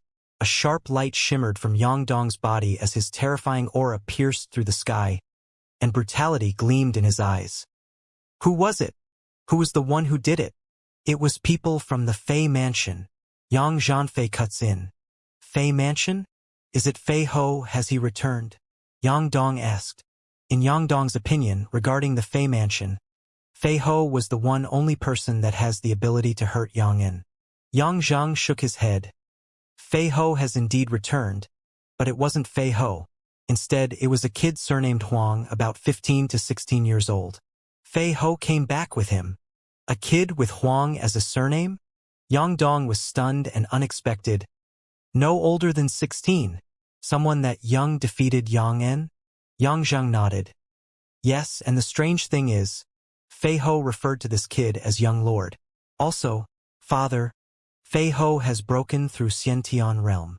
"Oh, he broke through into the Xiantian realm?" Again, this was out of Yang Dong's expectation. So he already advanced into Xiantian realm. No wonder he dared to hurt this Yang Dong's grandson. "Not putting my Yang mansion in your eyes just because you're a Xiantian now? If I remember correctly, today is Fei Ho's grandson's wedding day, right?" "Yes, father." Yang Zhang confirmed it. "Let's go. Both of you come with me to the Fei mansion. We're sending them a big gift." Yang Zhang and Yang Zhanfei were thrilled, and it showed in their faces. With father leading, this time that Fei Ho will surely die. Yang Zhang snickered in his heart. Thus, led by Yang Dong, a huge group of people from the Yang mansion headed to the Fei mansion in a dignified manner. Before departing, Yang Dong made a trip to the Green Spring to see his grandson, Yang En. When he saw Yang En's chest seemingly sunk in from being beaten, the wrath and killing intent in his heart was inflamed. The entire way, the Yang mansion's people terrified everyone on the streets to the point that they would scurry away or hide after spotting them from afar. Only after the Yang mansion people left far away would the passers-by come out from hiding. It was people from the Yang mansion. From the looks of it, they are going to the Fei mansion. There is a good show coming, and today there is a wedding going on in the Fei mansion. Perhaps blood will flow today. Let us go and have a look. A group of pedestrians followed Yang Dong and his party from some distance behind, heading in the direction of Fei mansion. At first, there were only a few people, but the people following behind increased as time passed by, And in the end, it was a sea of heads bobbing behind Yang Dong's group, about several hundreds, yet it was still increasing. Fei Mansion. Huang Xiaolong and Fei Ho were sitting in the main hall, talking with the current patriarchs of other families when, from the direction of the Fei Mansion's main door, came two tragic shrieks and shocked uproar. At this time, a spooked Fei Mansion guard ran into the main hall. He quickly blurted out towards Fei Ho, "Old master, the people from the Yang Mansion is here. Yang Dong's leading them." Yang Dong. The patriarchs that came for the wedding banquet were startled. Yang Dong represented a Xianxia second order expert. Moreover, Yang Dong was known for his protectiveness. Once, a duke's son beat up a Yang Mansion's guard, and this Yang Dong actually went to the duke's mansion in person asking for an explanation. He even let that guard beat the duke's son until he was half dead. And even though the duke complained to the king, however, the matter was left alone and unresolved. This time, the one injured was Yang Dong's most precious grandson, Yang En. This time, Yang Dong came, most likely. He finally came. Fei Ho's expression turned cold. He had been preparing for Yang Dong's arrival the past 2 days. "Young lord." Fei Ho turned around to look at Huang Xiaolong. "Let's go out and see," Huang Xiaolong said and stood up. Fei Rong, Fei Ming, and the patriarchs all stood up, following Huang Xiaolong and Fei Ho out from the main hall. Reaching the main entrance, what welcomed them was a ground full of injured Fei Mansion guards, and in front of the entrance, some Fei Mansion guards were battling with the Yang Mansion guards with battle chi crisscrossed in the air. Yang Dong, Yang Zhang, and the Yang Mansion experts stood watching on the side. Both ends of the streets were crowded with a large audience. The moment Fei Ho came out, Yang Dong's gaze fell on his body and sparks of fire ignited when Fei Ho and Yang Dong's eyes collided. After a moment, Yang Dong shifted his gaze onto Huang Xiaolong. His eyes glinted like sharp blades and killing intent exploded. When Fei Ho, Huang Xiaolong, and the rest came out, the fighting guards from both sides stopped and retreated to the side. Then Yang Dong and Yang Zhang stepped to the front. "Punk! You are that surnamed Huang rascal?" Yang Dong fixed a cold stare at Huang Xiaolong. "I don't care what your identity is. Since you injured my grandson, you must pay a price. My demand is not unreasonable. As long as you're willing to cut off both of your arms, I can spare your life." Then, Yang Dong looked at Fei Ho. "Otherwise, not only will you die today, even the entire Fei Mansion will be buried together with you." Yang Dong had just finished speaking, yet Fei Ho already made his move. Before anyone could blink, Fei Ho was in front of Yang Dong. A fist punched out, roaring across space, and the whelming power caused Yang Dong's heart to tighten. He swiftly struck out his own fist to counter Fei Ho's. A deafening explosion resounded, and two silhouettes flew back from the rebound impact. "Xianxia second order?" Fei Ho's eyes held contempt. "Yang Dong, you and your grandson Yang En are the same. Your brains are made out of your ass." "Brain made out of ass?" Yang Dong was perplexed for a second. However, the crowd watching from the street outside burst out in laughter. People from the Yang Mansion had an ugly expression on their faces. When the crowd laughed, the noise jolted Yang Dong back to reality. Just as Yang Dong's anger was about to erupt, Huang Xiaolong suddenly waved his hand. "Surround them all. Don't even let one go." As Huang Xiaolong's voice fell, silhouettes shifted. 500 to 600 guards were seen stampeding out from the Fei Mansion in an encirclement over the Yang Mansion's guards. Although Yang Dong brought many guards with him this time, it only totaled up to 300 at most. In his opinion, relying on his Xianxia second order strength, he alone could flatten the entire Fei Mansion. It didn't matter if Fei Ho had broken through into the Xianxia realm because Fei Ho wasn't his opponent. But that punch just now, it was as if Fei Ho's strength is. "Kill for me." Yang Dong glared at Fei Mansion's guards' encirclement and bellowed in fury. Then, a dazzling light burst out from his body as he called out his martial spirit. Yang Dong's martial spirit was actually an enormous black bottle. This black bottle was more than a dozen meters in height, and from top to bottom it was pure black except for some strange red runic patterns that glittered sinisterly, giving an eerie ghostly feeling. Yang Dong instantly soul transformed the moment his martial spirit materialized. The surface of his skin turned black like his martial spirit black bottle, as if it was coated with a layer of black paint. And at the same time, black fog danced around him, allowing Yang Dong to hide inside the black fog substance. Yang Dong flashed and appeared in front of Fei Ho in the next moment. A black arm abruptly shot out from the thick black fog, targeting Fei Ho's chest. However, Fei Ho was prepared. With a silver flash, his martial spirit came out and turned into a silver river that spiraled up Fei Ho's body in defense, blocking the enemy's attack. After blocking the enemy's attack, the silver river continued to twist around Fei Ho, growing larger and stronger with each complete turn. At the same time, the sphere of battle chi shrouding Fei Ho grew a diameter bigger, exuding a stronger atmosphere. Martial spirit strengthening. After Fei Ho broken through to Xiantian realm, his martial spirit strengthening has enhanced from 5 times to 7 times. Sensing the difference in Fei Ho's power after martial spirit strengthening, Yang Dong's face changed drastically. The thick black fog protecting him suddenly expanded, rolling like angry black clouds, emitting an aura that made hearts palpitate. Black cloud palm. A gigantic black palm print flew out from the midst of the black fog, hovering in the air. Fei Ho leaped up. Heart-shattering fist. A fist punched out, puncturing space and slamming into the black cloud palm. A palm print and a fist print blew up in the collision. Yang Dong battled Fei Ho, and below them, a different battle erupted between the Fei Mansion guards and Yang Mansion guards. Fei Rong versus Yang Zheng. Fei Ming versus Yang Zhanfei. Initially, Yang Zhanfei thought he could easily and swiftly defeat Fei Ming just like he did 2 days ago, and give Fei Ming a beating worthy of a dog. However, today he noticed that not only had Fei Ming's injuries healed thoroughly, even his cultivation had advanced. He was using a very strange type of fist battle skill that Yang Zhang couldn't seem to be able to avoid, and he ended up in a pitiful state. This realization terrified and angered him. Huang Xiaolong watched the battles taking place around the Fei Mansion, and then he disappeared in a flash.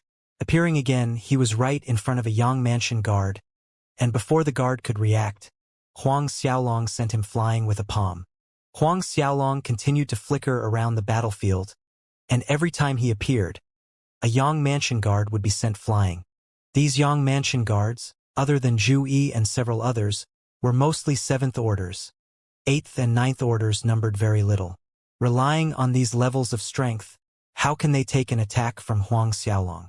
Yang Dong noticed something strange below and saw Huang Xiaolong's actions clearly.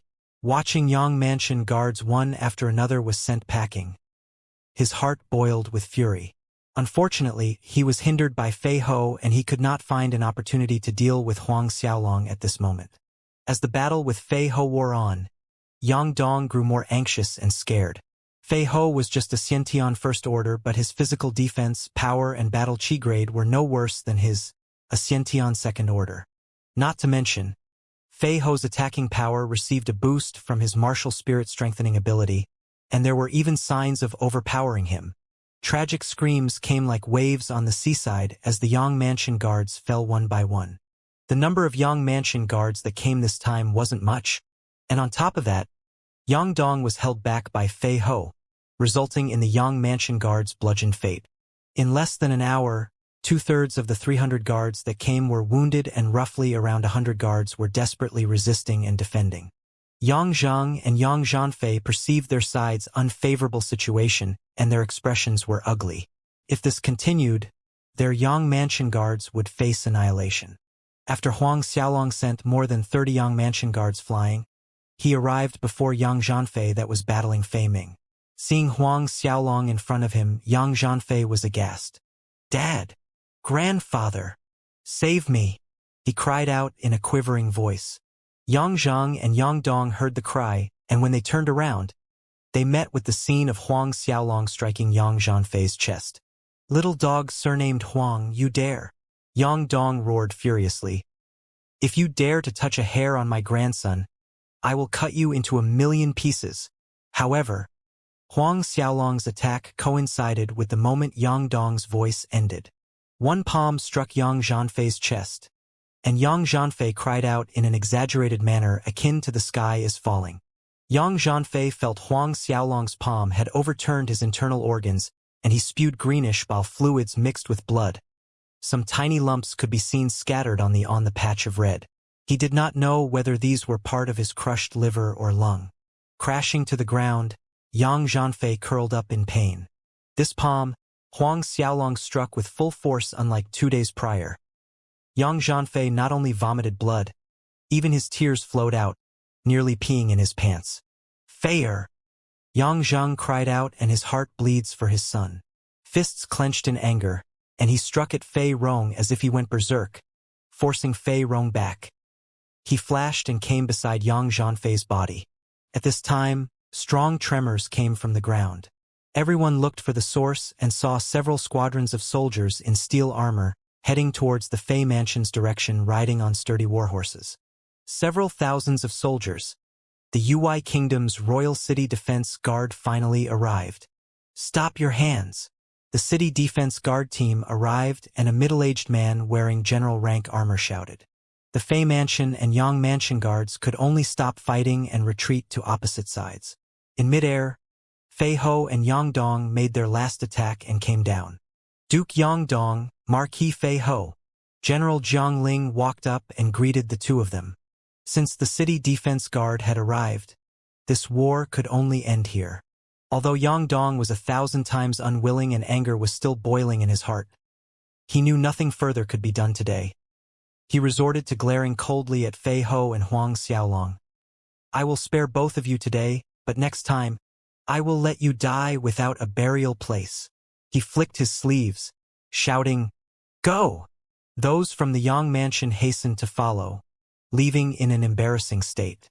Seeing this scene, the Fei Mansion broke out in cheers and laughter. Die without a burial place? Huang Xiaolong stared at Yang Dong's retreating back and sneered. Yang Dong and his group left awkwardly, whereas the festive wedding atmosphere in Fei Mansion was not affected in the least by the incident.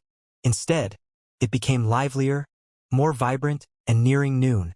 Some of the super families made an appearance, personally bringing gifts over for the occasion. The Fei Mansion turned into a land of joy for the day. Both father and son, Fei Rong and Fei Ming, can't stop smiling from ear to ear.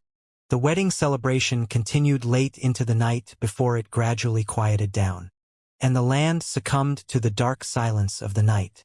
Huang Xiaolong stood in the yard, staring at the distant night moon. It was shining brightly that night, bright and beautiful with the random wisps of clouds floating by, which added a touch of hazy beauty to the night sky. Recalling the merriment in Fei Mansion during the day, Huang Xiaolong couldn't help reminiscing his previous life's parents and his current parents in the Luo Tong Royal City. His thoughts drifted far, far away. A long while later, Huang Xiaolong returned to the room, entered the Linglong Treasure Pagoda space, and started his routine cultivation. After swallowing a fire dragon pearl, Huang Xiaolong ran Azura tactics as the black and blue dragon emerged, hovering above his head. They began devouring the netherworld's spiritual energy greedily that came gushing down from the void and transferring them into his body. The battle chi in Huang Xiaolong's meridians surged and rolled violently, especially in the Qi Sea. When Huang Xiaolong initiates his battle chi, the netherworld's spiritual energy resonated like a giant tsunami. These past few years, after using the fire dragon pearls to enhance his netherworld battle chi, the quality of netherworld battle chi has improved significantly. However, what level it has reached, Huang Xiaolong had no way to gauge it. The netherworld battle chi gathered in the Qi Sea like a vast black ocean. After years of being amplified by the usage of fire dragon pearls, Huang Xiaolong's netherworld battle chi has turned into a pure black color. Not only that, within the alluring blackness of the netherworld battle chi, it gave off a smooth crystalline feeling. The netherworld spiritual energy that was absorbed into his body continued to be refined. The twin dragons coiled behind him devoured at great speed, greedily with a black and a blue light shimmering on their bodies, lighting up the Linglong Treasure Pagoda's space. One night passed, Huang Xiaolong opened his eyes and ended his practice for the day, and he came out from the Linglong Treasure Pagoda. When Huang Xiaolong came out from the Linglong Treasure Pagoda, an emissary from the Ui Kingdom Royal Palace arrived at the Fei Mansion. informing Fei Ho that he was conferred with the title of a duke. The title 1 rank above the marquis position minus a duke. Every time a marquis warrior of the kingdom broke into the Xiantian realm, the king would confer the title of duke. What Huang Xiaolong did not expect was, the Ui Kingdom's king not only upgraded Fei Ho to a duke, but he was also given a duke title. It must be emphasized here that only Xiantian experts were given the privilege of being conferred the title of a duke. Furthermore, the native Ui Kingdom's geniuses like Yang and only had the title of marquis, not to mention Huang Xiaolong, who is not even a subject of the Ui Kingdom. When Huang Xiaolong courteously informed the emissary that he is not a Ui Kingdom subject, the emissary smiled. His Majesty is well aware young Master Huang is not a Ui Kingdom subject, but even someone who is not a subject of the kingdom can still receive a duke title from the Ui Kingdom. Huang Xiaolong looked at Fei Ho. That is true, young lord. Fei Ho nodded, affirming the palace emissary's words. He cautiously said, since it is His Majesty's good intentions, why doesn't young lord? Fei Ho's words trailed off here. Regarding Fei Ho's meaning, Huang Xiaolong understood. Although with his identity he doesn't care much for a noble duke title, but having it is also not something bad. It adds some convenience when moving around in the Ui Kingdom in the future. Thus, Huang Xiaolong received the duke title from the emissary's hands. Moments later, the emissary bid farewell joyfully to Fei Ho and Huang Xiaolong and returned to the palace to report his successful task. After the palace emissary had left, Huang Xiaolong decided to take a stroll in the city. He had been in the Ui royal city for a few days, but he had yet to take a good look around the city. He and Fei Ho would be heading back to the Luotong Kingdom in a few days, so he wanted to see the city before that. Accompanied by Fei Ho, Huang Xiaolong left the Fei mansion, strolling in the streets. Fei Ho had left for 7 years, and there were many changes around the Ui royal city. It was already noon when they had scoured the city, and passing by the same absolutely luscious dish floor, the two of them went in, ordering 2 jugs of fiery wine and some side dishes while sitting on the first floor. Fei Ho and Huang Xiaolong's visit were warmly welcomed by the restaurant boss, who was much more enthusiastic and respectful compared to last time. Fei Ho advanced into Xiantian realm while Huang Xiaolong defeated Yang and this news had reached the boss's ears. Lastly, when they were about to leave and wanted to pay, the boss adamantly refused to take their gold coins, saying that it doesn't matter when Huang Xiaolong and Fei Ho come over because their expenses will be free of charge. Since it was the boss's hospitality, both of them did not decline. Peacefully, 3 days passed. During these 3 days, other than practicing inside the Linglong Treasure Pagoda space, Huang Xiaolong would train his Azura sword skill in one of the Fei Mansion's yards. The Tempest of Hell, Tears of Azura, Wrath of the Nether King, and State of Abundant Lightning were continuously displayed by Huang Xiaolong, and mournful cries with intermittent lightning strikes and rumbling thunders reverberated from his yard. On this day, Huang Xiaolong was practicing the Azura sword skill in the yard when all of a sudden, a vigorous earthquake strongly shook the ground for a second. Huang Xiaolong was startled, and the tremors happened again. The stone mountain decoration in the yard crumbled to the garden floor. The strong earthquake came 5 to 6 times before it ceased altogether. Then, in the distant horizon, a burst of burning flames appeared out of nowhere, casting a fiery ember shadow in the sky, and it exuded a scorching heat out in the 4 directions like rolling tidal waves. The people of the Ui Kingdom were astounded watching this glorious sight in the sky. As the waves of heat hit the Ui royal city, the temperature shot up like crazy, making everyone feel like they fell into a hot furnace. This is... Huang Xiaolong's eyes narrowed. However, at this point, the heat waves receded just abruptly in the way it came, faster than the evening tide. In that split second of change, Huang Xiaolong noticed that the Linglong Treasure Pagoda in his body shook violently as if something in that direction attracted it. Yet, at the same time, Huang Xiaolong sensed the Linglong Treasure Pagoda was trembling at its core, a feeling of fear like it was facing an existence that scared it. The bustling royal city quieted down. Not long afterwards, Fei Ho walked into Huang Xiaolong's yard, reporting, "Young lord, the king has decreed that the city is on lockdown and that no one is allowed in or out of the city. City lockdown. Huang Xiaolong was surprised. Under normal circumstances, only when a kingdom faces a crisis will the royal city be in a lockdown situation. Maybe it is related to the vision in the sky just now.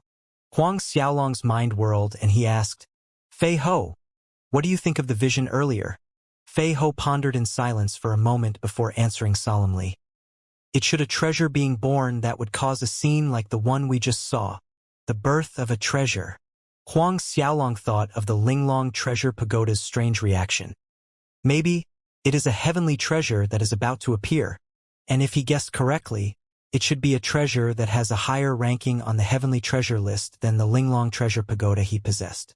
Only this explanation made sense that it would cause the Linglong Treasure Pagoda to tremble just now. A heavenly treasure. A heavenly treasure that ranked above the pagoda. A light flickered in Huang Xiaolong's eyes, and he took a deep breath. Judging from the vision earlier combined with the Linglong Treasure Pagoda's response, it can be determined that a heavenly treasure is about to appear here. He didn't expect that an impromptu trip to the UI Kingdom would let him encounter a treasure being born. Fei Ho, go and inquire about this matter. Huang Xiaolong turned towards Fei Ho and ordered quietly, barely above a whisper. Initially, Huang Xiaolong had decided to spend a few days here and then return to Luotong Kingdom. But now, encountering such an event, he could only delay the trip home for the time being. Yes, Sovereign, Fei Ho acknowledged respectfully, and he turned around and left the yard. Watching Fei Ho's receding silhouette, Huang Xiaolong's hands clenched tightly at his back. No matter what, he must get this heavenly treasure. In recent years, the benefits Huang Xiaolong had gotten from the Linglong Treasure Pagoda made him realize the crucial benefits of heavenly treasures. Without the Linglong Treasure Pagoda, even with his superb talent twin martial spirits, his practice speed would be far slower than now. If he could subdue another treasure with the same grade as the Linglong Treasure Pagoda, then his cultivation speed would reach a new threshold. Perhaps breaking into the Xiantian realm within 2 to 3 years is a possibility. After all, Huang Xiaolong had a gnawing threat looming in the horizon that made him anxious to increase his strength. Roughly after an hour, Fei Ho returned and reported to Huang Xiaolong. Sovereign, I found the information. The place the vision appeared is in the vicinity of the Enlightenment Lake. The Enlightenment Lake is about 300 li from the UI Royal City. Oh, Enlightenment Lake? Huang Xiaolong looked at Fei Ho. Fei Ho swiftly explained. Yes, Sovereign. This Enlightenment Lake has the reputation of the best lake scenery in our UI Kingdom. It is huge, covering several thousand square kilometers. However, 100,000 soldiers are currently positioned there to guard the Enlightenment Lake. No one can get close within 100 li. The king has decreed that those who dared to trespass into the Enlightenment Lake will be punished according to the crime of treason. Death on the spot. 100,000 soldiers guarding it. An edge flickered past Huang Xiaolong's eyes. This UI Kingdom's king reacted really fast. He may have guessed it was related to a heavenly treasure being born, so he placed so many soldiers there. Yes, the other county's armies were called back. I'm afraid in a few days, the number of soldiers stationed at the Enlightenment Lake will reach at least 3 to 400,000. Fei Ho added. 3 to 400,000. Even strong and tough Xiantian experts would fall facing 300,000 soldiers. Huang Xiaolong's brows creased into deep furrows. You retreat first, but continue to inquire about the situation. A while later Huang Xiaolong spoke. Yes, Sovereign. Fei Ho answered and retreated respectfully. Huang Xiaolong fell into a pensive mood. Judging from what Fei Ho said, it would be impossible to break into the Enlightenment Lake. The only option was to sneak in under disguise or concealment. However, even with his martial spirit ability, space concealment, wanting to sneak into the lake without being discovered with so many soldiers guarding is not that easy. Thinking of the situation with a mass of 400 soldiers in one place, that would mean in every 100 meters distance, there would be a team of soldiers on watch. It seems I can only act according to the situation. Huang Xiaolong thought to himself. In general, a heavenly treasure would be born around 60 days after the vision manifested in the sky. Therefore, Huang Xiaolong was in no hurry. At the moment, he has no other option but to wait. The sky slowly turned dark, signaling the end of another day. Compared to the usual bustling and lively UI royal city, today, the atmosphere seemed to be taken a notch down. One almost could not see a normal person on the streets as there was mostly patrolling soldiers. Huang Xiaolong sat cross-legged in the Linglong Treasure Pagoda space, swallowing one fire dragon pearl and practicing Azura tactics. When they were journeying through the Silvermoon Forest, Huang Xiaolong collected enough beast cores from killing demonic beasts, and there was much more of them in the Azura Ring. He need not worry about running out of supply without making trips to the Silvermoon Forest. The number of beast cores inside his ring was enough to last him 1 year. The night passed, and Huang Xiaolong came out from the Linglong Treasure Pagoda the next day morning, and coming to the yard, he started training in Azura Sword Skill, Ethereal Palm, and Collapse Fist. Midway through his training, Fei Ho came in. Reporting to Huang Xiaolong, he said the rumors about a great treasure appearing near the Enlightenment Lake has spread through the royal city and the cities nearby. Hearing this, many experts started to rush over to the Enlightenment Lake area, but most of them were captured by the patrolling soldiers, and battles broke out. Other than a few Xiantian experts who managed to escape, the rest of the trespassers were killed on the spot by the soldiers. Listening to Fei Ho's report, Huang Xiaolong nodded. He was secretly delighted in his heart. Just as he had expected, the message about a great treasure appearing in the Enlightenment Lake has spread. He believes that as the rumor spread further and wider, the number of experts that would head towards the lake will only increase, and at that time the situation will become more chaotic. Within that spiral of chaos lies his opportunity.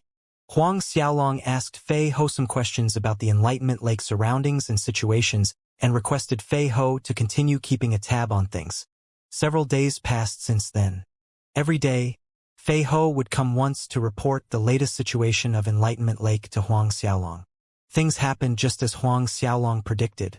One person spread the news to 10 people, 10 spreads to 100, 100 spread to thousands.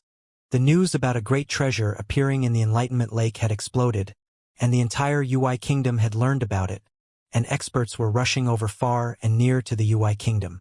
Experts from different forces were finding ways to sneak past the soldiers into the Enlightenment Lake to check out the situation. As the number of experts increased, the conflicts between these forces and the soldiers on guard became more frequent and intense. The pressure on the army was getting heavier like a mountain. Huang Xiaolong allowed Fei Ho to retreat. At this rate, in no more than half a month, the neighboring forces would be arriving. The pressure on the army would double, triple, and the situation would be even more chaotic Huang Xiaolong had first anticipated. Night. In the middle of the yard, Huang Xiaolong stood with his left foot stepped far out to the left, and his lower body was bending down into a half-squat with his elbows positioned close to his waist. His arms were straight with the palms facing up like he was holding some very heavy weights, and a short while later, his elbows straightened out and relaxed. These actions were repeated many times as Huang Xiaolong controlled his breathing, and invisible spiritual energy came rolling at him. As Huang Xiaolong's battle chi cultivation increased, his body metamorpho scripture training had reached stage 8, 3 diagrams on the terrain. Or more accurately said, the peak of stage 8. He would be able to enter stage 9 soon, the azure dragon claws stretched out.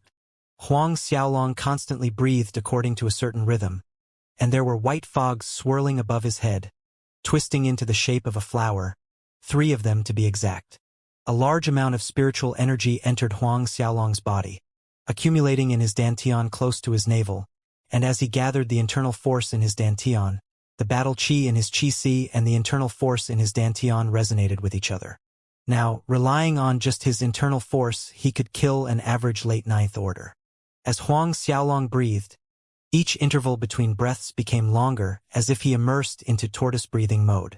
When Huang Xiaolong reaches stage 10 of the body metamorpho scripture and breaks through into the Xiantian realm, using internal force, he could stay underwater for 10 days, or even half a month without issues. The days passed like this for another 10 days. During these past 10 days in the courtyard, Huang Xiaolong spent the time practicing Azura tactics, the body metamorpho scripture, Azura sword skill, ethereal palm, and collapse fist. In these 10 days, the situation in the Enlightenment Lake had turned increasingly anarchic. The neighboring kingdom's forces had arrived in the Enlightenment Lake area, and intense clashes with death toll increasing every day. The number of soldiers stationed near the lake has gone up to 400,000, yet it was still an arduous effort to fend off the forces coming in droves. The army is close to collapsing from the pressure. The water level in the Enlightenment Lake rose peculiarly, and the surface was surging with angry waves as strange cries came out from the bottom of Enlightenment Lake. All these signs pointed to a great treasure that is about to come out. However, with the current anarchic situation, Huang Xiaolong was in no rush to get to the Enlightenment Lake. He continued to practice in the yard every day, biding his time to see what happens. The truth was, it would have been useless even if Huang Xiaolong rushed to the Enlightenment Lake, as there was quite some time until the heavenly treasure is born.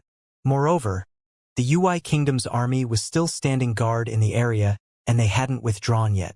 The most important point was that a heavenly treasure is not something that could be subdued by anybody. Just like the Linglong Treasure Pagoda, any one of the top 10 heavenly treasures required people with grade 13 martial spirits talents and above to rein them in. Therefore, 5 days just came and went. On the 5th day, while Huang Xiaolong was practicing in the yard, Fei Ho came in and reported to him, "Sovereign, this subordinate has found out that the Baolong Kingdom's Big Sword Sect is here." Big Sword Sect. An edge glinted in Huang Xiaolong's eyes. "Who?" Fei Ho answered respectfully. "Both Yu Chun and Lin Jiren are here. They brought quite a number of Big Sword Sect's elders and disciples with them. The previous Big Sword Sect minus sect leader Lu Wei's master, Yu Chun. After Lu Wei was killed in Huang Clan Manor by Marshal Haotian, his junior brother, Lin Jiren, took over the sect leader's position. Unexpectedly, both of them came here. Other than the Big Sword Sect, the Baolong Kingdom's Marshal Ning family's patriarch, Ning Wang, is also here in person." Fei Ho then added, "Oh, the Marshal Ning family's patriarch Ning Wang also came." Huang Xiaolong looked at Fei Ho. "Yes. Also the Cloud Sea Kingdom's purple-robed sword sect, and their sect leader brought many people here." Fei Ho nodded, including Cloud Sea Kingdom's Clear Cloud Pavilion. Fei Ho reported one by one the forces and their strengths that had rushed over to the Ui Kingdom during the past few days to Huang Xiaolong. Purple-robed sword sect, the Cloud Sea Kingdom's #1 sect. Clear Cloud Pavilion was the Cloud Sea Kingdom's biggest merchant power, and its influence covered the entire Cloud Sea Kingdom. They even opened many Clear Cloud Pavilion branches in the neighboring kingdoms. "Looks like quite a lot of people came." When Fei Ho finished reporting, a faint smile flashed past Huang Xiaolong's face. The ambience around the Enlightenment Lake will be livelier in the few days coming. Although there were many powerful forces that had arrived, Huang Xiaolong was delighted instead of worried. Just like he said prior to this, the more forces the better, the more chaotic the better. While Fei Ho was updating Huang Xiaolong on the recent movements in the Enlightenment Lake, the Ui Kingdom's king, Fanjia, was also listening to the report from the army chief marshal responsible for guarding the Enlightenment Lake, and the furrows on his brow grew deeper and deeper. "Your Majesty, there are more and more forces arriving at the Enlightenment Lake. The Baolong Kingdom's Big Sword Sect, the Marshal Ning family, the 9 Phoenix Valley, and the Cloud Sea Kingdom's purple-robed sword sect. Even Clear Cloud Pavilion has sent someone here. Furthermore, just now, this chief marshal of the army guarding the Enlightenment Lake named Chun Tong started to hesitate, finishing his report. "Speak. Just now what?" Fan Zhe questioned in a solemn voice.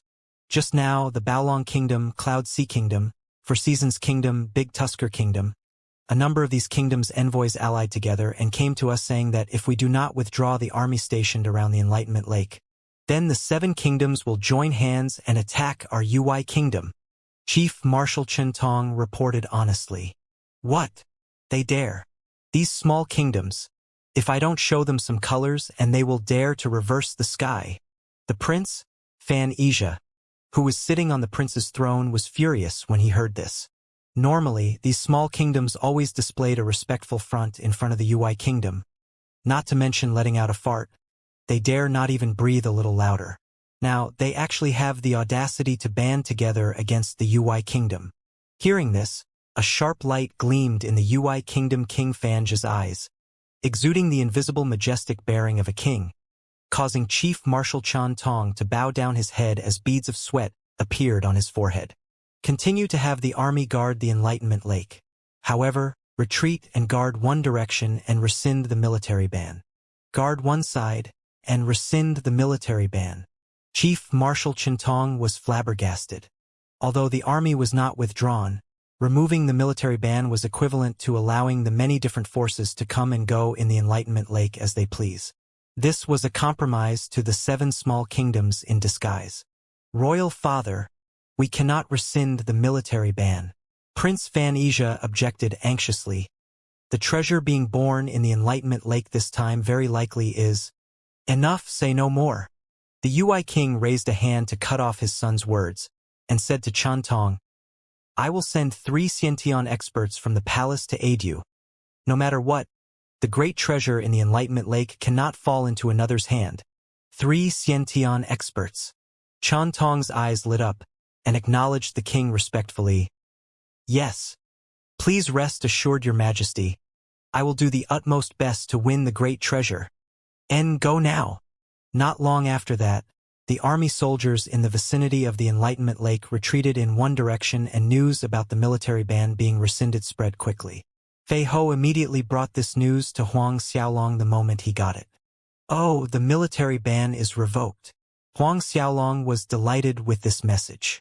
That's right, Sovereign. Do we head over to the Enlightenment Lake now? Fei Ho asked. Huang Xiaolong looked grave as he asked, according to your estimation, when will this great treasure in the Enlightenment Lake be born? Fei Ho was stunned Huang Xiaolong would ask him this question, and he pondered for a moment and replied, probably in another 10 days. Huang Xiaolong nodded. Then we wait a while longer. Since the military ban was rescinded, the surging forces would rush in competing against each other to enter the lake first, creating some of the most turbulent times. It was not suitable to enter at this peak hour. 3 days passed. These past 3 days, the frequency of Fei Ho coming and reporting the latest situation to Huang Xiaolong went up, as much as several times a day. With the high influx of warriors into the Enlightenment Lake, conflict of interest clashes was becoming more common, and the fighting grew more brutal and intense compared to the period when the military ban was in place. The current situation could be described as a river of blood. On the 10th day, when Huang Xiaolong was practicing the Azura sword skill in the yard, as he has been doing every day, Fei Ho walked in with a solemn expression. Noticing Fei Ho's face, Huang Xiaolong temporarily stopped his actions. Sovereign, I have just got the news that the Duanren Empire sent someone over.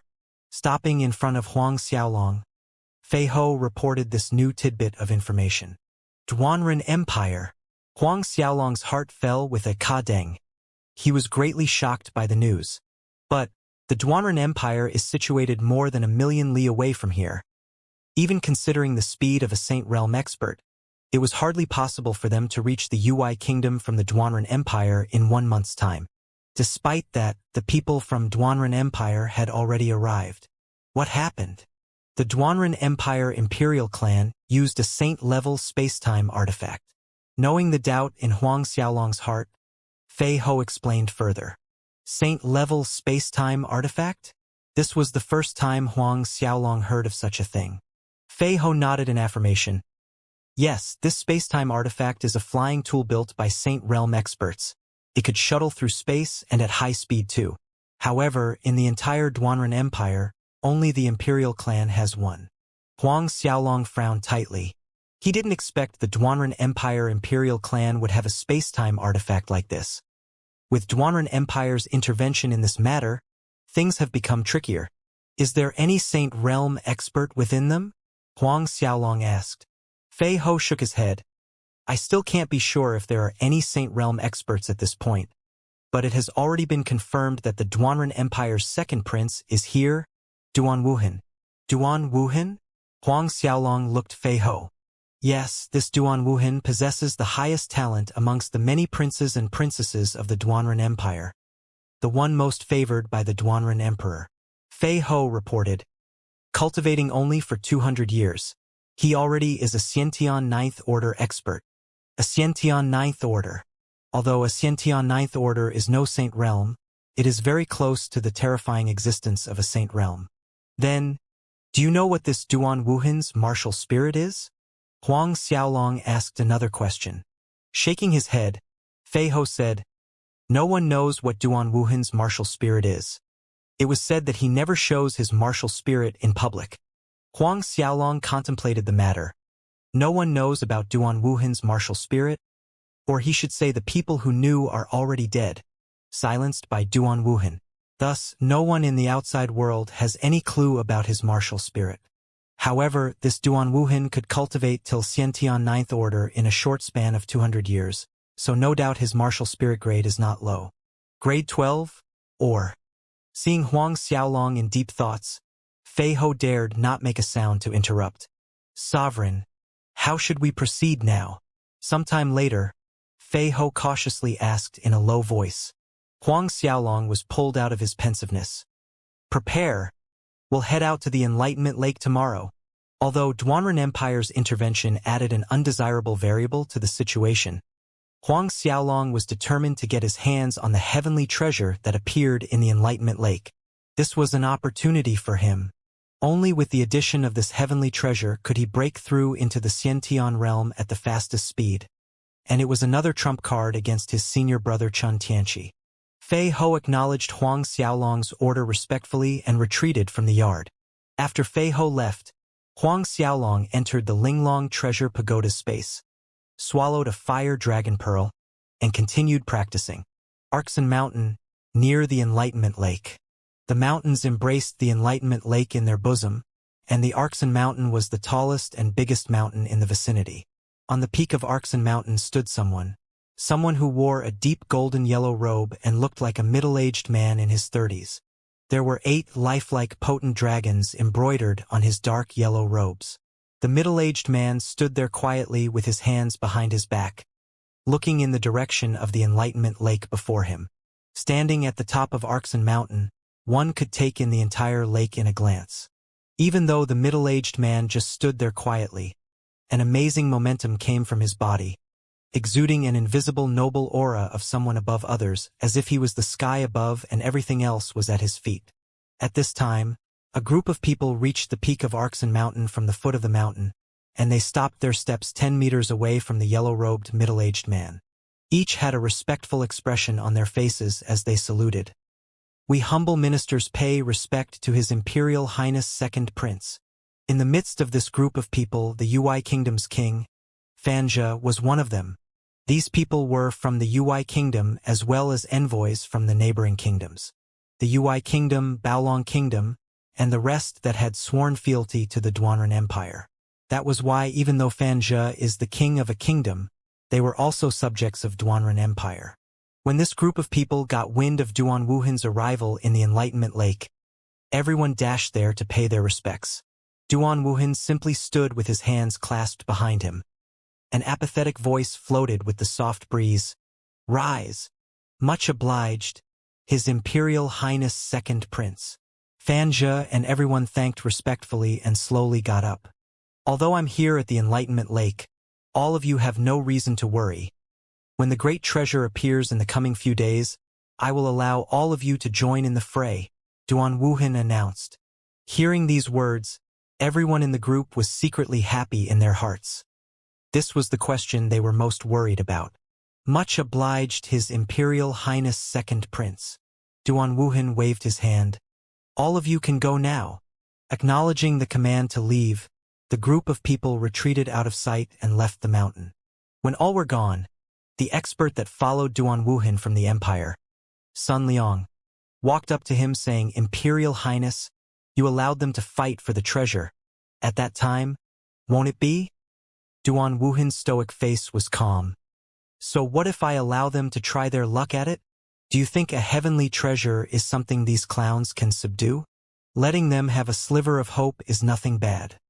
There is still 10 years' time until the deity's Templar's disciple selection. This Enlightenment Lake's heavenly treasure can only be mine."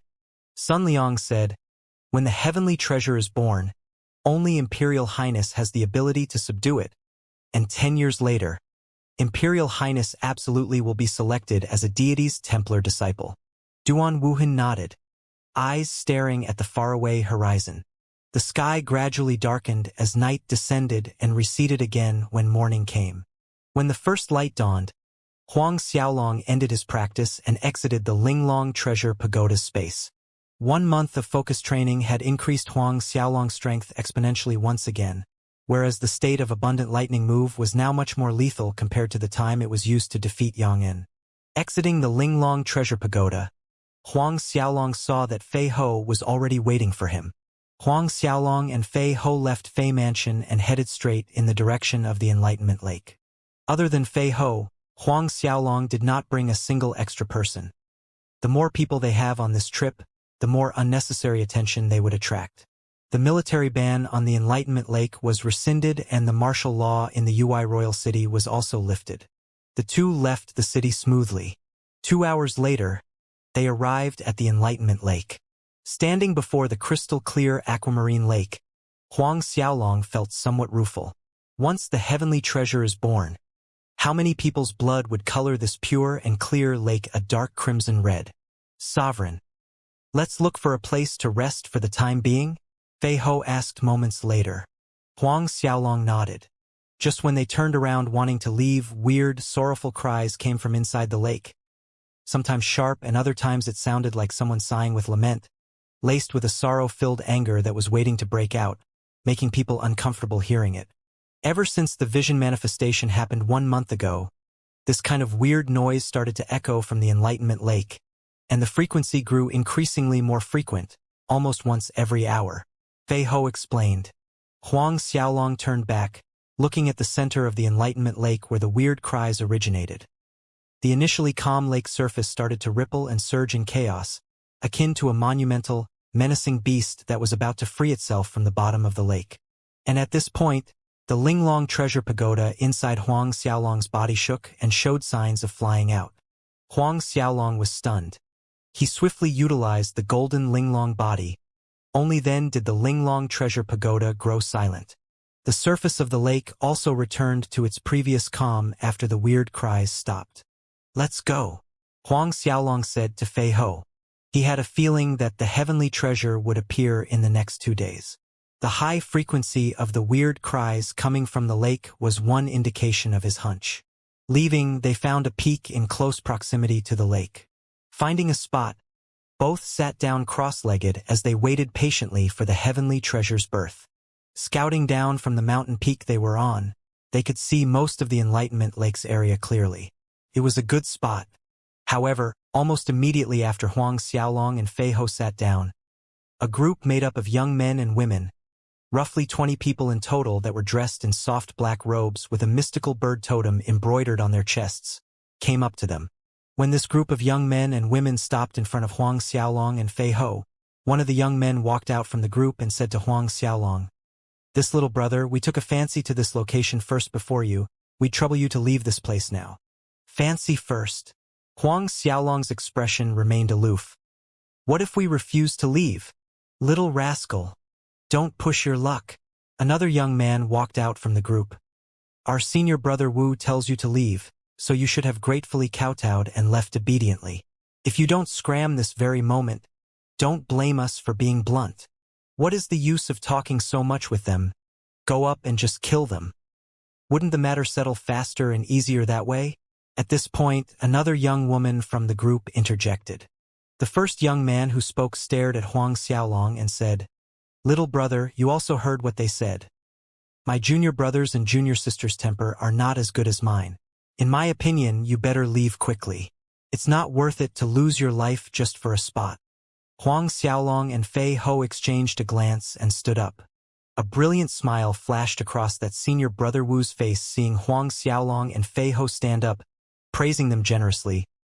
Little brother truly is someone who knows how to bend where the wind blows, a wise man.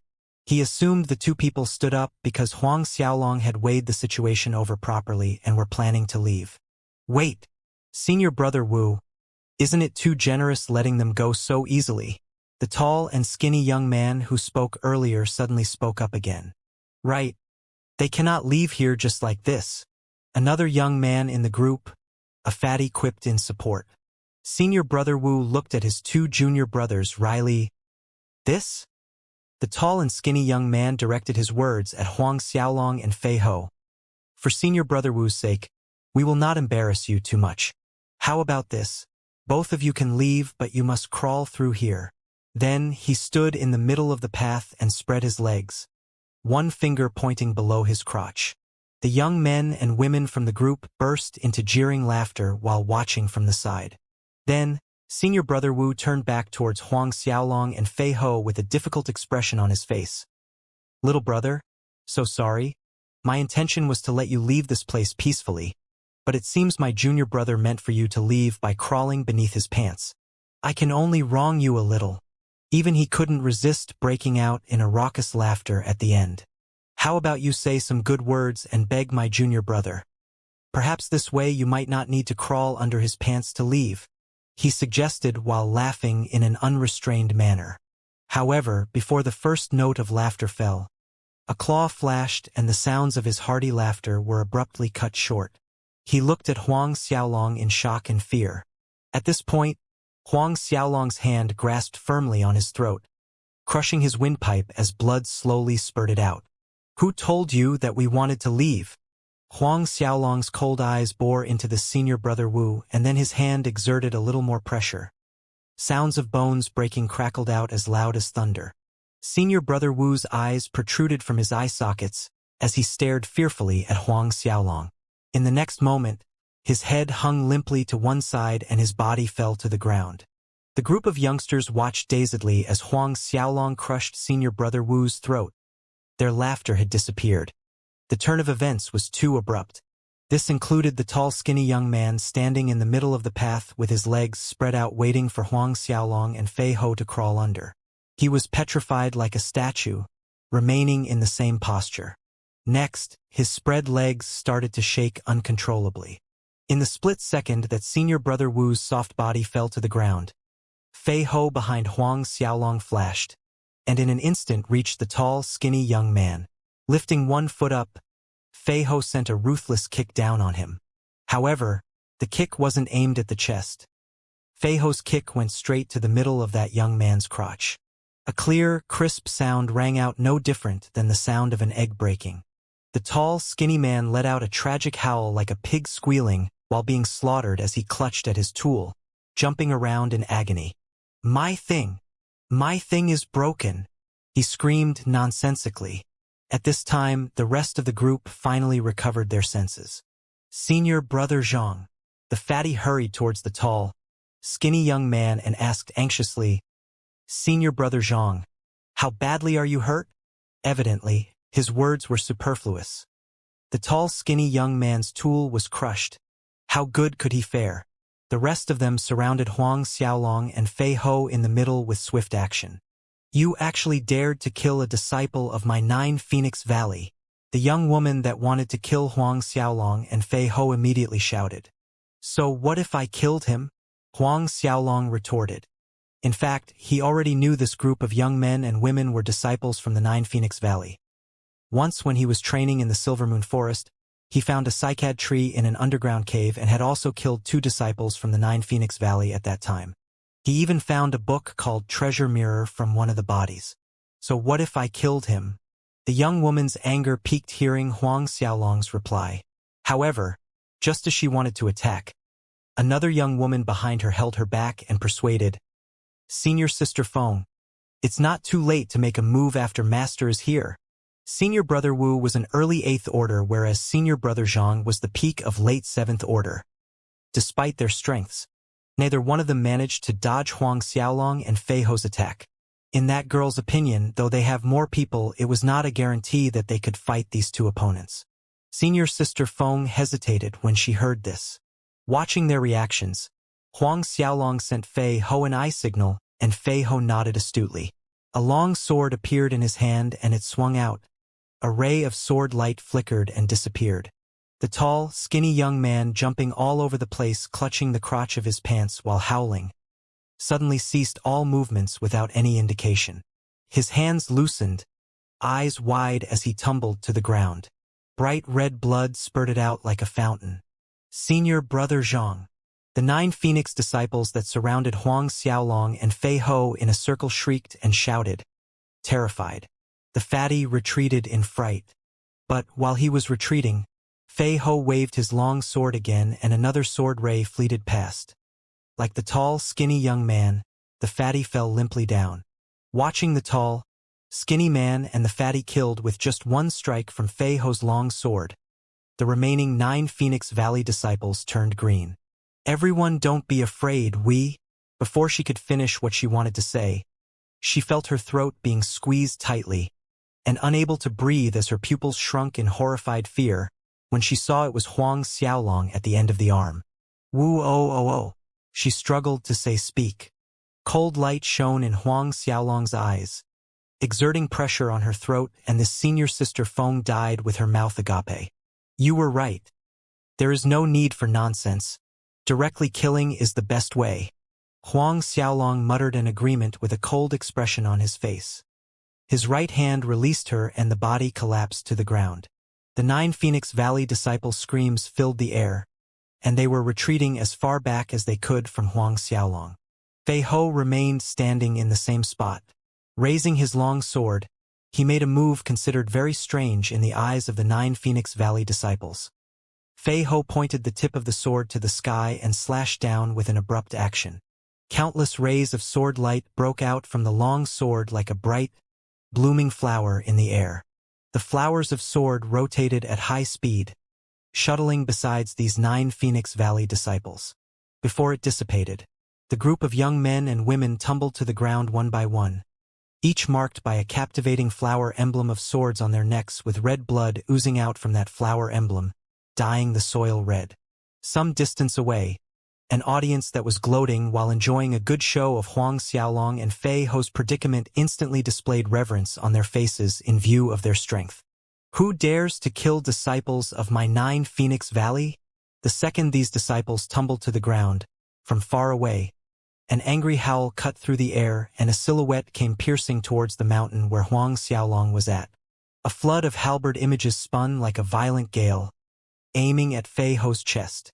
Fei Ho's eyes narrowed solemnly and the long sword in his hands slashed out a storm of countless sword lights, crashing against the incoming halberds. A series of explosions resounded, agitating the airflow and raising a turbulent gale, sweeping out in 4 directions. The opponent's feet touched the ground. It was a middle-aged man. The robe the middle-aged man was wearing was similar to the robes that were on the 9 Phoenix Valley disciples. It was just the color of the mythical bird on his chest that was different. As the middle-aged man floated down, his internal blood flow was chaotic. He looked at Fei Ho with shock, and at this time, another 3 old men wearing elder robes of the 9 Phoenix Valley were rushing over with the wind whistling behind them. 3 9 Phoenix Valley elders arrived on the scene. Their faces were distorted with anger seeing the lifeless bodies of their valley disciples scattered on the ground. Valley Lord. The 3 of them walked up behind the middle-aged man. And that middle-aged man's identity was none other than the 9 Phoenix Valley's Valley Lord, Lei Tianxing. Lei Tianxing glowered at Huang Xiaolong and Fei Ho. Speak. Why did you kill my 9 Phoenix Valley's disciples? Why? Huang Xiaolong repeated with contempt. Because they damn well deserved it. The 4 people's faces darkened, looking gloomy. Valley Lord. Slay them. Killing intent rose to the peak in one of the elders' eyes. Lei Tianxing's eyes remained focused on Huang Xiaolong and Fei Ho, and then he spoke. You go take care of that kid. A finger pointed at Huang Xiaolong. Yes, Valley Lord. The same 9 Phoenix Valley elder acted quickly, and before one could blink he was already in front of Huang Xiaolong, whereas Lei Tianxing and the other 2 elders joined forces against Fei Ho. Wretched kid. Go die. The 9 Phoenix Valley elder's eyes were scarlet, thrusting his long sword out with a light that flashed faster than quicksilver. In the group of deceased disciples, 2 of them were his personal disciples. Moreover, one of the 2 was also his nephew. Watching the 9 Phoenix Valley elder rushing over and thrusting with his sword, Huang Xiaolong waved his hand and the blades of Azura appeared.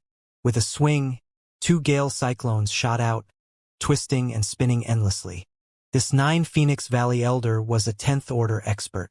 However, he was at early 10th order, just an iota stronger than Yang En. Thus, Huang Xiaolong resorted to using the Azura sword skill from the first attack. The tempest of hell's 2 spinning cyclones pulverized the sword rays coming from the 9 Phoenix Valley Elder. Huang Xiaolong appeared in front of him in an instant. Evidently, that elder did not believe his powerful attack would be countered effortlessly by a 15 to 16-year-old punk. He was caught a little off guard. Storm Lightning Sword. The 9 Phoenix Valley Elder suddenly shouted, and the long sword in his hand swung out. Several sword rays rumbled out carrying faint sounds of wind and lightning that one would hear during a thunderstorm, roaring on the mountain peak. At this moment, Huang Xiaolong leaped up. His body began twirling in midair, and at the same time the blades of Azura swung out repeatedly. A streak of lightning flashed, splitting the ground and turning into a flood dragon that sped towards the 9 Phoenix Valley Elder. The 9 Phoenix Valley Elder swiftly retreated in a panic but was still one step too late. The lightning flood dragon struck him, causing a thunderous blast to resound from his chest. His whole body flew back. His entire chest was charred black, emitting the smell of barbecued meat. But, just as he was blasted back, another lightning flood dragon streaked towards him, dishing out a second hit, sending him flying in another direction. 1 month earlier, after the battle with Yang En, Huang Xiaolong's understanding of the Azura sword skill's 4th move made tremendous progress. This 1 month of practice not only enhanced his power but when attacking, its movements were strange and unpredictable, making it hard to defend against. In the next moment, 10 more lightning flood dragons crashed onto the 9 Phoenix Valley Elder's body. When Huang Xiaolong floated back to the ground, that 9 Phoenix Valley Elder was charred from head to toe. Hardly a spot could be found that wasn't covered in black, looking as if he had just dashed out of a furnace. Slim streaks of lightning residue snaked all over his body. A slight commotion swept through the many experts watching from afar. Who is that kid? When did such a monstrous kid appear? He is so young. Not even a 9 Phoenix Valley Elder is his opponent. I heard that 1 month ago, a kid surnamed Huang defeated Yang En, and he was also someone around 16 years old. Could that be him? No doubt about it. 3 people, Lei Tianxing and the 2 elders, were battling Fei Ho when they heard their companion's tragic wail. When they turned around, what they saw inevitably shocked them. At first, Lei Tianxing thought that the 10th Order, 9 Phoenix Valley Elder could swiftly take care of Huang Xiaolong, then quickly back them up afterwards so the 4 of them could deal with Fei Ho. In his opinion, although Fei Ho was stronger than him, he was still the same level as him, Xiantian First Order. With 4 people combined, they would have a high chance of killing Fei Ho. But now, the charred, burnt 9 Phoenix Valley Elder struggled to stand up, and because he was gravely burned from head to toe, only the whites in his eyes were distinguishable. Deep in his eyes was fear, wrath, and an even stronger killing intent. As a 9 Phoenix Valley Elder, an early 10th Order expert, he was actually defeated by a tenderfoot in public.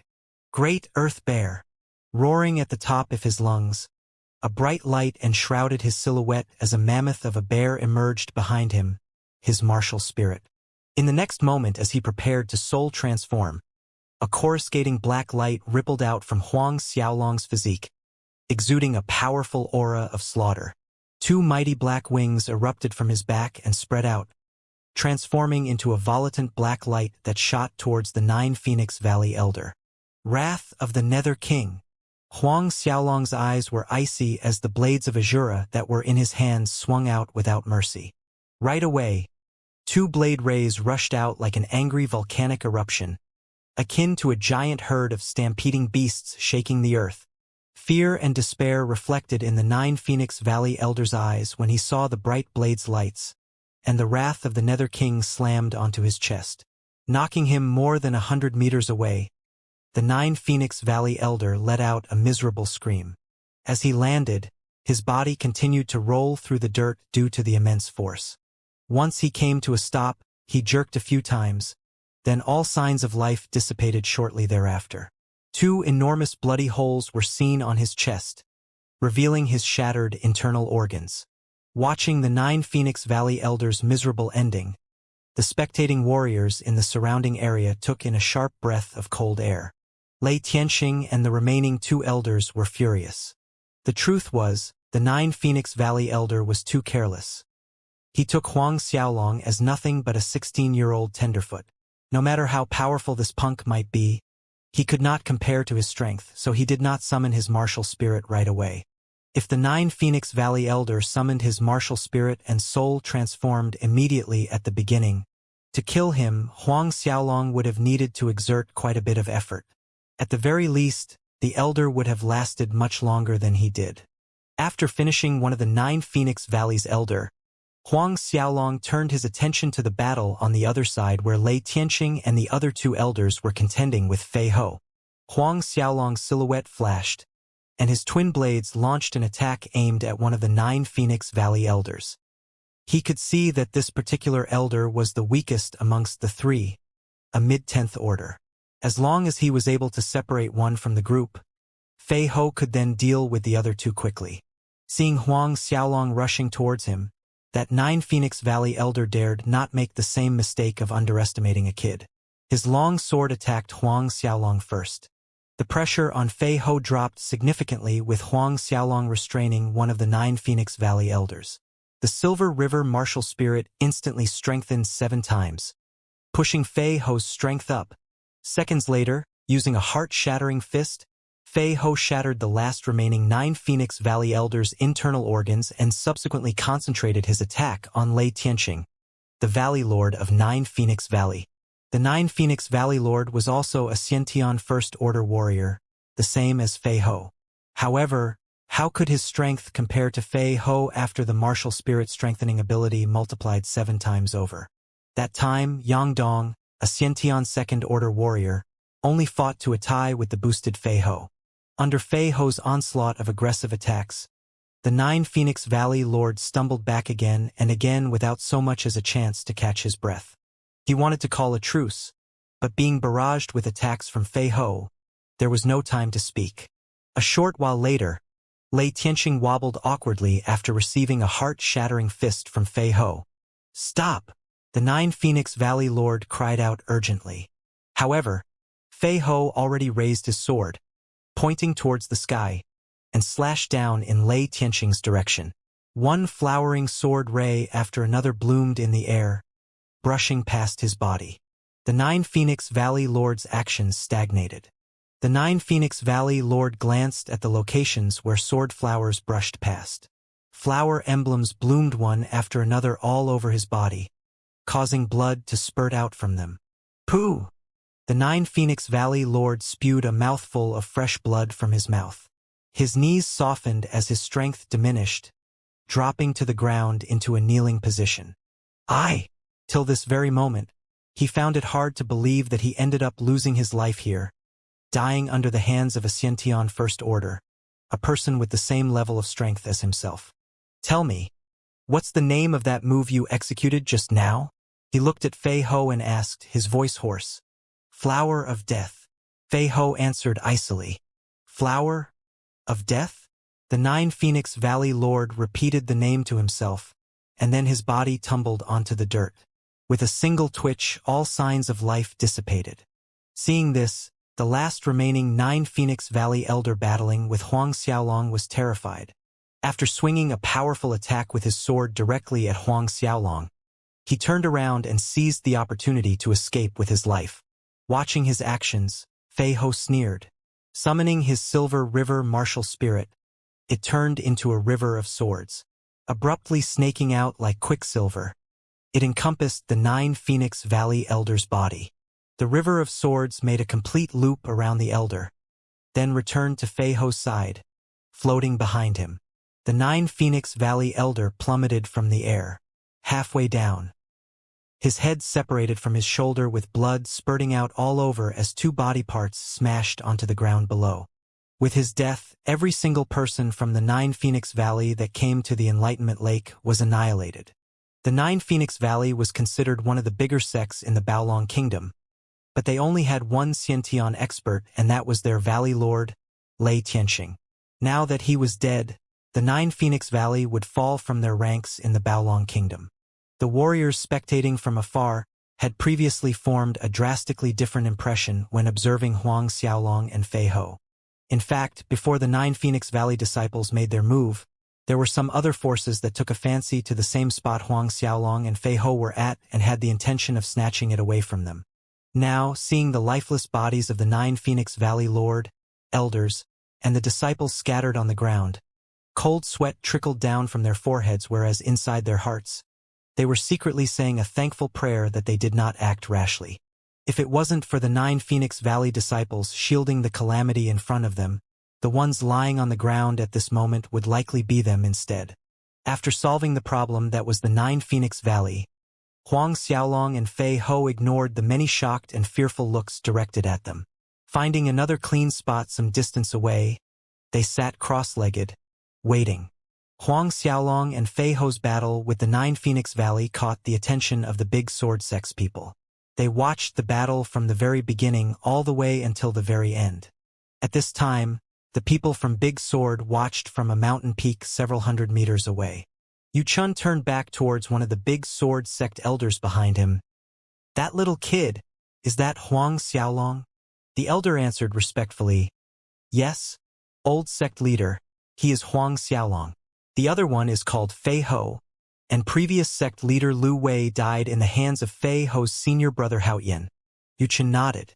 The expression on his face became cold and gloomy while watching Huang Xiaolong and Fei Ho's silhouettes. "I didn't expect this kid's strength to grow so fast to the point that even an elder from the 9 Phoenix Valley died in his hands. If this continues, in another 10 years or so, wouldn't our Big Sword sect face annihilation? Master, then seizing the current advantage, should we?" Lin Jiren stepped up, gesturing with his hand by sliding a thumb across the neck. Yu Qin pondered the situation briefly before shaking his head, deferring. "No rush, wait until the great treasure appears first, and then we will look for an opportunity. No matter what, we must not let this malignant seed leave Enlightenment Lake." With Fei Ho's presence, to kill Huang Xiaolong in broad daylight would be a difficult act. Because of that, Yu Chun decided that when the great treasure appeared in a few days, Fei Ho would be distracted and would be the most opportune time. 2 days passed. The strange crying sounds coming from the Enlightenment Lake increased in frequency. Almost at every half-hour interval, the strange cries would become louder and louder, accompanied by intense fluctuations on the calm lake surface, making the water surge and splash.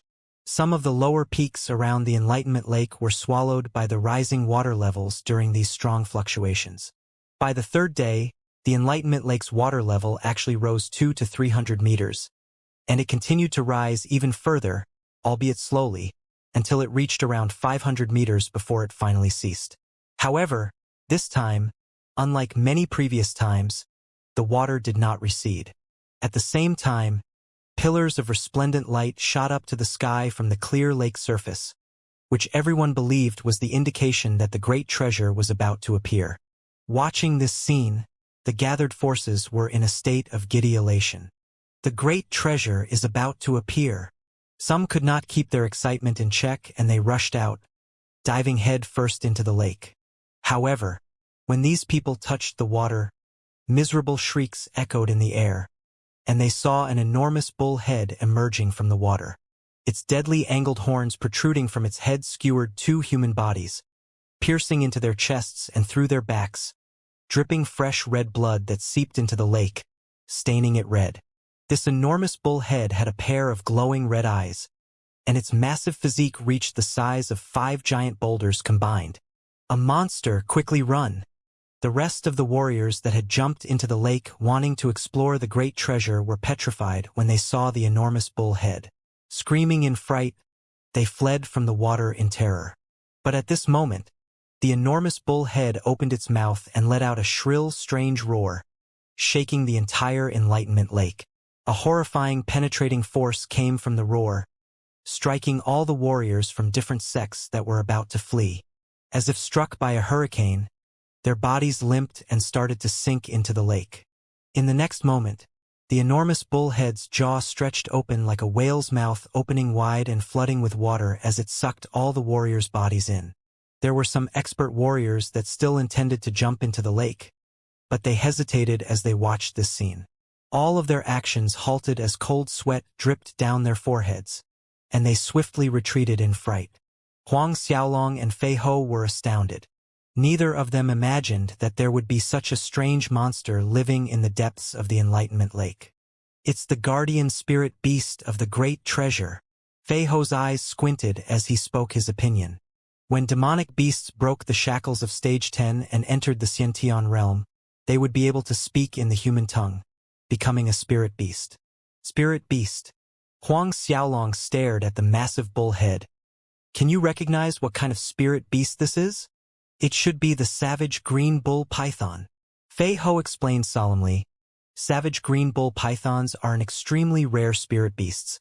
They are the offspring from the coupling of two different spirit beasts, the green bull and the savage python. It is extremely vicious, cruel, and brutal in nature, and its attacks are very powerful, especially in a water environment.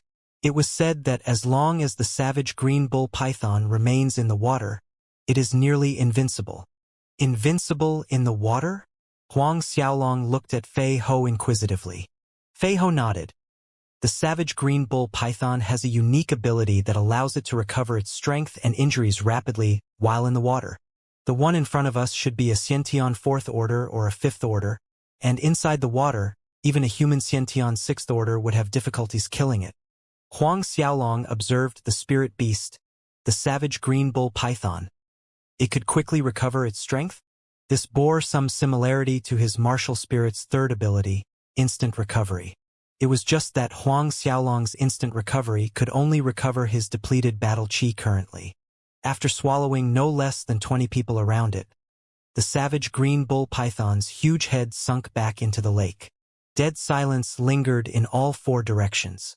Groups of experts exchanged looks with their comrades, and none dared to venture into the lake again recklessly. Suddenly, from the peak of Arxen Mountain, a human silhouette flew down, stopping above the Enlightenment Lake in less than a second. A fist struck down, splitting the waters right down to the bottom of the lake. Roar! A dismal roar resounded from the lake. The savage green bull python had apparently been injured. Once again, the enormous bull head rushed to the lake surface, mouth opened wide in an attempt to swallow the human attacker whole. But that person floating above the water avoided it with what seemed like a simple sway to the side, while he sent another punch out at the savage green bull python, hitting its lower belly. Its huge body flew out, and the Enlightenment Lake broke out in another uproar.